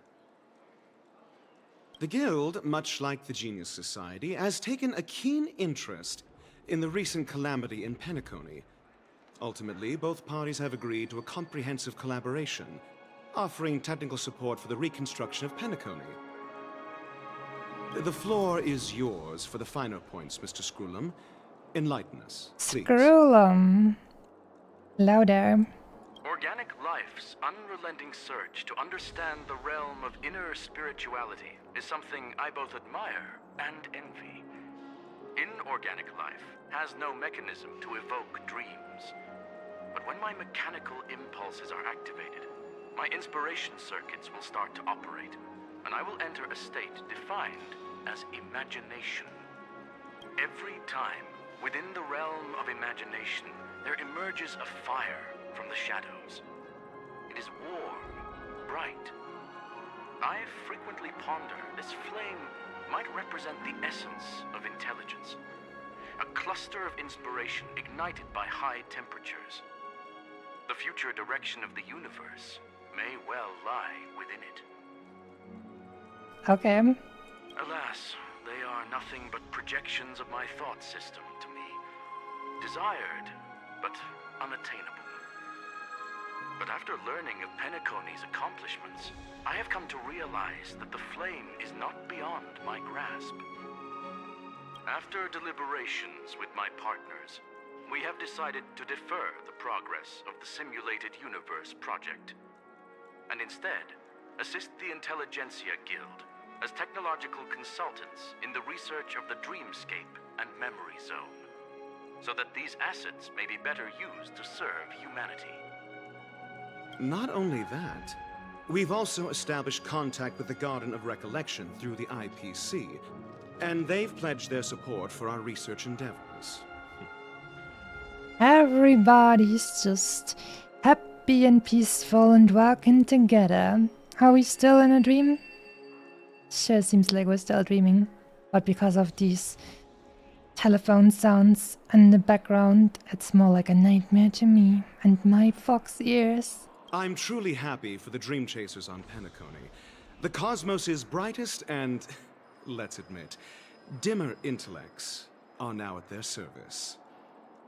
Let's admit, dimmer intellects.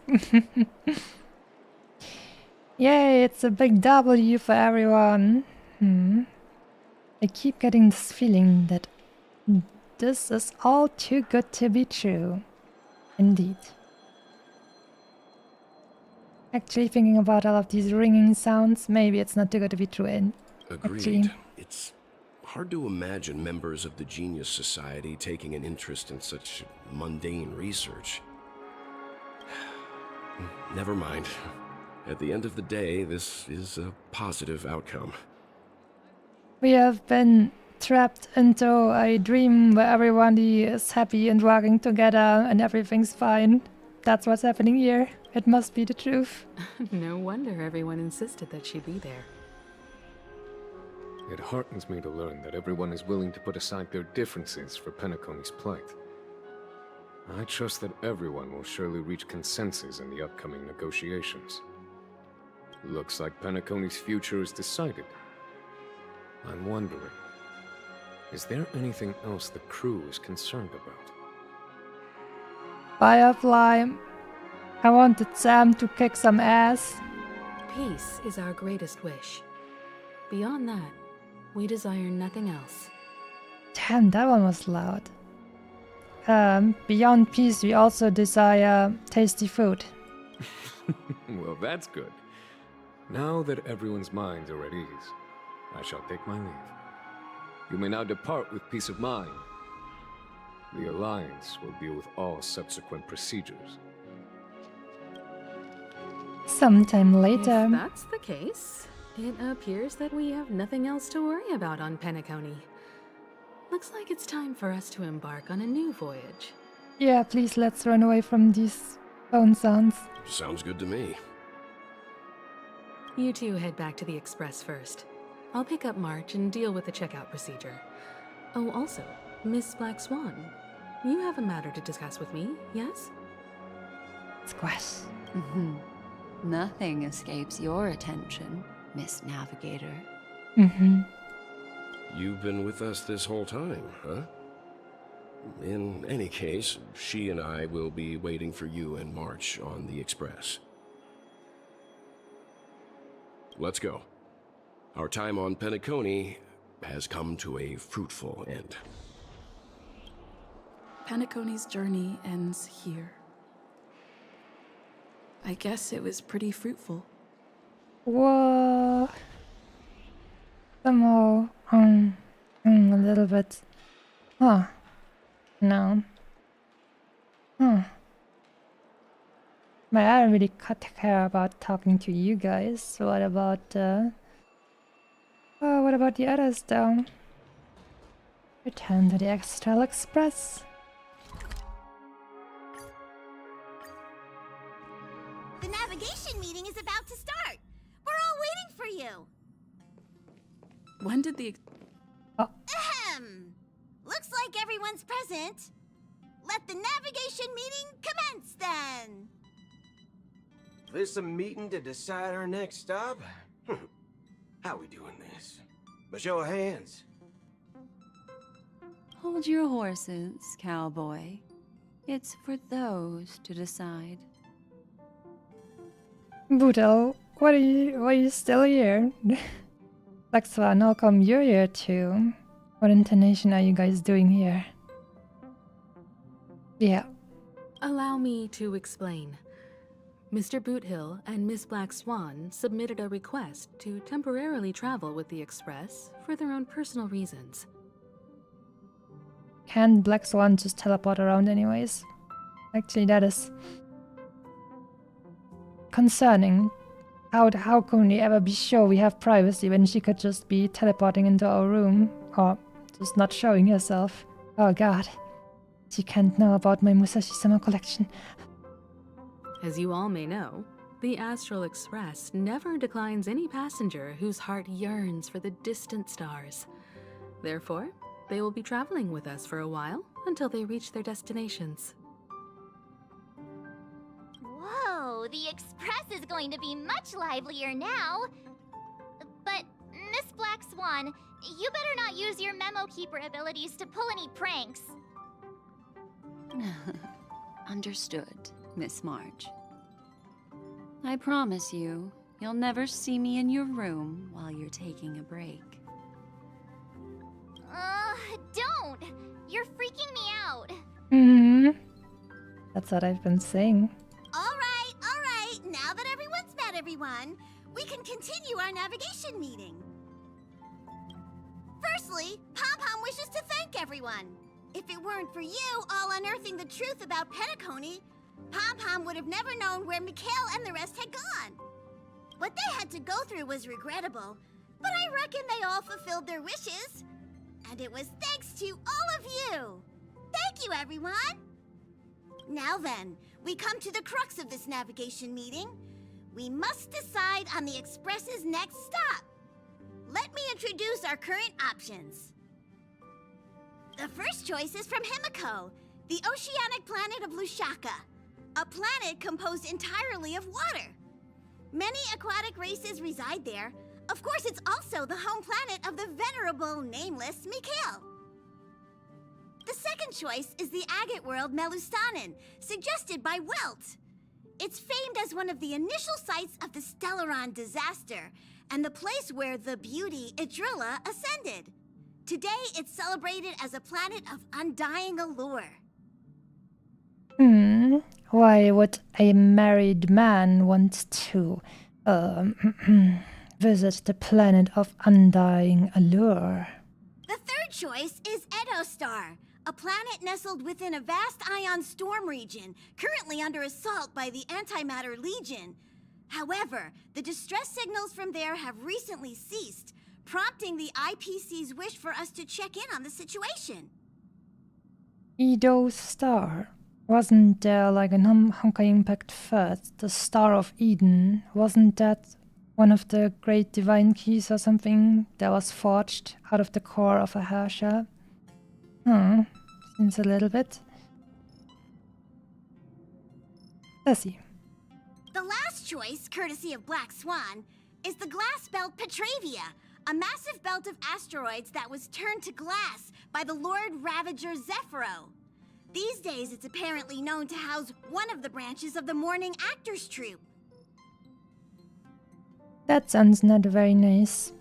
If it's asteroids turned to glass, then we won't have any trees and grass and flowers and air and nice rivers and stuff. And I want that. Ooh, so many options. I'm seeing stars already. Next up, everyone will select the destination that they wish to visit. And then we'll put it to a vote. I'll get outvoted anyways. Or maybe I'll be part of everything. Of the right one. Let's see. Lushoka, Ankata World.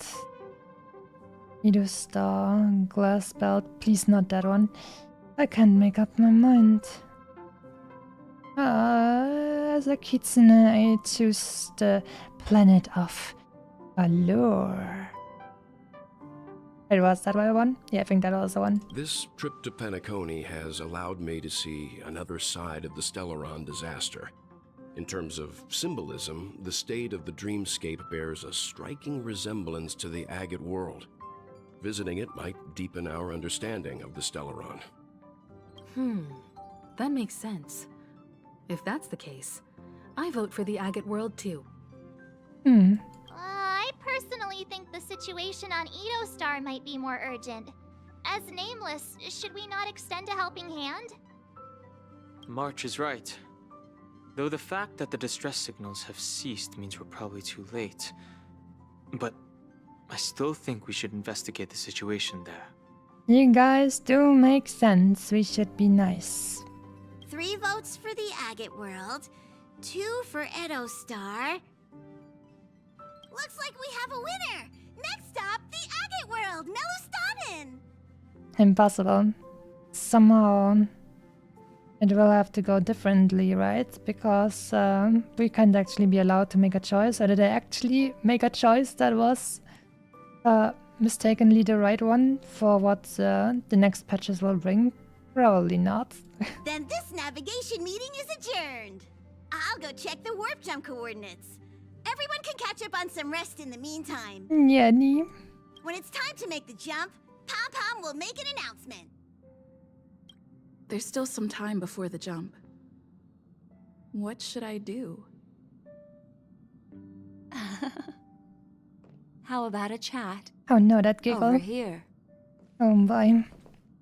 Oh boy, oh boy. What? Oh, you're here. Seeing your reflection among the stars in the porthole really does seem somewhat surreal.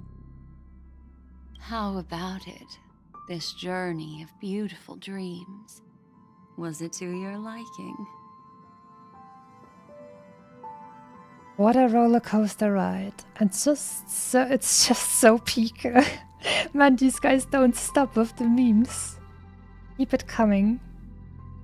Kind of left me wanting more, you know?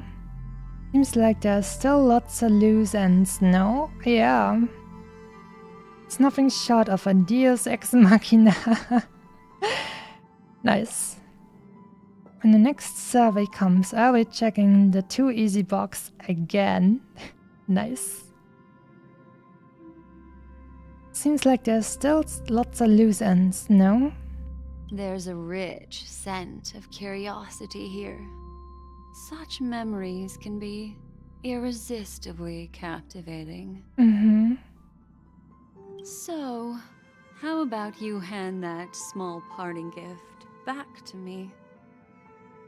I'm quite eager to have it back. Was that one of her cards? Yes. She seems disappointed. Oh? Oh? What happened? It's not this card. I wasn't the one who broke it. Never mind. Hmm?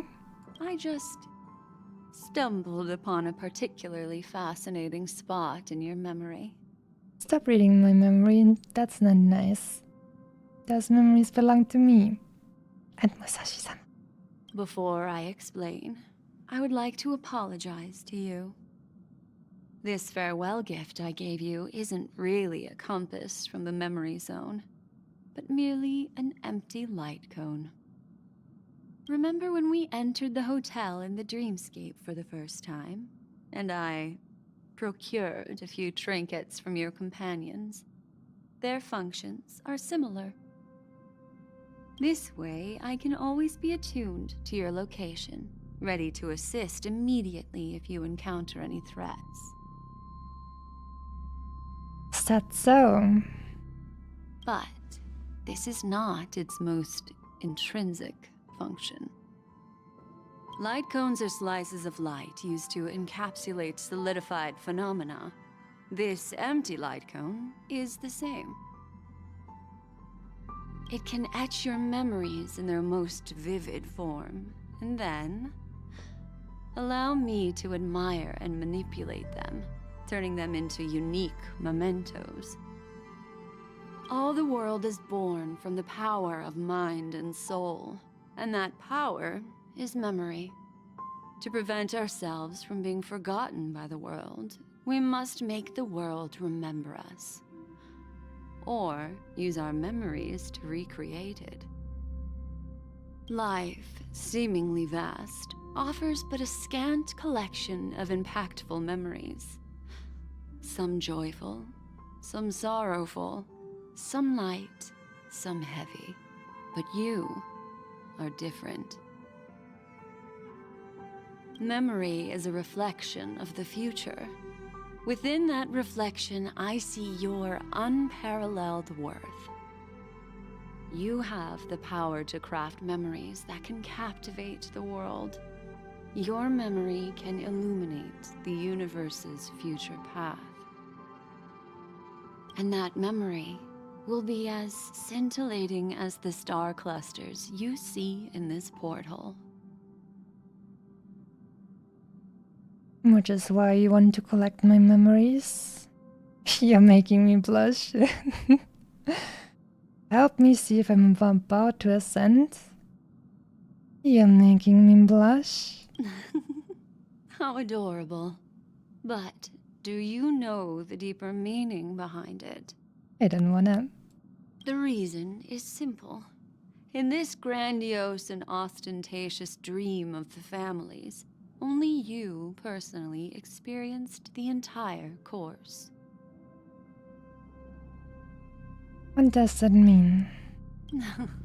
Patience, my friend. I will reveal the answer to you, but that time is not now. Turn around and take a look at your friends. Every one of them is reveling at the arrival of their next destination, all filled with hopes and expectations of their own present and future. Revealing everything at this moment would be a bit of a buzzkill, wouldn't it? I'm looking for an opportune time, a time when you're totally at ease. Perhaps when the night grows hazy and you're about to drift off would be the most opportune. When the night grows hazy and I'm about to drift off, would be most opportune?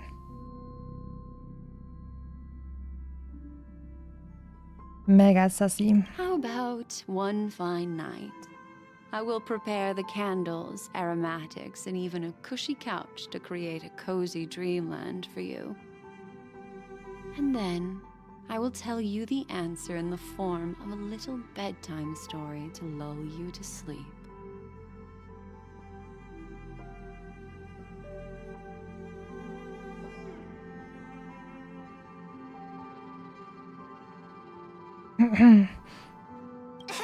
Hi! Hello! Attention all passengers! The express is about to make the jump. Please be seated and hold on. Oh, I know what will happen. We'll run into some interference during our jump. And that's why we won't. The choice didn't matter anyways. Ah. It looks like we're finally about to set off. There are countless gleaming memories out there waiting for us. Why don't we just leave it at that for now?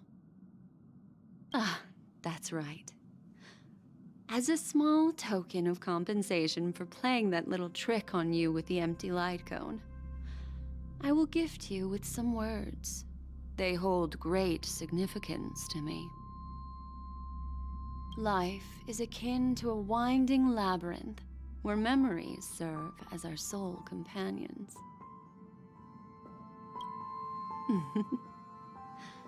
You'll remember these words dearly, won't you?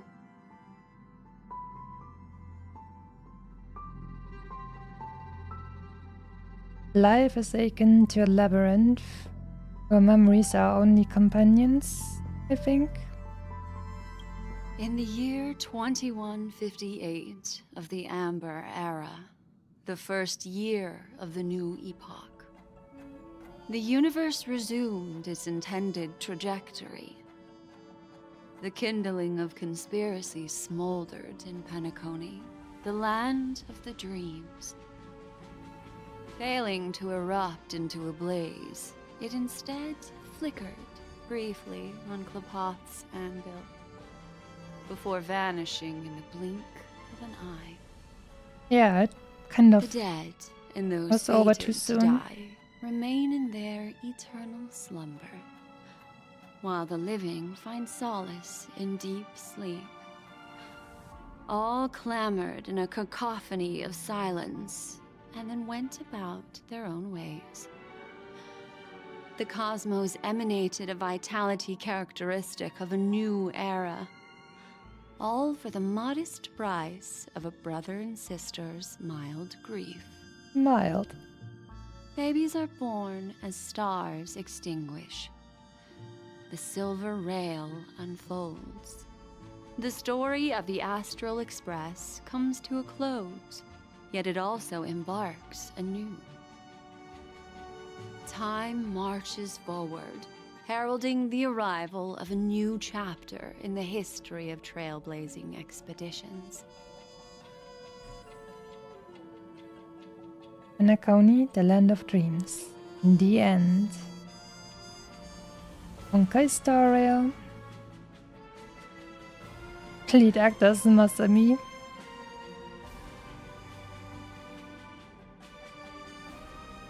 Starring Dan Hang as Dan Hang. Question mark is March 7th. And question mark is Acheron. Interesting.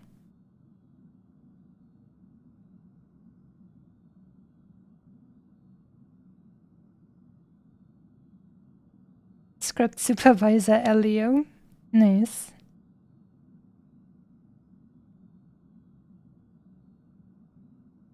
May this journey lead us starward. Countless shooting stars streak the sky tonight. If you can pick the right one, it will carry your wish to thousands of distant worlds. You're feeling very relaxed now, aren't you? So, then, it's time to tell you a little bedtime story. Well, let's start with a conclusion. The crew was defeated in the battle against Sunday. Everyone in Penacony failed, and no one survived. Cool. So, are we actually getting to the part where this wasn't actually how it ended? But don't panic. The truth, as horrifying as it may be, is not yet irreversible. There's still a glimmer of hope, and that's why I'm here. Yeah, boy. Okay. Man, thank God that tomorrow, or more like today, is a holiday. Because otherwise, damn. Whoopsie. Next, I'll use this empty light cone that carries all your memories to relive everything that happened before. And when this story reaches its end, I'm sure someone as clever as you will notice that. There's a major flaw in the story you have experienced. Yet, within that flaw lies a glimmer of hope. The flaw is that Aventurine's story just abruptly ended and nothing ever came of it. Are you ready for it? Let's go. Do you remember everything?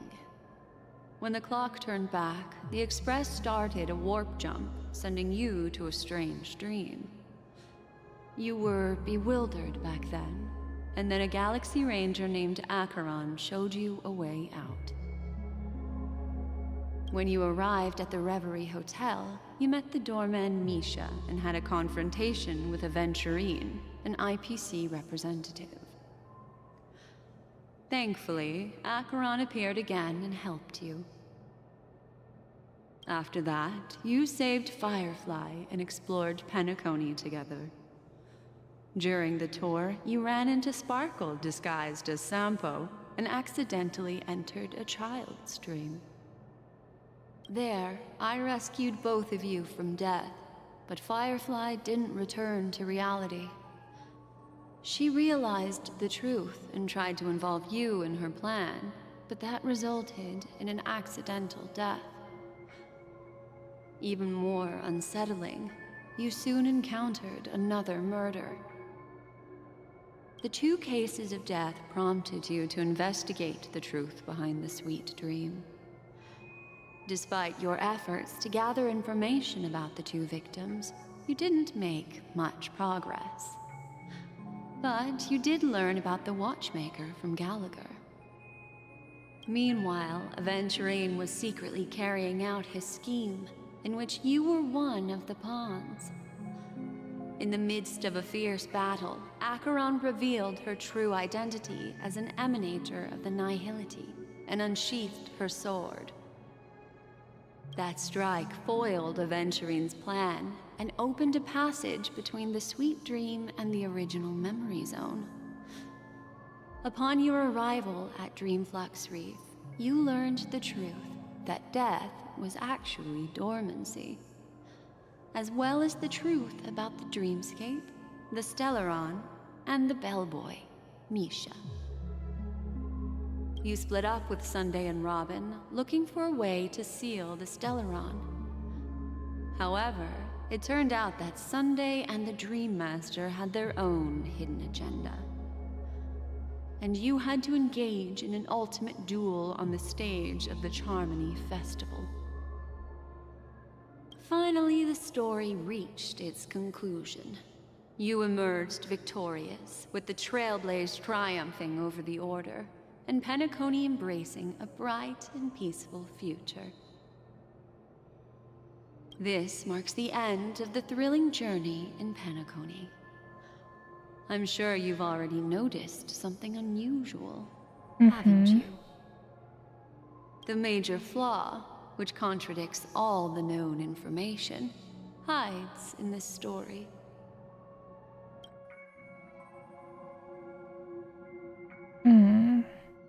In your first encounter with Misha at the hotel, I was attacked by Sparkle, disguised as Sampo. The fake deaths of Firefly and Robin. Acheron unsheathed his sword and revealed the power of the Nihility. Death is the disguise of dormancy. I would say maybe my first encounter with Misha at the hotel, because wasn't that in reality? And if Misha is only actually like a dream bubble of the Watchmaker, then he can't be in reality, right? Little Misha. Or should I call him the Watchmaker?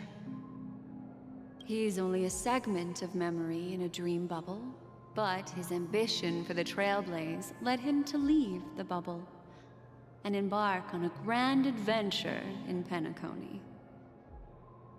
While Misha is a rather special Memory Zone meme, and he was granted power by the Trailblaze, there's still one thing that he shouldn't be able to do. Get outside a dream. A life born in the Memory Zone could never manifest in reality. So, yeah. Why did he appear in the Reverie Hotel in reality? Yes. The answer is simple. He is the one fatal variable that contradicts all our known information. This means that you, who wholeheartedly believe in this memory, are still trapped in the dreamscape at this very moment. I didn't think it would actually turn out like this after I said that. What? This is like the... I don't know how to say, but called it, but didn't wanna actually be calling it. Wake up, sleepyhead. Break free from this eternal dream and return to the real world. We'll find our answers there. A glimmer of hope. The train is about to make the jump. 5, 4, 3, 2.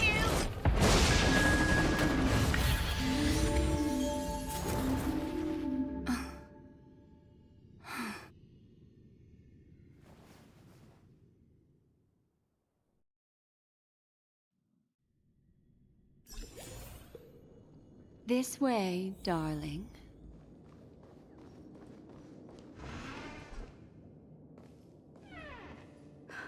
Not another one.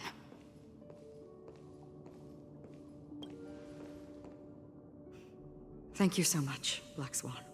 Acheron's still here. Finally, I can breathe a sigh of relief. What happened? What is this place? The déjà vu is strong with this scene. What happened? I understand you must be confused, and we'll do our best to shed light on the situation. However, before that, it's essential to know that this place is the rift between dream and reality. A place reserved only for those who have awakened from Enna's dream. No.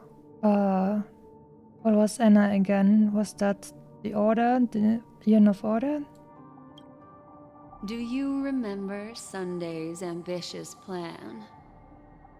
He intended to harness the power of the Stellaron, the collective will of over 100,000 Oak family members, and the desires of everyone in Penacony to usurp the harmony and restore the order. Unfortunately, it didn't stop there. From the early days of our journey into Asdana, we were already affected by the Stellaron. That strange dreamscape where we met. Maybe it was a sign that your thoughts were beginning to drift away.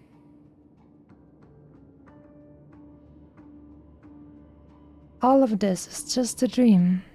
Did I fall asleep on the express?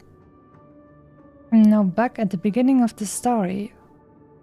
I don't think the goal of the Order was to put everyone into a deep sleep. Quite the contrary. They used the Stellaron to catalyze the leakage of Asdana's memoria into the material world, allowing the dreamscape to blend with reality. That would then also explain why people are able to have their normal powers in the dreamscape. And that included a lot of memoria from the Beyond the Sky Choir. As time came and went, the dreams eventually became indistinguishable from reality, and reality became an illusion. People think they are awake, but their spirits have long since stepped into the Temple of Order. This is what makes Enna's dream so powerful. In this paradise governed by the Order, everyone indulges in their delightful dreams and lives happily ever after. I believe what you experienced in the sweet dream, except for that flaw, was real. Only in this way could you reach the destination, lifting the crisis in Penacony and embarking on your next trailblazing expedition. If it wasn't for Acheron's plan, we might have been trapped in this dream forever. Fortunately, while the path of the Order governs all things, it can't affect the Nihility. I came to realize this when the Dream Master tried to expel me at any cost. This is also why you felt a sense of peculiarity when traveling with her. Well, I'm not as fortunate as she is. Even if I'm a memo keeper, I was still influenced by the power of the Order and fell into hallucinations. However, thanks to your memories, now we still have a chance to turn the tide. For mortals, even if they possess the great power of a path, they can't create a flawless world like gods do. That's why there was a flaw in your dream. In other words, once you have realized the world is not real, you'll have a chance to break free from the dream. The flaw in your dream lies within Misha, who could have never appeared in reality. When I turned the pages of your memories, I realized that I was in an illusion too.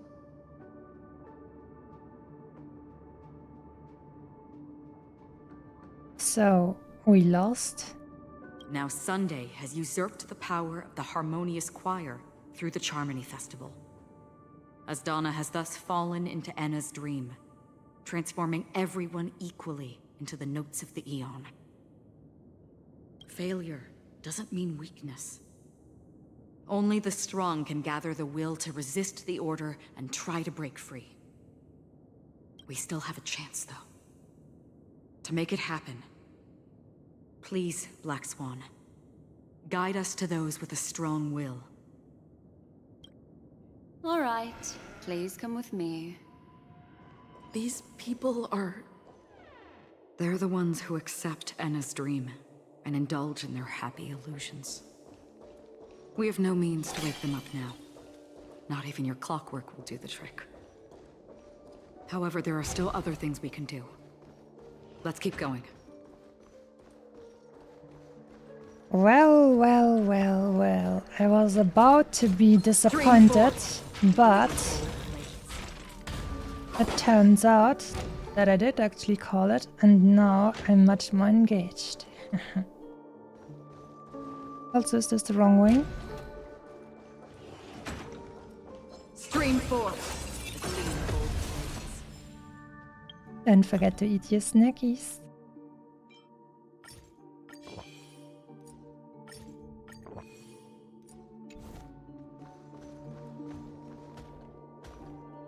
Oh, wait, this door is actually not open, so I have to go to the other one, actually, apparently.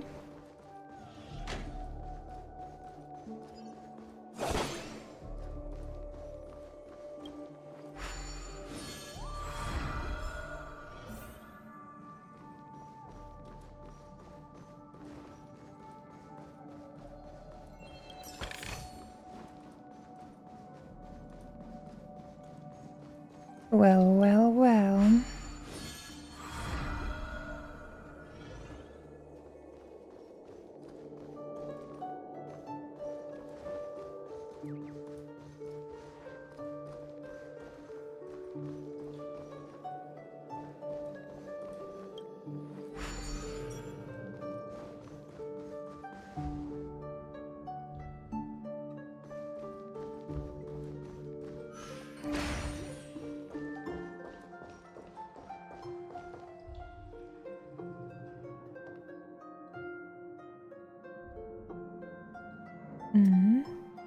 And can I not just teleport? Oh. There we go.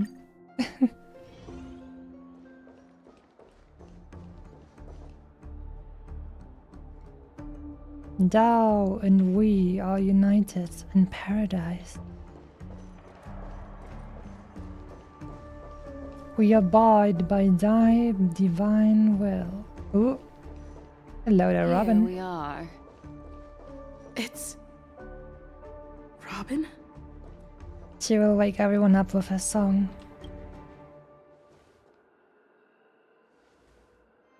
Finally, you've arrived.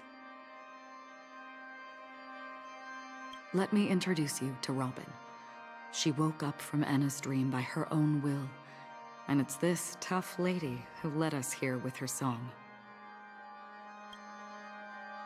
I woke up for the same reason as all of you. In the dream, I experienced something that could never occur in reality. Are we going to lock it up in a cage? I want to see it fly freely in the sky. Music. Awesome. Without us, this bird would be too fragile to survive on its own. Do you want it to die? No, but... Then let's take care of it together until it can return to the sky. Huh? Birds have wings because they're meant to fly. Even if they may crash on the ground one day, they shouldn't be trapped in a cage. Birds belong to the sky, so we should help them return there, right? The illusion was so impossibly blissful that I realized it was just a dream. And this is our final hope. Anna's dream is founded upon the harmonious choir, namely everyone's shared wishes. It will only materialize once the aspirations of all beings in Penacony merge as one. At present, it has become impervious due to people's desire to remain slumbering within the dream. And in order to destroy it, we must make everyone in Penacony want to wake up. Now comes the tricky part. How do we do it? I'm curious too. It doesn't sound simple at all. Maybe we should just go back to Anna's dream. No. Well, we're gonna make Robin sing and yearn for the real world. That doesn't sound simple at all. Humans yearning for sweet illusions borders on obsession, leading them to subconsciously resist the harsh reality. Therefore, I carefully selected a moment where she was completely unguarded, guiding her to uncover the truth herself to make her regain her consciousness. However, to wake up everyone in Penacony and get them to share the same determination, that would be nearly impossible. Indeed. I'm afraid it's almost as difficult as resurrecting an Eon. But we can't just stay here and do nothing. Yeah, look who also woke up. This is a critical moment for the whole universe. Who cares about some dumb number? You've woken up too? Well, well, well. Someone enjoys making a dramatic entrance. Thanks to Black Swan. You're welcome. And thanks to the memo keepers in Penacony too.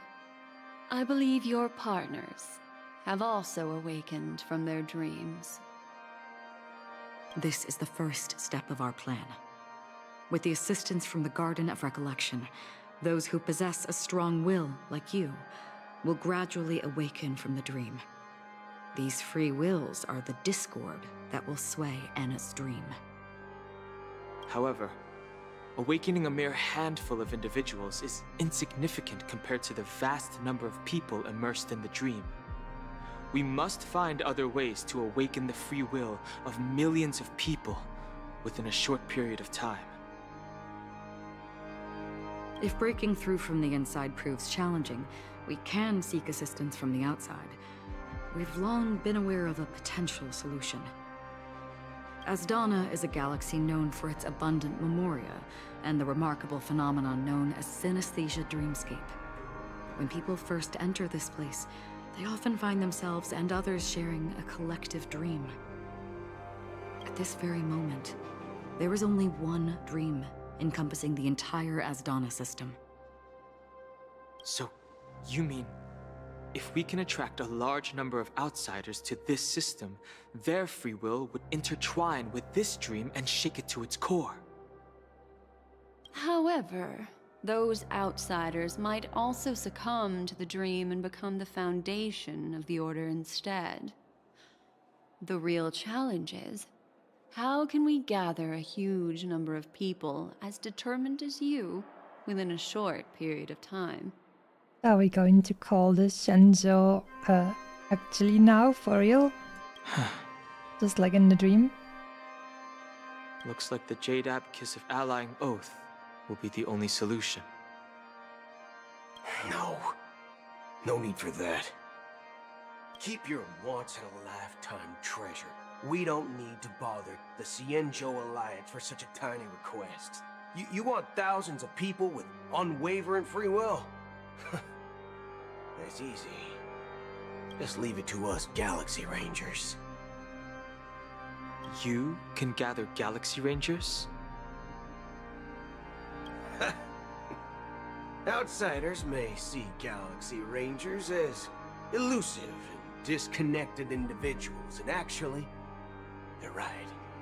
And that's why we have a tacit understanding among us. Do you know what it is, Acheron? It's the relic I returned to you. Exactly. Its owner must have told you that it's meaningless to anyone other than a Galaxy Ranger. That it can only fulfill its purpose when returned to its rightful owner. Ooh, are we going to call the spirits of all those Galaxy Rangers that died and then turned into these eerie hands reaching for the sky? Oh. Because it's a burial artifact, worthy only of a hero who has served the Galaxy Rangers with honor. When its light illuminates the universe, it means the fall of a hero. And in the direction it falls, countless meteors will streak across the sky. Those meteors are Galaxy Rangers, coming from all corners of the cosmos, driven by a shared purpose, without questioning the cause or counting the cost, because we abide by a common principle. The shooting stars of the hunt only descend on the longest night, and with them comes the dawn. We've stayed silent for far too long. Now, it's time to remind all the cowards, oppressors, and villains of the universe of our presence. I'll be the one to ignite the first spark. Once the dreamscape is swayed, I'll complete the second step. I'll fine-tune the slumbering souls with the Song of the Harmony, interrupting them with the discord of Trailblaze, and guiding them towards reality. It's true that some people are born strong, and others are born weak. If the Trailblaze is the target of heroes, then the Harmony will guarantee that the strong help the weak. Only the people of Penacony themselves can be the saviors of their homeland. Their path of happiness should be forged by themselves. While I may not be a nameless, I'm willing to instill courage in all those who need it. This includes my brother as well. Anna's dream is too cruel for him and everyone else. Your plan sounds well conceived, but still, it appears somewhat idealistic and romantic. The flaws rooted in human nature can't be eradicated overnight. Do you believe these efforts alone are enough to convince everyone to choose the right path? I agree with you, Black Swan. That's why the most critical aspect of this plan is not to convince everyone to choose the right path, but to inspire them to save themselves. Survival. So, you're the key in the end, I assume? What? She going to destroy the entire dream, and that's so why everyone has to want to wake up? Because otherwise they'll perish with the dream, because she's so freaking strong that she can kill everything? Oh, please, like, make it this, yes? The Harmonious Choir possesses the power of an emanator. To overcome it, you'll need the same level of power. The final step in destroying the sweet dream will be my responsibility. Oh, fuck yeah. Let's go. Let's go. That's a relief to hear. Now that our roles are assigned, let's get to our battlefields and pose a grand finale. Oh yeah. I'm ready for that. May I have a moment alone with you? There's one more thing I need to explain to you. This grand festival is drawing to its close. This is the starting point for the ultimate stage of our journey. Just as it marked the beginning of all the stories in Penacony.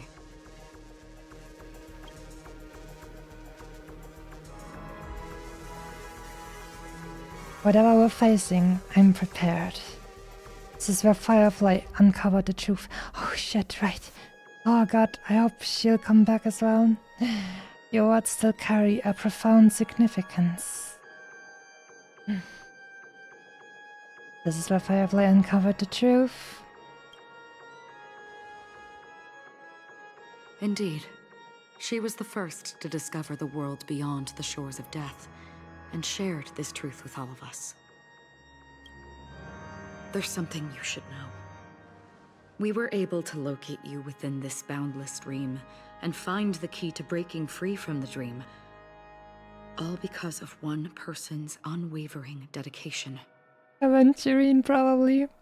Because otherwise this story would have been completely useless. Firefly. Oh. She awakened from the dream ahead of others, discovered the Express amidst the stars, and brought us valuable information about the remnants of the Order. She may have been aided by the script, and it came at a cost. Well, I guess Aventurine is useless after all. Lol. Firefly for the win.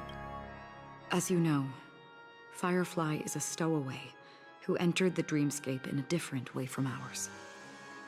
Without the dream pool and the hotel or assistance from the family, she can only awaken from this dream in one way. A real death. What? We mustn't fail her determination.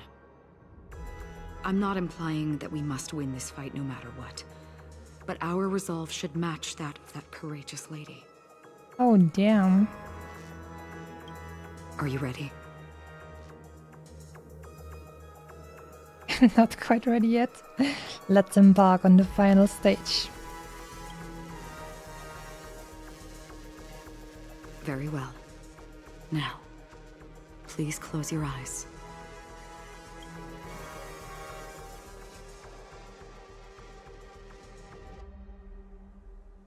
Oh boy.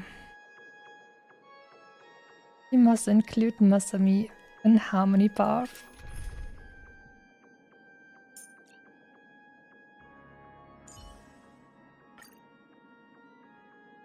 Alright. And then...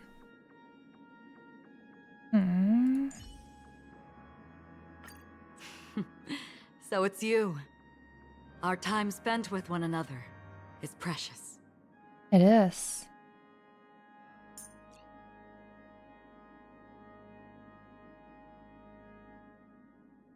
I won't get my full aggron damage because I can't use 2 Nihility units, but...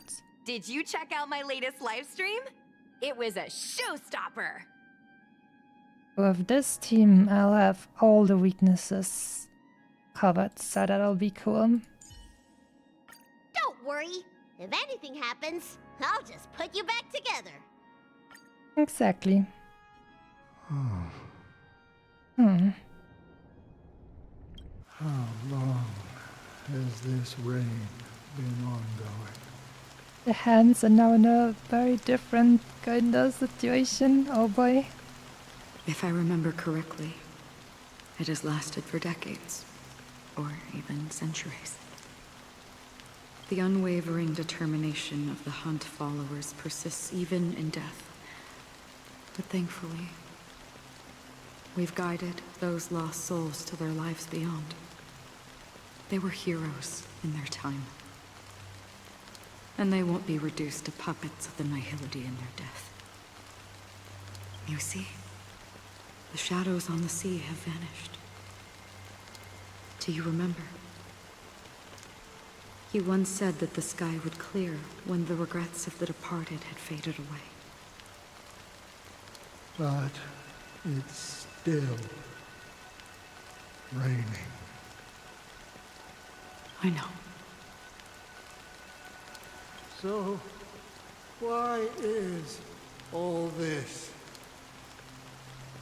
Why did this rain choose me?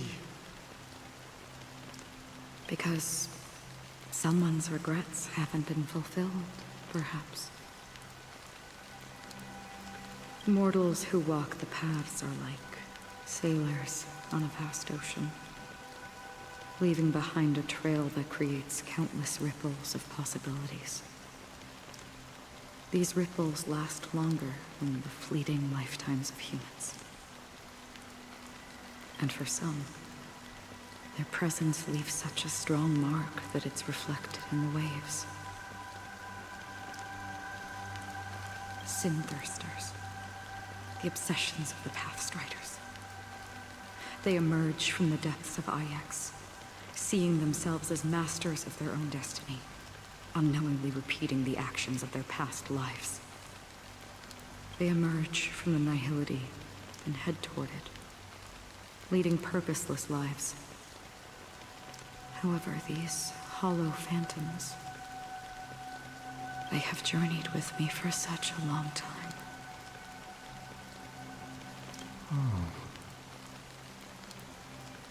So this is how it is. He's one of them.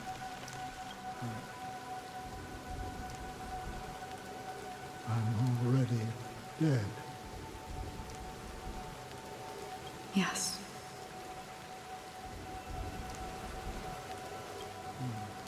Are you watching over me? This is my duty, as Acheron the Watcher. Watcher of the Acheron River. I'm guarding the path to the abyss of the Nihility, guiding every soul reluctant to become one with it. Back to this side. But if this is what the departed ones expected, should you try to change it? They're repeating this. I don't know. But someone once told me that when the inevitable moment came, he hoped that someone would stand at his grave and place a bouquet of flowers. Even if it doesn't make sense at all?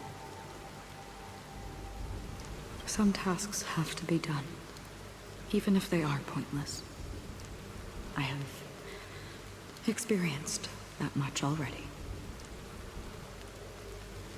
Please extend your hand and then close your eyes.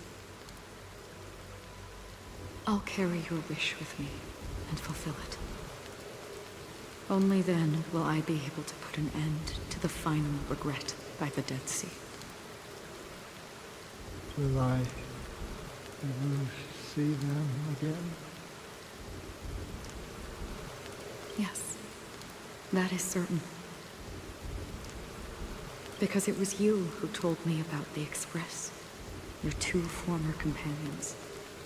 The expedition cut short by the swarm, your narrow escape from death, and your encounter with the Galaxy Rangers. And Penacony, the hometown to which you could never return. Yeah. For countless times, I got rejected by the family and had to pass it by. But I knew that my companion was still there. Alone. Mikhail, are you still there?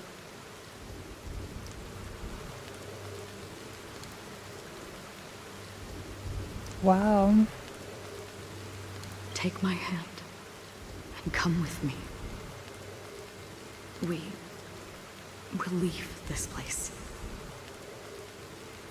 You'll embark on a long, long journey, shrouded in darkness. But fear not, as a touch of red will be awaiting you at the end of the path. That's the color of existence. Follow it, and it'll guide you and illuminate the way out. By doing so, you'll eventually reunite in the warmth of the sunlight. Thank you.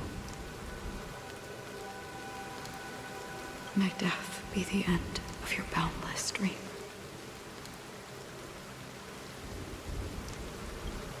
Guiding you back to the waking world.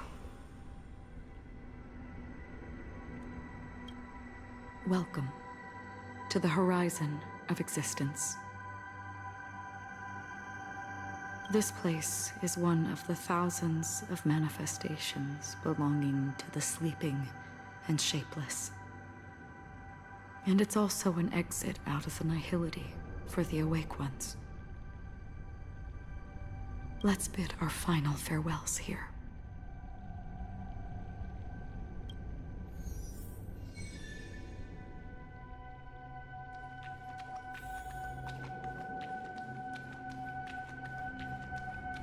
Always distinguish between reality and imagination. All right, Gray?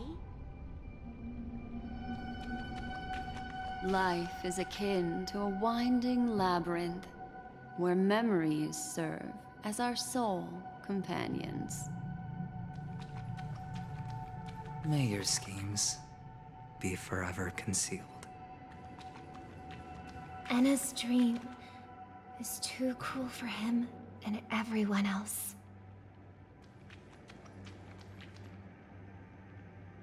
Say your final To the farewells. imperfect tomorrow. Say your final farewells to Acheron. I don't want to say my final farewells to her. What is going on? No. I still remember the question on the invitation letter. Why does life slumber?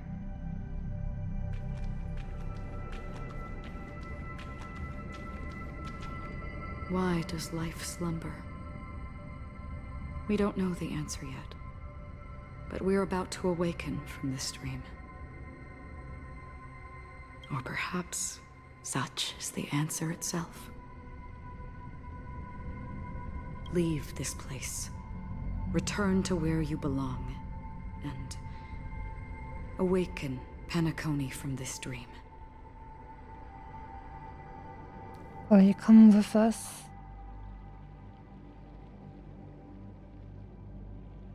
As I said, our plan is not about convincing everyone to choose the right path, but about inspiring them to save themselves. So, when will people actively save themselves? When threatened with annihilation? The answer is when they are in desperate situations. Like a drowning individual in the deep sea. When one's body and mind bear immense pressure, agony, confusion, and despair will follow. I firmly believe that. The fragility of humankind often freezes them in their tracks. But in truly desperate situations, they will strive to save themselves. And now, Penacony has enough heroes to lead them forward. It's through this inherent, self-centered instinct that people exert their utmost effort even when they know their struggle is fruitless. As absurd as it may seem, it's their resistance. As for now, it is time to guide them, not as a savior, but as a nameless among those mortals. In this way, you will reunite in the warmth of the sunlight.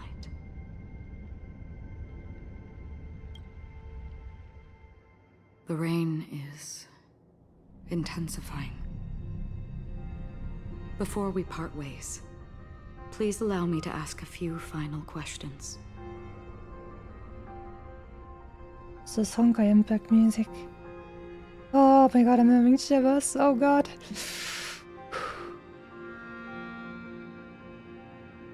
So far, you have forged unbreakable bonds with numerous individuals and entities in the Sweet Dream. Might I ask if you fear severing these bonds with your own hands?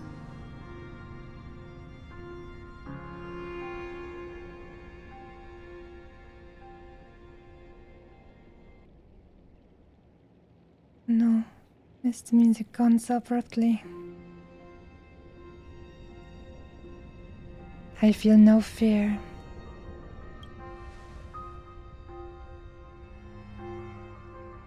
If there is a vast, lifelike dreamland that is virtually indistinguishable from reality, a realm without death, where everyone can attain the happiness and fulfillment they deserve, living blissfully ever after, I would ask, would you wish to stay? I would never want to live in a dream. Imagine if this splendid dream were fated to fall apart. Friends, family, strangers, followed by the gentle breeze, soaring birds, the stars, and ultimately yourself. Everyone and every face they remember, the joy and the heartaches, the vows sealed and those left hanging, all will inevitably march towards a predetermined ending.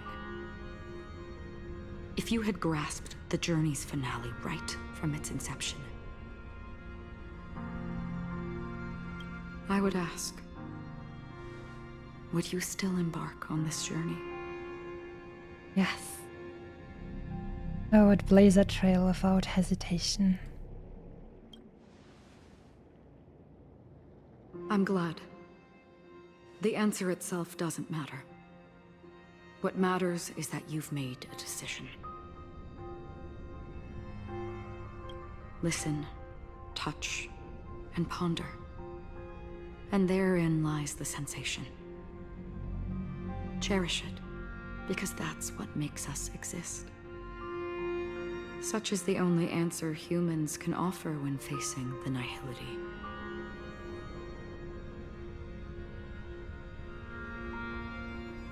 If the nihility represents the primal fear of life, rendering any lofty convictions insignificant under their imposing shadow, then behind this shadow, there must exist the most fervent source of light in the world.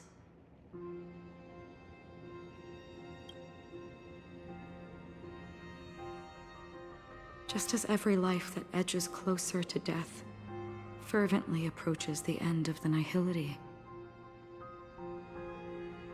we must pursue that primordial light.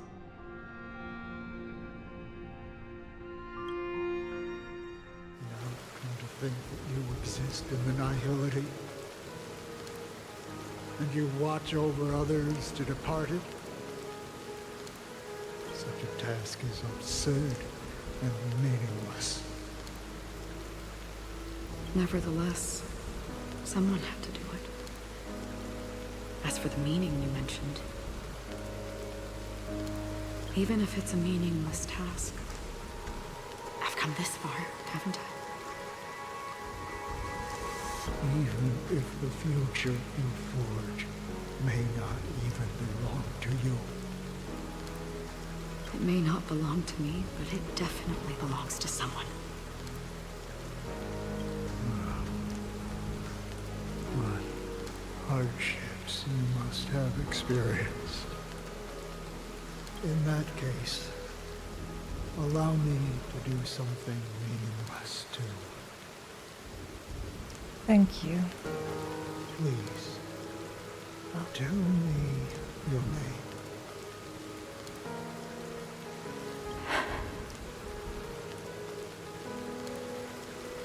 Perhaps my existence will vanish in the next moment. Nobody will remember this conversation or your answer. But I believe that your name should be remembered. And this universe will remember it as well.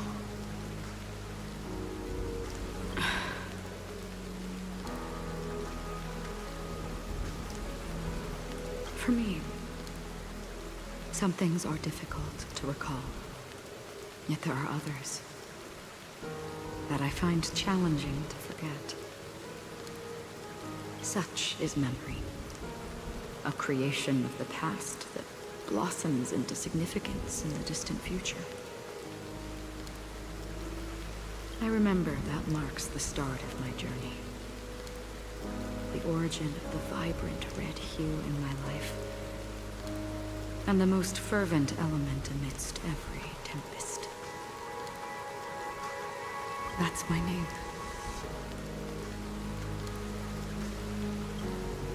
Raiden Ozenmori May.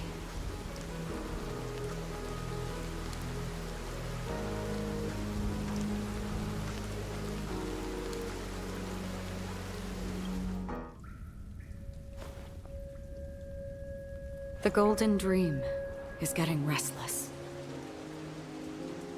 In the coming long nights, I'm afraid you will face many setbacks and witness many tragedies. And in the end, you will only see in black and white. But please believe me, that in that monochrome world, there will be a glimpse of fleeting red. And when you make a choice, it will appear once more.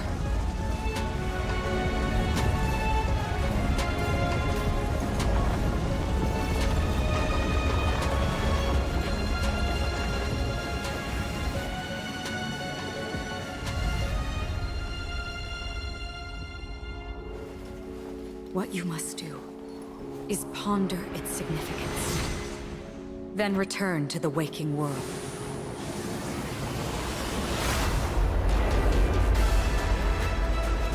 That's where we all find our answers.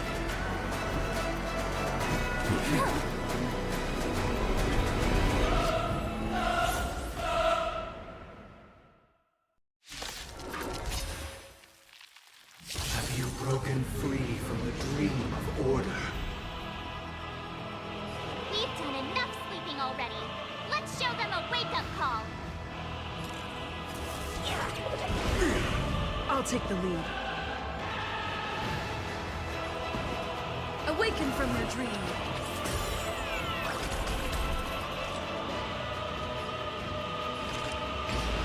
In the still waters of oblivion, I guide the wandering soul. Somebody needs a doctor. Look, listen, feel, get!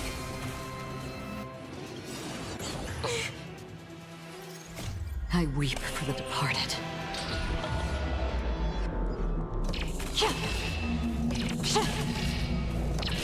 Dusk's reign, it too shall fall.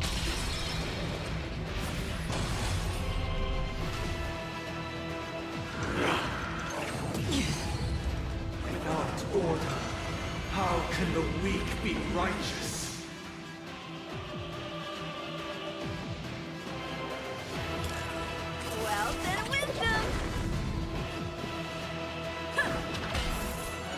Another journey begins. Existence is fleeting as the dawn's dew, destined for oblivion. Disorderly noise!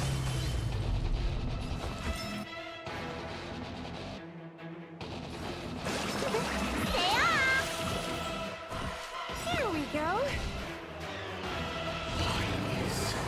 Nobody resonating. All things are part of the melody. Out of chains.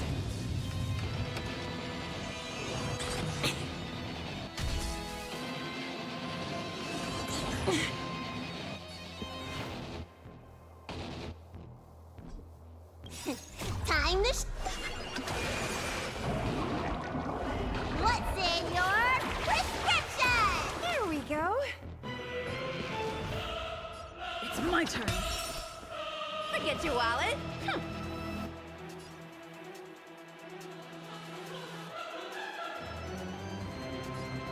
Fame and fortune.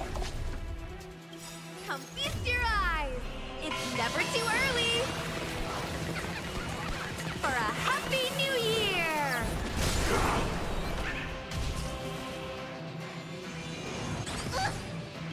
Let's play our own melody. Let the show begin!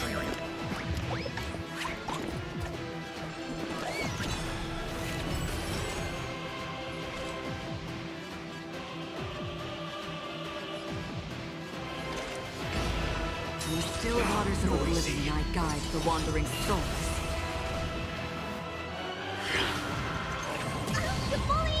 Enjoy eternal peace.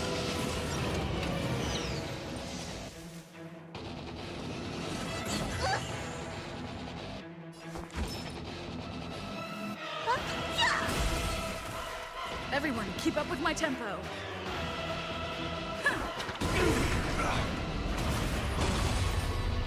Don't throw the game.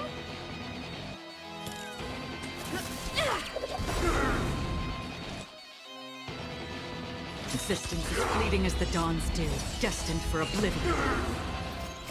I weep for the departed.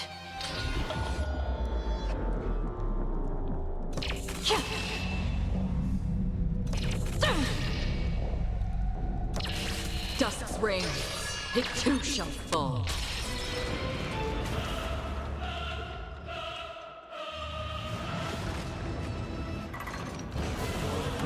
$7,336 notes. I solemnly invite you to join the glorious chorus and ascend to the heavens! Here we go. It's my turn.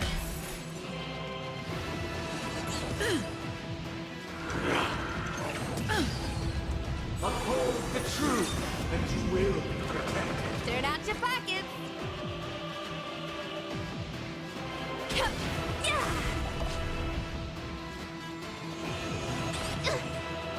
Did you come here of your own volition? Or was it fate? In the still waters of oblivion, I guide the wandering souls.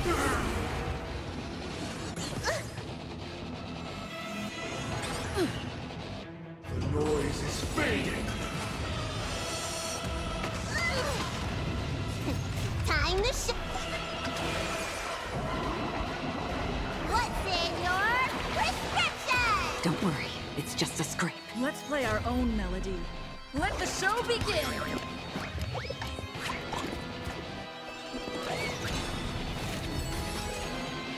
If the dreamscape is indistinguishable from reality, can it still be called an illusion? Listen to our song.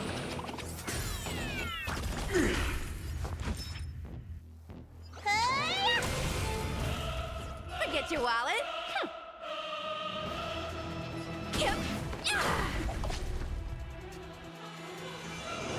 Still the same old.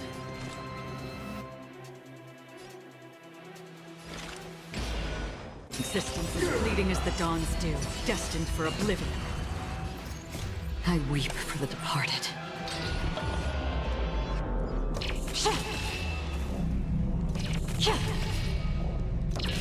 Dusk's reign, it too shall fall. With this perfect melody I command, recreate paradise anew!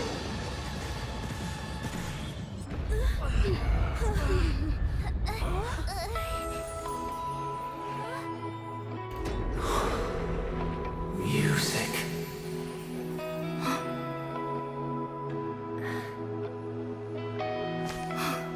There seems to be another kind of sound coming into the Order's symphony.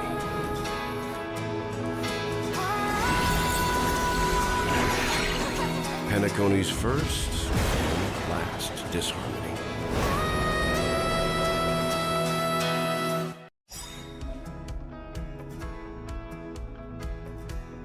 Those imprisoned in their dreams are awakening for freedom. Robin, is that you singing? Brother, you have heard their cries. This is not the paradise they hoped for. Even so, they don't know where they should be heading. That's why I had to become the lone star in the sky to guide them. Even if that star must hang in a perpetual night of solitude.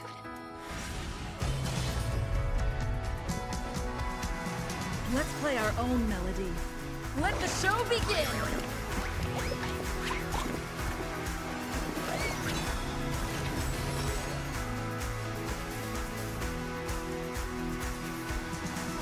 It's my turn. Come feast your eye. It's never too early for a happy new year.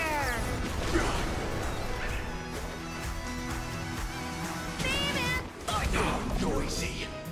Let me tend to your wounds. Look, listen, feel, catch!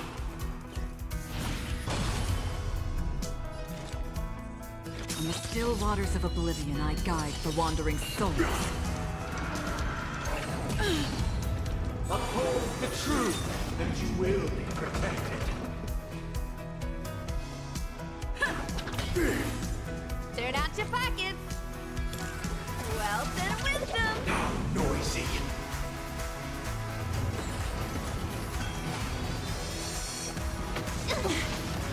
Sink into a dream. Looks like somebody needs a doctor. Hey-ah! Great teamwork. Another journey begins. Existence is fleeting as the dawn's dew, destined for oblivion. Witness the will of the weak! Disorderly noise. It's my turn. The noise is fading. Time to show you. What's in your prescription? Here we go. Eternal prayer.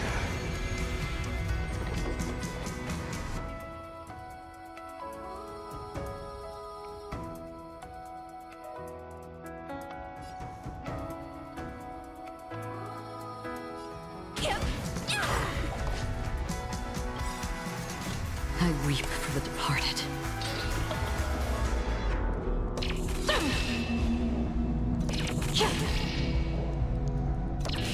Dusk's reign, it too shall fall.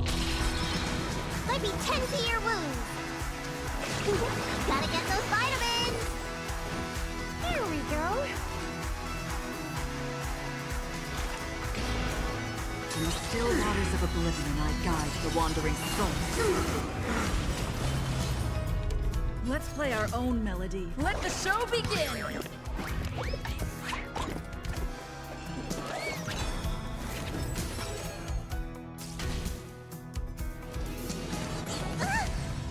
We will never choose to run. Forget your wallet. Baby!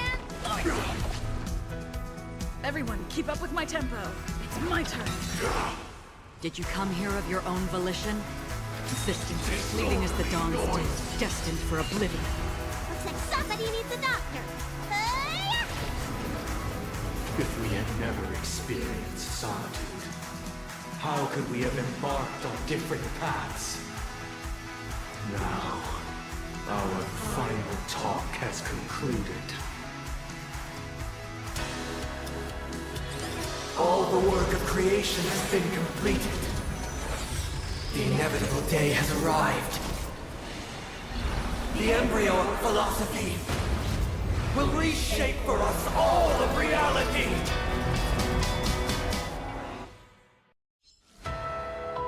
If your paradise can save more people, sever my path with your hands.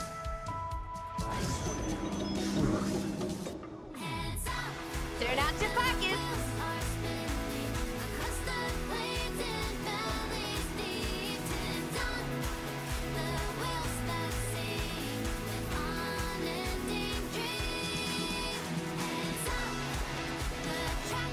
Have a noble soul!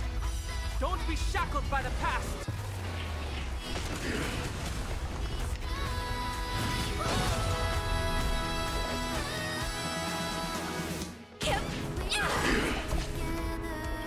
Come feast your eyes. It's never too early. For a happy new year. How insolent! Oh, may I honor you?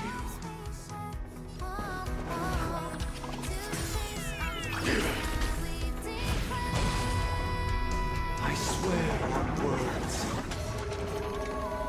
Another journey begins. In the still waters of oblivion, I guide the wandering souls. A 7-day vow. I command you to heed my summon. Uh-oh. I have a bad feeling about this.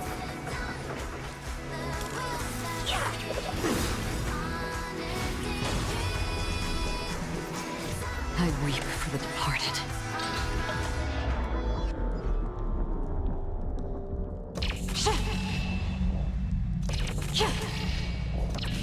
Dusk's reign, it too shall fall. It was not you who created all things.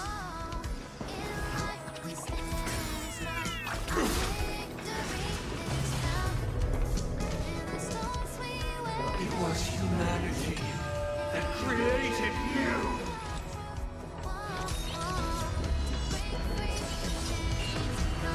Your divine being will become the foundation of our paradise.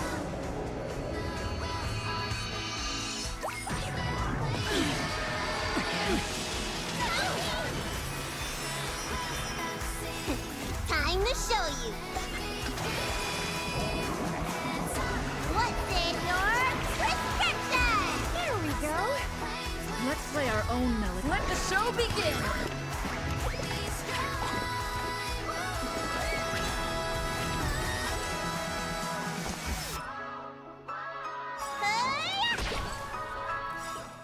Even if the future is full of pain, we won't escape from it.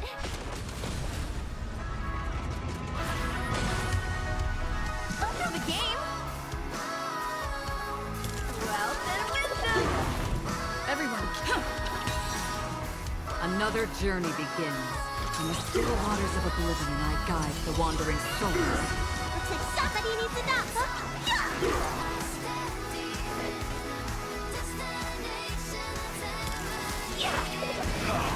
Blasphemous! it's my turn. Existence as fleeting as the dawn stare, destined for oblivion. Blasphemous! Wealth and wisdom. I'll take the lead.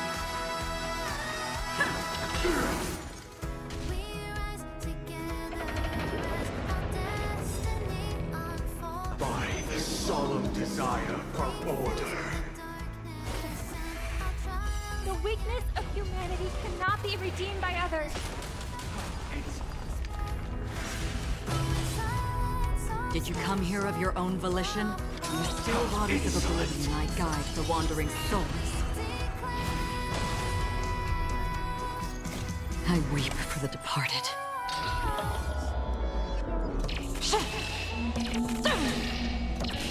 dusk's reign, it too shall fall.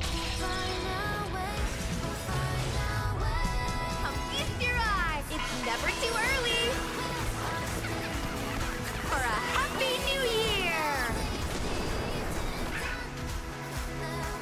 I swear on the calendar. Forget your wallet! Yeah!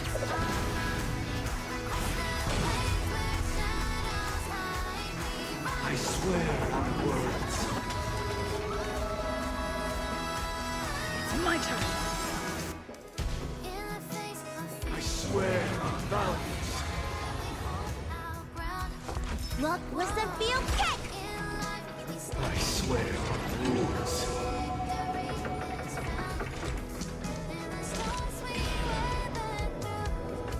Existence is fleeting as the dawn still, destined for oblivion.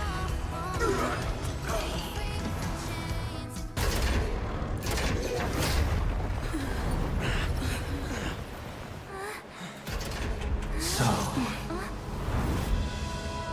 why does life slumber? Because someday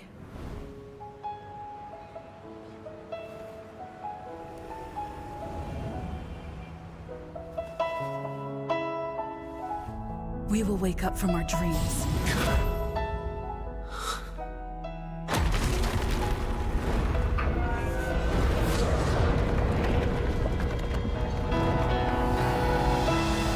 The night is still too short.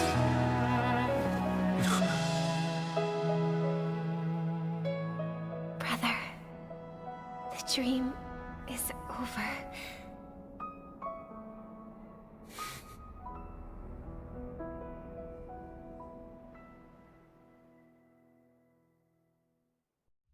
In the first year of the AE 2158, a fiery conspiracy erupted in the land of the dreams, but soon faded in chaos and destruction. Whispers carried the tale of those fateful 48 system hours, when a sun teetered on the precipice of collapse. A paradise stood on the brink of destruction, and a world was poised to surrender to its new master. Amidst it all, a body decayed, a pack of vultures gathered, and a brother and sister were doomed for eternal separation. And so, an eon succumbed to slumber once more. Some celebrated this fall, while others mourned. Among the insignificant witnesses, mere specks in the vast tapestry of the universe. It was said that this time, the Eon met their demise with dignity. As the cosmos bathed in the radiance of a pure dawn, a tempestuous storm brewed on the horizon. The chant of everything for the Amber Lord grew ever louder.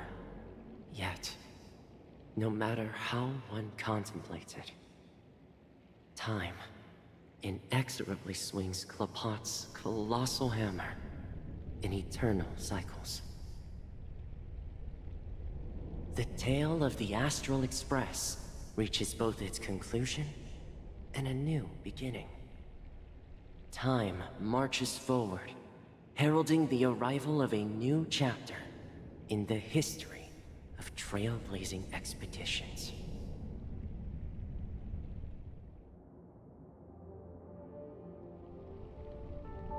Brother, do you think the stars will fade away? Where did that come all of a sudden? Because the constellation that looks like a bird, the Torrent Eagles, looks a bit dim lately. It's the Torment Eagles. Don't worry, it's still there. It's just it's located in the inner ring of Penacony and can only be seen when spring and summer overlap. As for the question you asked, I think stars do die, just like people. But do you know, sister? No star actually belongs to the present. The light we see from them is from a long time ago.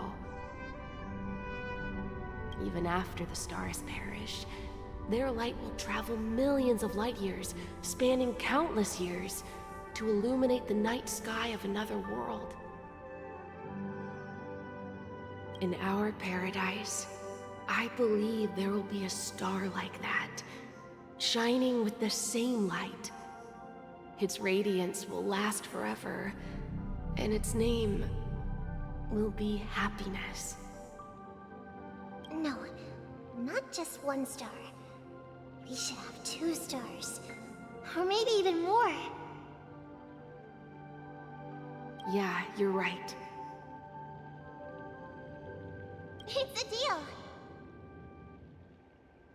It's a deal, then. This is our promise, and nothing will sway our ideals. Yeah, you bet.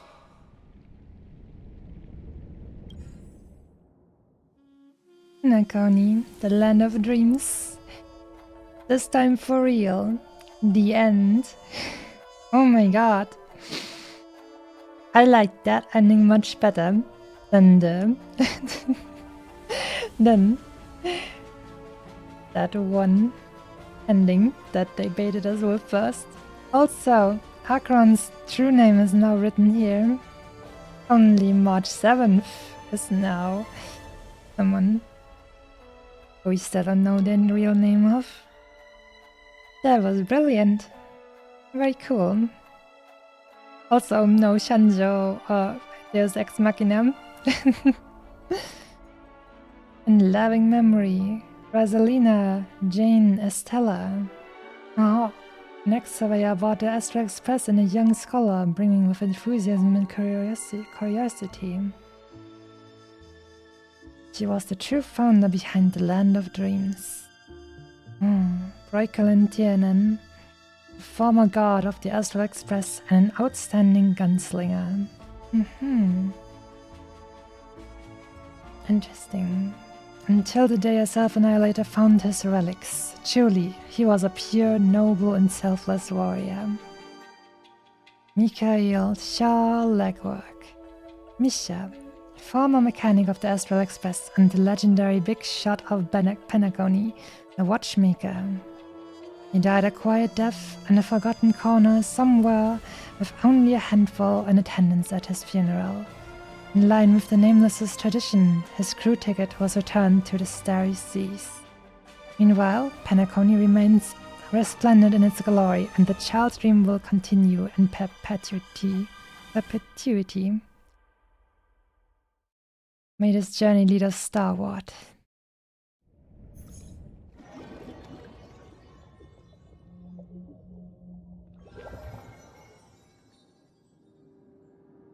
It's a pleasure to hear your voice again. Congratulations. You've become the biggest winner of this festival. Well. Seems like we're finally going to see the continuation of what happened to Venturine. Are you calling just to poke fun at me? No. I'm just impressed. Not only did you venture alone into Penacony and discover the truth of Dreamflux Reef, but you also managed to escape with the help of that Knight of Beauty. Remember the recording you received from your Trailblaze friend? It's now the most valuable chip in this game. However, this came at a high cost. Losing a cornerstone is a hefty price to pay. Diamond just called a meeting to discuss what to do with you. That too is a gamble. So is Diamond planning to demote me? Or kick me out of the 10 Stonehearts? How can you be one of the 10 Stonehearts if you don't have your Stoneheart? Why don't you take a wild guess? Well, alright. Then I'll guess. He's going to promote me to P46? Alright. What will you wager? Are we talking about a real bet here? I don't want to wager anything just to escape your clutches. But if it's just a friendly bet, I'll put on the line what I did when we first met. I'll bet my life, ma'am. Yeah, boy. Interesting. But since it's Diamond's call, no one can predict the outcome. I'm on my way to Penacony. Once everyone is settled, we'll return to Pier Point for the final showdown. Sounds like I'll be out of the action for a while. Finally, a chance to kick back and relax. Yeah.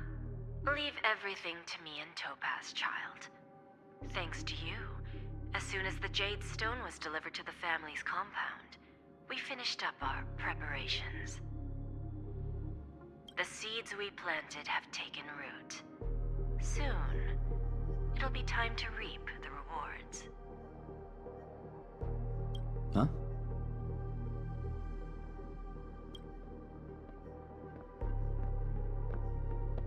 Let's wrap it up for now. Looks like I've got a visitor here. Perhaps Dr. Ratio. Oh no. So many surprises today. Didn't expect a Galaxy Ranger and wanted criminal to show up here. One who managed to take out 2 IPC members under the noses of our fleet. Do you understand what that means? Screw wubba boo, I just put him to sleep. Don't try to intimidate me with that nonsense. Besides, I've taken down more IPC lackeys than the residual value you squeezed. And I don't mind adding a few more zeros to my wanted poster. I have a question for you. Be honest, or I don't mind putting a bullet into your head.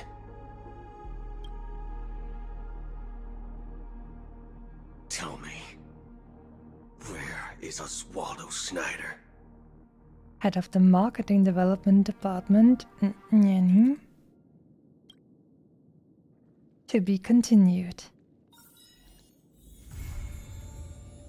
Bling.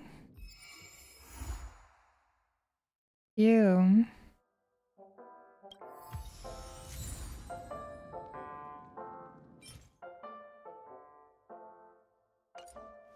Well, well, well.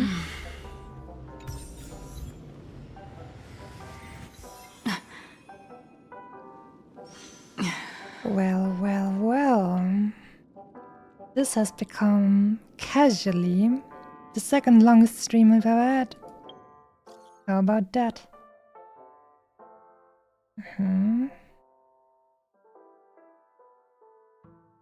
This sounds like it will just open up some new event blabby and no more story actually. So, instead of that, it is now finally time for Dreamland in real life. Very true indeed. Thank you guys so much for watching. That was a long time, but that was worth it. I really loved how that ended up in the end. And we got another awesome showing for Akron. I'm just interested to see what happens to Firefly. That will be interesting, and we'll see that in the next patch. Since there we will be able to roll for her. Well, well, well.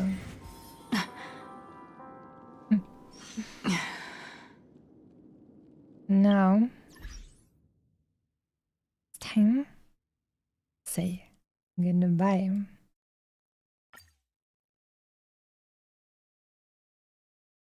Go back to the lobby and have ourselves a good night. Well, well, well, well. Let's see. kind of music would be appropriate as an outro after such a long time? I wonder. Well. Let me check. We have a Star Rail music that would maybe work with this. Oh yeah. Yes. This one will do well. You remember that one? You're one of the OGs. Or more like, you probably played Star Rail as well. Then you probably heard this, because I'm pretty sure this song is the one that you normally get in the parlor car. So, thankfully, like I said, it is currently a holiday where I live, so I didn't actually do something completely ridiculously, absolutely foolish and bad and stupid in staying up this long. It is now almost 6 a.m. But since we're all young with only 200 years plus and stuff and so on, it's not gonna be that bad. So, thank you guys so much for watching. I really enjoyed this. I had actually maybe intended to talk a little bit more about this, but it's a little bit early now, so time for me to very quickly call it a day and run away. But it was definitely a very cool experience. I was very happy with the bamboozle being turned around with that first ending, and then we had the proper ending. That was very cool.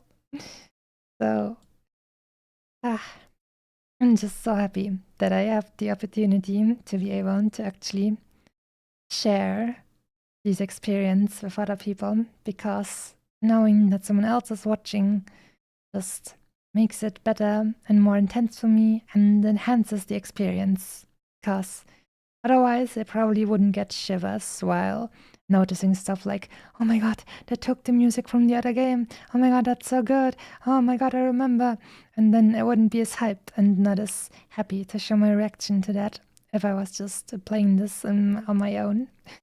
So, thank you guys once again for watching and making this even better for me. And I hope you're all going to have a wonderful rest now, and we'll hopefully see each other very soon once again. So, thank you, take care, and good night.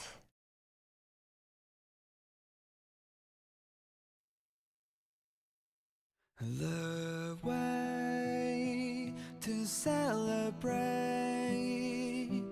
I'll be waiting till we make it. The day to celebrate, I'll be waiting till we make it.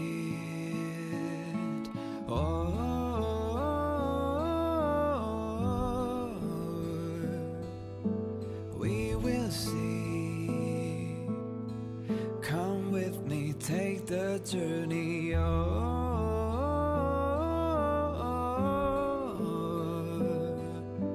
We will see. Come with me, take the journey.